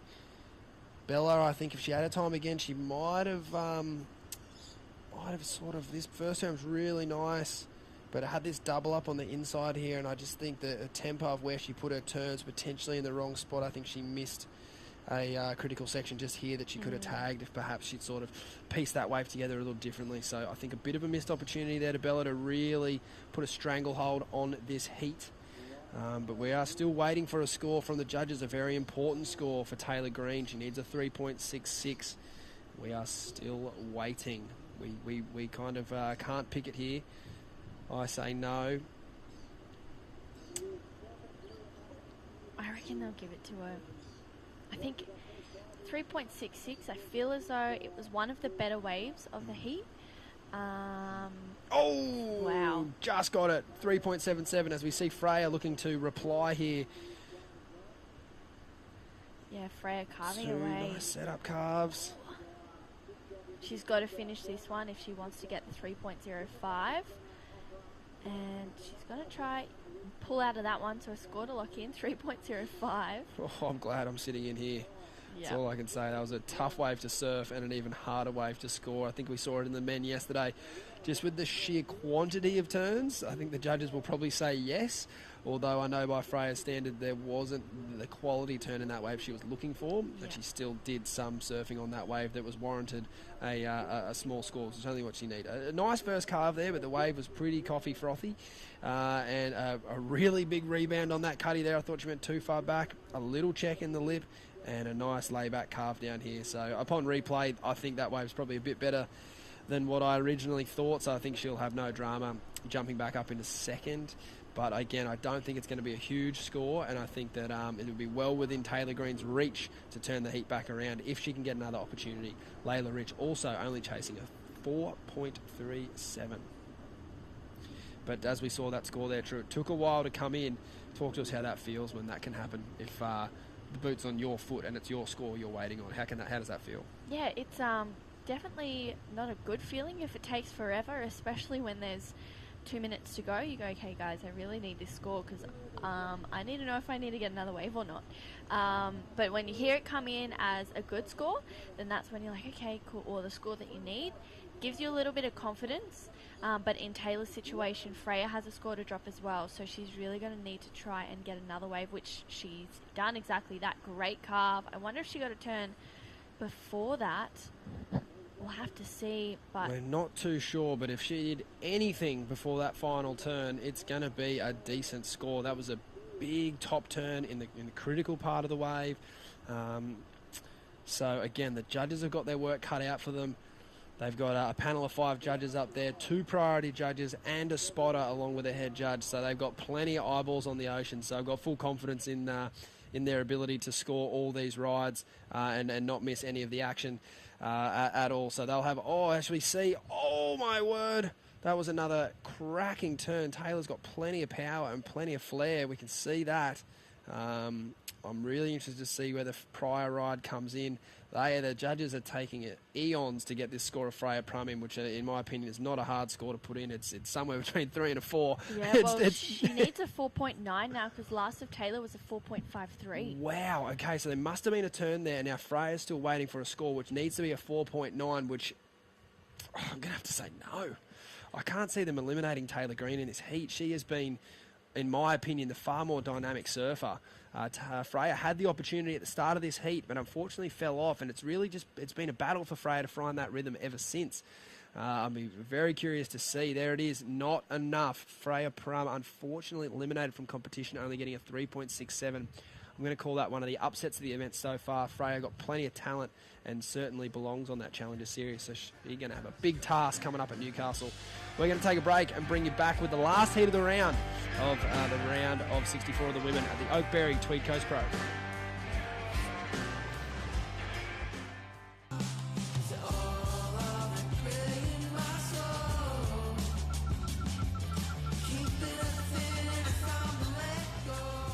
Find your moment at visitthetweed.com.au.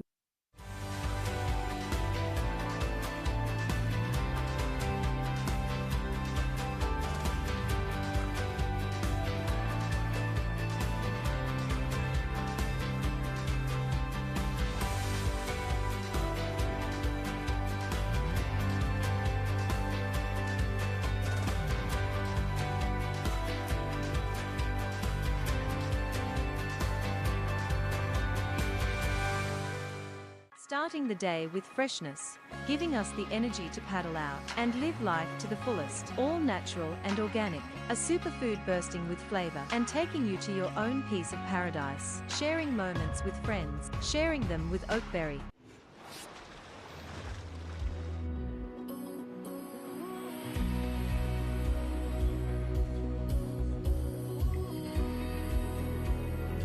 Welcome back to the Oakberry Tweed Coast Pro. My name's Stacey Galbraith. I'm joined by True Starling in the booth here. True, you had a fantastic performance this morning out there in your earlier heat, but this is the final heat of this round. You must be happy to see the back of it. You're ready to fire up for that next round, aren't you? Yeah, definitely. I'm excited to watch the final heat in this one and start the next round hopefully tomorrow. We'll see what the WSL are going to make the call for. And this is Mia Huppets, I should say, in the green, calming away on this one. She's found a really nice connection. What a way to start a heat, Stace. Talk about all these surfers being juniors in this heat. Certainly not acting like juniors at all. That was about as much as you could ask for to start a heat. Mia, by way of Victoria, lives up here now and goes to school up this way and is a member of the Burleigh Board Riders there. And, hey, look, we'll take her. Happily. That was a fantastic wave. Welcome, Mia and family, to this part of the world. We're grateful to have you guys up here. Beautiful family and full of rippers, as we have Leah Smith up in the blue, finishing a strong ride there. Tell you what, the technique on Mia Huppets' frontside carve is just flawless. Yeah. Great rotation of the upper body and driving through the turn. I'll get you to take us through this one, True. Yeah, this is Rosie Smart up and riding on her backhand. Tags that first section, brings it around for another one. So she locked in a 3.5 for this ride, unfortunately just unable to complete. And this is Nixie Ryan, current number 1. Great carve to kick this one off. And it puts it up there for another turn. So we missed this wave of Nixie Ryan, just the 2 turns, but 2 big ones they were. And here is Mia Huppets. This is her first wave. Great spicy carve to kick this wave off. I loved the energy in it. Puts it up there for a second turn. Brings it around for a third. So this wave just keeps on giving for Mia and finishes it off nicely. And this is the replay of Aaliyah Smith as well. I'm sure we'll get back to that one in just a second. I love the face wipe to start the wave. Just composed. That's the hair down. Yeah, I'd just be freaked out and just start surfing even if I couldn't see a thing. That was nice and relaxed as we see a couple of fun-looking waves off the top of the point there. The frother in me is starting to see some things up there, but I could be completely tripping. Here's the replay here, True. Yeah, this is Aaliyah Smith. Just locked in a 4.07 for this one. Carves for the start. Brings it around again for the second, and this is where she gets to work. So puts it up there for a quick snap. Gets a little hung up, but regathers nicely and finishes well. So Aaliyah, that was a 4.07. First of Nixie Ryan, a 5.83. Here she is again. Great carve for, I think that was potentially her second turn. Brings it around again. So Nixie has nice bright boards under her feet with that pink spray. So you don't really see Nixie and Pink too far away from each other at the moment. But the two go hand in hand, do they? Yes, they do. Certainly working for her. The amount of spray that she threw off that first carve on the 5.83, I think it's still raining down there in Kingscliff after that turn. That was a fantastic connection. It's always a good sign of a surfer's timing when you see water careering over the back of the wave. It's not everything, but it is a good indication that they are doing a few things really well, and timing is one of them. Timing with the turn and the lip, as we see a replay here. True. Yeah, this is a replay. So Nixie carves that first turn. I love her aggression here. Brings it around for another one, and just connecting really nicely on this wave. Nixie lives at Lennox Head, so she knows how to surf a right point. She knows the pace of the wave the pace she needs to approach the wave. So there's a score to lock in for Nixie Ryan. First of Mia Huppets, a 5.33. We've got a heat on our hands here, Stace. I think this might be one of the better starting heats we've had. To have Nixie a 5.83, Mia a 5.33, Aaliyah a 4.07, and Rosie a 3.5 with the fall. Rosie could have had the 4.55 range there if she had been able to complete that ride. So it's game on. Nixie Ryan now locking in her second score at a 4.83. So she's off to an absolute great start, and it's the hallmark of a true professional, isn't it, when you see them start a heat so confidently like that. 2 scores on the board, and it's dangerous. The Cobra's ready to strike. Yeah, it definitely is, and it looks like we're going to be running through, even with that short break, to the heat 4 of the next round of the men. So we're going to be seeing a pretty good heat. Up next, Billy Stamman, Nathan Cook, Dane Henry, Jay Brown. So a couple of Groms and a couple of veterans out there. Yeah, sounds good. We've got some big action coming up. Ethan Ewing in Heat 2 as well of that round, so do not go anywhere. But for the time being, young Bella Wilson, it's Stacey True. How are you doing? Good, thanks. How are you? Good. I always get it wrong. Where are you from? Torquay or Janjuk? I'm from Janjuk. Ah, yeah, I got it wrong. I said Torquay. I'm sorry about that. Oh, good. Anyway, I'm sure you'll forgive me. Talk us through your heat out there. You looked really confident. There wasn't a lot of waves in your heat, but the waves you rode, you seemed to ride them fairly well. Yeah, it was really fun out there. You just got to pick the right one because you could get the odd one that goes a bit fat, but then if not, you get the ones with the steeper sections, which were fun.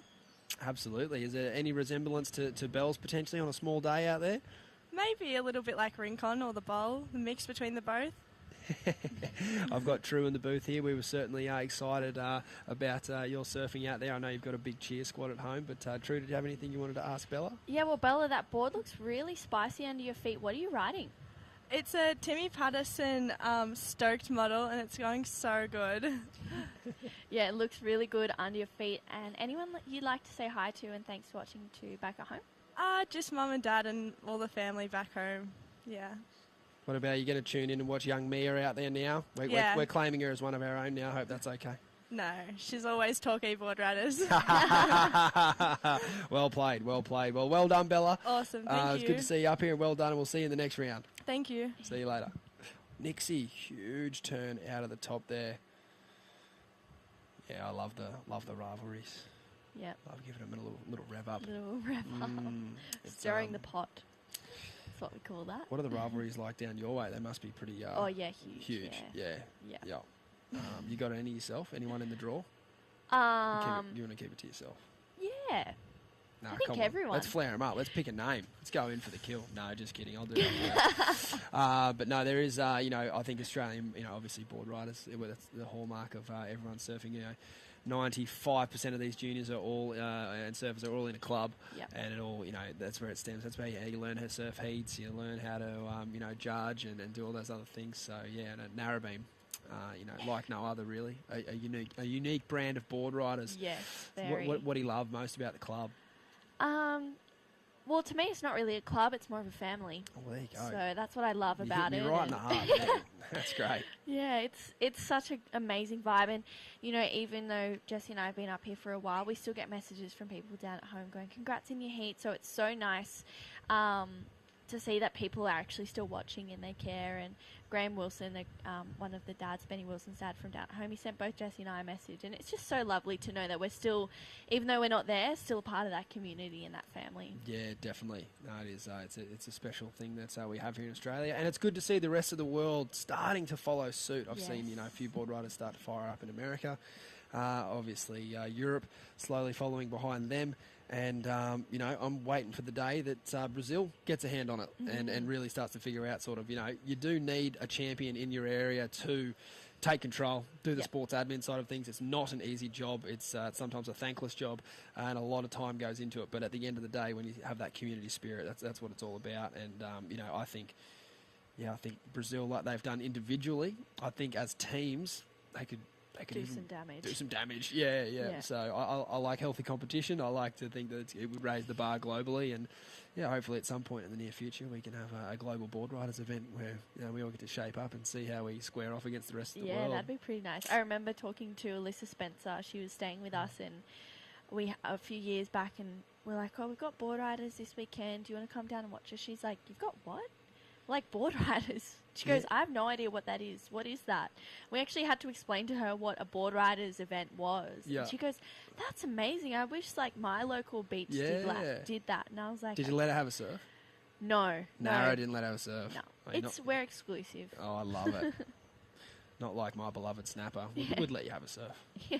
We'd let everyone else I don't have think a surf. I'd be allowed to. No, we'll let you in. You just used to make Narrabeen. 5-man heats. They used to do 5-man heats, and if you weren't in the club, and you progressed, they would progress the next person behind you. So you kind of like 3 would go through or whatever. So until the final. Something weird. You weren't really allowed to make the final. Or by that stage, the judges had just had a gutful of you and they'd just eliminate you anyway. But no, we're fairly inclusive. Yeah. Up there. Yeah. It's, sometimes. It's certainly not a secret. yeah, exactly. If you got a rashy on it, you're included. Yeah, you're sweet. Yeah, no, exactly. But yeah, we saw Cabrita board riders hosting a local event here on Saturday, the Surf for Sanity, and great men's mental health initiative, and it's those sort of things that keep the clubs going and keep everyone turning up for more reasons than just to surf a heat. It's about hanging out and seeing your friends, and bit of banter. It always goes a long way. Yeah, it definitely does. It's a good weekend or day, depending on how many people you got in your club. Yeah, definitely. Yeah, usually a full weekend, right? We saw the captain, or unofficial captain of North Narrabeen, Nathan Hedge, surf a good heat this morning. Did you get to chat with Hoggy after that win? I haven't seen him after his win, but I will probably see him in the surf this afternoon. He's such a frother. He is a frother. I actually think he probably surfs more than half the people doing these events at the moment. Anyway, it's crazy. So, yeah, he's the unofficial official captain of the club. That's for sure. Yeah, definitely. As we see Billy Stammen from New Zealand there, checking out the situation, and I can see him kind of looking southbound towards the headland, and now he's casting his gaze a bit further down the line. Like I said earlier, I would be surprised if I didn't see a few people try to explore their options, like you said, either right up the top or right down the bottom. Have we got a run around here from Rosie Smart, who on her last ride got a 4.43. Well, we saw yesterday Arch Whiteman did a run around, and I don't know how he did it, unless he paddled out with it, but he had a knot in his leg rope.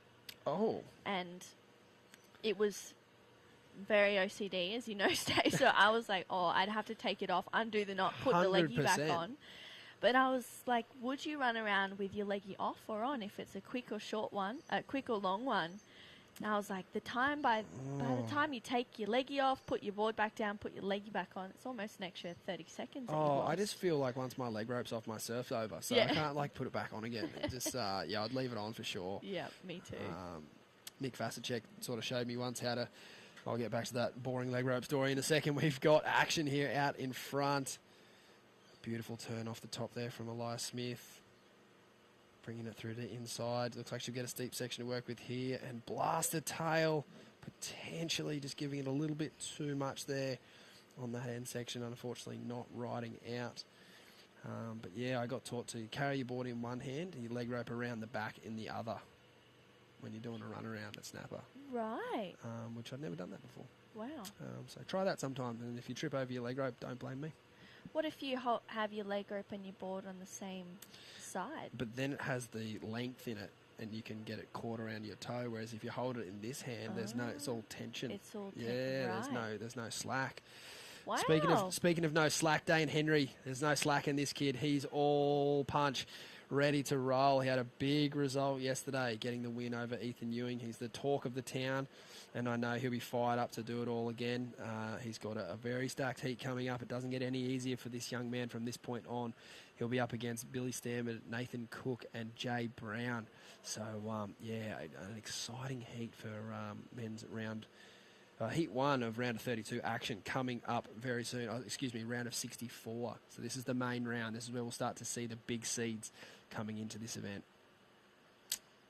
And a couple of big names we have as I cast my eyes through the draw this afternoon. We'll be seeing Billy Stammen in the water. In the next heat, Ethan Ewing. After that, Chris Zaffis, who's been on a roll. And then heat 4 to round out the day in the red jersey, we'll see Sheldon Simkus along with a host of other surfers. So if you're tuning in and you've made plans, scrap them, buckle up. We've got a big afternoon of surfing coming up, Drew. Yeah, we definitely do. And I'm pretty excited to be watching it all very closely as well. Yeah. We'll go on. You and I have got those first 2 hits off, so you're going to go find a spot under the palm tree again, post up.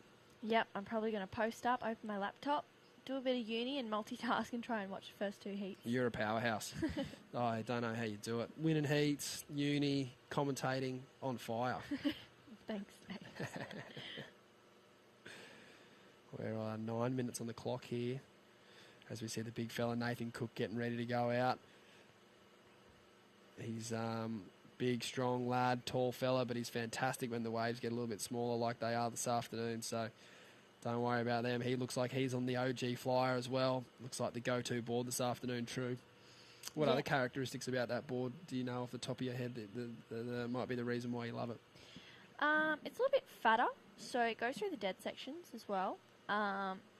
It generates a lot of speed too, which in the smaller surf, especially on days like today out here, it's exactly what you want. So they're really good all-round small wave boards, that's for sure. Yeah, I think we'll get to see how it looks under Nathan Cook's feet in a minute, and he's a big lad. As we got Nixie Ryan up and riding there, just a little bit of a mistake. I think that wave always was going to be a challenge to get into, so she'll try and get out the back as quick as possible. As we see Mia up and riding again, a beautiful frontside wrap, like full commitment to the turn. Another good snap in the lip, and another under the lip tube. Wow. Looks like she's on an Old Faithful chili there. Yeah. She's probably put that one on ice for all the events. Yeah, definitely. Looks really good, so I would too. Yeah. Certainly looking electric under her feet. But this battle for second place is really tight. Mia does have the second best ride of the heat, so she's in a pretty good position where she could look to improve on her smaller score, as we've got a replay here, True.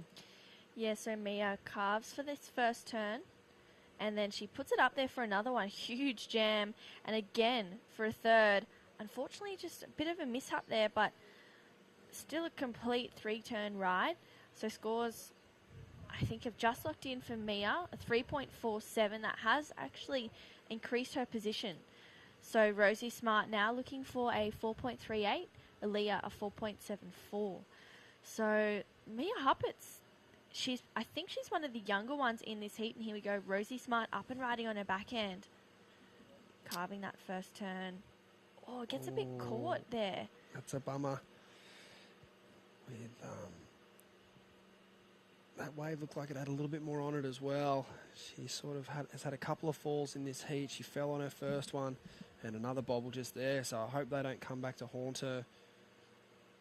She will retain her spot in the lineup, though. She's already back out the back.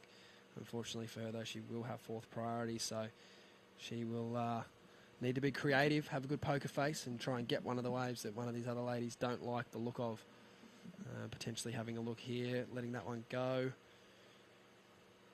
And Nixie Ryan now in second priority, and I like where Nixie's sitting. She's on the outside of White, and although Nixie's in first, it's, as you know, True, it's a good strategy to have, keeping your eye on the rest of the heat, even though you are in first, because things can happen so quickly. As we see Mia Huppert's down the line, that's a nice strong finish, but unfortunately unable to ride out of that one. But it's good to see her going for it. She's not going to improve that 3.47 otherwise, so you've got to risk it to get that reward. And unfortunately just not riding out of that one, but I'm sure she'll be able to fix that up on her next ride. Yeah, for sure. She's had so many waves as well, Mia. I think about 5 or 6 waves already, so she's staying busy. The mega Grom. They're all Groms, but I think she's the grommiest of Groms. Yeah. Youngest of them all, I think. So that was Rosie, had a paddle. No real issue there. She was sitting in third priority anyway, so she could afford to do that. Looks like we've got a little recap coming up here, True. This is one of Nixie Ryan's first rides. Walk us through it. Yeah, Nixie, beautiful carve for the first and second turn of this wave. Brings it around, and I believe this is her 4.83. She's Rosie Smart. Tags that section there, brings it around again for a second. So utilising her backhand there, so nice and low. Tags it for a fourth, and Mia Huppert sitting in second. Great carve to start this ride off. Patiently waits for this one to bowl up, gets nice and low, hits it in that sweet spot there, brings it around for another carve. She looks so strong on this wave, finishes it nicely.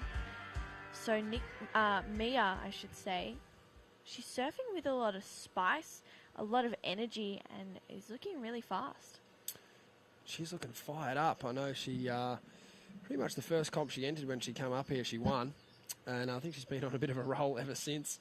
And I know the family are just getting settled up here. I did some coaching with her younger sister Isla recently, another really strong surfer, and quality surfing family. So plenty of talent there for Mia and her sisters. And I hope they're enjoying the warmer waters up here on the Gold Coast. And I know they're looking forward to getting back down to the Bells region soon. Potentially check out the action for the upcoming CT there over the Easter weekend in April, which time's just flying by. Before you know it, that'll be on our doorstep.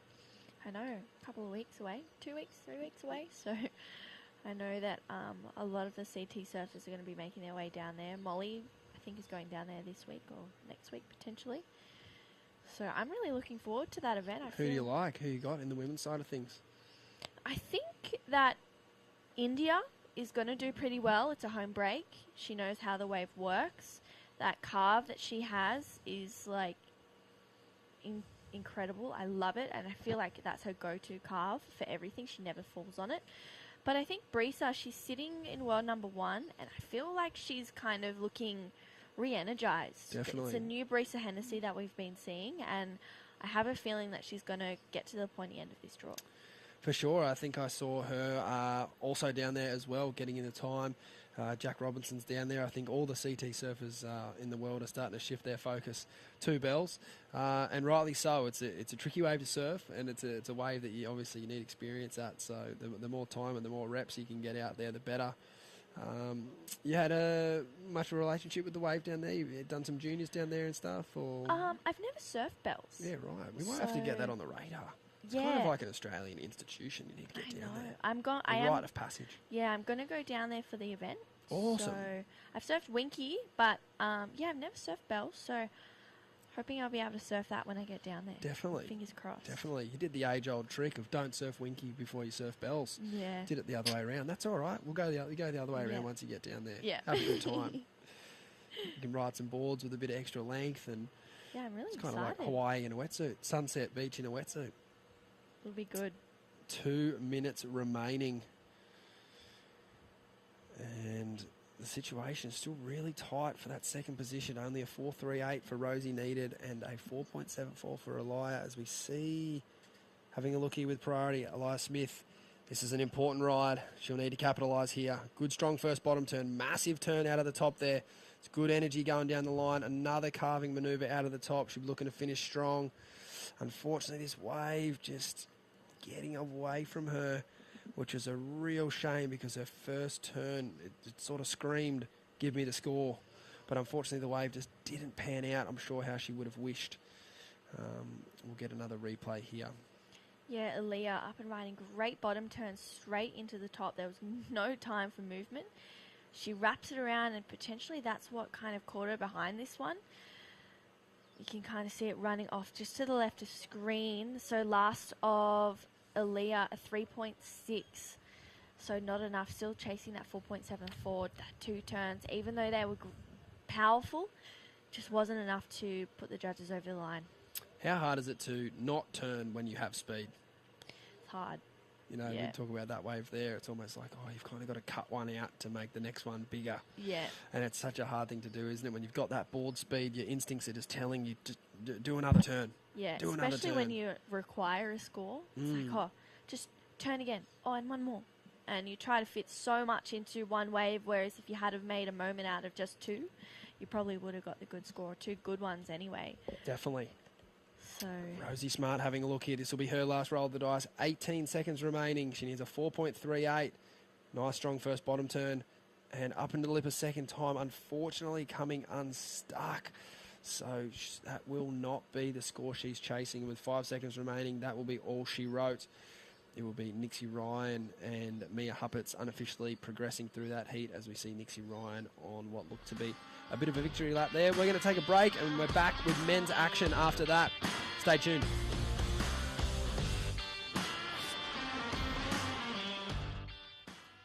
I'm Sierra Kerr. Today we went around the Tweed and we got some good food, went surfing, went fishing, played some golf. Yeah, it was a super fun day. Some of my first memories of surfing Tweed are just exploring the beautiful back beaches, having some fun surfing around with my dad. All the beaches all the way down the Tweed coast are just coves with headland after headland, and it's just so beautiful. This whole Tweed coast region is very, very special to me.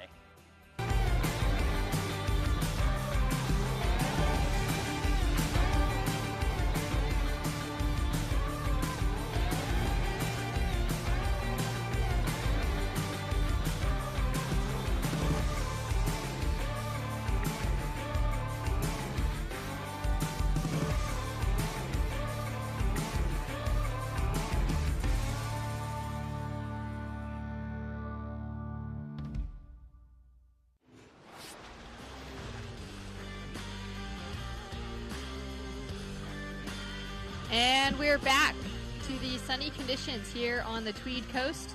For the Oakberry Tweed Coast Pro, men's are back on. We are into the round of 64. With Dane Henry, Billy Stearman, Nathan Cook, and Jay Brown hitting the lineup. We will just be running through the first 4 heats of this round to take advantage of the swell that we have on offer. It'll be a big day for us. But really excited as we see Dane Henry go straight tail high into the air. Doesn't quite make the landing out of it, but goes big on the starting exchange. Shannon Hughes here in the booth as we see Nathan Cook looking sharp on his backhand attack with those first 2 turns. He'll kick out in the local. And Rabbit Bartholomew, the 78 world champ, joining me in the booth. Yeah, great, Shannon. What an awesome heat we've got to start the men's round of 64. Super gnarly heats, all 16 of them, but that would be the case. This is the 3rd round of a QS 5000. So there are no easy heats in this first one starting out, coming out of the blocks with some great service. Dane Henry yesterday beat Ethan Ewing. Huge boil over win for the young local. Billy Stearman just made the final at Avoca, and he's New Zealand's top surfer. Now I saw Billy before. He walked down, checked in, walked down. This big set came through. It was this afternoon here. It seems like in the afternoon those bigger sets come wide and they roll through. There's about 5 waves in the set. Billy, came back up and did an equipment change. I don't know what that means, but he did. It coincided with quite a good size set.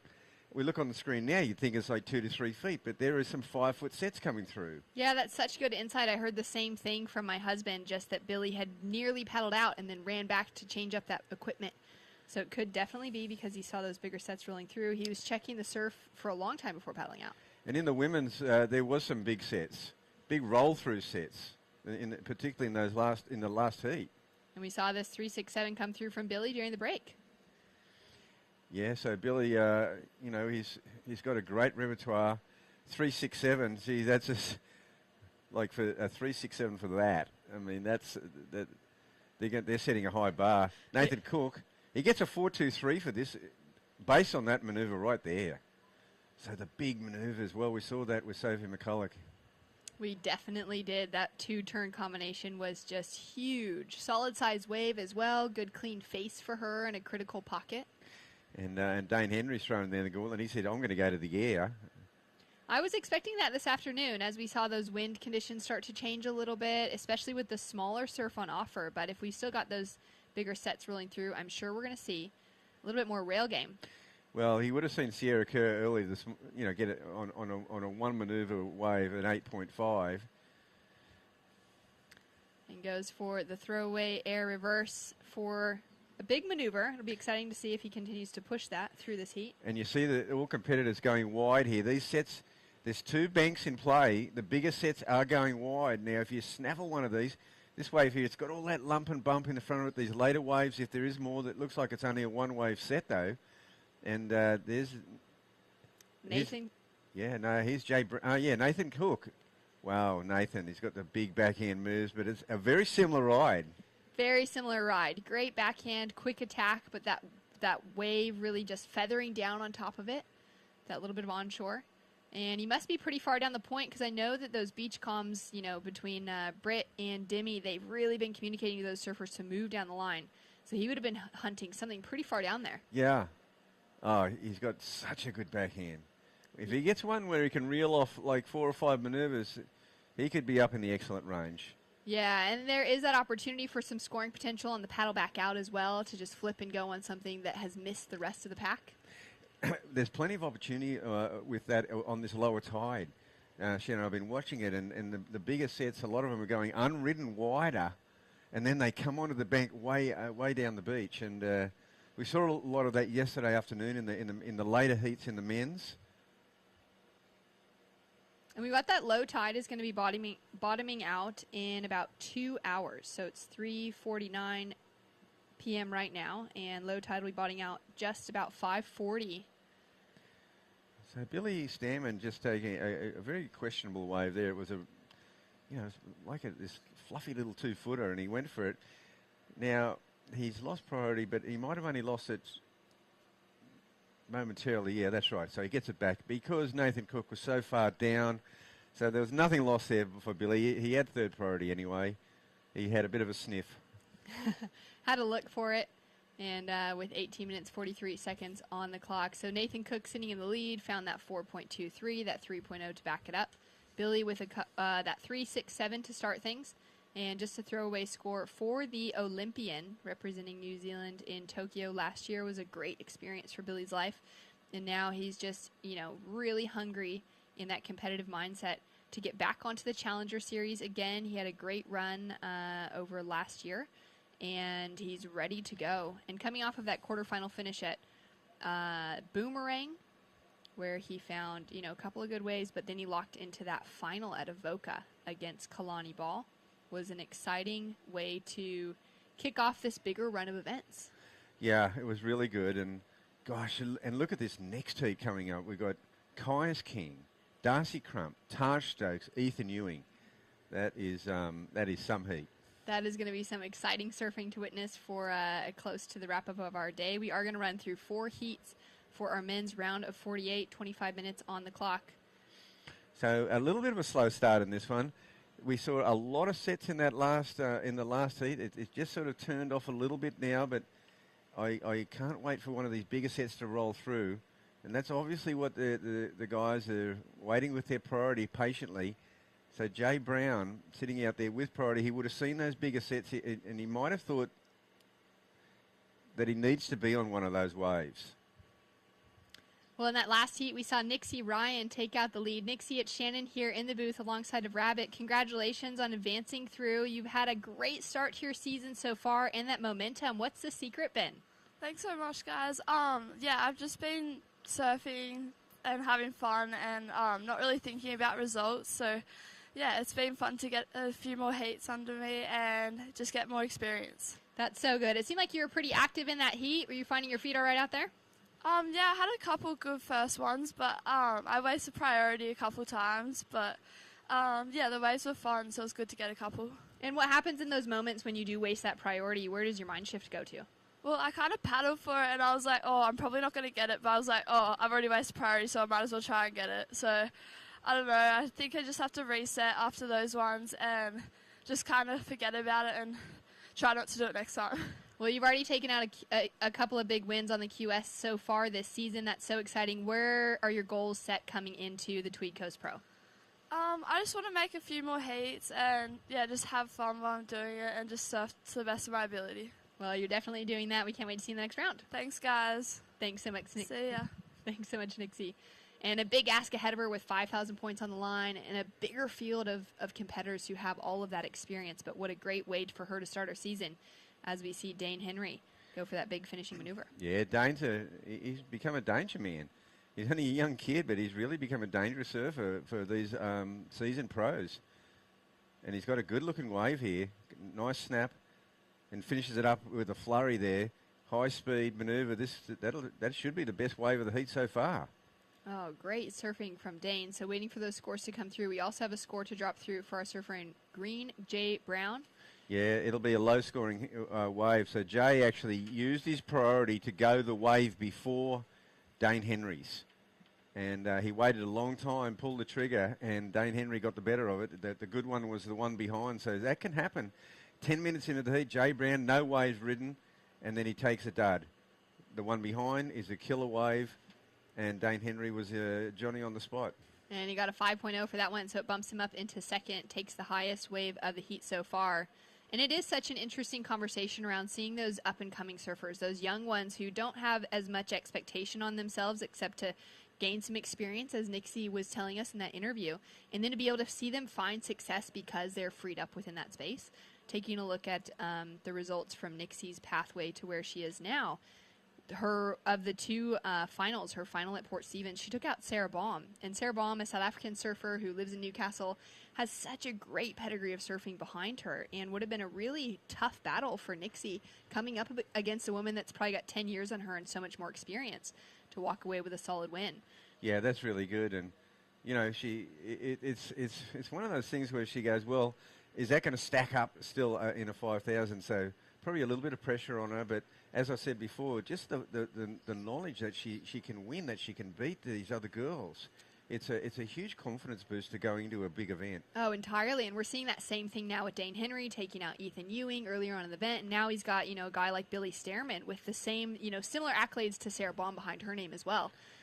Certainly has got the accolades. And, Dane surfs here all the time. He's a local. This is his home break. And, what's really kind of gnarly, though, is that I've been watching this, right through the break when they had to clear the water for a while, then right through that heat, then the last heat, it is pumped. It is pumped for an hour, and there's been overhead sets for like an hour straight, and here we go, the first of the men's heats, and it is sort of stopped. Now, whether this is going to be like one of those completely dud heats where they've got a scrap, or whether it's worth, say, Billy with priority sitting there waiting. It's been like clockwork, these bigger sets. That's right. And even for Billy, we know he made that equipment change right before paddling out. Has he got a little step up, We just don't know. We might have to ask him. Hopefully he's there for an interview. Dane Henry, here we go, flying down the line. He's looking to go for that float, so probably had to make a little decision change there as that wave was not offering him everything that he would have been wanting. Well, he's just going to surf, and he knows he's got that 5, so, he's looking for another, even like a 4.4 or 4.5 to put himself in a more solid position. But he's a Grom, and he's probably just going to keep surfing. And this pardon? Yeah, exactly. Irregardless of priority, This is only his third QS event, major QS event. He's competing in a lot of those pro juniors. But here he goes again. Staying active, staying so active, just like we saw from Sierra Kerr driving into that first turn. Lining it up on the inside section, goes big, drifts the tail out. Yeah, well, he kind of knew that he had to go big, had to do something special, something creative on a smaller wave. Billy Stearman sitting with priority now, and Dane Henry just trying to push the envelope and put some more of a requirement onto Billy's scores. Yeah, this is...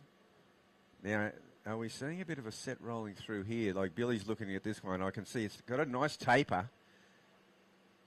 There's a big section ahead of him. He's paddle over wide. He didn't like the look of it. None of them do. And see, this happened a lot in the women's heats. They'd sit on the bank, then a wider one would come, and it was just that white water, and down the beach, look who's ready to take it on. On the way back out, Dane Henry linking into this one. Great bit of variety on that first turn. Car's back on the second, and now he's setting up that finishing section. And he'll keep going. He'll keep going. Small surfer, making a small wave look really good, and puts on a powerful finish. Wow. That's it's going to put him into first place. There we go. He's looking to improve on just a 1.93. So he's really taking advantage of the fact there's no sets, and he's surfing the smaller waves really well. Local knowledge, sitting wide. Just taking everything that moves, but he's a fast surfer. He knows how to connect the sections out here. Super fast. He's been so quick on everything. Yeah, he's surfing well beyond his years, that's for sure. Great transitions between those moments that really matter. So just over 10 minutes on the clock, 25 minutes when we started this heat out. And guys getting ready to paddle out for the next run. Yeah, well, Taj Stokes, he was sensational yesterday afternoon. On this same tide, on the wider bank, on the bigger waves, he really, really had a great... He's a very aggressive surfer. How much does that play into the mindset of a competitor, knowing that they'll have the similar, they're surfing at the same time, the following day, similar tides, all of that coming into play? Well, it's a real comfort zone.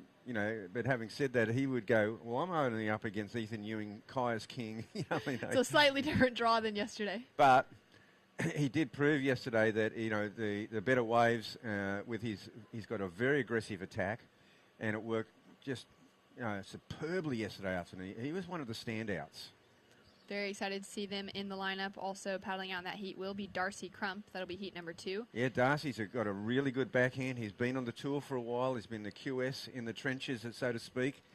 And, every surfer in this next heat, Kaya's king, coming back from a back injury. So he's been kind of, favouring his back a little bit. But, I've seen a lot of his footage recently in his training, and he's back to really, really good form. He's a good set. Here's the biggest set we've seen for a while. Billy's looking at it. Now, how walled is it? He'll go it. Billy with priority. Has a nice looking wall lining up in front of him. Drives off the bottom and up into the lip on that first turn. Starts to stand up a little more critical for the second. He's got so much speed as he negotiates around, finds the foam, and another foam climb to finish off with. Yep, not bad. I mean, it'll be interesting to see how that goes with the scoring. I mean, nothing major, but just, 4 pretty solid moves.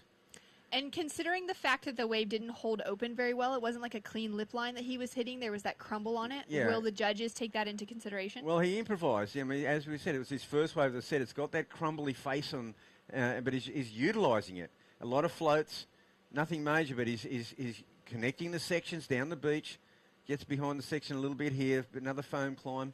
Not sure. Just not sure whether that'll go. So judges deliberating now, and the score is enough to move him up into that second place position. Drops in a 3.77 for last to Billy Stearman. Yeah, see, okay, he's only just improved on that 3.67, so yeah, not real safe. Now, Dane Henry, they only gave him a 3.2 in that last one. Smaller wave.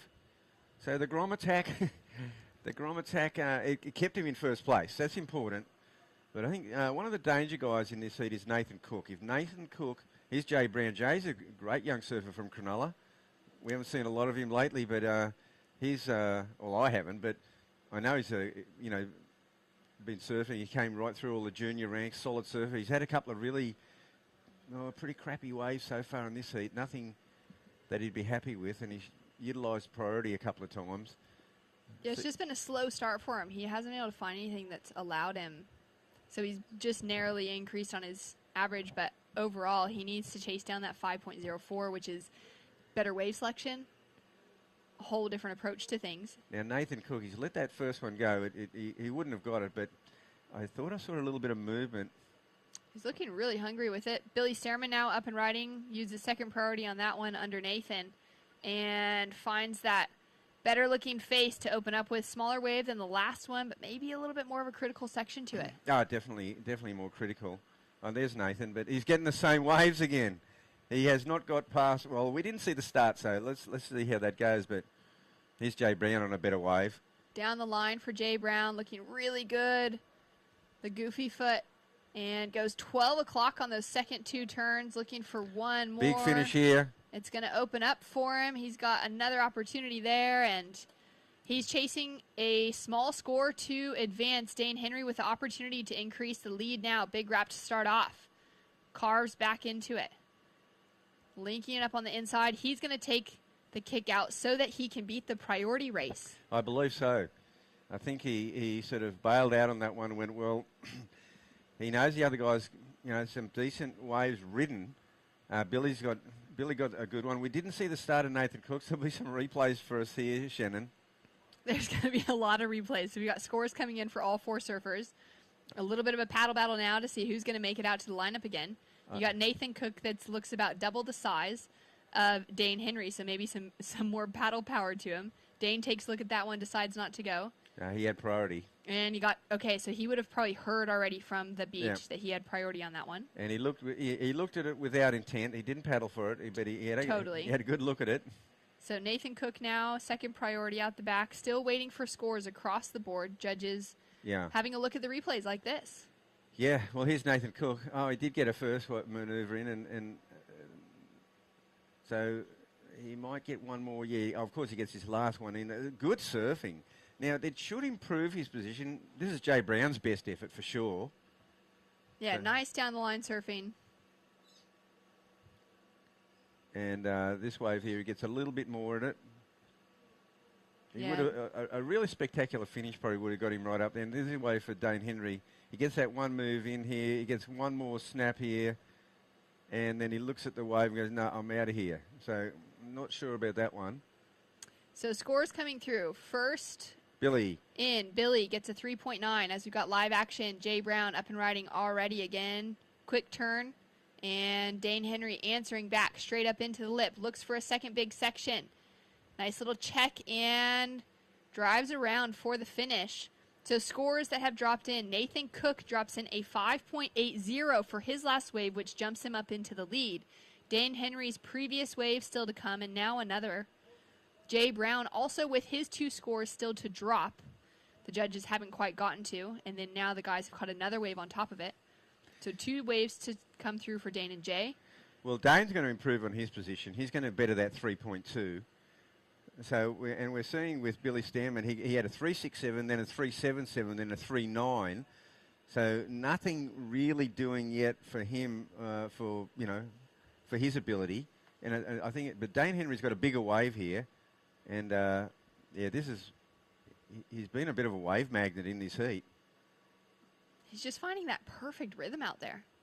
Looking really good. So still waiting for both scores to come through for Dane Henry. Jay Brown situation is in. He got a 3.6 for his previous wave. Next one was a 1.87. So he stays in 4th position, chasing a 4.61 to advance. Dane Henry scores drop through a 3.03 and then betters it with a 4.57 on his last wave. As Billy Stearman took a look at that one, I'm curious to see if that priority might change with Jay Brown. Maybe not. Yeah, it did. There it did. So he got that priority change, but he's in position still, so he's going to take a look. Sitting in second as Dane has secured that second place position. Billy down in third and just digs into that rail. Great wrap, good speed and projection coming out of it. Nathan Cook, he's been the danger man. Oh, here's Jay again. Man, a flurry of action coming through here. The judges have their hands busy. Everyone tuning in as well, just paying attention to see what will be unleashed from Jay Brown. Maybe incomplete on that final turn. It's a couple of turns in before that. And what did Billy need? Billy's chasing a 5.67 to move from third into second because Dane has put a big requirement on him. Dane now up and riding again, taking a look. Oh, wow. Little chip to start off with. Goes big, drifts the tail, and goes down over the falls. This Billy Stearman scores the critical one. It didn't seem like he got enough on it to get a 5.67, but they were crisper. He was really doing some crisp turns. So all in the hands of the judges now. Small score in for last of Nathan Cook. Situation remains the same there. Still waiting for both Billy and Jade to have scores come through. Nathan there on screen sitting with priority. Billy on his way back out already. Both surfers sitting with big requirements in that high 5-point range for both Billy and Jay to see that position change up. Billy so eager to know what's happening. There's a lot on the line for him right now. He's got that second place result at Avoca, which is a lot of points, but this is the event that really matters for him. And for someone with so much experience and so much expectation on himself to want to be getting the points in a 5,000. He's got great results in those 5 and 10,000s in the past, and he wants to be in the Challenger Series. Down to the final minute as we take a look at these replays now. Still waiting for the scores to come through. Billy Stearman drops in a 5.83. Jumps up into second over Dane Henry for his last wave. Still waiting for scores of Jay Brown, but he's now chasing a 6.13. And Billy would just be getting that information out at backline. With 30 seconds to go, he's sitting in second priority over Dane Henry. And Dane now chasing a 4.74 to get the advancing position. Yeah, Dane's had a lot of opportunity to better that. And now look at Billy now. He's paddling for Dane. He's paddling down the beach. Is Dane going to be able to sneak this one? He won't get this one. He's going to go for it. He's in. He might be able to do something, a big aerial, but... Looking for that 4.74. He's channeling it down the line. Goes up into the air. Goes for the alley-oop. He lands it. And he's going to continue working his way through to the inside. Is this going to be enough for Dane Henry to get the score that he requires? He throws in the variety, different type of air than we've seen before. Billy Stearman now up and riding. After the buzzer, I think his hands left the rails after the buzzer. No, regardless, that's not going to matter. It'll come down to Dane Henry's wave. This is a really interesting finish. What do you think is going to happen? No, I don't think they gave it to him. They didn't give it to him. It comes through as a 3.57 for Dane Henry, shy by more than a point of his requirement. And Billy Stearman has locked himself a place into the round of 32. Nathan Cook with a solid win. And that was... I mean, I love that Dane Henry just went for it on that last one. He threw everything he had, didn't get the score, but that was a really fun heat to finish off with. It was an amazing heat. So great surfing from the boys in the lineup. Nathan Cook, Billy Stearman advancing. We've got more action coming up next. Kais King, Darcy Crump, Taj Stokes, and the great Ethan Ewing heading the lineup.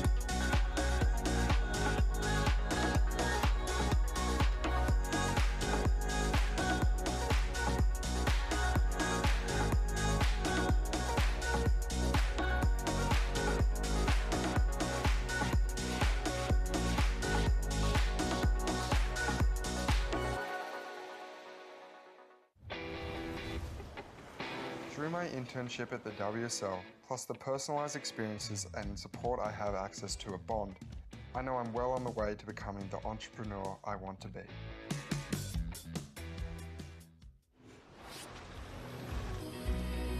We're back at the Tweed Coast Pro, the Oakberry Tweed Coast Pro. Thankful to have Oakberry down here providing us with some great acai bowls in the afternoon and giving some energy to these guys in the lineup. Kais King, Darcy Crump, Taj Stokes, and Ethan Ewing. This is going to be a fun battle to watch in our third to last heat of the day. Kais King getting a little foam climb to start things off. He'll kick out of that. Shannon Hughes joined in the booth by the 78 world champion, Wayne Rabbit Bartholomew. And wow, what a flurry of action we saw at the finish of that. And now up and riding, Ethan Ewing on his forehand looking silky smooth. Comes in with a big tail waft out, and he's going to put the pressure on the rest of the field, that's for sure. Yeah, well, he's going to show us some CT surfing. And that's exactly what we want to see out here. Yeah. So scores to come through from that first exchange. Darcy Crump opens with a 3. Kais King with a 1.5. Ethan already had a 1 on the board coming back from break. He's now got a better score to drop in.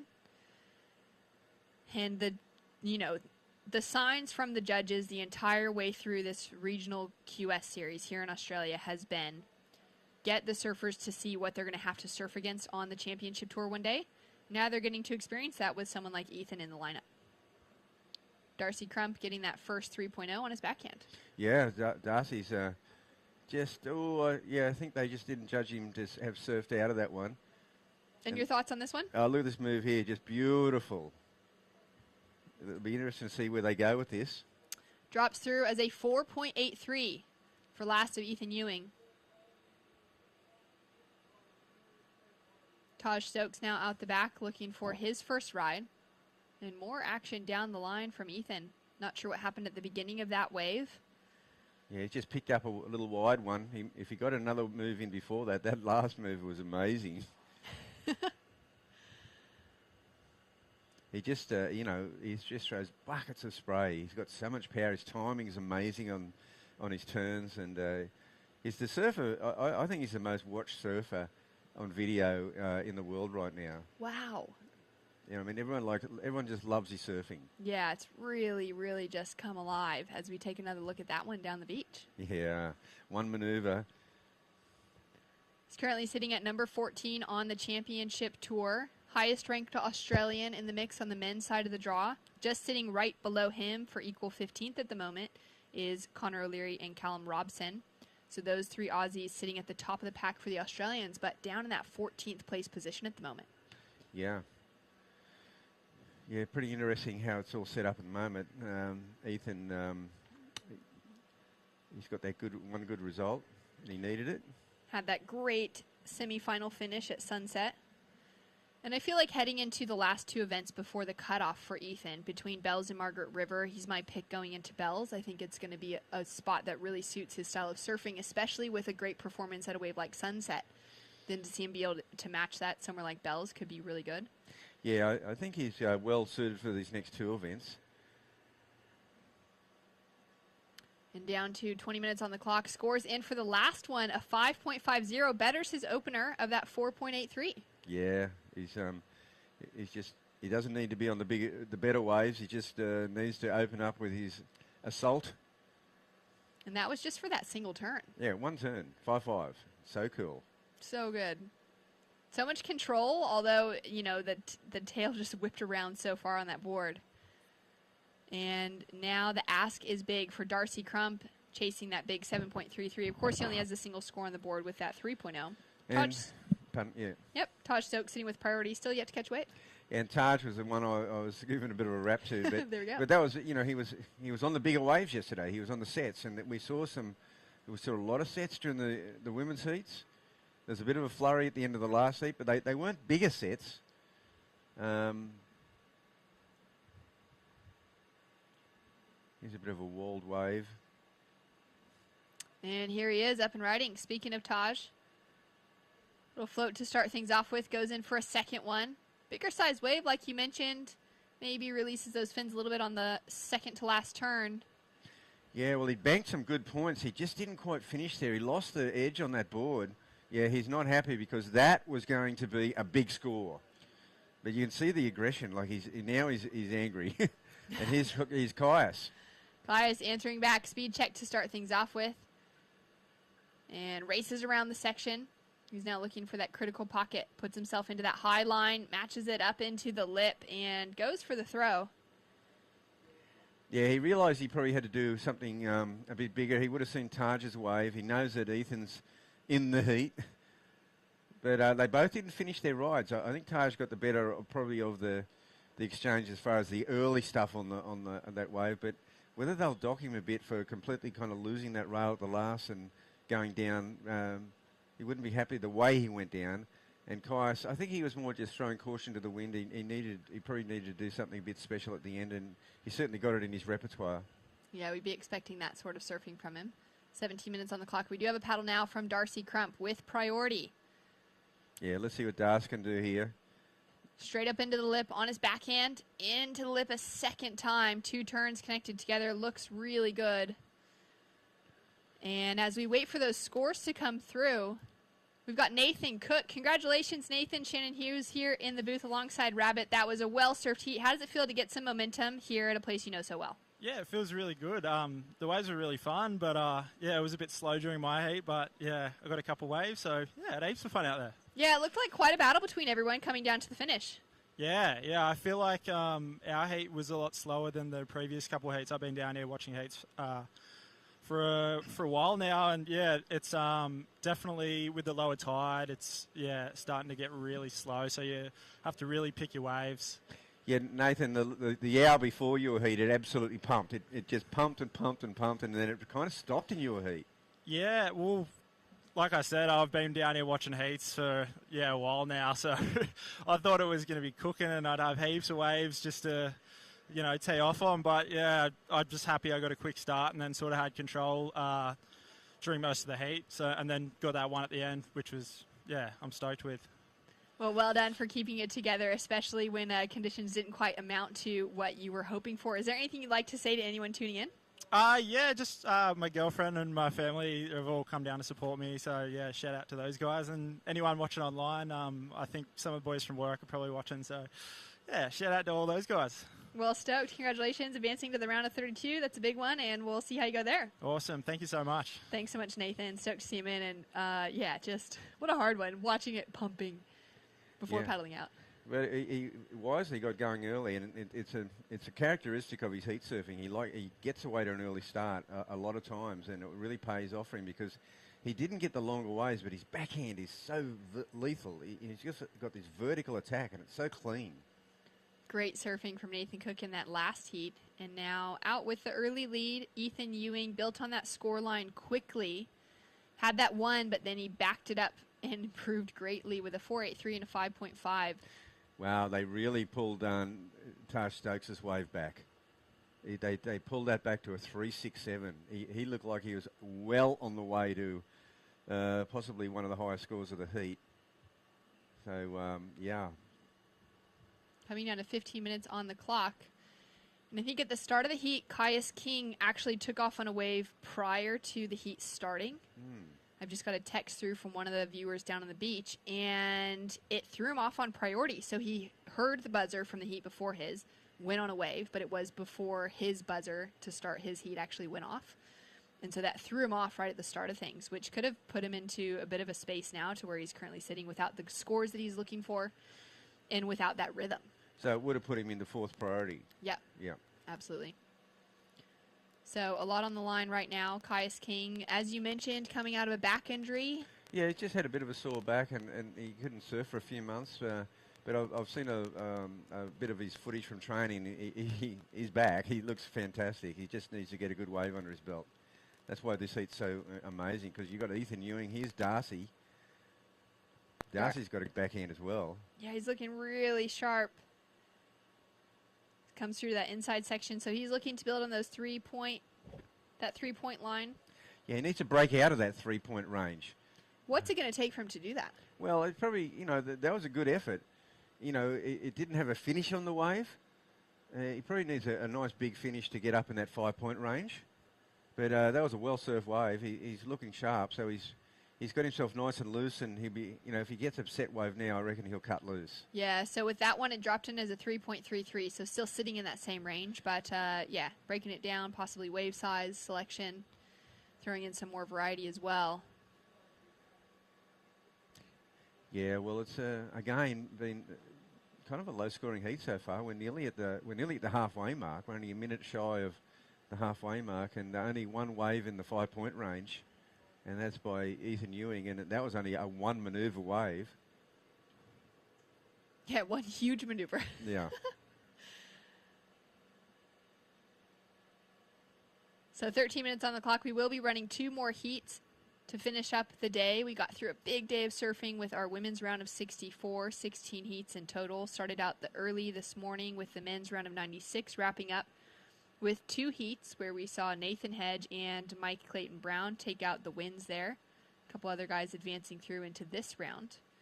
And just knowing that we've got a decreasing swell very clearly on the forecast over the next 3 days of competition that we have available through Wednesday, Thursday, and Friday, and so many heats still to get through, taking advantage of the swell that we have on offer as much as possible.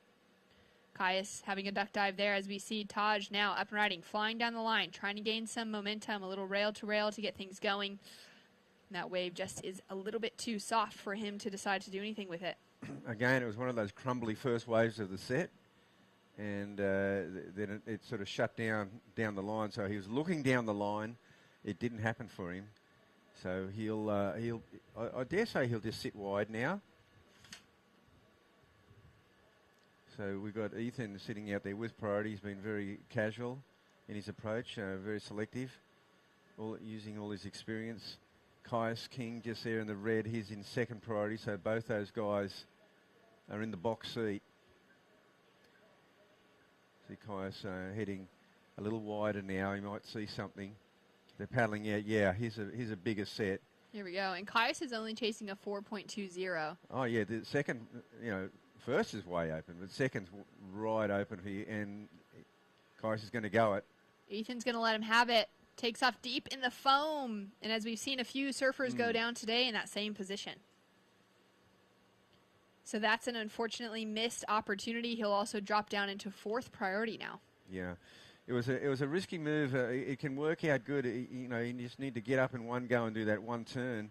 Sometimes, when you sort of kind of favouring nursing an injury back, those situations when you're in the whitewater and you've got to do nearly like a layback and recovery in a whitewater.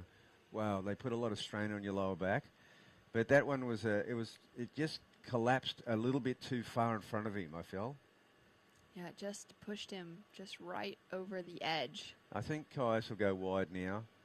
So we see Taj Stokes has joined the pack out there. He's in 3rd priority. So they're kind of hanging close together. I think Caius is not in the frame. I'm pretty sure he'll stay wide and look for an opportunity.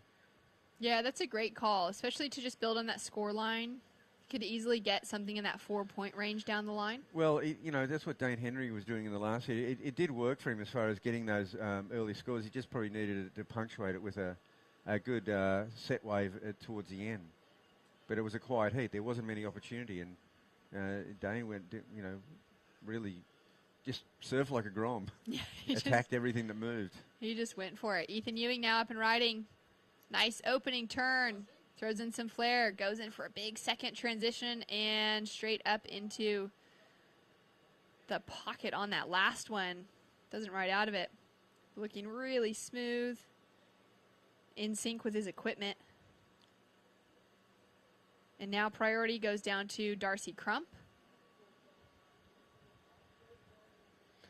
So there we see Darcy and Taj Stokes in the window there.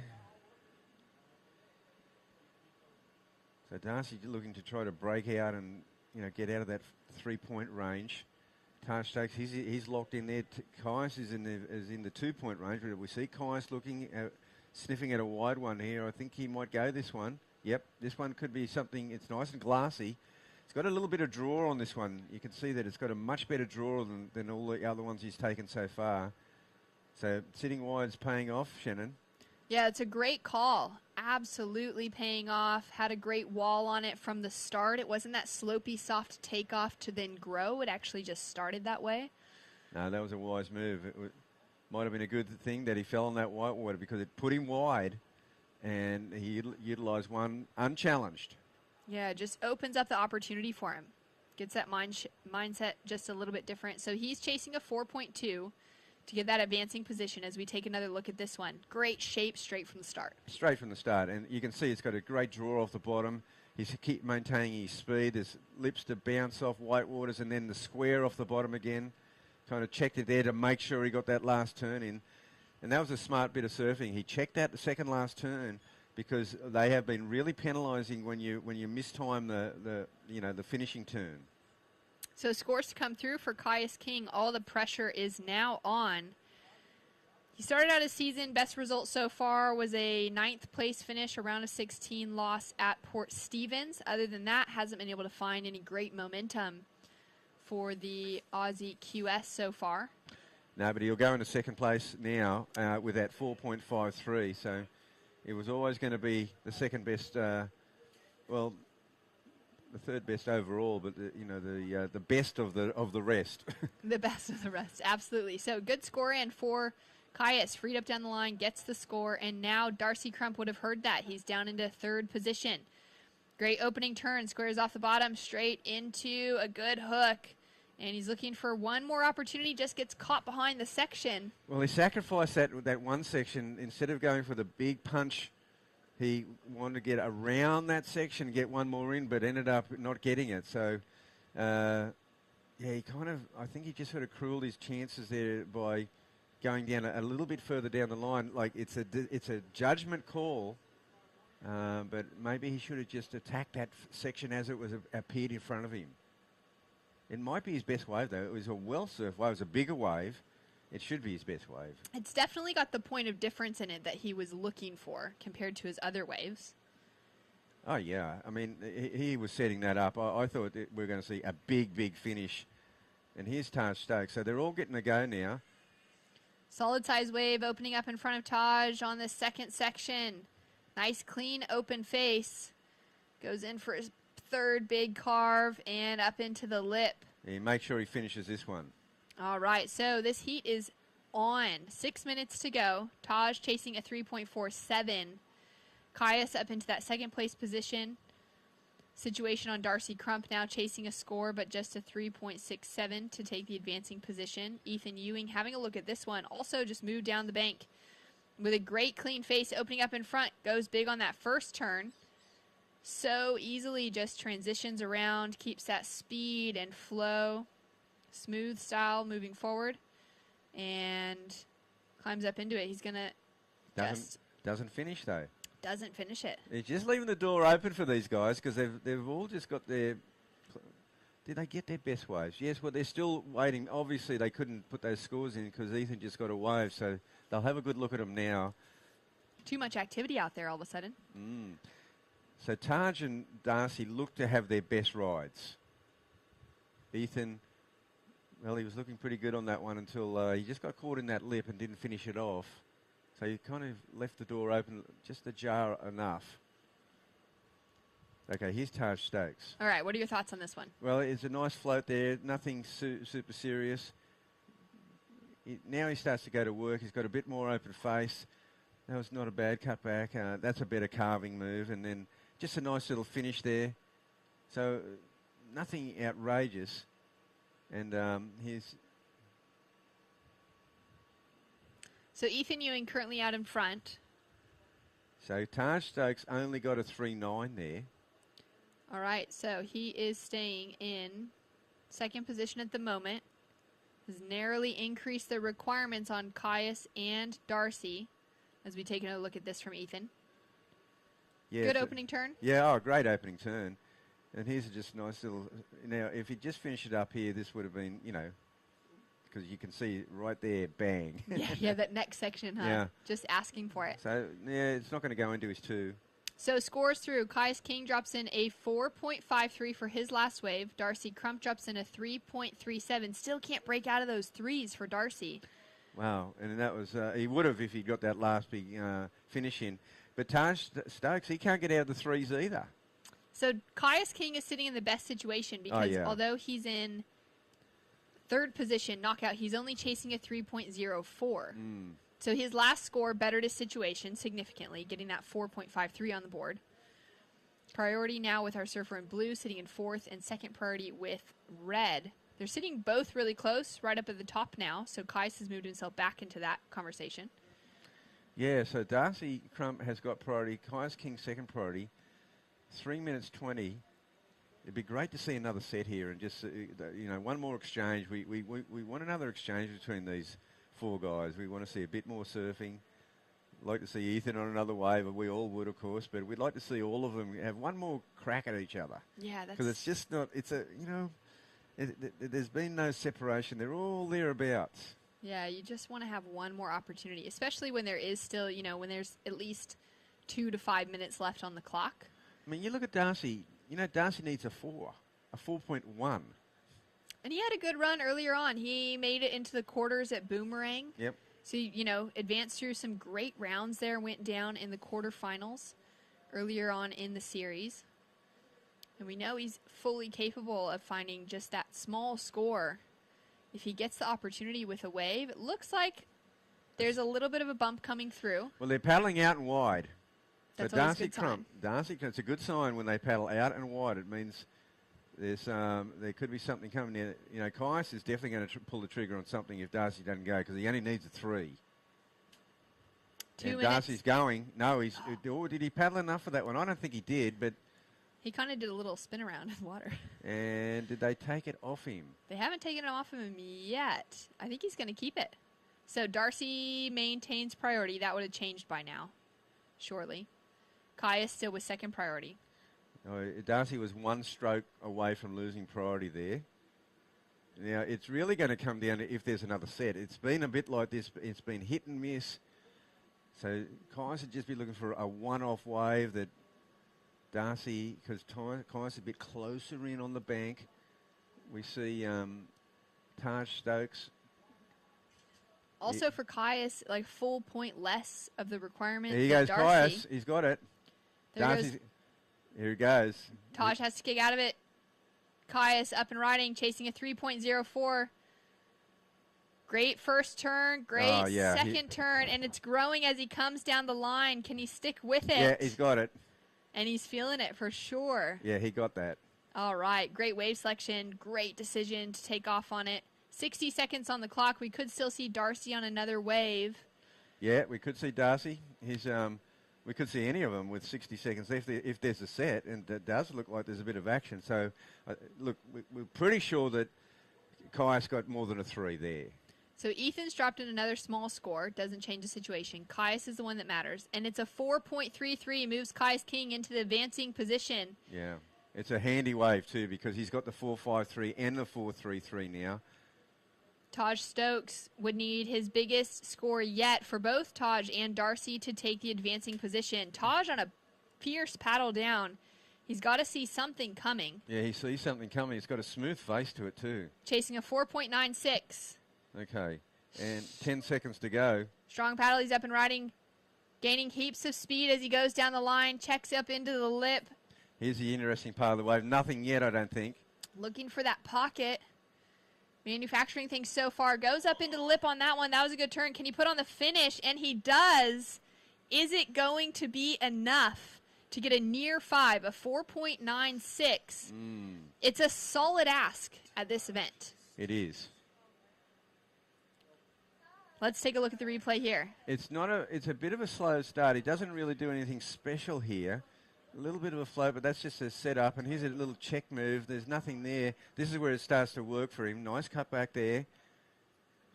Good snap there. This is the big one. It's a critical last maneuver. It's a critical last maneuver. That's the key to it. Yeah, it's a heavy lip. I mean, it wasn't big, but it was just right there on the sandbank, clearly throwing over. You got to compare it to Caius's wave now. Caius, you got a 4.33. Is it half a point or more better? It's nearly got to be a point better. No, not there. Drops through as a 3.87. Yep. And official results, Ethan Ewing with the win. Caius King through in second. Taj Stokes, Darcy Crump, unfortunately bowing out of competition. 2 more heats to call out for the day. 3 and 4 coming up next. Stace and True to call through the action for the rest of the day. We'll see you tomorrow.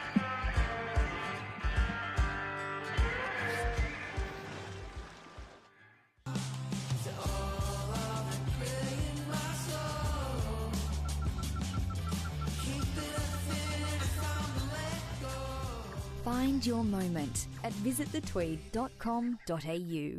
Starting the day with freshness, giving us the energy to paddle out and live life to the fullest. All natural and organic. A superfood bursting with flavour and taking you to your own piece of paradise. Sharing moments with friends, sharing them with Oakberry.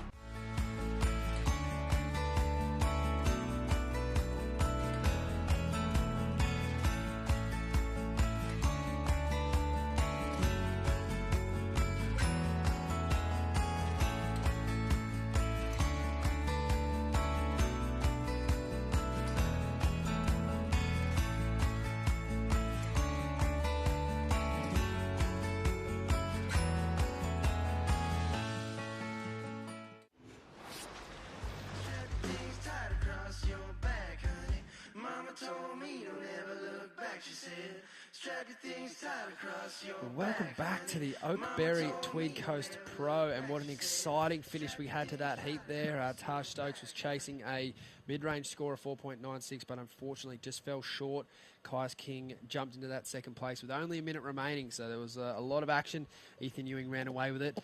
Not a massive total by any stretch, but just got to get it done in these early rounds, as you did this morning, True. How did you find the conditions out there today? Yeah, well, it's pretty different now compared to how it was this morning, but the waves are still super fun, and it's actually a really good day for a heat. I guess sometimes where the QS surfers are so used to surfing 1 foot onshore surf, so having waves like this can be a little bit overwhelming sometimes. Firing. Yeah. Absolutely firing. It's good fun. Indeed. Well, we're going to be with you for the final 2 heats of the round. In this heat, you'll have Chris Zaffis in the red, who looks like he's got an early start here, up and riding. His first turn, he's an electric surfer, young Chris. He's got a fantastic rail game. He's incredible in the tube, and he's not scared of a heavy barreling wave. So he certainly ticks a lot of the boxes. And Chris from the Yamba and Gary region, but more recently moving up to the Gold Coast, as we see a beautiful pizza throw there, plenty of spray up to the heavens, a lot of good body language. What did you make of that opening ride, True? That's how you want to start a heat. So I think he's already locked in another wave as well. So Chris would be feeling pretty confident in the first 3 minutes of this one. And behind him, it looks like we have young Harry Phillips. He had a strong performance earlier in these rounds. I believe might have surfed a heat this morning, if my memory serves me correctly. No, it would have been yesterday. And he surfed really well. And then we've got Harley Ross Webster out the back. Sort of similar to Zaffis. Bit of a maniac when the waves get solid, but can certainly mix it up as well when the waves get small. So I know he'll be stoked to get out there and show us what he's got, as we see Zaffis staying busy down the line. I'll give Chris that. He's a fantastic paddler. He'll be moving up and down this lineup, and if you give him an inch, he'll take a mile. So a good quick start from Chris with a couple of rides on the board already. I'll let you take this one away, True. Yeah, this is Noah Stocker up and riding. Carves that first turn, kind of a quick carve down, floats this second section. Can he put it up there for another one? So unfortunately that wave not offering too much more, but still fast, crisp surfing for Noah Stocker. And where's Harley from? I know he's Northern Beaches of Sydney. Yes, but Harley's from Curl. Curl, classic. Yep. Cuba, Curly United Board Riding Association. Oh, classic. Yeah. Yeah, good part of the world. Always try to sneak up there for a quick surf away from the crowd when the Australian Open of surfing's on, if we're welcome, if Bemmy lets me, as we see Harry Phillips on the replay here. Oh, good body language, yeah. What have you been making of Harry so far this event, True? As we see replay of Harley's ride. Yeah, this is Harley. Great first snap for this one. Floats this second section. I love how he's keeping his speed down the line. Great carve. And that's all Harley's going to get on that one. So he'll lock in a score. And Noah Stocker, his first wave came in at a 2.5. So snaps his first section and floats it for a second. He was trying to grovel a third and a fourth out of that one, but unfortunately not too much more on offer. First of Chris Saffis, a 4.33. Second of 1. Scores to lock in for third of Chris. And scores to lock in for Harley Ross and Harry Phillips. They're not making it any easier, the judges, are they, for these young lads this afternoon? Got to really earn your score. They want to see major manoeuvres. Harley Ross there had a phenomenal carve to end that ride. Would have liked to have seen something a little more dynamic at the start, but I'm sure he's feeling pretty confident in his equipment and his body after that first wave. So a great feet in the wax moment for him. And Noah Stocker and Harry Phillips both getting decent moments on the board there to start, but I know they'll be looking to improve as this heat goes on. So a 3.43 there for Harley Ross, basically one turn from mine, and it was a phenomenal turn at that. So we'll see how the rest of this heat plays out with about 20 minutes remaining. And True, have we heard a call for tomorrow's action at this point, or are we going to wake up and see how we're looking? Actually, we'll get back to that in a minute. Harley Ross up and riding. His board looking very alive under his feet until that moment. So I think that's my first commentator's curse for the day, and hopefully it's one and done on his Wade Takoro shortboard there. I know Wade has been producing boards out here in Australia with, I believe, the Onboard label. Yes. Have been bringing those boards into the country. So I know a few of the riders in Australia keen to get their hands on Wade Takoro's templates. Obviously a phenomenal shaper when it comes to waves in Hawaii, and don't actually know the number, but I know he's had a hand in multiple world titles, Mick Fanning's early titles, Gabriel Medina's early titles. If you go to Hawaii, you go to Pipeline, you ride Takoro's. And I know a lot of the Australian shapers have taken a lot of learning from him over the years, as we see Harry Phillips up and riding on a pretty bumpy looking wave, but he might be able to find the moments in between the chops here. It's a great start. He's looking like he's got a bit of speed for a big finish. One more vertical section, he'd love that. Nice stab in the lip there. And he'll be stoked with that ride and improvement on his first. And then Harley, he's been a busy boy. That board looking phenomenal. Rail carrying a lot of speed over the dead water there. And a nice blowtail to finish. He's hanging on for dear life. If he makes this, I'll be very surprised. And unfortunately not. But wow, great control all the same. I'm sure that would have felt cool. Yeah. And Chris Saffis now finding some room down the end. Another surfer who's fantastic above the lip, but just gets himself a finish there. And he'll be looking to add to his tally. I'd say it looked like a fairly similar score to his other rides. You reckon Chris is going to mow Harley down, or is there enough distance there, True? Oh, there's probably enough distance there as we see the replay for Chris Saffis. Great turn, straight in the pocket. Floats this second section and tags it for a third, so Chris actually getting a lot underway on this wave and eyes it off for a finish, puts it up there, rides out, almost runs over Harley Ross on his way down, so I'm sure that's Chris feeling pretty good and Harley going, oh, almost ran me over, all right, time to kick it up again. Imagine if he just sprayed him with the big bottom turn kick out. Get that up, yeah. Good. That was a great ride. Definitely the best wave of the heat, I believe. I think Harry Phillips had a pretty good ride in there as well, so we'll see how the scores drop in after that one. But I think Chris has come on in leaps and bounds over the last couple of years. He's certainly grown into his body and his equipment. When he was younger, he was a big, tall, wiry lad. But now he's certainly filled out a bit and throwing a lot more power into his turns, sitting into his turns a little bit longer. And as you can see, the emphasis there on that ride, I'm sure the judges will appreciate that surfing. And we'll wait for a score as we see Noah Stocker up and riding. Yeah, Noah looking for a 5.17. Just trying to connect with this wave. He had a whitewash takeoff, but he's got a good section ahead of him, puts it up there and rides out, may even get another connection, floats it for a finish. Almost. I don't know where the judge is going to go with that finish. What do you reckon? Yeah, probably not, but I'd like to think the damage was done. Yeah. As we see Tim McDonald just going past out there on his boat for an afternoon fish. And, I don't think that the judges will dock him too much for that. I thought that, he had a couple of nice turns before that. Won't be a huge score, but, certainly a wave that he can look to build on from there. His first wave had that kind of moment of indecision with that floater. He lost his balance a little bit, so I'm sure he'd be stoked just to get another wave on the board and feel it out, as the judges will be busy up there. I spent some time with them in an earlier heat, and they don't get a lot of credit for what they do, but they're up there, they're checking replays, they're keeping a close eye on priority, even late in the day. you could forgive them for potentially having some lapses in concentration, but absolutely not. They are as sharp as a tack up there, and, you know, they demand replays. If they don't have a replay available straight away, they'll hunt for it. If they don't like the angle, they'll watch a new angle.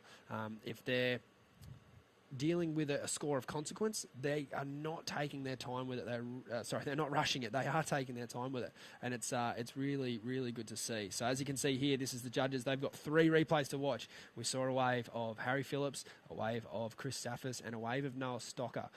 And what they're looking at now is, where does this fit into this heat? They don't have to worry about what happened in the last heat. They've got plenty to compare to in this heat, so they'll be making decisions based on that. And now they're straight back into live action again, as are we with Harley Ross. That's a better opening turn. Vertical carve into a nice big snap there. Plenty of spray. I'm sure he'd like another big section to finish this ride. His timing looks a little better, and he gets the finish. So Harley will be stoked with that one, and I've got a feeling that could be his best ride. Currently holding a 3.43 and a 2.57 as we see Chris Saffis up and riding here. He'll be in and out of that one. We are looking at Chris Saffis' last score of a 4.53. Personally, I thought that was going to come in just slightly higher, but the judges, I can see where they're coming from. I think Chris was probably looking to go down the line true, as we see Harley Ross here. Yeah, great calf snap to start this one off. Puts it up there for a nice second turn. And here he goes. He just brings it around for a third nice and quickly and puts it up there for a finish. So Harley, really nice connection with that wave. I know we've said it a lot, Stace, but almost could have dropped that third turn, aimed for a better finish, potentially. Particularly with that start. Yeah. Great start. Yeah, so scores for Harley locked in at a 4.13, but it looks like Harry Phillips is in second. Harley now needs 3.55 to get up into second spot. And Noah Stocker's last ride there coming in at a 3.5. So, yeah, as we mentioned earlier, they've got to work for their scores. I think we've seen some good individual moments on the run around there. Harley Ross, he'll be getting an update from the beach announcers, Dimmy and Britt Nickel, doing a fantastic job up there. So keeping the surfers informed and, giving them the information they need to make the best decisions. It's one of those things that, world titles weren't always won with computer scoring. And I feel like it would have been a totally different feeling. It would have, more like how we used to surf club rounds. You kind of just go out, surf 1,000 waves and come in and know, how did I go? Yep. Whereas, the modern era is so different. You've got so much information, and with that information, you can make, much more informed choices, and hopefully that's helping you in your progress to win your heats and not letting you get too flustered. Yeah, definitely. And I feel like someone who we just saw on screen before, Marlon Harrison, he doesn't seem to get too flustered too quickly. He's always just keeping to himself, listening to his music. And what's he listening to? Oh, who knows? Ariana Grande? Probably. I'll ask him. Ask him. I'll let you know. I stole that line from Laura Anova. She said that on the CT about Italo. Italo. I just lost it. But yeah, one of your, I guess, mentors, Laura Anova, doing a fantastic job on the World Tour this year. Yeah. She's running a behind-the-scenes vlog there and also commentating on the panel with the World Tour. And got the chance to work with Laura last year, and absolute crack up. So classic, such a genuine character, and love hearing her on the webcast. So yeah, g'day to Laura if you're tuning in out there. She's probably tuning out. She's probably had enough pro surfing for the last couple of months. She's probably in some sort of zen den, getting ready for Bells and Margaret River. But well, it's actually her brother's wedding this week. Classic. I think. So I think she's that'll with be a small Karina. one. Couple of beers. Yeah, definitely a small one. No, she's probably with Karina getting herself ready for the wedding. Oh, that'll be cool. Congratulations to them. Yeah. Again, we've either been gas bagging too much or there's been lots of action. Only 11 minutes remaining as we see Noah Stocker with third priority here, squaring up off the bottom. A nice hit in the top of the lip there, driving down the line. He'd love to get on the green face. He's a big, strong lad, as you can see there. That's better for Noah. His best wave for sure. And, mate, well done to get that with third priority. Boys obviously didn't want a bar of it. Yeah, well, I mean, almost a mistake from Harry, letting him go that one. Thinking that it wasn't really going to offer much, but Noah just making the most of what he's got, straight up and into it, and again for a second, no downtime in between those turns, and goes up for a third. Gets a little bit of a drift as well, so Noah that's a better wave for Noah Stocker, and I feel as though he's looking for a 4.17. I don't want to be a judge right now. Go on, do it. Stick your neck out there. You've been good today. I think it could be close to the score, around that. I'm purely based on the fact that he just went straight in from turn to turn, but the judges have been really critical, and I've been seeing waves from Chris, and I've been thinking they're in the 5s to 6s, and they've been coming around the 4 to 4s range. You're right. That 4.53 from Chris was a decent ride for sure. So it's okay if that's going to be the 4.5, but they've obviously got to keep a lot of scores under that if that's the case. As we see, up and riding, Chris Zaffis telegraphing down the line. He'd be good to blow the tail here, and there he goes. That's the variety the judge is looking for, and keeping his speed down the line. Oh, wow. It's unfortunate that he fell there. He was on his way to a huge score as we see Harry Phillips down the line. A nice setup carve.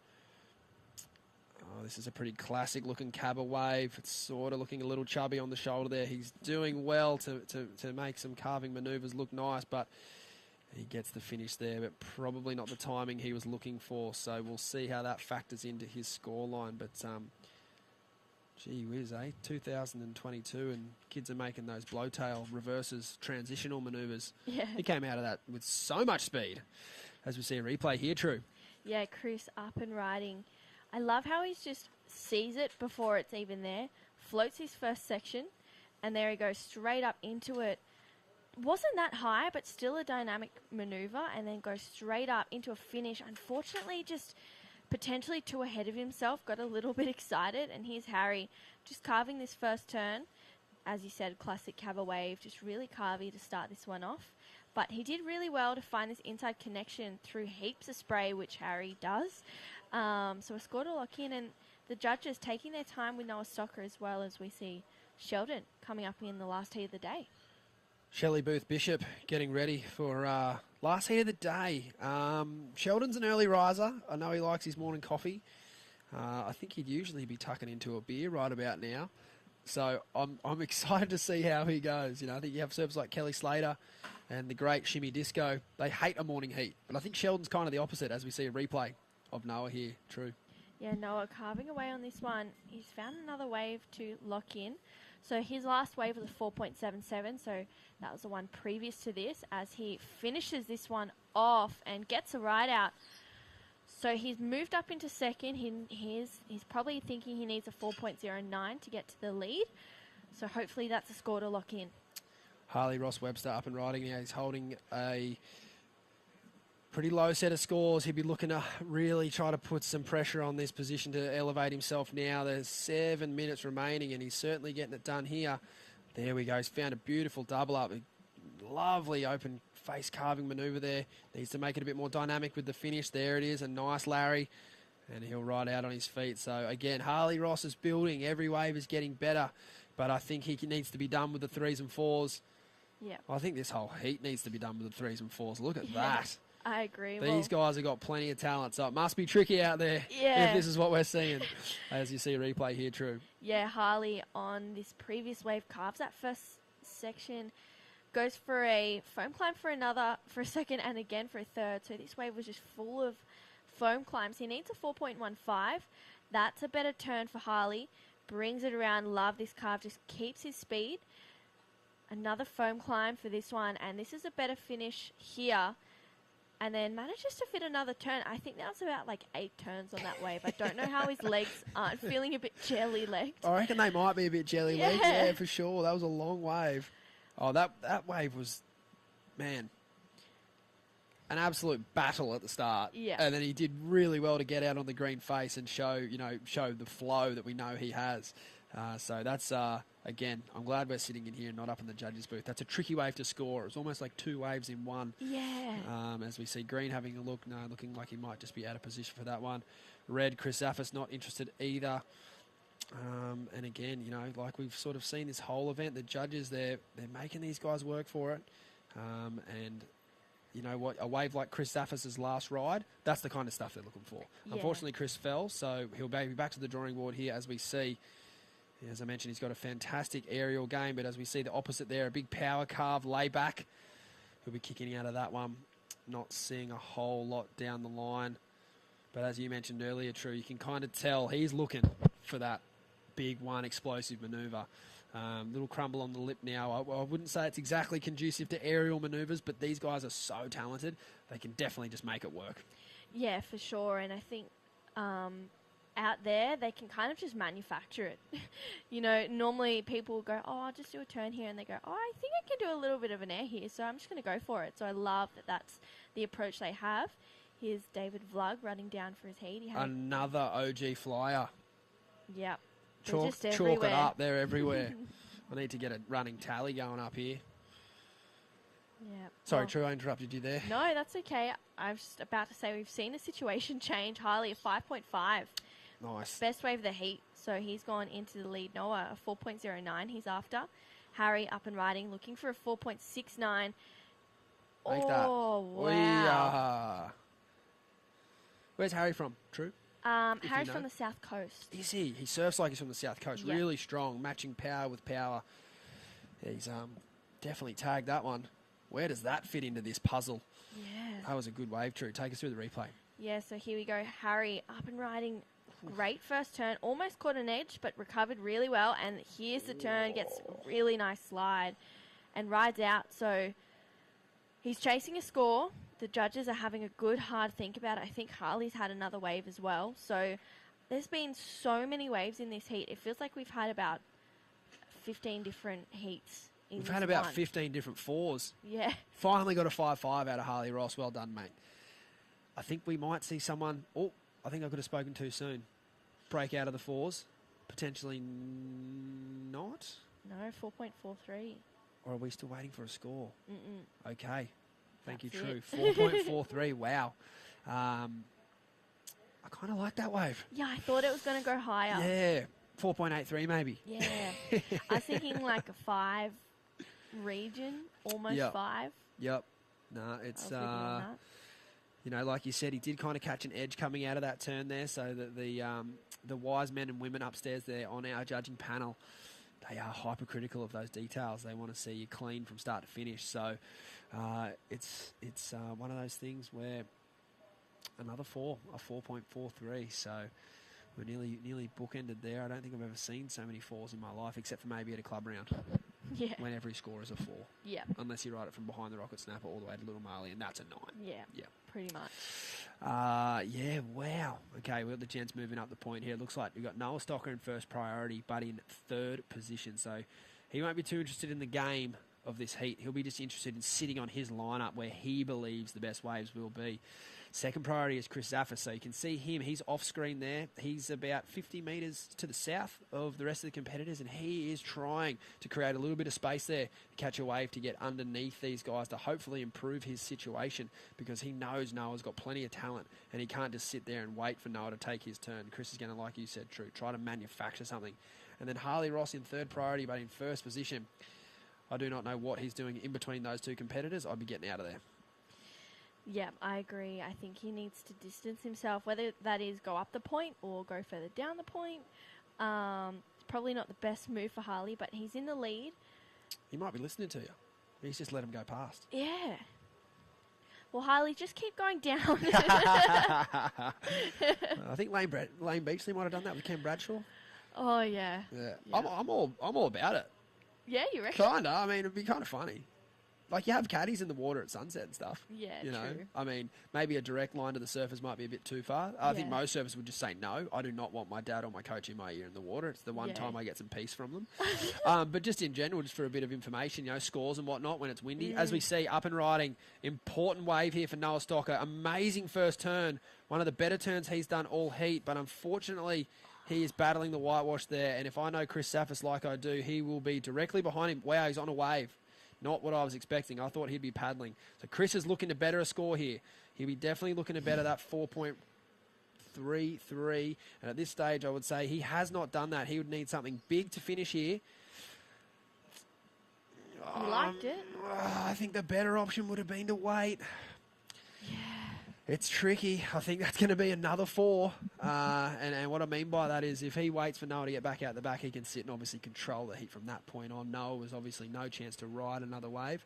And if he had paid attention to Noah's wave, he would have known that Noah only had one turn. He didn't get around the section. So with how hard the judges have been scoring today, they ain't giving falls away for just for one turn. So yeah, well, that was a 4.3 for Chris, so didn't even go into his top 2. Yeah, that's a tough one. So now he's left Noah out the back here having a sniff, but he won't be going. It's Harry Phillips who will get a look at this wave now, and it's not doing much either, unless there's some sort of miracle chip in for Noah Stocker. Some frustration there from Harry Phillips. That will be it. Well played, Harley Ross and Chris Zaffis. Some fantastic surfing, although the heat totals were low. I think the boys put on a great show, and that'll be our second last heat of the day. Officially, Harley Ross taking a win over Chris Zaffis. We're going to take a break here, and we'll be back with you for the final heat of the day at the Oakberry Tweed Coast Pro.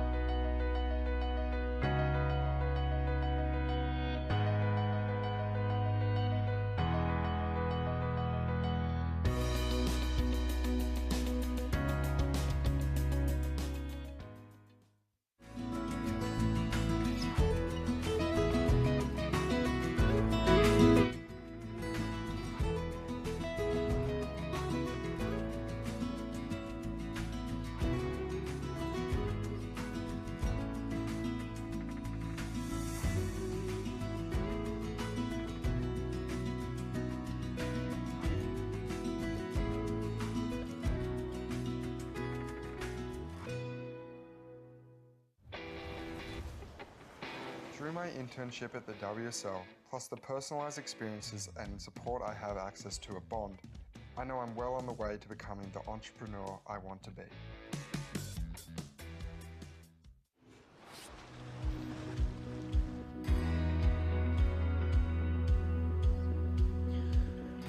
Welcome back to the Oakberry Tweed Coast Pro, and this is our last heat of the day, True.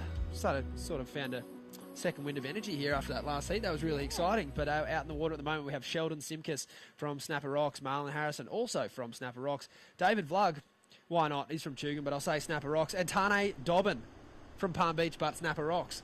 So a stacked heat full of, I guess I could say, gents from the Gold Coast and a few adopted gentlemen now living on the Gold Coast as well. So these guys would see plenty of each other out in the water.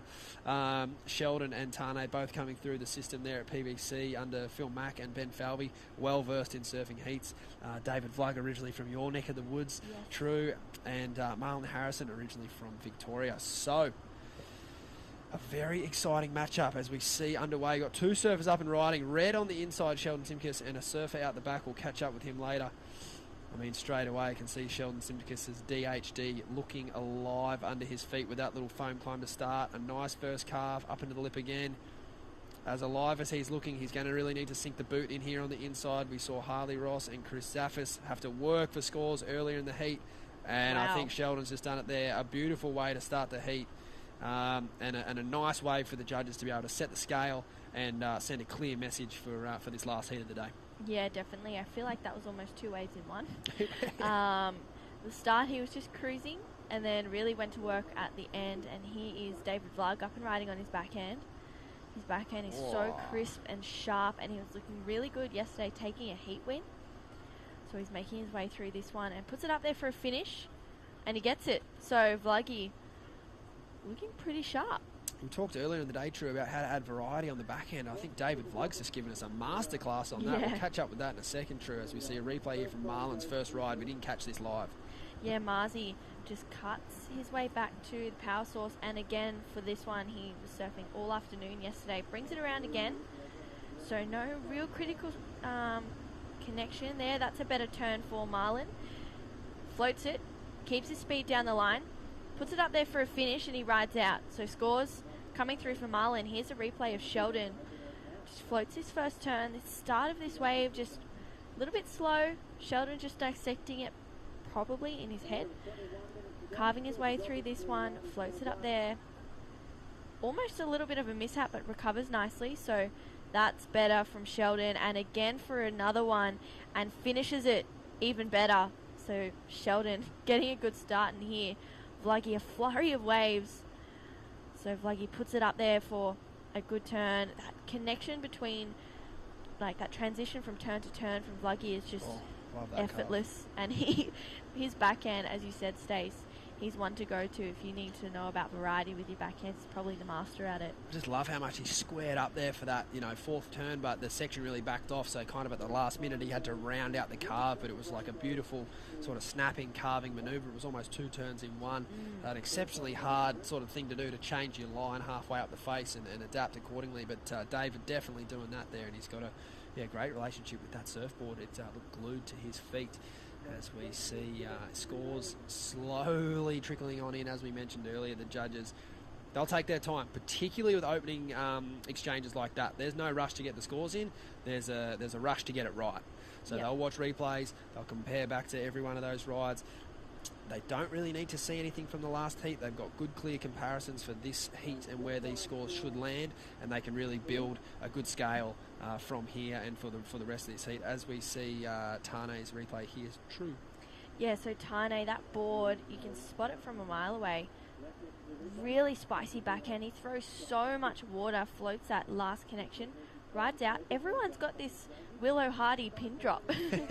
And Sheldon gets another wave, carving his way through this one. That's better for Sheldon Simkus.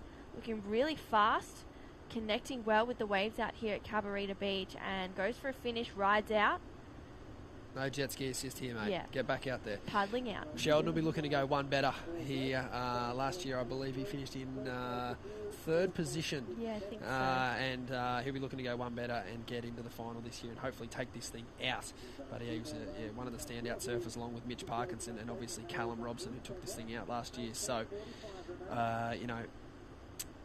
Sheldon on the runaround, that's a long way down. That's going to be a run, paddle, climb, slide, run, paddle. It's going to be a big one. Yeah. But it was worth it. His first wave, a 5.83. Scores to lock in for his second. First of Vluggy, a 4.77. Marzi, his first wave was a 4.67 and scores to lock in for first of Tane, which I kind of like Tane's wave. I mean, he didn't do anything super crazy, but just connected really well with the lip.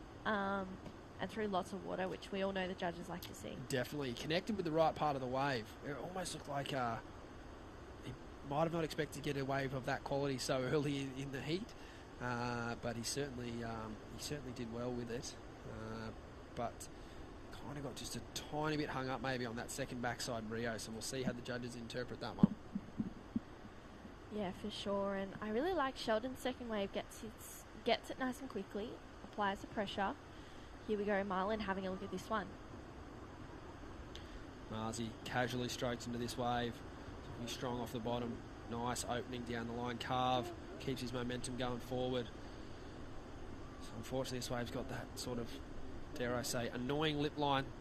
And it kind of wants you to do that to it, but then goes, nah, not enough power in this wave, young man. I'm going to send your board flying, which... It's awfully frustrating because he had the speed there for a good turn, but the end section, just too much foam. It's like he went snowboarding. Yeah, it definitely was. So Marlon just needs to regroup, catch another wave. I mean, we saw him at the Central Coast QS 3000. He knocked out at that point in time Joel Vaughan, who was the rankings #1 leader. So that was a massive upset. Yes, indeed. And he took some big names down as well. So he's looking sharp. He's definitely feeling good. He won one of those juniors, I believe, as well. Yeah, he won the Redhead Pro Junior, finaled in the Evoca Pro Junior. I think he got 3rd. Yeah, he got 3rd in the Evoca Pro Junior. Joel Vaughan won, Kobe Clemens 2nd. So he's looking pretty good and locks in a 3 on that last ride. Last of Sheldon, a 4.57. Watch out for those rocks, Nugget. Our roving cameraman doing a fantastic job down there. No sunscreen or water all day, as per usual for Nugget. And someone paced Sheldon on that runaround, would you? I'd like to see that ramped up a little bit there. Come on, Shelley. The clock's counting down, mate. Don't have all day. I know you've got 10.5 points, but I'd like to see Vluggy would probably be just zooming past him. Vluggy's a little wind-up bunny, man. isn't he? He is fit. Yeah, I recently did a lifeguard test with David Vlug, and yeah, he blew me out of the water. Could have done it twice. Yep. Yeah, he's a little energizer bunny. What about Marzi? What do you know of his fitness routine? Don't know much, but... I see him doing lots of runarounds at Snapper. Yeah. I don't know if that means anything. Oh, he's got energy there, so I'm sure if he needed to do a run around, he'd be able to cope with it. Sheldon should be entering the lineup again shortly. He'll come in a bit further up the point. He'll look to jag one underneath these guys. As you see Vluggy up and riding here, so could have a couple of quick turns in it. Looks nice and steep if you can get up there in time. Foam climb to start. Another carving manoeuvre. And looks like the end of the wave coming up here. Not a bad turn up in the lip. Only needs a 2.9 to advance or get into the advancing position. I dare say he'll do that on that wave, but not by a lot. So we'll be back to the drawing board for Vluggy. He'll go out there and, like he mentioned yesterday, he found some great waves off the end of this point. So I feel like he'll be ready to roll. He'll have his eyes pricked up. Yep, definitely. And I think once he connects with the lip out there, he's going to be pretty hard to stop too. Do you kind of enjoy true surfing heats at the same time of the day, 2 days in a row? Kind of feel like it gives you a bit of extra confidence? Oh, you just take a heat when you take a heat. There's no, I don't know if you. It is rare, isn't it, to have like that really happen with the schedules and stuff. Yeah. But yeah, thinking back to David's heat yesterday, it looked identical to this right now. Obviously, it's a little bit smaller today, but yeah, he was pretty certain on his lineups and where he thought he could and couldn't find a score. So yeah, I kind of feel like he might be able to rely on a little bit of that from yesterday. Like I said, a little bit of less energy in the water today, but we've been really lucky with this swell. It's just managed to hang around all day. Hopefully we're blessed with similar conditions tomorrow as we see Marlon Harrison having a look here up and riding. Plenty of speed from the takeoff. This looks like a great first section. Beautiful first turn down the line. Had to get going because he saw that wave closing out. Not a bad finishing manoeuvre. A couple of quick fire turns there. I think if Vluggy turns the heat, which he did not, he got a 2.87. So he stayed in third, and now looks like Marlon Harrison looking a better 3. I'd say he will strengthen his position on second there. But as far as top scoring rides are concerned, everyone's in this. From Tane Dobbin up to Sheldon Simkus, the range is a 4.6 to a 5.83 for everyone's opening rides. So absolutely, just like the heats prior, this is anyone's game. Got the Peanut Gallery cheering on there. A few nervous dads, a few nervous coaches. I do think it's funny. It's probably one of the only sports in the world where competing coaches all kind of sit near each other. You wouldn't. I don't think you see that in too many other sports. No, you definitely don't see that at all. And here's Tane up and riding. He's been surfing really well this board. I think it's been his go-to, unless he has two of exactly the same spray. Great turn there. Again for a second one. So the power that he has, puts it up there for a finish, rides out. Now he's going on the run around. Yeah, looks like a Gary Dorrington surfboard under his arm. You don't see too many of them getting around these days. But back when I was a Grom, hard rock surfboards made by Gary Dorrington, they were the ticket. If you get your hands on one of them, you were killing it. Obviously, his sons Luke, Brent and Natty Dorrington, all great surfers in the local area. And now, yeah, it's cool to see Tane flying the flag for the Dorrington family surfboards. Yeah, really cool. So there he goes, making his way on the runaround. I'm sure we'll be hearing his score shortly. Here's a replay. Carves that first section. Patiently waits for this one to stand up. And here he goes. Love that turn there. And again for a second one. So connects so well with that lip. Puts it up there for a quick 1-2 finish. So Tane Go on, True, say it. I know what you're thinking. I liked it. He locked in a 4.6 and he's running pretty fast too. He's got 11.5 minutes to go. And I like how he kept the leg rope on. Yes, keeping the leg rope on. But yeah, as we mentioned earlier, it could have just been one big blast there at the end. Yeah, a 2 for 1 kind of. The judges haven't been loving it. I know, so do I. But we've got to stay consistent. And I think down here today, against big, strong surfers like Sheldon, like David Vlug, if Tane or Marlon, these junior surfers, they want to overtake and really, really show and make their mark in this heat, they're going to have to do the biggest turns they can where possible. And sometimes trying to fit too much in, it can take away from those impactful moments. So we'll see how the judges assess that score. I think, has that come in already at a 4.23? Yeah, 4.23. Awesome. So he's moved up into second narrowly. And yeah, it's another 4 on the board. Yeah, another heat full of 4s. Yeah, some of the best 4s I've ever seen. But yeah, as we keep saying, we do sound a bit like a broken record, but we are trying to get our top 9 men and top 7 women with 1 wild card from our region to go into the Challenger Series, which will start at Snapper Rocks on the 7th of May this year. So when they get to that Challenger Series, we don't want these surfers, these men and women getting there going, oh, I'm ripping in my backyard, can't wait to start at Snapper. All of a sudden they're up against all these international competitors and wondering why they can't get above a 5 or a 6. So I think a lot of surfers, they'll take a lot out of this event, whether they win or lose. They'll have a good idea of where the scale's at. Ty Connigan, WSL Australia head judge, is running a tight ship up there, and he's certainly not giving away any candy for free. Yep, he's certainly not, and I love that as well. And I think the surfers are really appreciating that. I feel like the first event they were kind of going, okay, what is going on?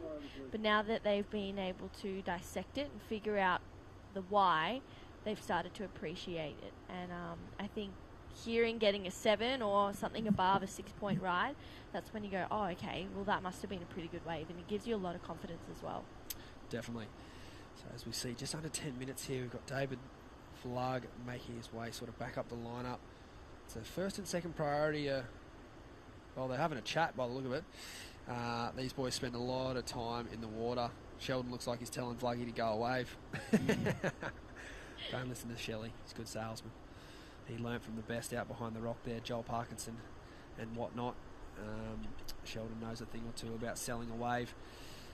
But yeah, third and fourth priority with the young fellas, Marlon Harrison and Tane Dobbins. So they're obviously not on your screen. They're looking to get away from these two surfers so they can find themselves some opportunity, perhaps up the point or down the bottom near the soft rock section.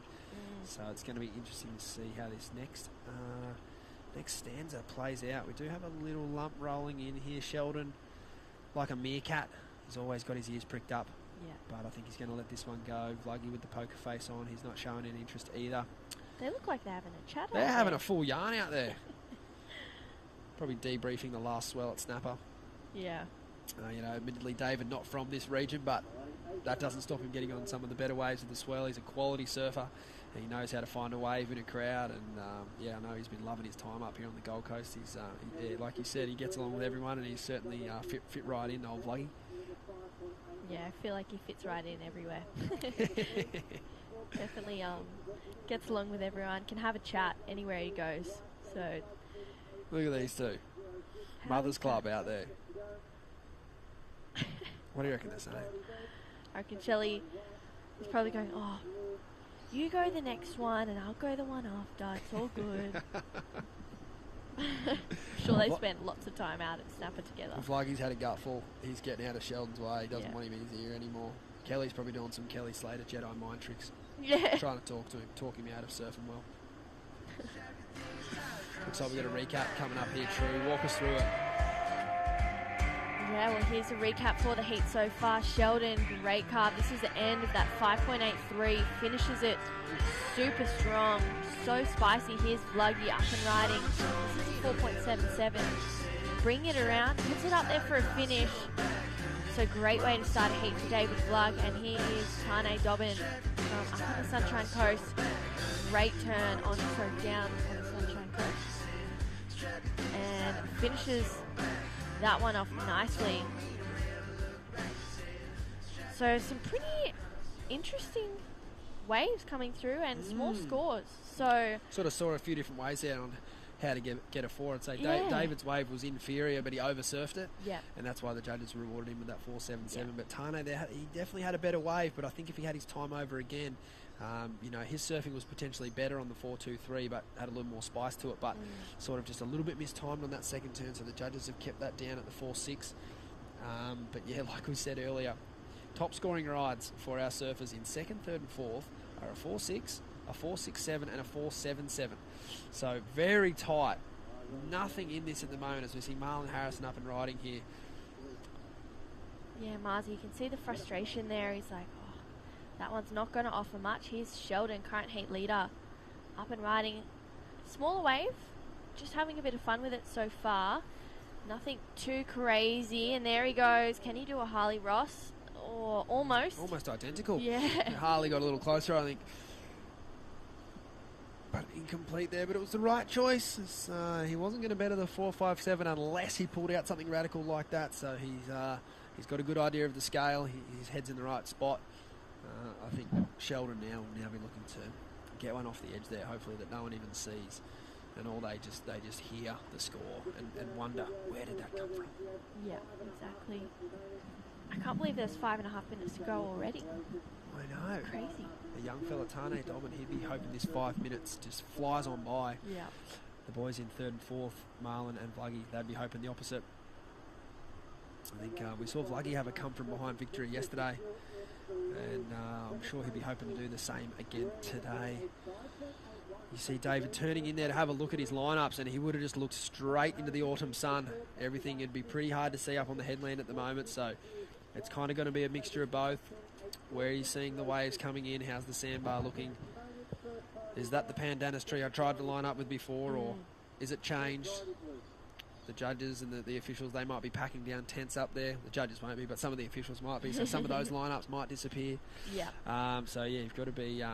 you've got to have a few backup plans when it comes to where you want to sit and how you want to get the waves. Yeah, definitely. And I think, especially today, because now there's almost 2 peaks, I feel like everyone's sitting on the same peak, but there's definitely ones coming a little bit further up the point as well.